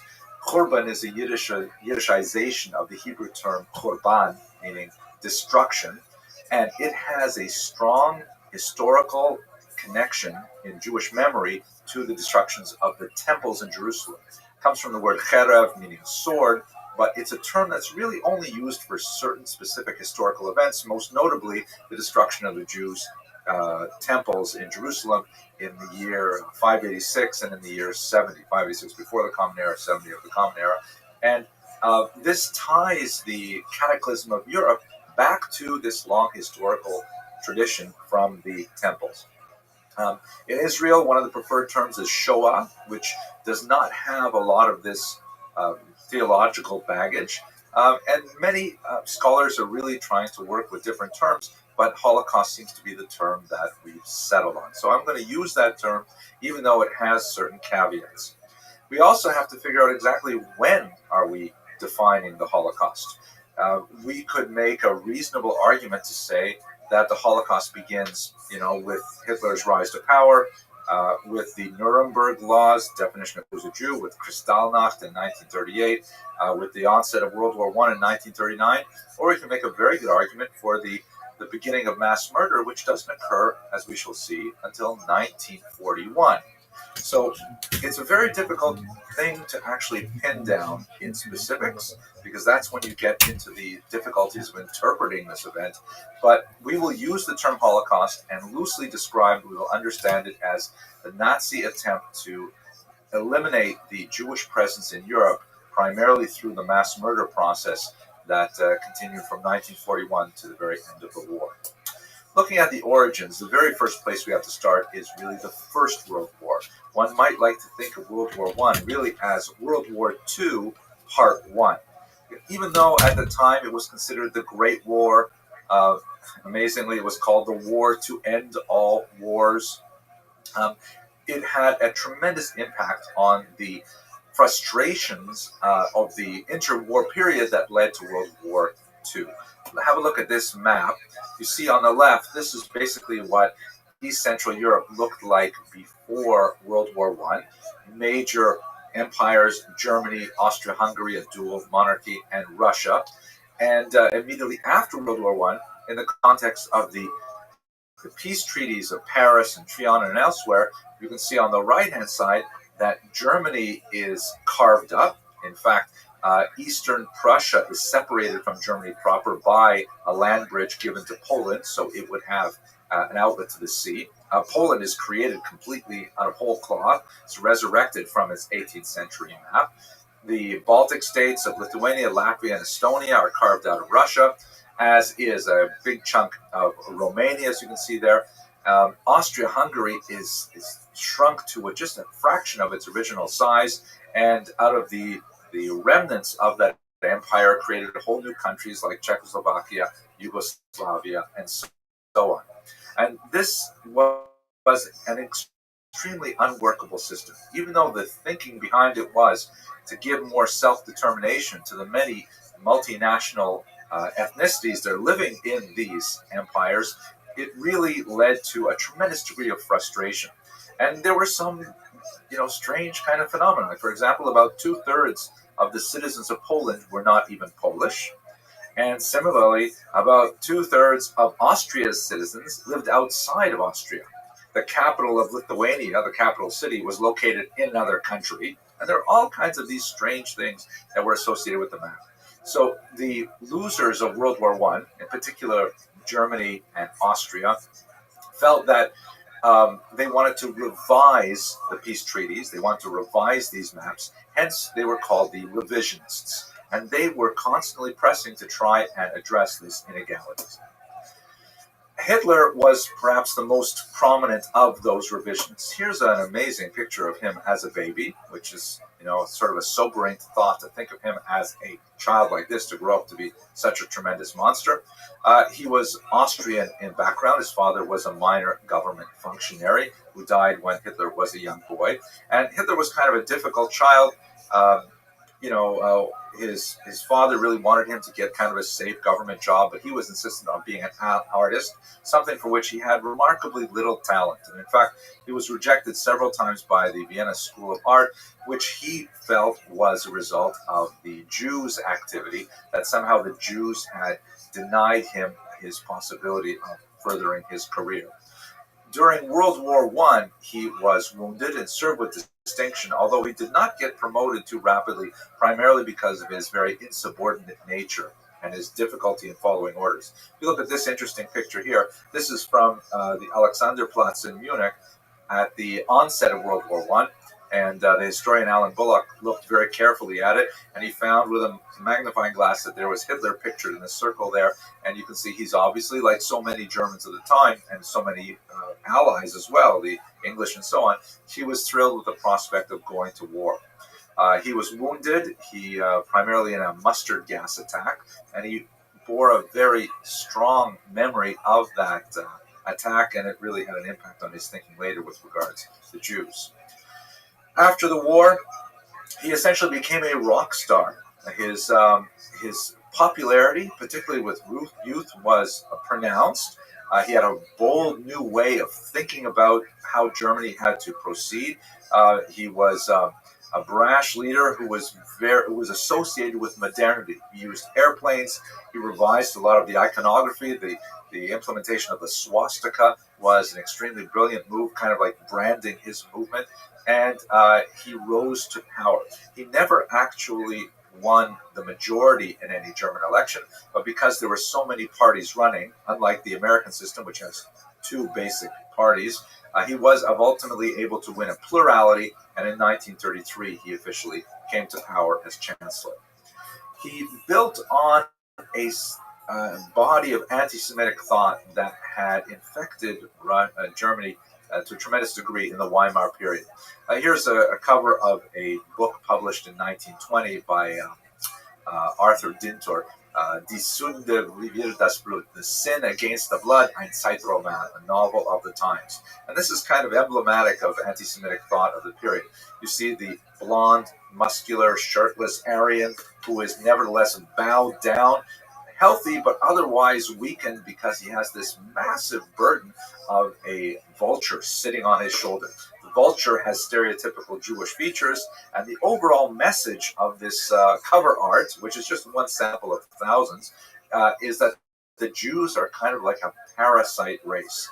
The Jews are going to, make healthy Aryan Germany sick on the inside, like some kind of tapeworm or some kind of disease, and eventually they will feed on Germany's corpse. Here's another very interesting image. This was actually published in 1921 in a book of caricature of Jews, and the author at the time obviously did not realize that Adolf Hitler would later become an extremely important name associated with anti-Semitism. And I have a feeling that this is actually one of Hitler's own early artworks. You can see in the lower right-hand corner the AH initials, but it's pure supposition on my part. Perhaps some art historian will look more deeply into this. At any rate, you see the image here, the young, attractive Aryan woman, very sad, sort of serious expression, because she knows that her fate is the leering, overweight, older Jewish man in the background. That, in other words, Germany, young, healthy, full of vigor and promise, is nevertheless going to be dominated by the Jews, and they will ultimately bring about its downfall. Very shrill, kind of panicked anti-Semitism, very much associated with German anti-Semitism from the 1880s onward. Now, if the great biographer of Hitler, Eberhard Jägel, associated two principal elements to Hitler's thought. One is anti-Semitism. He was absolutely a very devoted and virulent anti-Semite. And the other was Lebensraum. Lebensraum is this concept that the Germans need living space, living room. And Hitler viewed this as specifically a drive to the east. He looked at the tendency of German colonization through regions in Poland, Ukraine, and Russia, and he felt that that had to be cemented and had to be formally brought under German auspices. In other words, Hitler wanted to colonize Europe by moving eastward. This map here shows you Europe at its high tide under Nazi control. And you can see it extends across North Africa, Morocco, Algeria, Tunisia. Spain is technically neutral, although in this situation, neutrality tends to favor the dominant power, which would be Germany. France, of course, comes under his control all the way through Central Europe, going out to Eastern Europe, including Poland, the Baltic states, and then when he eventually invaded Russia, all the way up to Leningrad, which suffered a disastrous, horrific siege, and coming close to Moscow as well.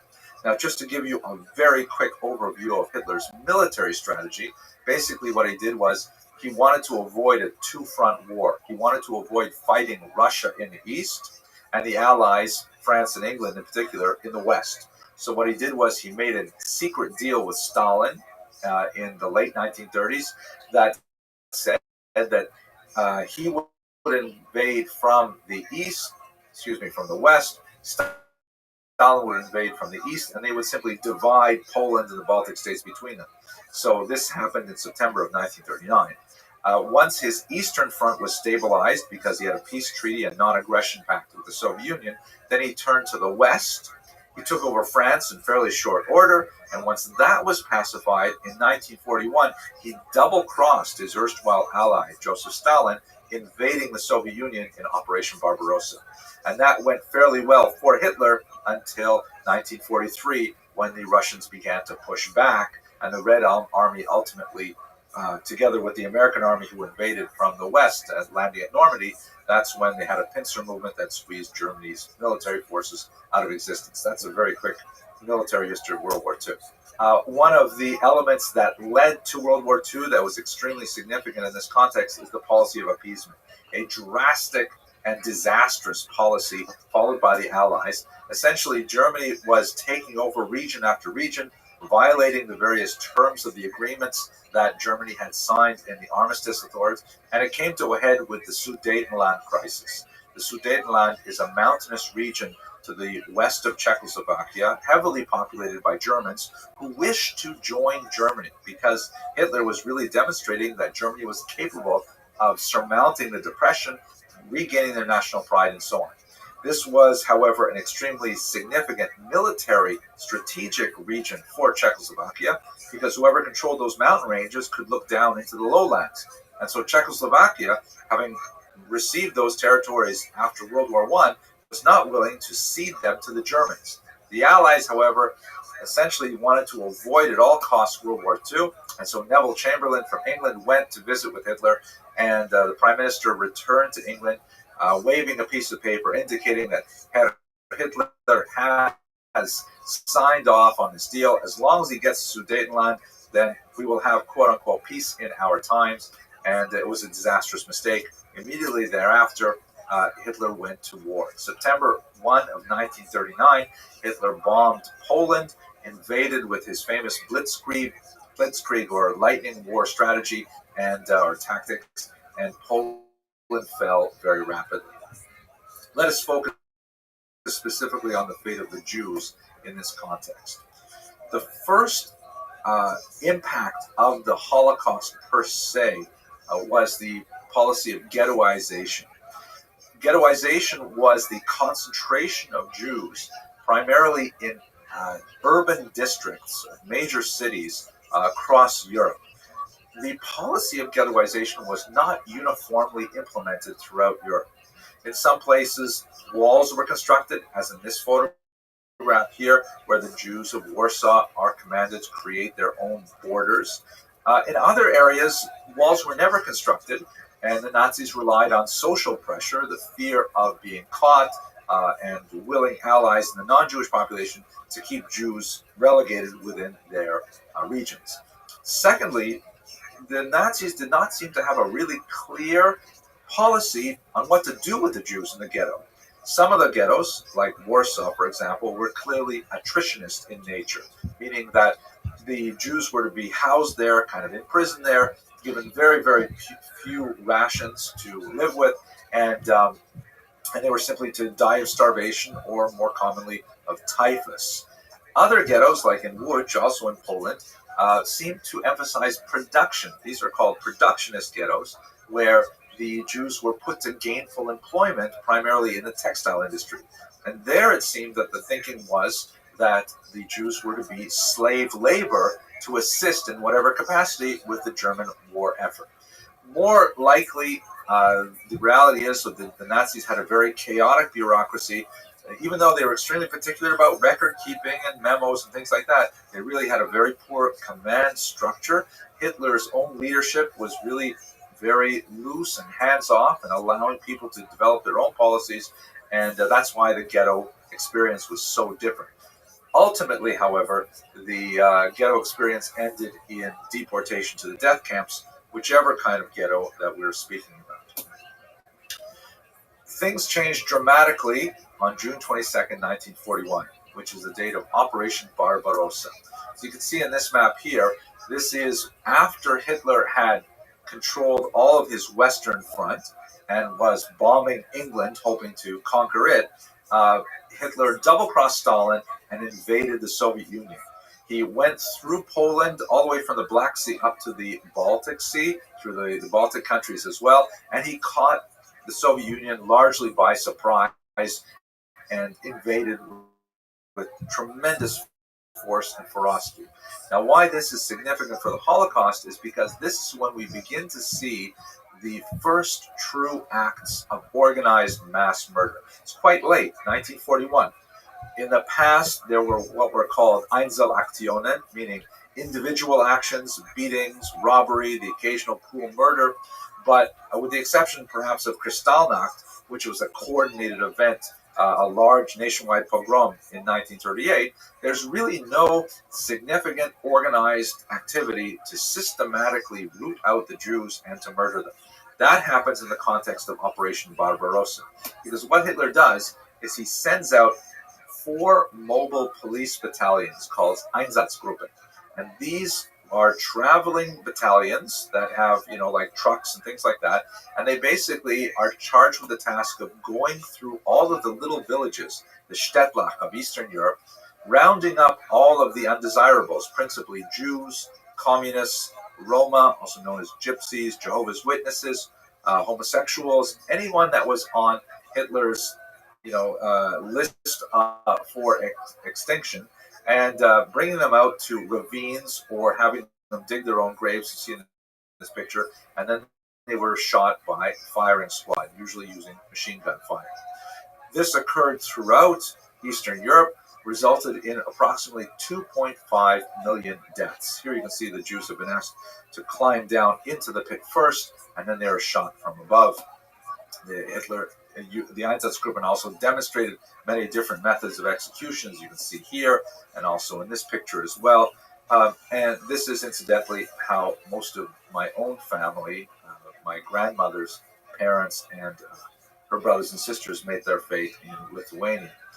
The Einsatzgruppen did their gruesome work between June 22nd, 1941 and late 1942, principally.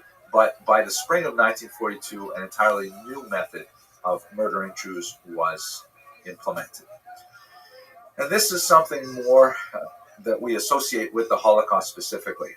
Basically, something happened in the fall of 1941.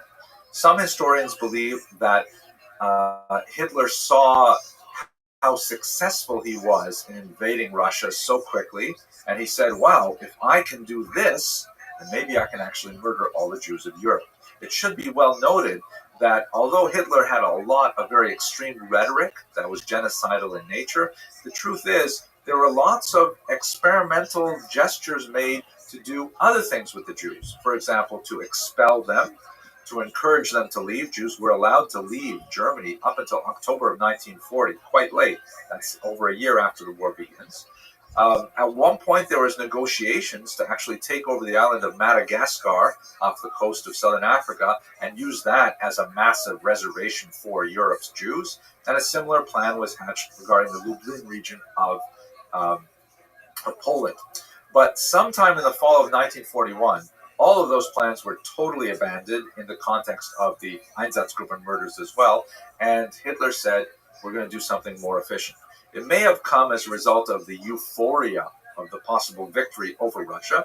It may also be a result of the sudden realization that Hitler was going to get stuck in Russia over the winter, which in fact happened, and that would be disastrous for the Wehrmacht and the German military effort as a whole. And Hitler's thinking was, if we are not going to win this war, if ultimately, like a chessboard, you can see what's going to happen in just a few moves, then let us at least kill all the Jews of Europe. So what seems to have happened is in the fall of 1941, they set up an experimental camp called Treblinka, which was distinct from the hundreds of concentration camps that had been designed beforehand. Basically, Hitler had a full network of concentration camps that existed really from the beginning of his tenure in the 1930s, but these were primarily for political prisoners and other enemies that he wished to simply remove from social currents. People died in the concentration camps primarily as a result of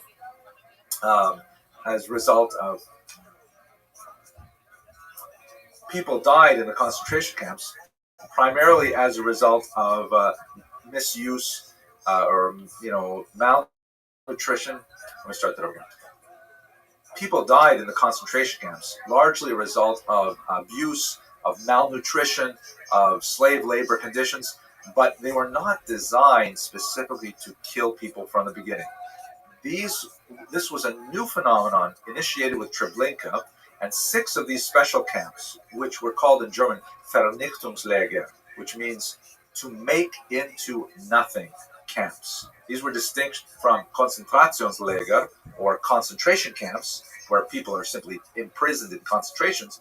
This is a place where the Nazis strove for Vernichtung, for absolute destruction.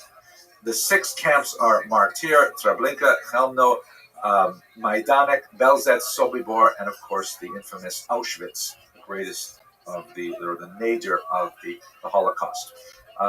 These 6 camps were concentrated in Eastern Europe, although as the war progressed, several of the other camps, like Dachau, for example, were retrofitted with some aspects of the concentration of the Vernichtungslager features.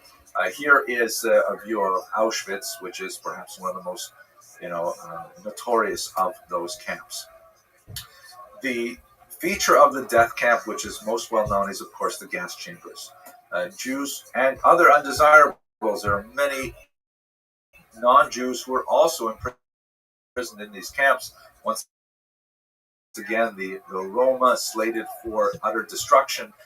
You name it, all kinds of people who were personae non gratae by Hitler were sent to these camps. But Jews constitute a very significant population. Shipped from ghettos all over Europe in railroad cars, sometimes taking several days to reach their destinations, the Jews were disembarked, and then they were exposed to a selection process where the vast majority of them were sent for immediate gassing. Their whatever was valuable on their person, including gold teeth, prosthetic limbs, eyeglasses, sometimes hair, sometimes tattooed skin, whatever was felt of potential use to the Nazis was taken from the Jews, and then often with various ruses, giving them towels and soap, for example, and telling them they were going to be deloused, they were going to have their lice removed, because lice was a perennial problem among prisoners during the war. They were sent into these gas chambers and exposed to this poison, Zyklon B, or Zyklon B in English, which is essentially a rat poison. In the gas chambers, like this one here, they would be asphyxiated by the gas, and within half an hour, they would be dead. Their bodies would be removed by other Jewish camp inmates, the so-called Sonderkommando, and then they would be sent to the crematoria for disposal. The crematoria were not designed to kill Jews, they were designed to get rid of the tremendous number of bodies that would accumulate every single day in these camps. There were Jews who survived the concentration camps, or the death camps, primarily because a certain small proportion was selected not for immediate destruction, but for either scientific experimentation, the notorious Wasser Engel, the white angel, Josef Mengele, for example, liked to experiment on identical twin children. You would, expose one of them to various, inject him with various chemicals and so on, and then compare the changes with the child that was unaffected. They also experimented with different kinds of field transplants, amputations, and things like that. Or they used them for slave labor, because all of the camps had some kind of industrial satellite camp. For example, Auschwitz had a small camp called Buna nearby that was used to make acetone. The Jews were used in incredibly horrible conditions as slave laborers and basically starved to death, as you can see in this picture here. The worst among them became what the camp inmates called Musulmaner, or Muslims, which was a derogatory term, was used to say that somehow they had lost all will to live. I don't know why the connection specifically with Muslims, but nevertheless, that was part of the lexicon. And people who reached this stage of extreme psychological distress were not long for this world. When the Allies, they found, incredible scenes of destruction, people displaced from their homes, their families, from their sanity, and quite often, and they found incredible swaths of corpses in many of the camps, like Bergen-Belsen, for example, and they off, which is an entire story unto itself. Many stories here. I'm trying to keep this lecture under 30 minutes. Finally, the aftermath concluded with the International Military Tribunal in Nuremberg, where a small number of core Nazi leaders were tried for war crimes. This is part of a larger discussion. I'm trying to keep this within 30 minutes, so I'm not going to go into detail, but it led to a rather extreme interpretation of the reasons for the Holocaust, known as the intentionalist theory, which has come under criticism by another school dominant today called the functionalists. I'll just have to leave that as something for further research. That's basically a very quick overview of what is arguably the darkest period in Jewish history.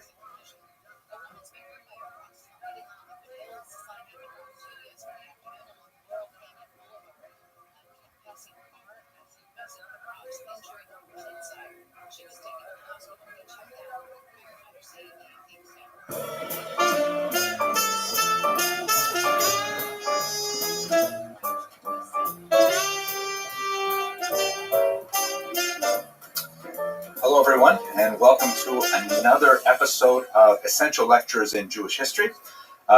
I hope you like this beautiful new green screen I have behind me. I can do all kinds of cool things with it. I just got it this morning, and I hope I'll be able to put all kinds of excellent pictures behind me and use it in so many ways that you will be able to appreciate these videos even more.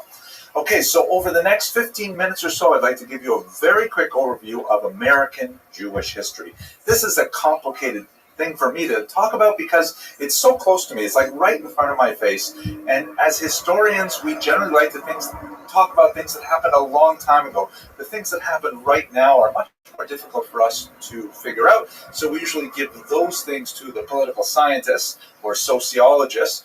And the things that happen in the future, we give those generally to the Department of Prophecy, which is quite a ways down the hall from my office. But let's talk very quickly about American Jewish history. Okay, so there are three significant waves of Jewish immigration, and they are significantly larger as we move on throughout history. The first wave are the Sephardic Jews who come in the 17th century, starting really in the 1650s, and they're tiny little populations that establish beachheads in places like Charleston, South Carolina, or New York as well.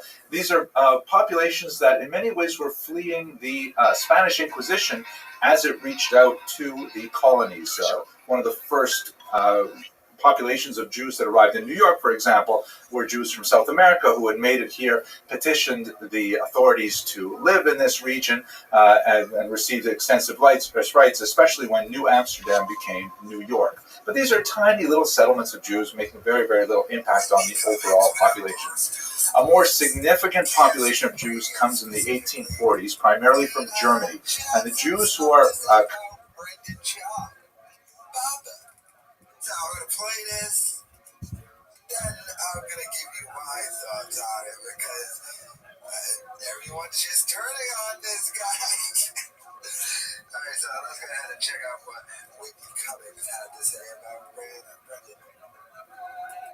It's not great. But here's the thing, I'm actually also, here's what I'll say. I'm gonna be, look, I'm not 25. I'm not one of these girls that's like, I've got all these standards. Like, by the time you get older, you start going like, you know what? I've done every version of this. A guy that is like too hygienic and like obsessed with their appearance and like that, that's unattractive too. A guy that has like the exfoliant and like, you know, I mean, I dated a guy, this is probably more LA thing, who had like concealer for zits and like, you know, like shit that was like his name might rhyme with Mendon's Smob, but here's the thing.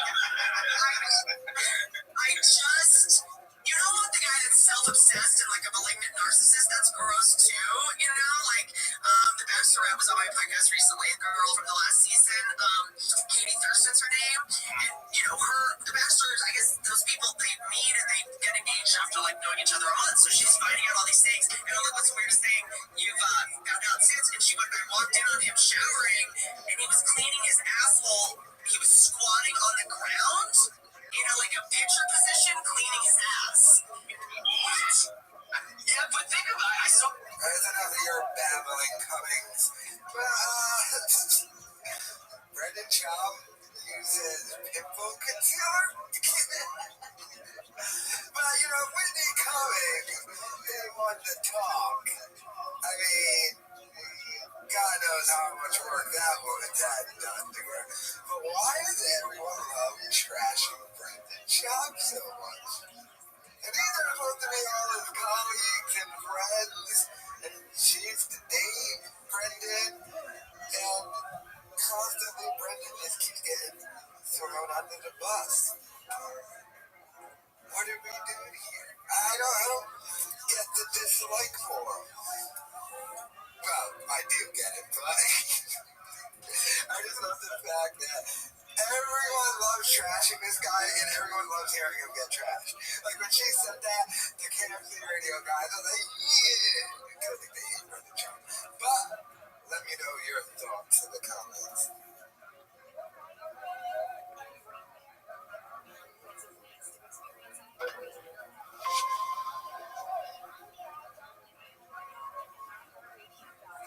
It turns out Bobby Lee's wife and Annie have talked about Brendan Schaub being a creep before. So I'm going to go ahead and play this to give you my thoughts on it. But will they drop even more info about just what a creep Brendan Schaub is? It's weird though, like I remember seeing this one guy who like cheats on his fucking girl all the time. And this guy on you, this guy is hit on you. Yeah, he slid into my DMs. Like slid into my DMs. Yes, and Lee's wife and Annie have talked about Brendan Schaub being a creep before. So I'm going to go ahead and play this to give you my thoughts on it. But will they drop even more info about just what a creep Brendan Schaub is? It's weird though, like I remember seeing this one guy who like cheats on his fucking girl all the time. And this guy on you, this guy is hit on you. Yeah, he slid into my DMs. Like slid into my DMs. Yes, and like honestly, you need to reevaluate your life. We've had a couple conversations and it just never went there.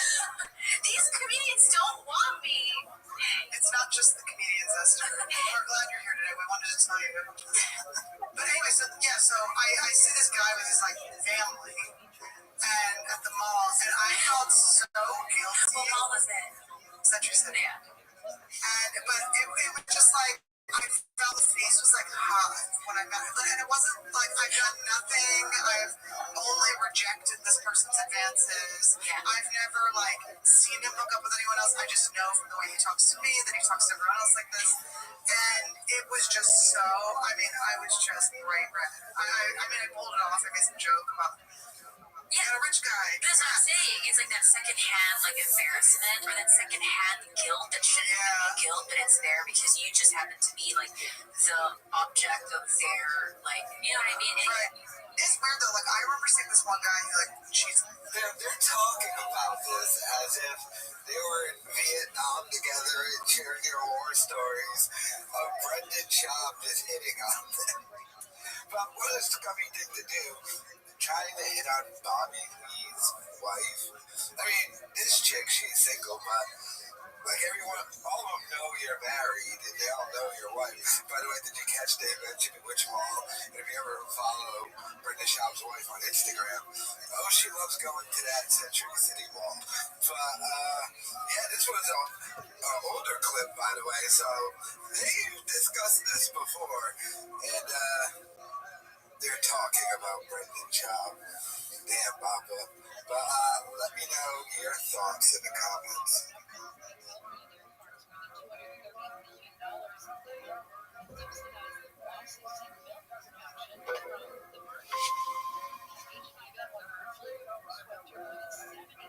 Brendan Schaub's assistant or producer, whatever she is, went on Just Giving News, and she admitted something pretty shocking. So let's go ahead and check this out.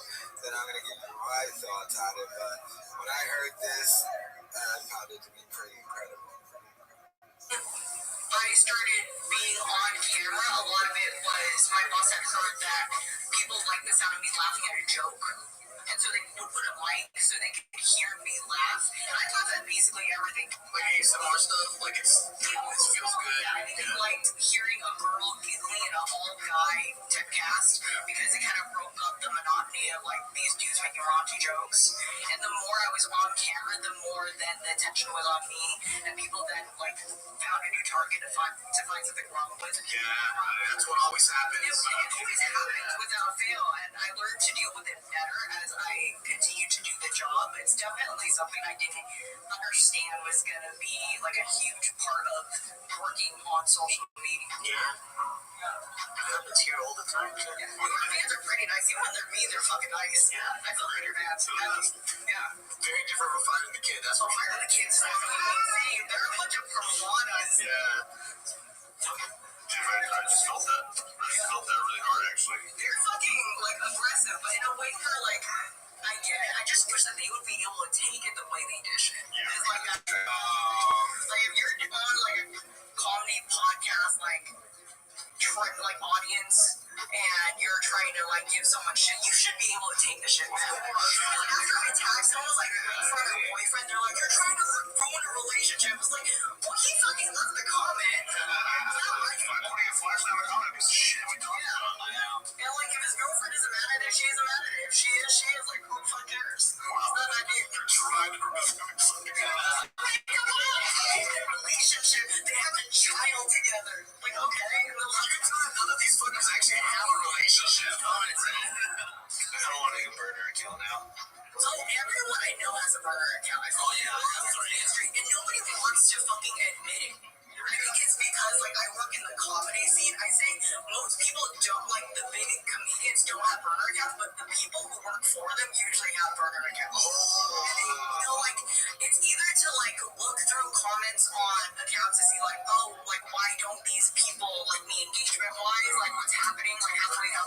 Yeah, for, like, work purposes, or they'll go through Reddit to see what people are saying, and then try to adjust the show to that, but they don't want, like, this employee going on someone's like Instagram story and seeing that like shit on the show. Like everyone has a burner account, nobody wants it. I have a burner account. I fucking tell my wife she's a ugly cunt and everything. So she just admitted everyone she knows has a burner account and makes their employees have burner accounts to read comments and read Reddit.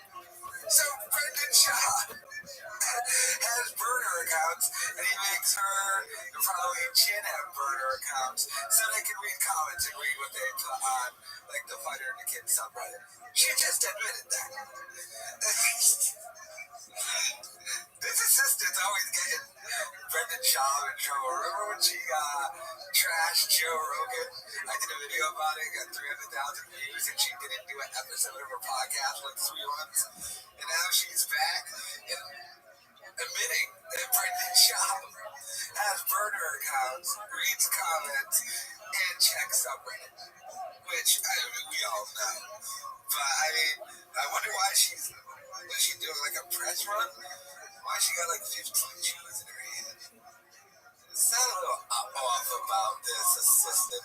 I think she really doesn't like working for Brendan, because to go on a show and say, yeah, everyone I know has burner accounts. Everyone I know. Really? Brendan Schaub? Incredible. But let me know your thoughts in the comments.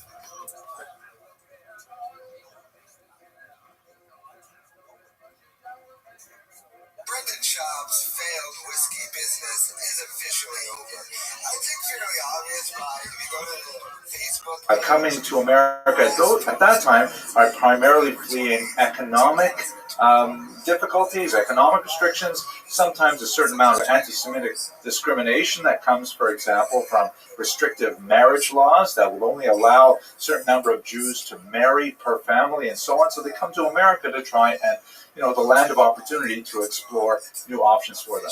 The third and largest group of immigrants comes after the 1880s, and these are Jews primarily from the former Russian Empire.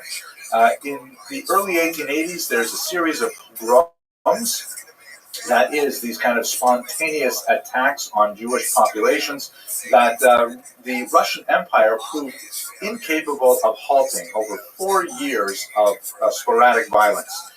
These pogroms, especially in the 1880s, were not huge and extremely violent attacks like we would see in the 20th century, although they would escalate. They would get much worse in 1903, 1905, 1919, and then especially, of course, in the Holocaust. But nevertheless, the fact that the Russian Empire was not able to really stop them was something that was very significant for the Jews of Ukraine, Poland, and regions like that. And so combine that with the anti-Semitic policies of the Russian government and the lack of economic possibilities in the region, meant that a lot of Jews sought out the Golden Medina, the golden land that was the New World. And so about 1.7 million Jews came from Eastern Europe to America between 1880 and 1924. At that time, the American government began to really shrink the immigration quotas, and very few Jews were allowed into the country. Tragically, this was also the case during the Holocaust, although many Jews chose to go to other countries, South America, a significant number to Israel in the early Zionist movement, Canada, a civilized country to the north, which has, for example, universal health care, things like that. So these are, that's the basic 3 major waves of Jewish immigration. And once again, they get progressively larger. There's a certain amount of internal conflict between the waves of Jews. The German Jews, for example, although very charitably inclined towards their compatriots from, or I should say their co-religionists from Eastern Europe, nevertheless regarded them with some disdain because they tended to be much lower on the socioeconomic ladder, coming in as immigrants, and they had to work their way up from, let's say, being pushcart sellers of recycled goods until they finally were able to establish some kind of storefront, and then in some cases even establish large department stores.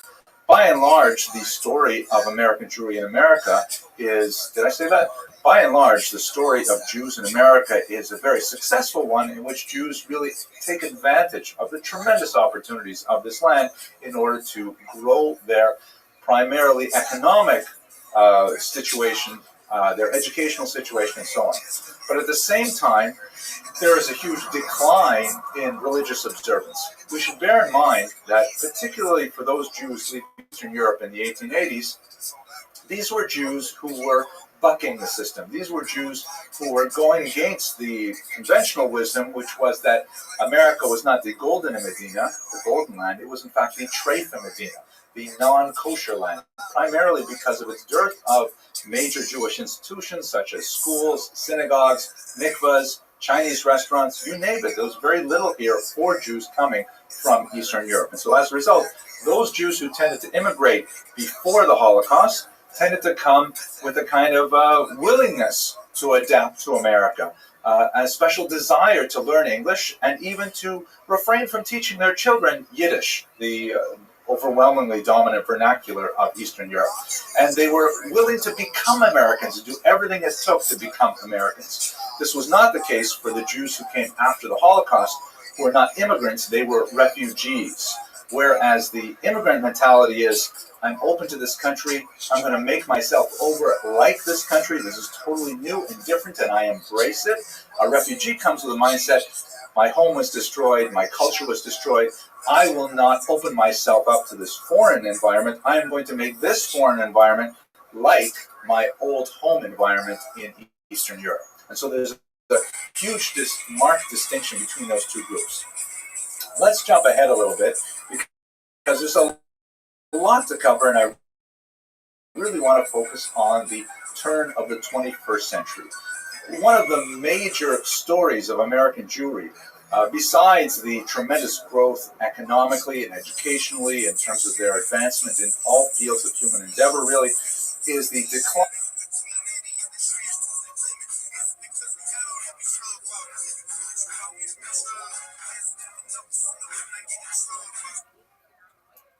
So they have fully gone in with the drug walk thing and the fighter and the kids subreddit, and they are now just openly trashing Brendan Schaub and making fun of him.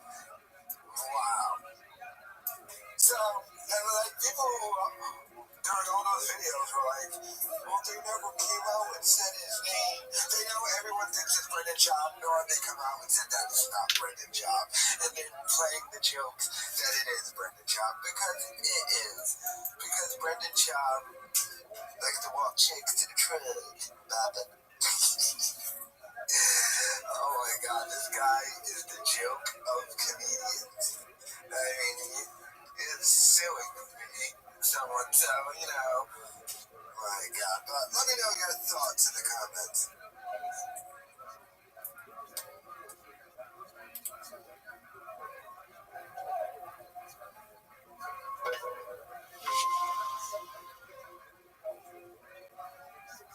Brenda Schaub's wife talked about me on her Instagram.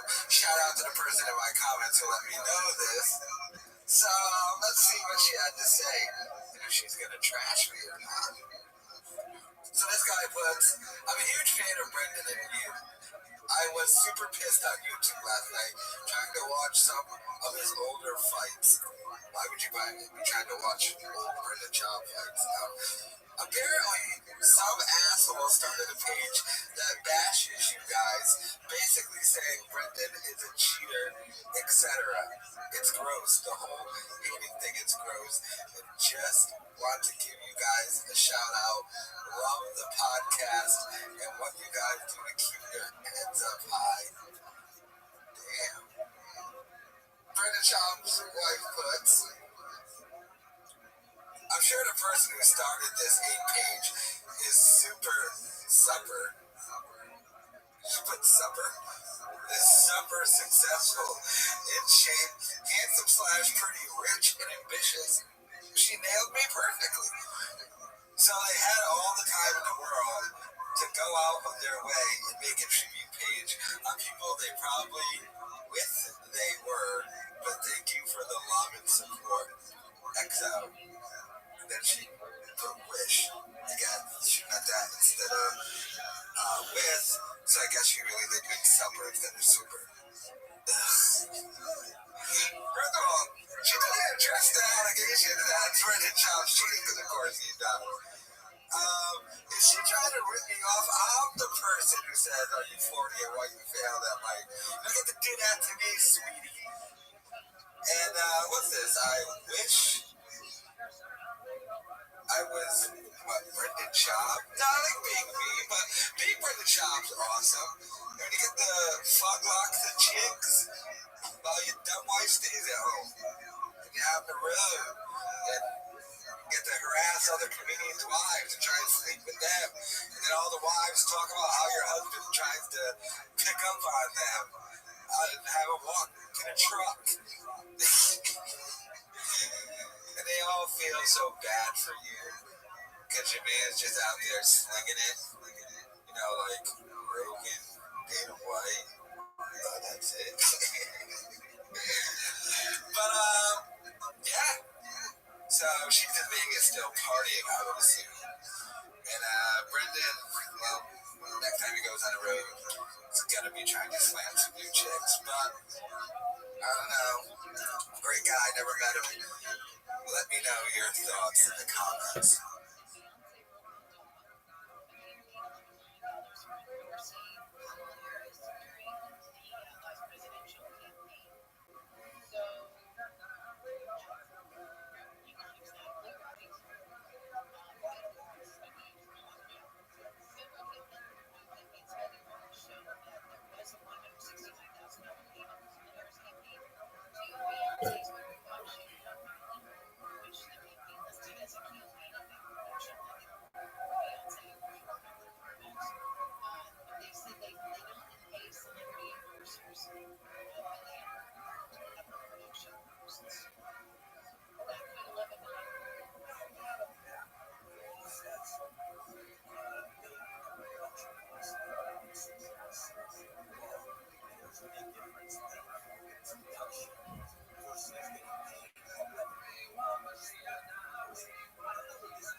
وكتابنا لكم شكل شامل مصادفين وهم يبتدون.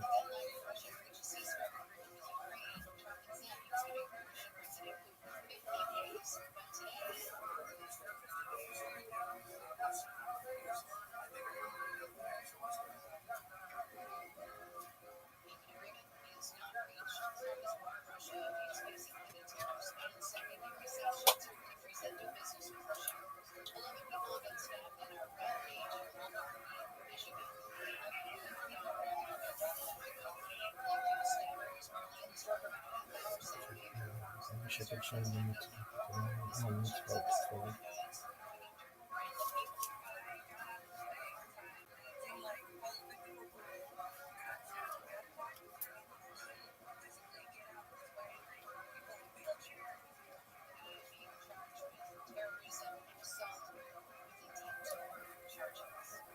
Correction to what I said.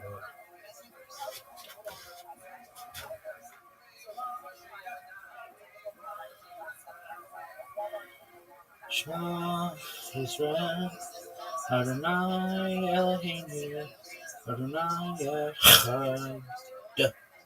Correction for my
Brendan Schaub is on the warpath with the lawsuits.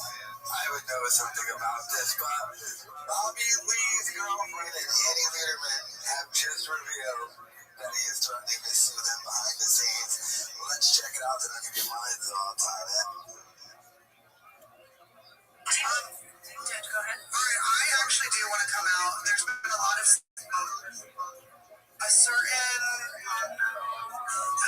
walk and a certain vehicle, and I want to say the initials are BS, but he did pass away recently in a hotel room, so I don't want to out him.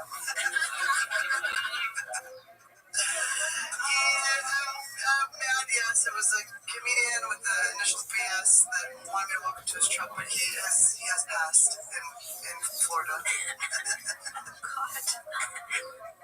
May his soul rest. He's a good person. He's a good person. Oh boy. Well, I don't think we've ever addressed this on our show, but Dumois, I think we cut that out when we talked about it, right? We did. Okay, let's get juicy with it. So, Dumois is a celebrity, gossip account, and maybe about a month ago, they posted something about our show, and we know it was about our show because it had the word bloodbath in it, and it had it had some... Oh, you never heard about the other bloodbath show? Oh, wait. Nobody talks about that. And, never did give us a name. Yeah, I know. Give us a fucking name. So, we, this post on the gossip site said, this popular podcast, which were like, hey, girl.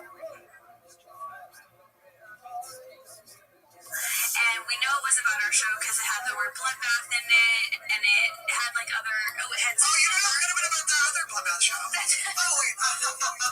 Nobody talks about that. And, never did give us a name. Yeah, I know. Give us a fucking name. So, we, this post on the gossip site said, this popular podcast, which were like, hey, girl, thanks for calling us popular. And it said that we had a lot of controversy behind the scenes and tension. We were a part of a big scandal, and that the tension you were feeling was real amongst us. Any tension. But that scandal that they were referring to had nothing to do with the three of us, and it was because potentially we were being threatened, a lawsuit, and I'm scared to even say that out loud. We just won't say the name. We won't. Yeah, but someone was behind the scenes threatening to sue us. We never want to address certain either rumors or things like that. But genuinely, from the bottom of my heart, if someone were to just point blank ask me, even the craziest question. I have nothing to hide. Like, ask me. I'm not threatened by it, so the threats don't actually. Whatever the threat is that we don't want to talk about because we don't want to like add to, because even the thing that started it all was really just an anonymous anecdote. Ask this to that person. That person who threatened us, I'll say this. You think you have a one over me? I fucking dare you, motherfucker. I dare you. Let it out of your chest, because that is actually not a real threat. You think you're threatening me, but it's kind of, that information's already out there, you little bitch. Yeah. Can't confirm. Yeah. She confirmed. Bobby can't. Just also, I just want to say this, like, my currency is not money. My currency and where I see value power is in jokes. So I'm rich and you're broke, bitch. So come after me. You got nothing on me, you unfunny piece of shit. Come for me, I dare you. So, damn. Well, that pretty much just outs everything. They were talking about Brendan Schaub, definitely. Had to walk him to the truck. And this is the reason why Brendan Schaub has gotten so happy. And it seems behind the scenes has threatened to sue them. Now, Brendan Schaub suing YouTubers for frivolous things like copyright infringement, that's one thing that nobody really will ultimately care about, especially in the comedy community. However, threatening to sue another comedian's girlfriend for just telling a story and never confirming that it was you, but never denying everyone knew who they were talking about. But to be threatened behind the scenes, a lawsuit over that. Wow, what an embarrassment. And the most embarrassing thing, by the way, now, is not even Brendan Schaub. It's all the people behind Brendan Schaub. It's the Brian Callens, the Sam Tripoli's, the Joe Rogans. Your boy is out here suing people for making fun of him and telling stories about him, and they didn't even confirm it was him. And this man is supposed to be a comedian. No, he's a rich kid playing comedian with daddy's money. Ugh, so pathetic. And these girls just tell a funny story, never confirm it's him. And Annie Lederman even said on an episode a while back, I won't reply to your welcome to my trunk comments. And that's probably when they first got threatened with the little lawsuit. So Brendan Schaub is a coward who likes to do things behind the scenes, sue people and threaten lawsuits. I wonder how that conversation went. Just to threaten the lawsuit. Like he probably had his lawyer send him a letter saying, shut up or we'll sue you. What an awkward thing to do. And if Brendan Schaub is in such an open relationship with his wife that everyone seems to claim, dude, it's funny.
decline in the character of their Jewish observance and their Jewish identity in many ways. It is a story of increasing assimilation.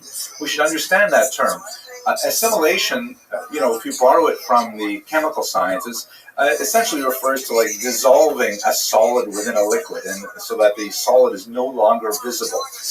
That's kind of a harsh term to use when you talk about Jews in America, because in many ways they tend to remain doggedly insistent on certain Jewish markers of identity. For example, most surveys indicate that Jews, no matter how tenuous their connection to Judaism is, they nevertheless retain a high degree of pride in their Jewish identity, and they will strongly identify themselves as a Jew, even if the other behaviors that they may manifest will not necessarily be in harmony with that view.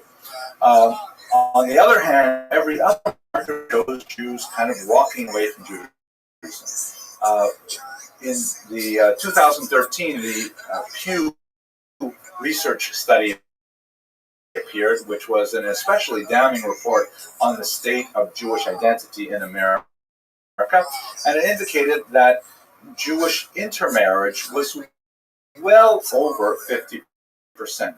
And this is a phenomenon that had been observed for several decades. It's at the state where roughly 6 out of every 10 Jews who gets married to a non-Jew. That's a huge figure. Now, obviously, there are differences between the denominations, and in fact, that's a huge. Every 10 Jews who gets married to a non-Jew. That's a huge state of Jewish identity in America, and over 50%. And this is a phenomenon that had been observed for several decades. It's at the state where gets married to a non-Jew. That's a huge figure.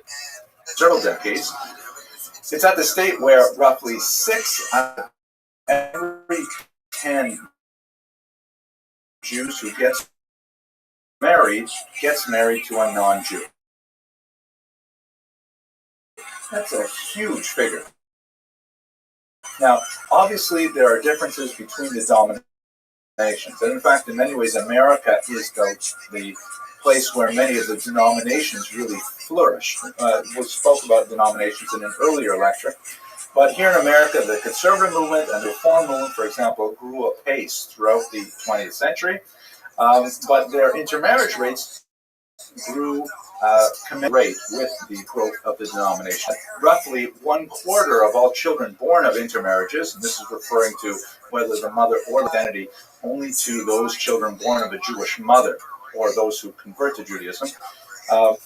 Only 1/4 of children born of a marriage between a Jew and a non-Jew identify themselves as Jews. So you combine intermarriage with a low level of identification of children of intermarriage, and you see that the Jewish community is in many ways essentially marrying itself out of existence in America. There are other factors involved. For example, Jewish women tend to be highly educated. They're one of the most highly educated of all ethnic groups in America. High education is often correlated with low levels of fertility, meaning Jewish women are much less likely to have children because they postpone childbirth till their education and their careers are well underway. So the Jewish birth rate is about 1.1 overall, well below replacement value. And again, there's denominational shifts in that. The Orthodox birth rate is quite a bit higher. It's about 4 and a bit per family, but nevertheless still a very serious phenomenon for the long-range demographic of the Jews, because Orthodox Jews constitute only about 10% of the American Jewish population. Now, I'd like to spend the last couple minutes of this video talking about Samuel Heilman's thesis. That's an extremely important one for us to understand if we're going to look at the future of the Jews of America. I know I said prophecy was down the hall, but this is a phenomenon that we have observed for the last half century, and so therefore it's worth discussing in this context. Here's basically what Dr. Heilman argues is happening to American Jewry. If you were to look at, well, let's say we make a chart, and let's say on the vertical axis we put the number of Jews. Okay, so higher up on the y-axis you have more Jews, lower down you have less Jews. And then on the x-axis, let us place levels of Jewish identification, which means Obviously, Jews who are observant tend to be very high on that scale, but at other groups, like let's say quite determined Jewish Zionists or Jewish socialists, people who are really well invested and have lots of daily markers in their lifestyle of Jewish identity, they would score high on that score. So, if you looked at American Jewry in 1950, you'd have a significant number of Jews who were towards the non-identified or non-affiliated area of that chart. And then you have a very small amount who are highly affiliated. And you have a big camel hump in the middle of Jews who are moderately affiliated. Those moderately affiliated Jews were extremely important for the maintenance of Jewish life to the right of them, meaning those Jews who were highly affiliated. And I'll explain why. Because if you look at the Jews at the turn of the 21st century, for example, you'll see that there's an even larger group of Jews who are non-affiliated and remarkably low levels of Jewish identification. You have a higher incidence, small but still higher incidence of Jews who are highly affiliated. This might refer to the burgeoning so-called Baal Tshuva movement, those Jews who become observant later in life, which really took off after the Six-Day War in the late 1960s. And so there's a significant number of Jews who are sort of returning to Judaism in very significant numbers. But the moderately affiliated Jew, that camel hump that was present in the very first slide, the very first period that we were talking about, they've disappeared. And they're basically nowhere. So that, is a very scary thing for a demographic perspective, but it's even more serious because if you think about the money that those people used to invest in Jewish life. In the 1950s, people who might not necessarily, for example, send their children to Jewish schools would nevertheless give a donation to a local Jewish school because they believed in the idea of Jewish education. Or they might not necessarily visit Israel, but you know what? They would give to United Jewish Appeal. They would give their money, as it were, to the right. In the 21st century, however, even though Jews are in general much more wealthy, the third, fourth generation are much more wealthy than their precursors, their money is typically going to other philanthropic causes. Very valuable ones, but not Jewish. For example, the art gallery or local hospital, lots of causes which are really important for the general society, but they are impoverishing the Jewish institutions that support those on the right. So Dr. Heilman argues that if this trend continues, it will be impossible financially for Orthodox Jews to maintain their lifestyle in this country, and they will in fact have to immigrate to Israel. That's a very dire kind of prediction. At any rate, that's a very quick overview of American Jewish history from its beginnings in the 17th century with emphasis on the early 21st century. I hope you enjoyed it. I hope you love this new green screen. I'm going to have so much fun with it. Okay, I'll talk to you in the next lecture. Stand clear of the closing doors, please.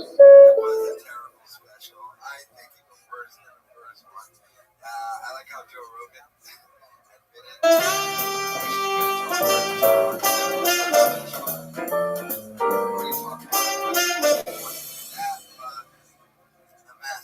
Hello, everyone. Hope you're well. I'd like to talk today about Soviet Jewish history. And unlike most of the other things I talk about in this series, I actually know a little bit about this because I did my dissertation work on the Jews of Ukraine during the period of the revolution at the beginning of the 20th century. So I'll try to talk fast and really only say the things that are most important so that you get the essential lecture in Jewish history. Okay, so let's think about what do we mean when we say Soviet Jewish history. The Soviet Union was a transformed Russian empire that emerged after World War I. It had a revolution in 1917 that overthrew the Tsarist Empire, also known as the Russian Empire, and it lasted until 1991 when it finally fell apart for a variety of reasons that maybe we'll have a chance to touch on. It's not really appropriate to refer to it as Russia. A large area covers 1/6 of the Earth's land surface. We're talking about a massive amount of territory, and it covers many different ethnicities who are not at all Russian, and in fact many who are not at all happy about being included in Russia in one form or another. So we'll speak about the Soviet Union, prior to that the Russian Empire or the Tsarist Empire. So anyways, there was a revolution at the beginning of 1917 as people were very upset with the costs of war, with the declining economy, and that overthrew the Tsar and put in place a provisional government. That provisional government lasted for about half a year and then was overthrown again at the end of the year. Now, you may notice I haven't mentioned specific months because the Russian Empire was literally behind the rest of the world by 11 days in the 20th century. They used an older calendar that had been revised by Western Europe a millennium earlier, and so they what they called February was actually what the rest of the world called March, and what they called October was called by the rest of the world November. That just gives you a sense of how different Russia was in many ways. At any rate, you have a first revolution in the beginning of 1917, a provisional government that was not especially effective, and then that concludes with another revolution, which is really the Communist Revolution. The Communist Revolution, led by a man named Vladimir Ilyich Lenin, represented an attempt to take the socialist principles of the Jewish author Karl Marx, Jewish but anti-Semitic. He was the classic example of a self-hating Jew, and I have a lecture on that. You can check it out if you like. Anyways, they attempted to put socialist principles into practice with this idea of shared wealth, this idea of shared resources, of nationalizing industry, of deprivatizing, collectivizing agriculture, all kinds of things like that. In the first couple of years after the revolution, this was really impossible because World War I was still going on, and while they were hemming and hawing, the Germans were occupying a large portion of the Russian Empire.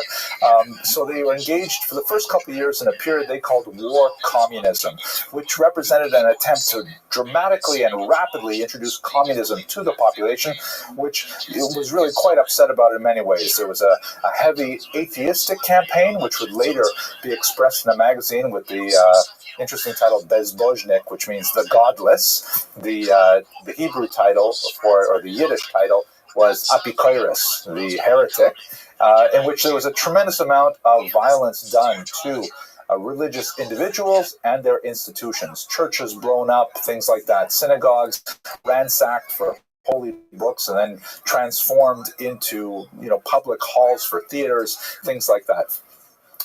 War communism ended about 1920 when the war and the Civil War had slowed down. Let me mention the Civil War in a second. That was followed by a period called the New Economic Policy, in which a lot of the communist doctrinaire ideas of war communism were sort of stepped back because the population was simply not having it, and these kind of restrictive policies were relaxed for a while. Now, let me talk very briefly about the Revolutionary years and the Civil War, because it's an extremely important period in Jewish history. Basically, when the Russian Empire fell apart in the beginning of 1917, and especially when the Communist Revolution happened at the end of 1917, Jews were in a very unusual situation. They constituted a significant minority in the overall population, but an especially important minority in the urban centers. As we've discussed many times before, Jews tend to be concentrated in urban areas, and they tend to also be quite literate. And as a result, you've got these islands of Polish, Jewish, Russian cities surrounded by, for example, Ukrainian peasants or Polish peasants and things like that. And the Jews were a very important element in the actual life of these cities, and their high literacy rate meant that they had especially important roles to play in the functioning of this burgeoning new post-Russian Empire government. Several of these emerging states that were built up temporarily after the fall of the Russian Empire, most significantly Ukraine, but also in many ways the Baltic states of Lithuania, Latvia, and Estonia, and of course Poland, experimented with giving communal rights to Jews in exchange for their help with nation building. Ukraine had by far the most aggressive and ambitious program, declaring Yiddish a national language, establishing a Ministry of Jewish Affairs that would sit within the government. Fascinating period that I actually spent a lot of time writing about, and you can check out my book. It's probably still in print somewhere. I think it's being translated into Ukrainian right now. At any rate, that whole kind of bold and exciting new creativity ended in tremendous tragedy because these incipient governments could not control the violence in the countryside, and the violence was incredibly overwhelming. There were many different armed bands roving across the countryside, particularly in Ukraine, that were associated with one force or another, including the white, so-called white armies, which wanted to bring back the Tsar, to roll back the communist revolution, the pro-Ukrainian Directory armies that wanted to keep in place the new Ukrainian government, anarchists that were especially significant in certain regions around the Dnieper River. You had the Red Army was also quite active in that region. Of course, they eventually would be ultimately successful. And there were bands of hooligans and all kinds of groups that were just wandering around. And since it exploded in a sea of blood. By conservative estimates, there were about 50 to 60,000 Jews killed. It's quite likely that the number is significantly larger, although we lack really solid census data to get a solid handle on it. Be that as it may, there's no question that the violence of the year 1919 eclipsed anything that happened in the last 1,000 years prior to it, including the 1648 Khmelnytsky massacres, including the Crusades and so on. It was a period of tremendous and horrible violence perpetrated not only against Jews, but also against other minorities such as Mennonites, Poles, and others. And as a result, it's unfortunate, just to step back and think about this historiographically for a minute, this violence has largely been occluded by the much more horrific violence of the Holocaust. But there's no question that the two periods are very closely related, and many historians have begun to have a closer look at 1919 in particular to understand how that influenced the later growth of violence in the region. At any rate, the Red Army ended up victorious. Many Jews began to support the Red Army and, by extension, the communist movement, primarily because they were the only army that was able to establish order in the region. And order is extremely important for all minorities because that's the only way that they can have a safe living space. And the Soviet Union began apace in the 1920s. I've already mentioned now, let's go back to our kind of timeline. So you have the war communism period, which is kind of like 1917, 1918 to 1920 or 1921, depending on how you want to count it. Then you have the new economic policy, which is like 1921 to about 1924. And unfortunately, during this time, which was kind of like a relaxation of communist principles, Vladimir Lenin had a stroke. Welcome. And he spent about 2 years. Person? Yo, how you living, pimp?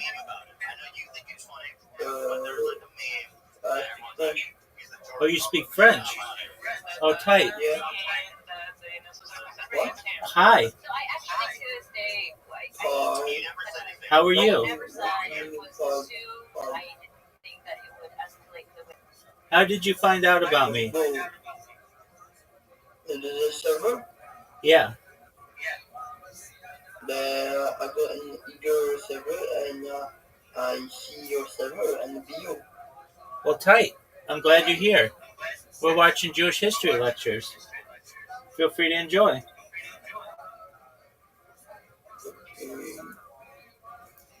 Being really incapacitated, and his deputies began to jostle with each other for control. Most important were Trotsky and Stalin. And ultimately, Trotsky lost, and Stalin became the new leader of the Soviet Union, which he led until his death in the early 1950s. Stalin was no friend of the Jews. Stalin was an incredible anti-Semite, particularly in the sense of wanting to destroy their national specificity. He did have, the ability to work with individual Jews who had adopted communist ideals, but the idea of a Jewish community, the idea of religion, was anathema to him. Even though he himself was a former seminarian, there's a whole story involved with that.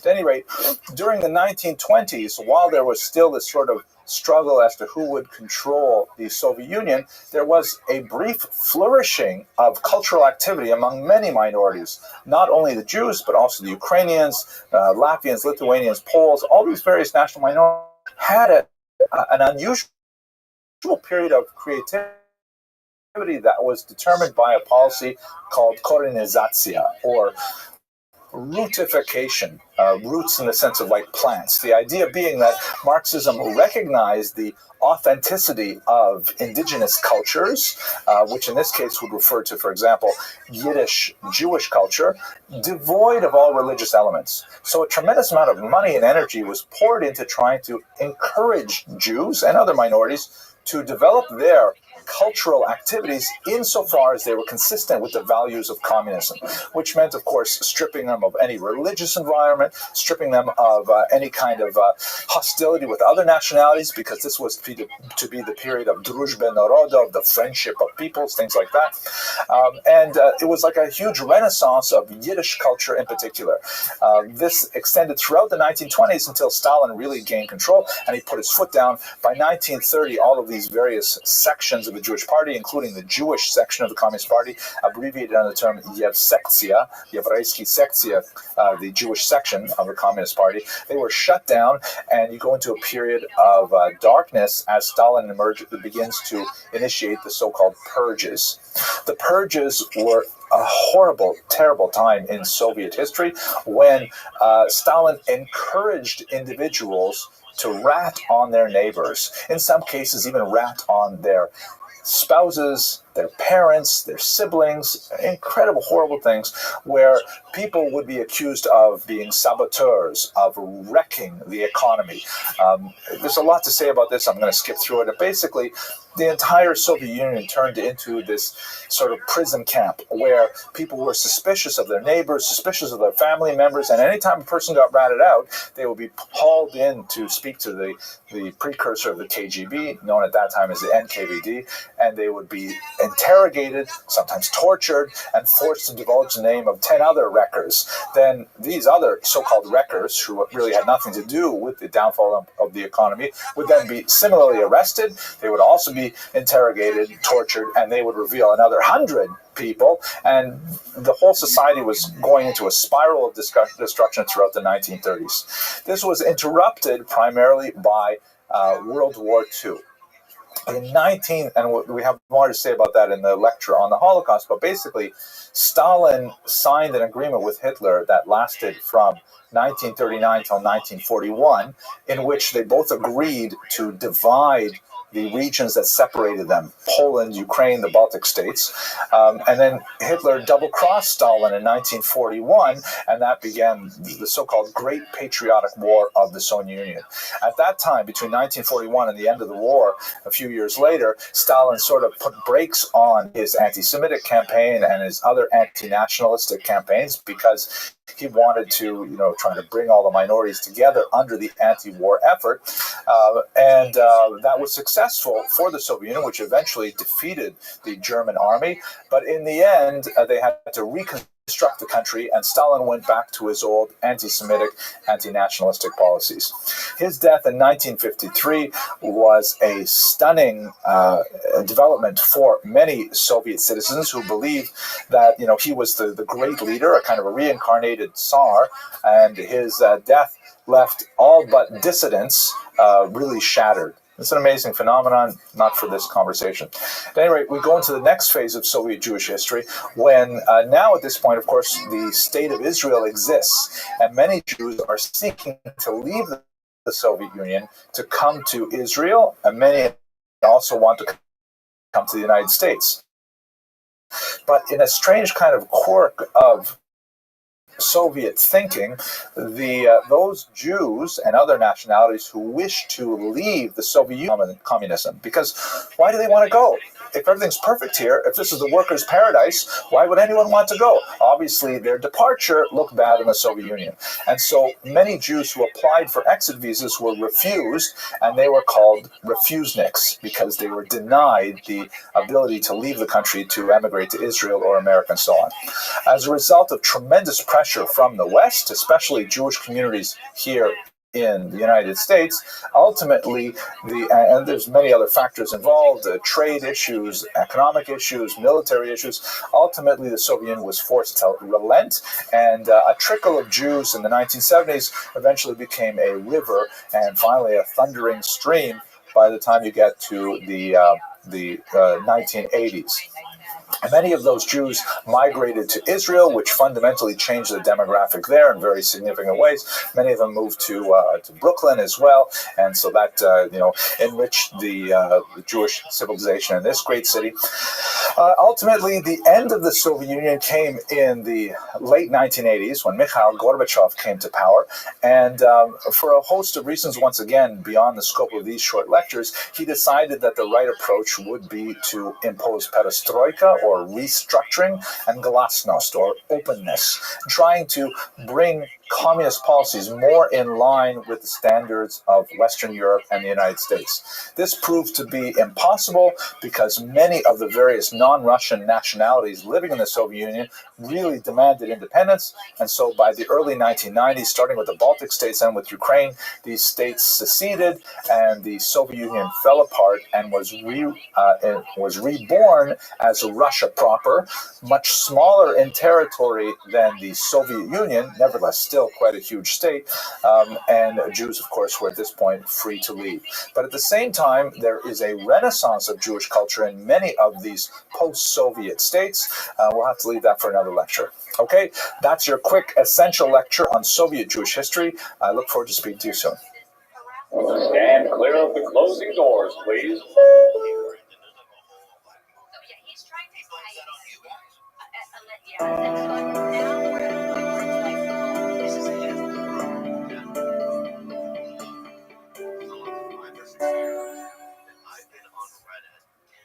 Hello, my name is Henry Emerson. I'm really glad that you decided to watch this video, which is accompanying my newest book, The Kabbalah of Forgiveness.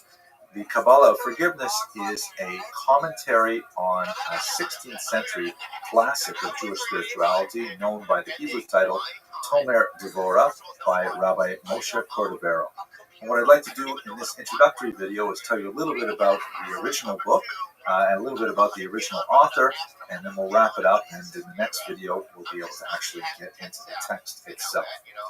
So, first of all, the Kabbalah of Forgiveness, that's my title for the first chapter of this really remarkable book, which essentially deals with the 13 different levels of God's mercy and how those can be applied to human relationships. Meaning, in traditional Jewish thought, God is merciful in 13 different ways. In Hebrew, the Yud Gimel Midos of Rachamim. And according to the thought of Rabbi Moshe Cordovero, these 13 ways can be emulated by humans on the planet here in a very, very effective way. It's a dramatically powerful book, very original and highly influential, and it's had a great impact on my life. And even though I wouldn't say that I've become such a tremendously forgiving person, but it really has helped me in my relationships with my family, my community, my co-workers, and so on. And I'm sure it's a book that will make a big difference to you as well. So, what exactly is this book? It fits within two distinct sort of categories of Jewish thought, in the corpus of Jewish literature. First of all, it is really a work of Kabbalah, and secondly, it is a work of Mussar. Let's define what those two terms are. Kabbalah is the esoteric, mystical teachings of Judaism, which are enshrined in many books like the Zohar, the Sefer Bahir, many other books like that, and it deals with sort of the structure of the universe, the nature of creation, really big, fantastic, kind of mind-boggling thoughts. And normally in Jewish thought, this kind of material is reserved for the elite. There's actually a ban that was put on the study of Kabbalah that was limited to anyone, for example, who was over the age of 40, which I made it for a while now. And they also had to have tremendous background in the traditional revealed Torah, which means the Chumash, the first 5 books of Moses, the Talmud, and so on. And for most of human history, only really the elite studied, really highly educated people studied the Kabbalah. A lot of that changed, for example, in the 18th century with the innovation of the Hasidic movement, but that's outside the scope of our discussion here. Tomer Devorah, the book under discussion here, recognized by luminaries such as Rabbi Yisrael Salanter and many others who have advocated the study of this specific book. Even though it is really suffused with Kabbalistic information, they have highly recommended the study of this book, particularly during the penitential month of Elul, which immediately precedes the high holidays of Rosh Hashanah and Yom Kippur, and of course during those 10 days of repentance in particular. That's because that season of the year is traditionally associated with forgiving others so that we may ask God for God's forgiveness as well, and so therefore it's a book that has somehow evaded the traditional ban. Well, actually I shouldn't say somehow. There's a lot of really good reasons why it is considered exempt, but we're not going to get into them in this video. The other genre that this particular book belongs to is that of Musar, which is a very old tradition in Jewish literary corpus, and it deals with strategies for ethical self-development. Some of the older texts include passages in the Bible itself, the classic collection Pirkei Avot, which is a 2nd century collection of the older teachings of rabbis. It goes through books like ROTHSCHILD, Mesilat Yesharim, many very famous books. What's really unusual, though, about Tomer Devorah is it takes a Kabbalistic approach to ethical development, which is really quite distinct from any other text, and it set a whole new direction in Musar literature from the 16th century onwards. The author is one of the most amazing figures of the Great Sefat Circle, an amazing explosion of Jewish creativity and spiritual activity that occurred in the northern Israeli city of Safed, or Tzfat in Hebrew, in the 16th century. He had a very short life, but in that short life he was extremely prolific, wrote a lot of tremendously influential works of Kabbalah like Pardes Rimonim and so on, a commentary on the Zohar as well, and in fact he attracted one of the greatest Kabbalists to come visit him in Tzfat and be his student, the great Arizal, or Rabbi Yitzchak Luria, who came specifically to be a student at the feet of Rabbi Moshe Cordovero, eventually went on to eclipse his own teacher in fame, and a very highly influential Kabbalist, certainly the most influential Kabbalist of the late medieval period. And in this book, what he really wants to do is he wants to try and describe the concept of the halachta b'derachav in Hebrew, and you shall walk in his ways, meaning you shall imitate God. There's actually a Latin theological term for this as well, imitatio Dei, or the imitation of God, which has a very long tradition in Jewish scholarship. And basically, what the book wants to address is specifically the way in which God interacts with the universe from creation and onward is through these 10, shall we call them, vessels known as sphirot.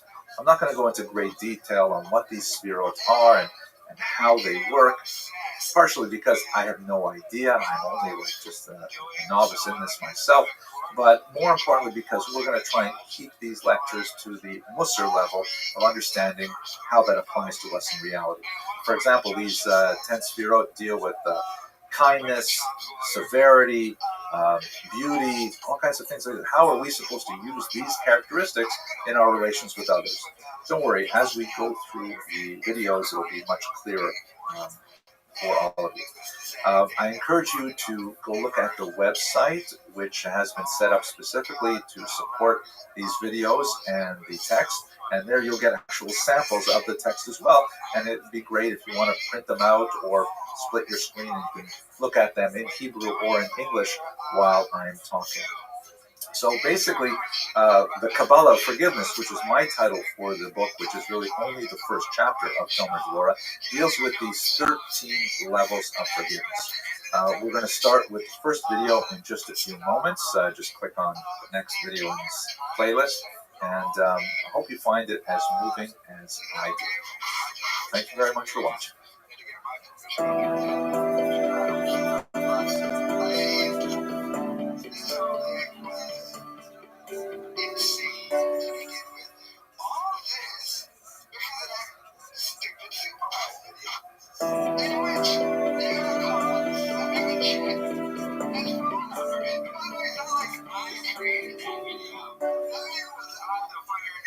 Hello, I'm really glad that you decided to check on the second video in the series where we're going to look at the first of 13 levels of forgiveness as described in the phenomenal book Tomer Dvorah, or Date Palm of Dvorah, by the 16th century Kabbalist Rabbi Moshe Cordovero.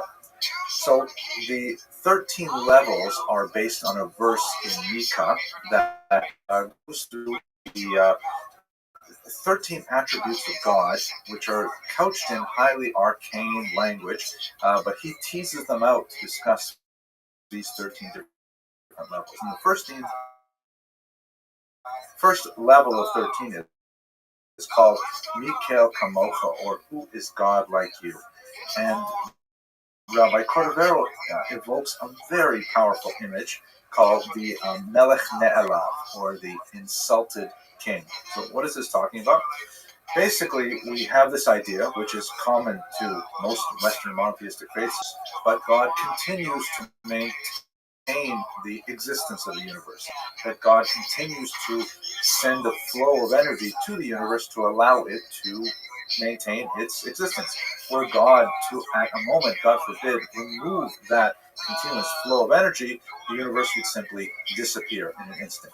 So the idea is that God did not just, like in a deist position, sort of create the world and then step back, like creating a clock, winding up and then walking away.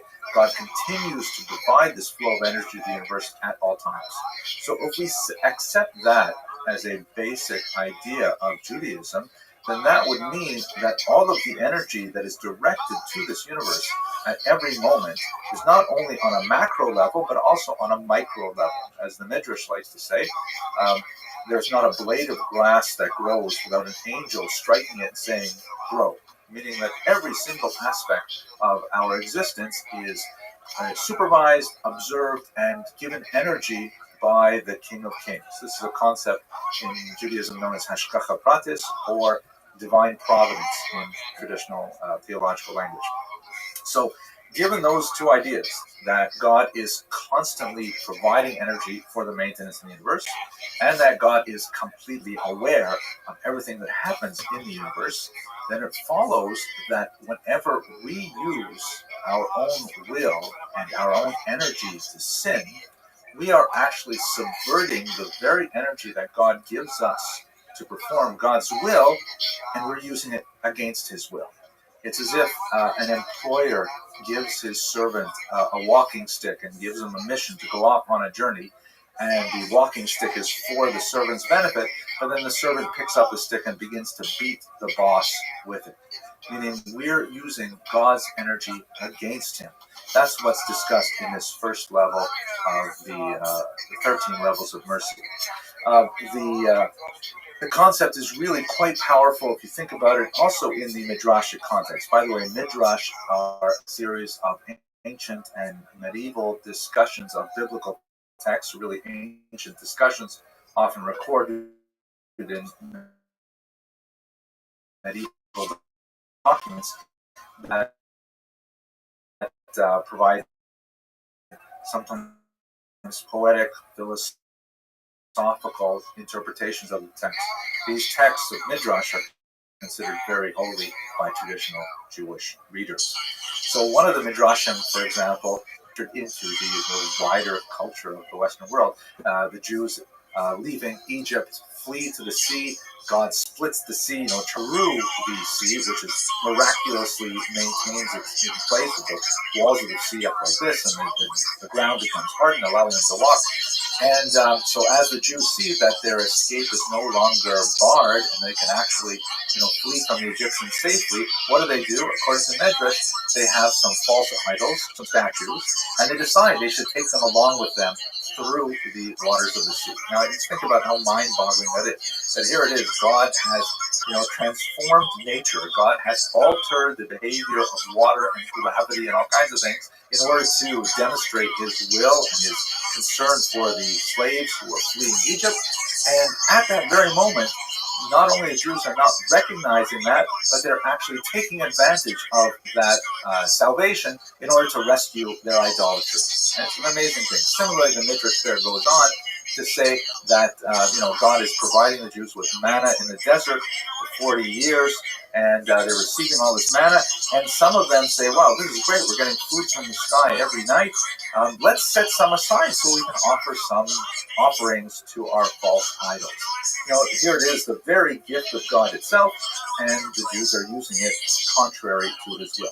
So this is why God is called the Melech Aluv, or the Melech Ne'alav, meaning the insulted king, because here, God forbid, we are actually kind of slapping him in the face when He is benefiting us directly.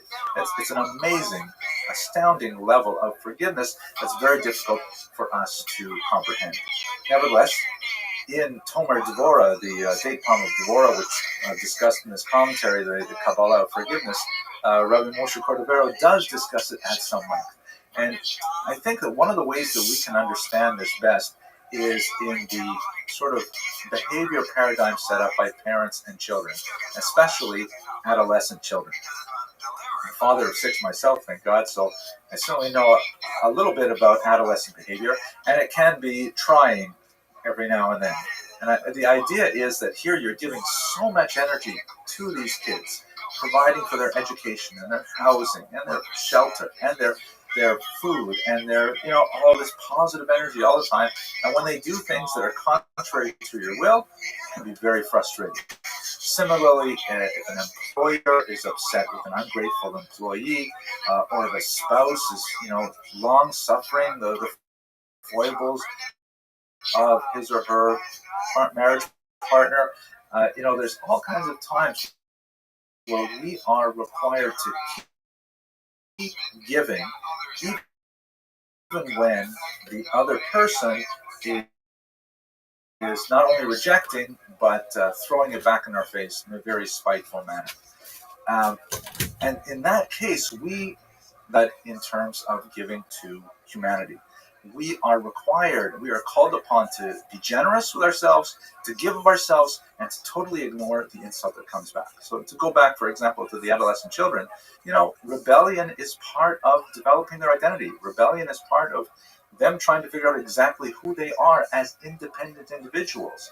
And so on the one hand, yes, it would be nice if they could go straight from being beautiful 10-year-olds to being beautiful 20 or 30-year-olds without any of that crazy stuff in the middle, but it's a natural part of growing up that they should learn to rebel against authority in order to understand what independence means. So our task as the givers, as it were, is to forgive those kinds of return. So that's interesting. I just thought about that. The word give and forgive are closer to that. I'm sure someone talked about that. Anyways, in my commentary, I go through the translation of the text, and please have a look on the website. You'll see some of the original text there in Hebrew and in English. And I go through several kind of discussions of the references there and kind of the scholarly material. But the part that I kind of like the most, and I hope you'll enjoy too, is I try to take this book, which is really very much a pragmatic book, despite all of the Kabbalistic information and the Talmudic information. There's nevertheless, it's a book about practice. It's a book about how can we change our lives by implementing these 13 levels of forgiveness. So what I do at the end of each of these 13 sections is I try to provide the reader with a few practical examples. So where we might actually use some of these ideas. And if we rehearse them, then hopefully when real life presents us with an opportunity, we'll actually remember what we read and do the right thing. So here's an example. Let's say you're in line at the checkout. You're in the checkout line at this grocery store. You happen to be in the express line because you only wanted to grab a few things before you rushed home. And, you're checking your smartphone, and a person behind you says, "Listen, do you mind? I'm really in a big rush, and I've got to get home. Could I just get ahead of you?" And you're feeling kind of relaxed, and you've been reading the the Kabbalah of forgiveness, and you're thinking, yeah, sure. So you let that person go in front. And as that person goes in front, and she, let's say it's a woman, she starts putting her items on the conveyor belt, you notice that, the sign says maximum 10 items. And you're looking at what and she's got 18 items on the conveyor belt. And you're thinking, well, I mean, what a chutzpah, to use the Yiddish expressions. What nerve? Now, okay, really, in the grand scheme of things, 8 items is not hugely more than 10. But here, she asked you to, give her something. Let her take your place in line. And then with that, forgiveness, she's gone and turned it back on you. Oh my gosh. Okay. So that's a fairly small example. If you read the Kabbalah of forgiveness, you'll be able to say, all right, the insulted king, God takes a lot worse punishment than I do, and I'm also responsible for a lot of that punishment of God. I'm not speaking theoretically here, I'm speaking, actually. So if God can tolerate my transgressions, then certainly I can tolerate 8 extra items on a conveyor belt. It's much harder, though, when you get to the serious family dynamics of, parents and adolescents and spouses and siblings, and, you just have to use your imagination a little bit about those situations where you're required to give, and they're not necessarily respecting the fact that you're giving. You nevertheless have to give and give again. That's this concept of the Melech Ne'alav, the insulted king. And if we can master this first concept of forgiveness, that giving is really something that is incumbent upon us, something that we nevertheless have to give, and we should not necessarily anticipate an appropriate level of gratitude in return, then we've made the first step towards the 13 distinct levels of forgiveness. If you thought this one was hard, which I did, which I do consider it hard, sit tight, because the next 12 levels, each one gets harder and harder. By the time we get to 13, which is kind of like the nuclear option, if you can't find any other way to forgive a person, the 13th level is the absolute last ditch effort. You'll see that there's a tremendous amount of spiritual work that goes on here. Now, one last thing before we close. In my commentary, as I work through this, really I'm working through it for myself too. I really want to become the kind of person that Rabbi Cordovero writes about in Tomer Devorah. I thought a little bit about, what could I do to exercise this forgiveness muscle? What could I do to myself? How could I work on myself to try and, produce the kind of person that I want to be? So I thought of an exercise that you might want to try as well. So the first level of forgiveness is all about giving and not expecting anything in return. Giving, and even if what comes back is a slap in the face, you're saying, well, my task here is to give, and I give without reservation. So think about this exercise. Go through your contact list and see if you can find a few people that you haven't talked to in a long time, and write them a letter. Write them an actual, paper letter, like so 20th century kind of technology.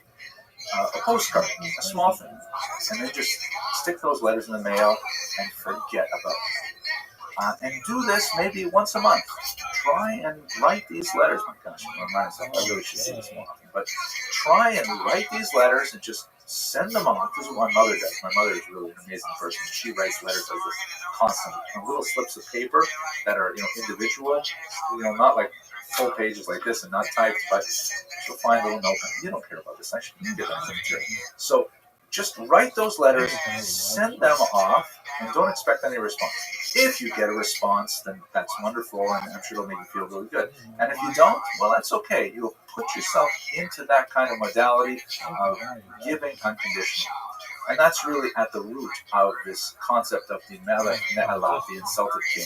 That God knows he is going to be insulted. God knows that, giving us this kind of energy, we're bound to do the wrong thing with it from time to time, and we will be using the energy he gives us contrary to his will, even when he's completely aware of that, and nevertheless he does not stop that flow of energy. He keeps giving and giving and giving.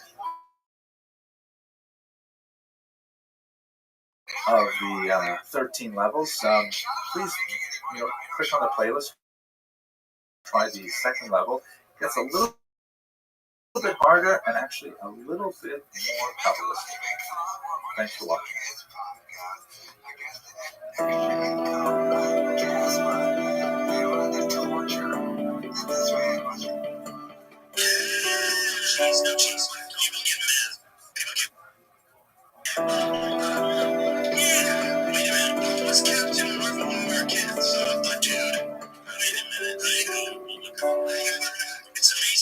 everyone. Welcome to the second level of Rabbi Moshe Cordevero's Tomer Devorah, which I translated as the Kabbalah of Forgiveness with a commentary. The first level, just to do a very quick recap, in the first level, God, as it were, provides energy to human beings for whatever they do.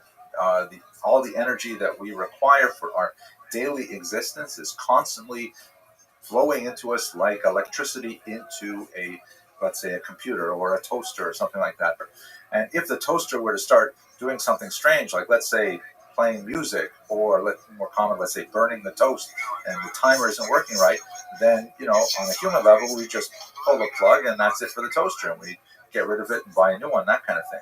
But God doesn't do that. God, as it were, forgives the toaster, keeps giving it energy until the toaster can figure out how to start toasting bread properly. Now, that's a really bizarre and maybe inappropriate analogy, because humans are not toasters.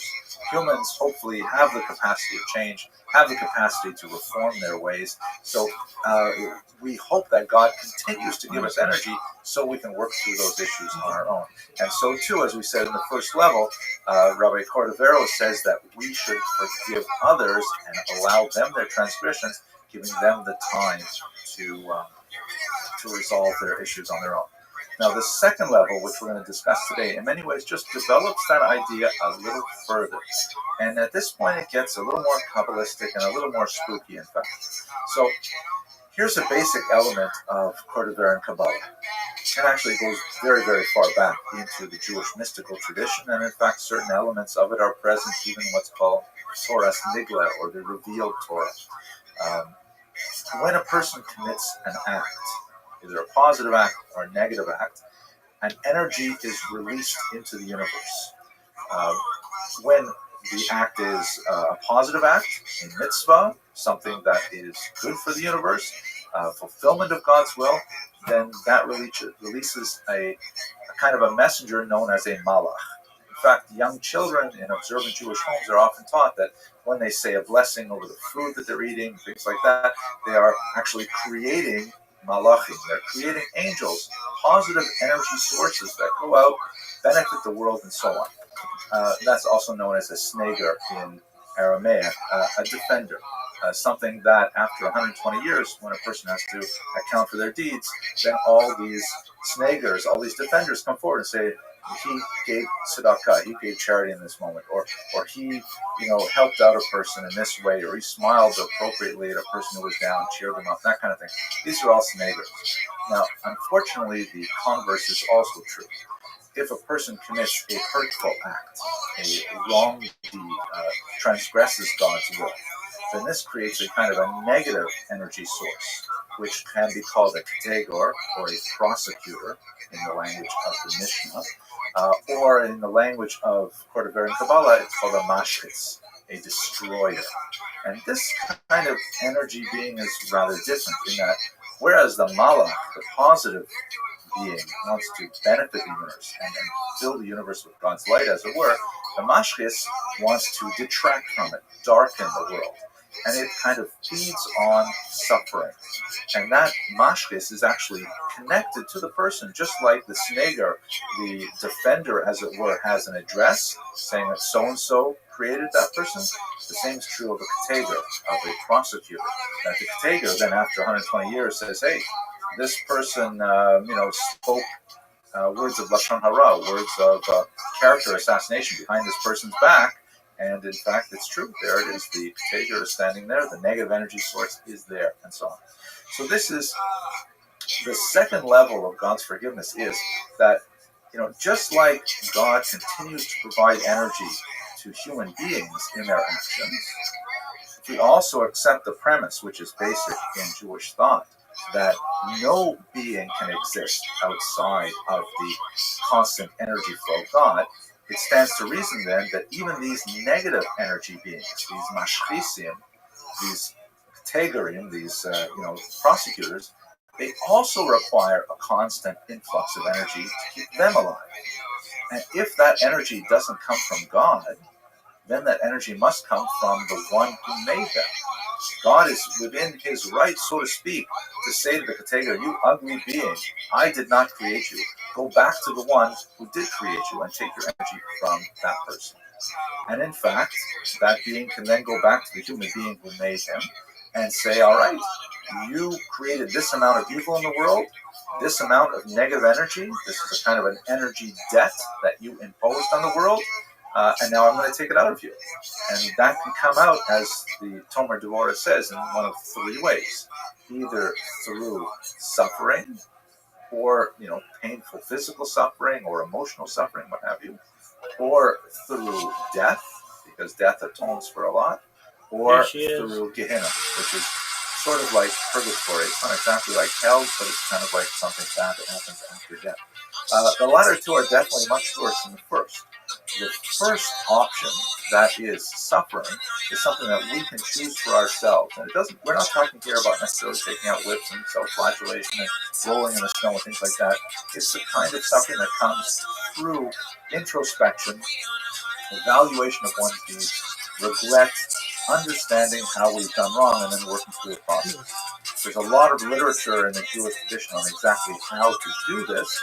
In fact, one great book, the Shari Tshuva, lists 20 different levels of regret that a person can go through. Quite amazing.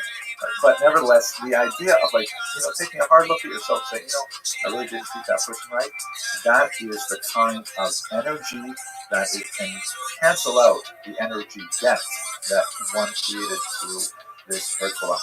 This is kind of the overall physics of transgression that is set up in the Kodever Kabbalistic system. Right, so let's just understand that properly. In the first level, God is constantly giving energy to human beings, and even when human beings use that energy incorrectly, God still continues that energy flow to God. Second level, what happens is that God, that when we behave inappropriately, we create these negative energy beings. These negative energy beings are also looking for sustenance. They're also looking for some kind of energy source. And God, within his rights, could say, hey, I didn't make you. Go to the one who made you. Take your energy from him. But nevertheless, God says, no, I'll take care of this. I'll keep paying down the debt and let the person who created that mashkish eventually come around to address that in him or herself, and then reduce the energy debt by seriously going through their ways. Well, now bringing this down to a human level, this is all kind of weird and spooky, this idea of these energy beings that are surrounding us and have names on them so that everybody knows who created them. That's very weird stuff. How do we actually implement it into a human level? So the Tomer Devorah is, as I've said in the early lectures, really a pragmatic human document. It is for our, actual use in daily life. And in fact, we can apply this principle to our daily life as well.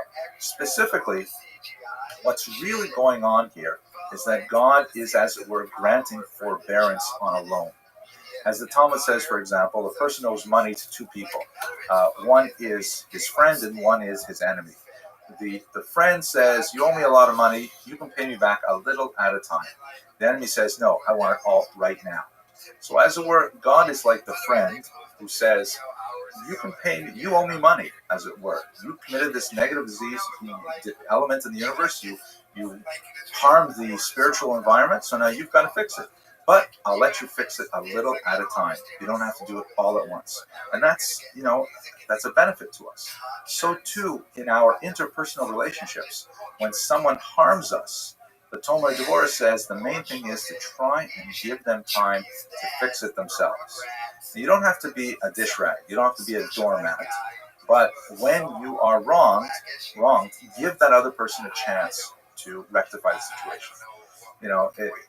Myself, I'm just one of those people. When someone wrongs me, I like an apology. But I have to say, one of my own weaknesses, I like apologies to be just so. The apology has to be said right. If you don't apologize right, it's really hard on me.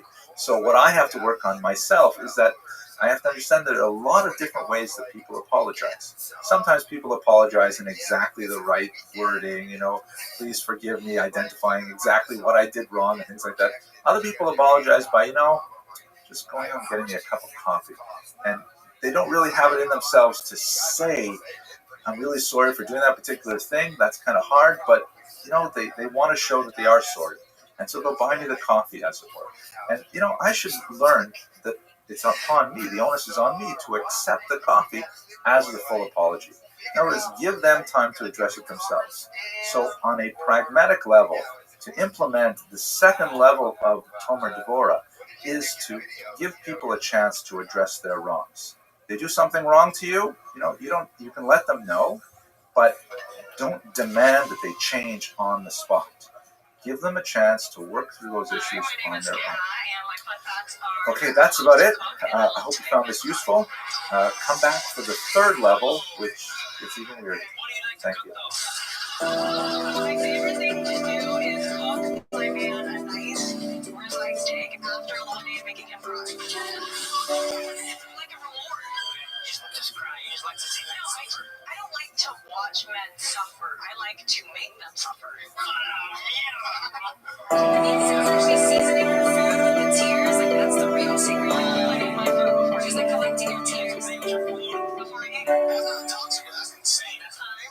Okay, once again, let's do a little bit of a recap as to what we've gone through so far in the first two levels of forgiveness. The first level is this idea that God is constantly supplying energy to human beings, even when they use that energy contrary to God's will. God nevertheless continues to supply this, and this is a tremendous level of forgiveness. The Ramak, the author of the Tomer Devorah, says that this is like the insulted king at work, because he ignores the insult to his person that we abuse the energy that we get from God.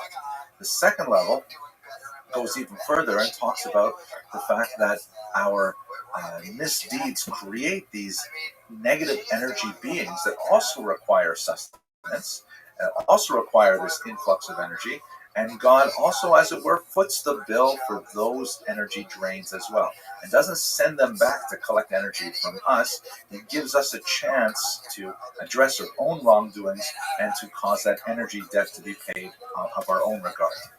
Now, on the third level, this is where God is not only being forbearing, that is, tolerating sin. Now, this is where he starts to actively be involved in the forgiveness, the cleansing process. And this is something, as we shall see, we can also draw into our own lives, because, as I've emphasized in the last few lectures, Tomer Devorah really is a pragmatic work that's designed for actually implementing into our lives. So the third level deals with this concept of washing away of the sins. The Tomer Devorah adopts a Kabbalistic approach, which depends on the structure of four distinct worlds that are beyond the scope of our discussion here. But there are different creatures that are allowed to affect different worlds. Angels, as it were, do not have the power to forgive sin. That's something that is reserved for God alone. Angels are not created in a high enough world of these four worlds to be able to remove the effects of sin. Only God, as it were, can personally intervene and forgive sin. Now, this is something of an exception to the general operation of the universe, as Rabbi Cordova explains elsewhere in his Kabbalistic works. Normally, God sends out an incredible number, myriads upon myriads of angels who direct the functioning of the world as a whole. But there are certain key things that God, as it were, reserves for his personal involvement, rather than through the various energies that he sends out to affect these things. I know that gets all kind of weird, and it's way above my own understanding of these things. So I'm just sort of saying words that I've read without really deeply understanding them. But if you'll forgive my own ignorance, let's understand how this applies specifically to forgiveness. So in this third level, God is compared in Tomer Devorah to a very, very powerful image, a human image that is of a parent washing away the filth off a child. Many of the commentaries really speak about this at great length, because all of us have, as human beings, we have experienced this to one degree or another.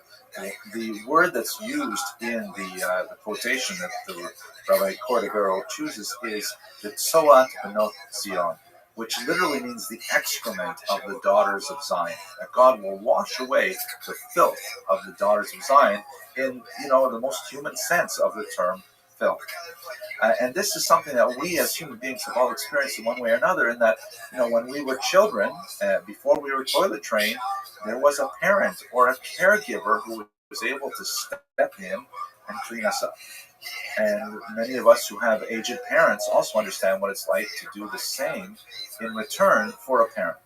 It is an act of tremendous love and kindness, and also it's an act of phenomenal forgiveness, because one cares for the person so much that one will be, that we are willing to, forego our own honor in order to benefit this person who really needs to be cleaned up. So God, as it were, forgives human sin at this level. God doesn't send out a messenger or send out an employee saying, would you please clean up this terrible mess here? God, as it were, personally gets involved and takes care of it. And this is a very, very high level of forgiveness. And this is why what the Tomer Dvor is trying to say as well here is that we should emulate this in our own interpersonal relationships. For example, when we see that someone around us has caused us some sort of harm, we shouldn't say, well, that's their problem. They made this mess. Let them clean it up. No, it is true. It's their mess, and they've got to clean it up. But ultimately, a higher level of forgiveness is when we step in and we say, you know what? For whatever reason, they're just not ready to clean it up themselves. They're not capable of understanding what they've done wrong.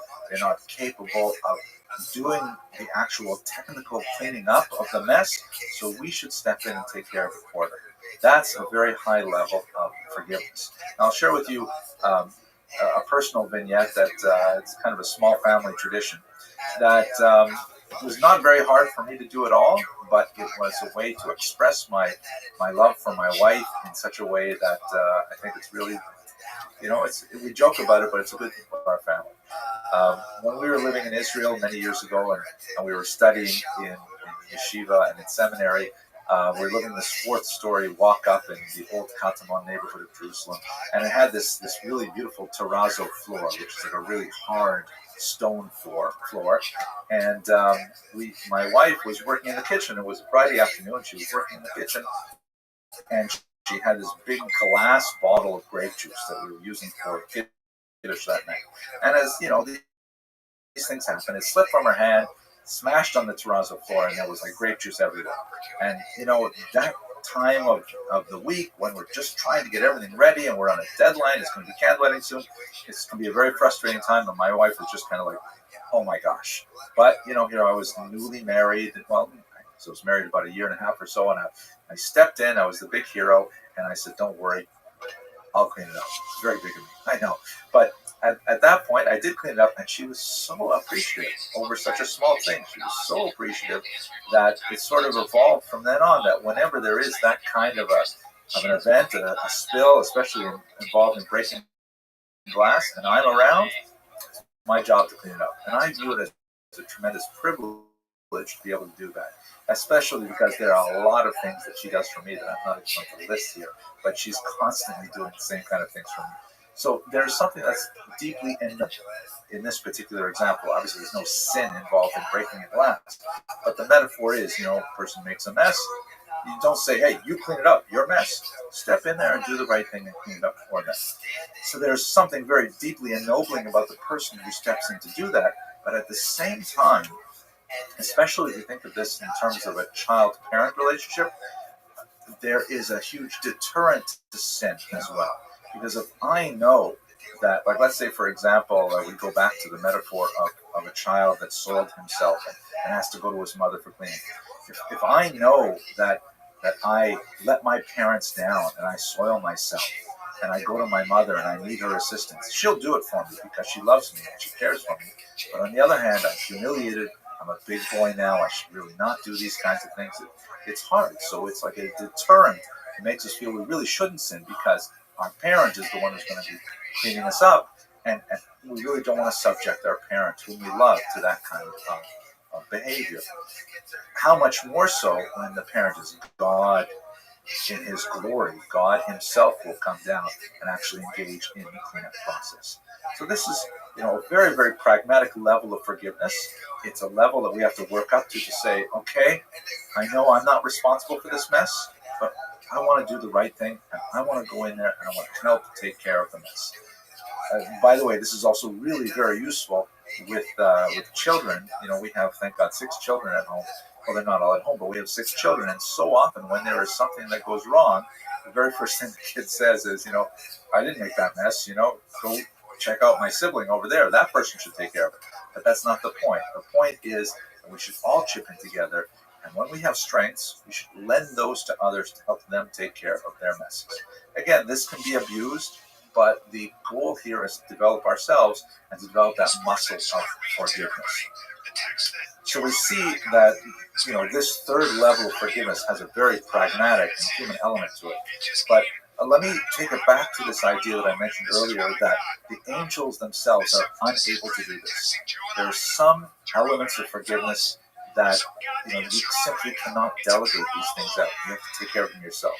And one of the metaphors that I've seen in my own life is the fact that we have at home a laptop that many members of the family have their own profiles on, their own logins, and they can use this laptop.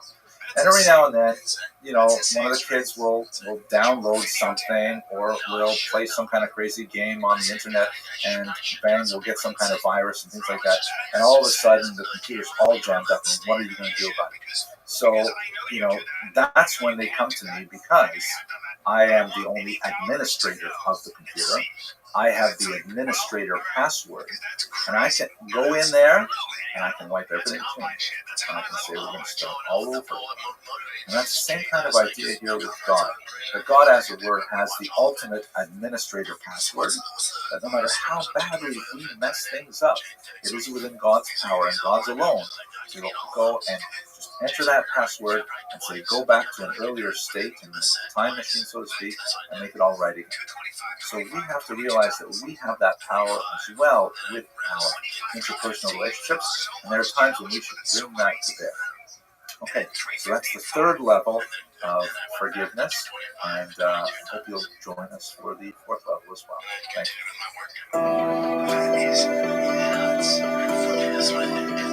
To be the strongest baseball. Why do you think you're so strong? Is it because you never stopped working out? Genetics and all that, I know, but that's weird. Yeah. You've never not worked out. Like ever since the only time I took it off, I mentioned since fucking elementary, but that blowing up I took off, so I started when I did stand up, I think 8 to 9 months where I just drank. Hello, everyone. Welcome to the fourth level of forgiveness, as expressed in the fantastic 16th century work of Kabbalistic Musar by Rabbi Moshe Cordovero, entitled in Hebrew the Tomer Deborah, which I've reworked in an English translation and with a commentary called the Kabbalah of Forgiveness. In this fourth level, Rabbi Cordovero focuses specifically on the family dynamic and on the special nature of forgiveness that is required within families. I myself, I'm an only child, and so we had a tight little unit of, father, mother, only child. But with my wife, we have 6 kids, and boy, if I got an education about family dynamics, watching them grow up and interact with one another. And I see that it's really a very complicated process. But what I'd like to do in this short excerpt is focus on the idea of the Jews as a family unit, which is really the direction of the Tomer Deborah in original Hebrew. And then I'd like to expand it a little bit and talk about humanity in general, because there is a fundamental connectedness of all human beings with their single parent in heaven. And we'll explore some of the discussions of that, and then we'll get down to some pragmatics to see, how can we actually implement this level of forgiveness, both within our families, where it's really crucial, and also with the people around us as a whole. So, to understand this properly, we have to start with the basic idea that one owes more of one's forgiving energies for one's family. This is kind of a given, I would think, in most societies, but certainly in the Talmud Deborah. For example, in the laws of charity as codified by Maimonides, there's a whole list of what's called kedima, or precedence, and one is obligated to give, for example, to the poor people of one's own city before one gives to the poor people of another city. One is obligated to give to poor members of one's own family before giving to the other strangers poor. One is obligated to give to oneself before one gives to one's own family. Now, these are all really complicated and fascinating questions that you have to explore in some other YouTube channel. But for the time, or hopefully in Maimonides himself. But for the time being, the idea is that they're like concentric circles of relationships, and one has more of an obligation to the people in that concentric circle, starting with oneself, than one has to the people on the outside of the concentric circle. Despite this fact, one has obligations that extend throughout. I mean, one has obligations to complete strangers as well, but obviously if, let's say, God forbid, a person's brother needs a kidney and a total stranger needs a kidney, and you're a match, it would seem wrong to give that kidney to the total stranger than it would to give to one's own brother. There is this idea of flesh being a connector, of family relationships being connective, and the fourth level of forgiveness recognizes that we have to go the extra mile to forgive our siblings, our children, our parents, our cousins, and so on. Even though they may drive us crazier than anyone else, we have more of an obligation to forgive them. Now, the Ramak, that's the acronym, by the way, of Rabbi Moshe Cordovero, the Ramak specifically touches on a complicated issue regarding the nature of the Jewish soul, which according to Kabbalah has 5 distinct levels. There are 3 levels that somehow infuse the human body in various organs, the heart and the brain, for example. And then there are 2 levels that somehow reside above the human body in some kind of metaphysical sphere. Going from lowest to highest, there are the nefesh, ruach, neshama that reside in the human body, and then there is the chaya and yechida that reside above. The nefesh, ruach, and neshama are fascinating. They are compared, for example, to a candle, which is made up of 3 parts. There's the wax, which is like the nefesh, the lowest part, which is like kind of like the basic vitalizing soul that just animates life. But it is something that always seeks the bottom. It always wants to go to ground, like a candle wax will melt. And then there is the flame, which is the opposite. The flame is the most ethereal of the elements of the candle, and it wants to rise up on high. That's like the neshama. And then there is the wick, which is the connection between the lower level nefesh soul and the higher level neshama soul. And somehow the wick, or the ruach, holds these things together. This is also really fascinating stuff. If you read the book, you'll see I have a little bit more discussion there, and of course there's a lot longer discussion in other Kabbalistic works. But our purpose for now is not to get onto that topic, but to go to the 2 that are above them. And in the model that Rabbi Moshe Cordovero relies on, it's as if that each individual human being derives his or her soul function from these 2 larger soul repositories that are above, from the Chaya and Yechida. If you want a metaphor, the Piaseczna Rebbe, a very important 20th century rabbi, also known as the Eish Kodesh, who died as a martyr in the Warsaw Ghetto, actually just outside the Warsaw Ghetto, but he was in the Holocaust. It's like there's a huge vat of wine suspended above all their heads, and then there are conduits that descend down into each individual human being. And that vat of wine is like a metaphor for the soul, or a simile for the soul, and that each of the wine itself is the soul material, the soul content. So here's the idea. even though we all may look very different, and some of us may contain larger souls than others, and we can actually change the amount of volume of soul that we can ingest. At the higher level of the Chaya and Yechida, it's like the wine that comes down that is the soul material that infuses all of us. We are all from the same source. We are all sharing the same soul material. And that's this very important idea that we all constitute one family, that we have special relationships with each other. Now, the Ramak, sort of reserves his discussion or directs his discussion towards Jews because he is writing this book, after all, in Hebrew for Jews. But one can understand this metaphor to a certain degree as applying to all humanity, because we are all descended from the same spiritual parent. We are all descended from the same biological parents, in fact. And so we do have a fundamental connectedness that is superior. We're all of the same species, where I have more of a relationship to another human being than I do to a tree, for example. And so we should recognize this level of connectedness. Nevertheless, being true to Tomer Devorah and the direction that the Ramak takes, he's specifically looking at the relationship between Jews as a family unit within the larger family of humanity. Now, taking it from that perspective, let's look at it, how does God feel when people are distressed? God is like a parent who feels tremendous agony when people are having difficulty. Now, it's true that God is capable of doing everything. God is omnipotent. God is omniscient. God is ubiquitous. All of these things, and it is one of the great mysteries of most monotheistic religions. Try to understand, why there is evil, or to put it in the Hebrew term, tzaddik v'ralo. Why do the righteous suffer? But if we set aside that huge question, because it's not really our point here, there are so many passages in the Jewish rabbinic corpus that speak to the issue of God's suffering along with humanity. When humans abuse one another, when humans are violent to one another, there is pain to God directly. And the Ramak offers several verses that specifically, in a biblical context, allude to God's suffering.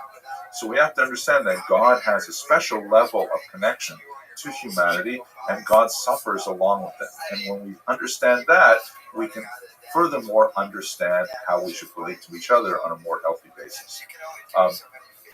As Rabbi Lipsker of Val Harbor once told me, quoting a Hasidic tradition, it's kind of like when, how can we speak ill of one another if we realize that, let's say you're talking and there's like, you're saying Lashon Hara, you're saying evil speech about some other person, you're gossiping about some other person. Would you say those same things if that person's parent was listening in? Would you want that person's parent to hear you maligning them? And how much more so if that other person, the subject of your evil discourse, is actually the only child of this parent from his or her old age, the special connection when it's the only precious jewel kind of child. Oh my gosh, that would just be an incredibly cruel thing to do. And obviously we want to refrain from it. So this is the idea of recognizing that we're all connected in a very basic way. Now, let's take it to the pragmatics. There's some beautiful passages here, both in the text, and I found a few that I've included in the commentary that mean a lot to me. So, for example, Rabbi Eliyahu Dessler, a 20th century rabbi, when discussing these concepts in a different vein, he talks about a metaphor of, like, let's say a person is cutting a piece of meat. So let's say you've got a piece of meat and you've got a knife and you're cutting the meat, and as you're slicing, your right hand cuts your left hand. So then Rabbi Dessler asks a question: does it make sense for the left hand to become angry with the right hand? Obviously not. The right hand is not to blame. It's the human being to blame, let's say. But for the left hand to be angry with the right hand is ridiculous. So too, says Rabbi Dessler, when one person harms another, you have to address the claim and you have to try and rectify the wrong. But getting angry over it is to a certain degree missing the point, because we are all one family. We're all one unit, and we have to deal with our problems, but not necessarily being angry with each other. I know I'm simplifying a little bit, but put it another way. Rabbi Shimon Bar Yochai, a great Tana of ancient Israel, great teacher of ancient Israel, he has an amazing measure from which he says, imagine that you're sailing in a boat. And as you're, in the middle of the ocean and there's a whole bunch of people on the boat, the person next to you picks up his chair and pulls out a drill and starts drilling a hole in the bottom of the boat. And you turn to him and say, "What are you doing? You're putting a hole in the bottom of the boat. We're going to sink." And the guy looks back at you and says, "Well, what's it to you? It's under my seat. I mean, after all, I'm only putting the hole under my seat. I'm not putting it under your seat." And that obviously misses the point that when we put a hole even under our own seat, of course, that's going to sink the entire boat. This is the whole idea of the fourth level, is recognizing that we are all in the same boat. So 2 last things. First of all, there's an amazing German word, which I'm going to put at the bottom of the captions here, because it's such a great word. We don't have that word in English. Schadenfreude. Schadenfreude literally means the joy that one experiences seeing the shame of another person.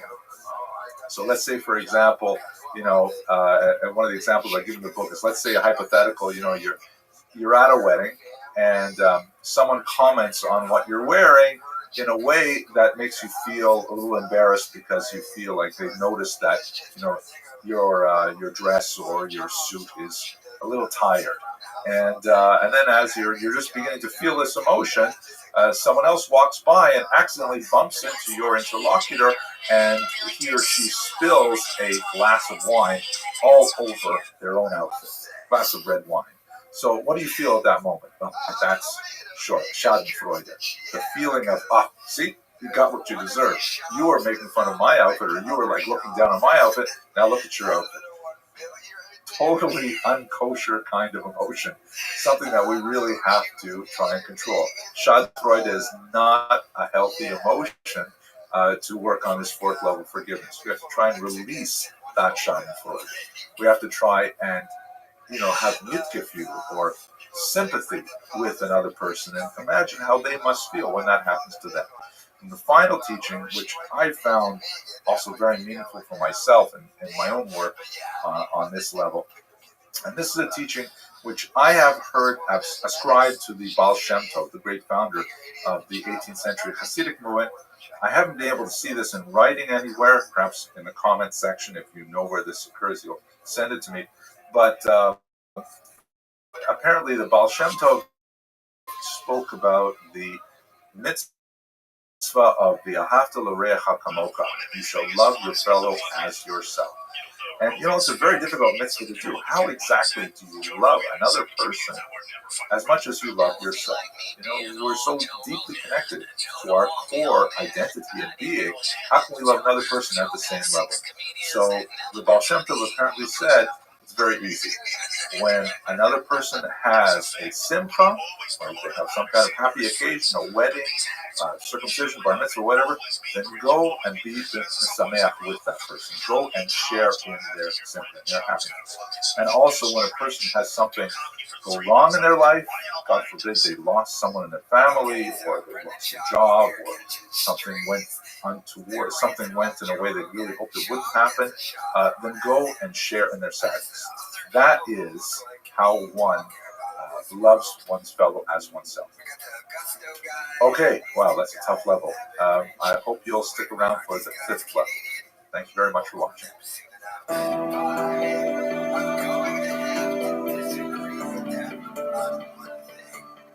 In regards to Shab and the other comedians in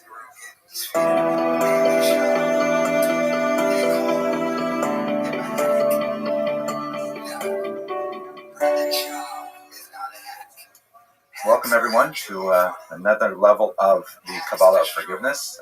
My commentary on Rabbi Moshe Cordovero's amazing Tomer Dvorah, 16th century classic of Kabbalistic Mussar that deals, if you've been following along, this is kind of redundant, but it deals with 13 different levels of mercy in the first chapter, which is what we're focused on in these videos.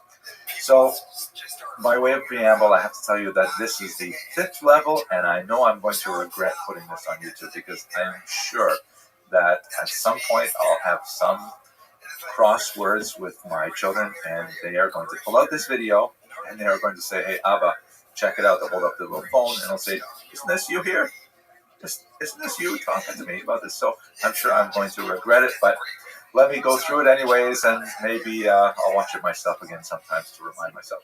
Anyways, this level I've called Release the Anger, and it refers to a quality of God's forgiveness that is completely counterintuitive.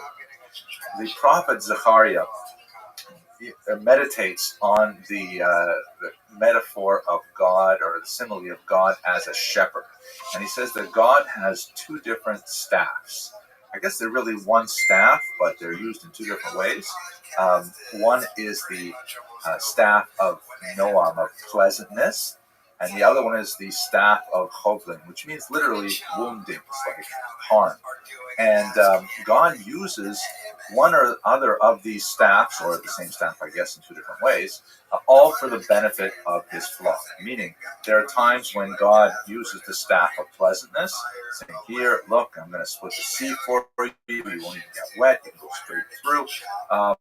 And other times he uses the staff of woundings. If the people are not behaving appropriately, then he will chastise them. But what's discussed in this 5th level of mercy is the fact that God decides when to use which staff, and God's decision may be entirely counterintuitive. In fact, God, unlike human beings, is not limited by kind of cost-benefit analysis, and certainly not by emotional responses, even though the Bible does ascribe emotion to God in an anthropomorphic sense.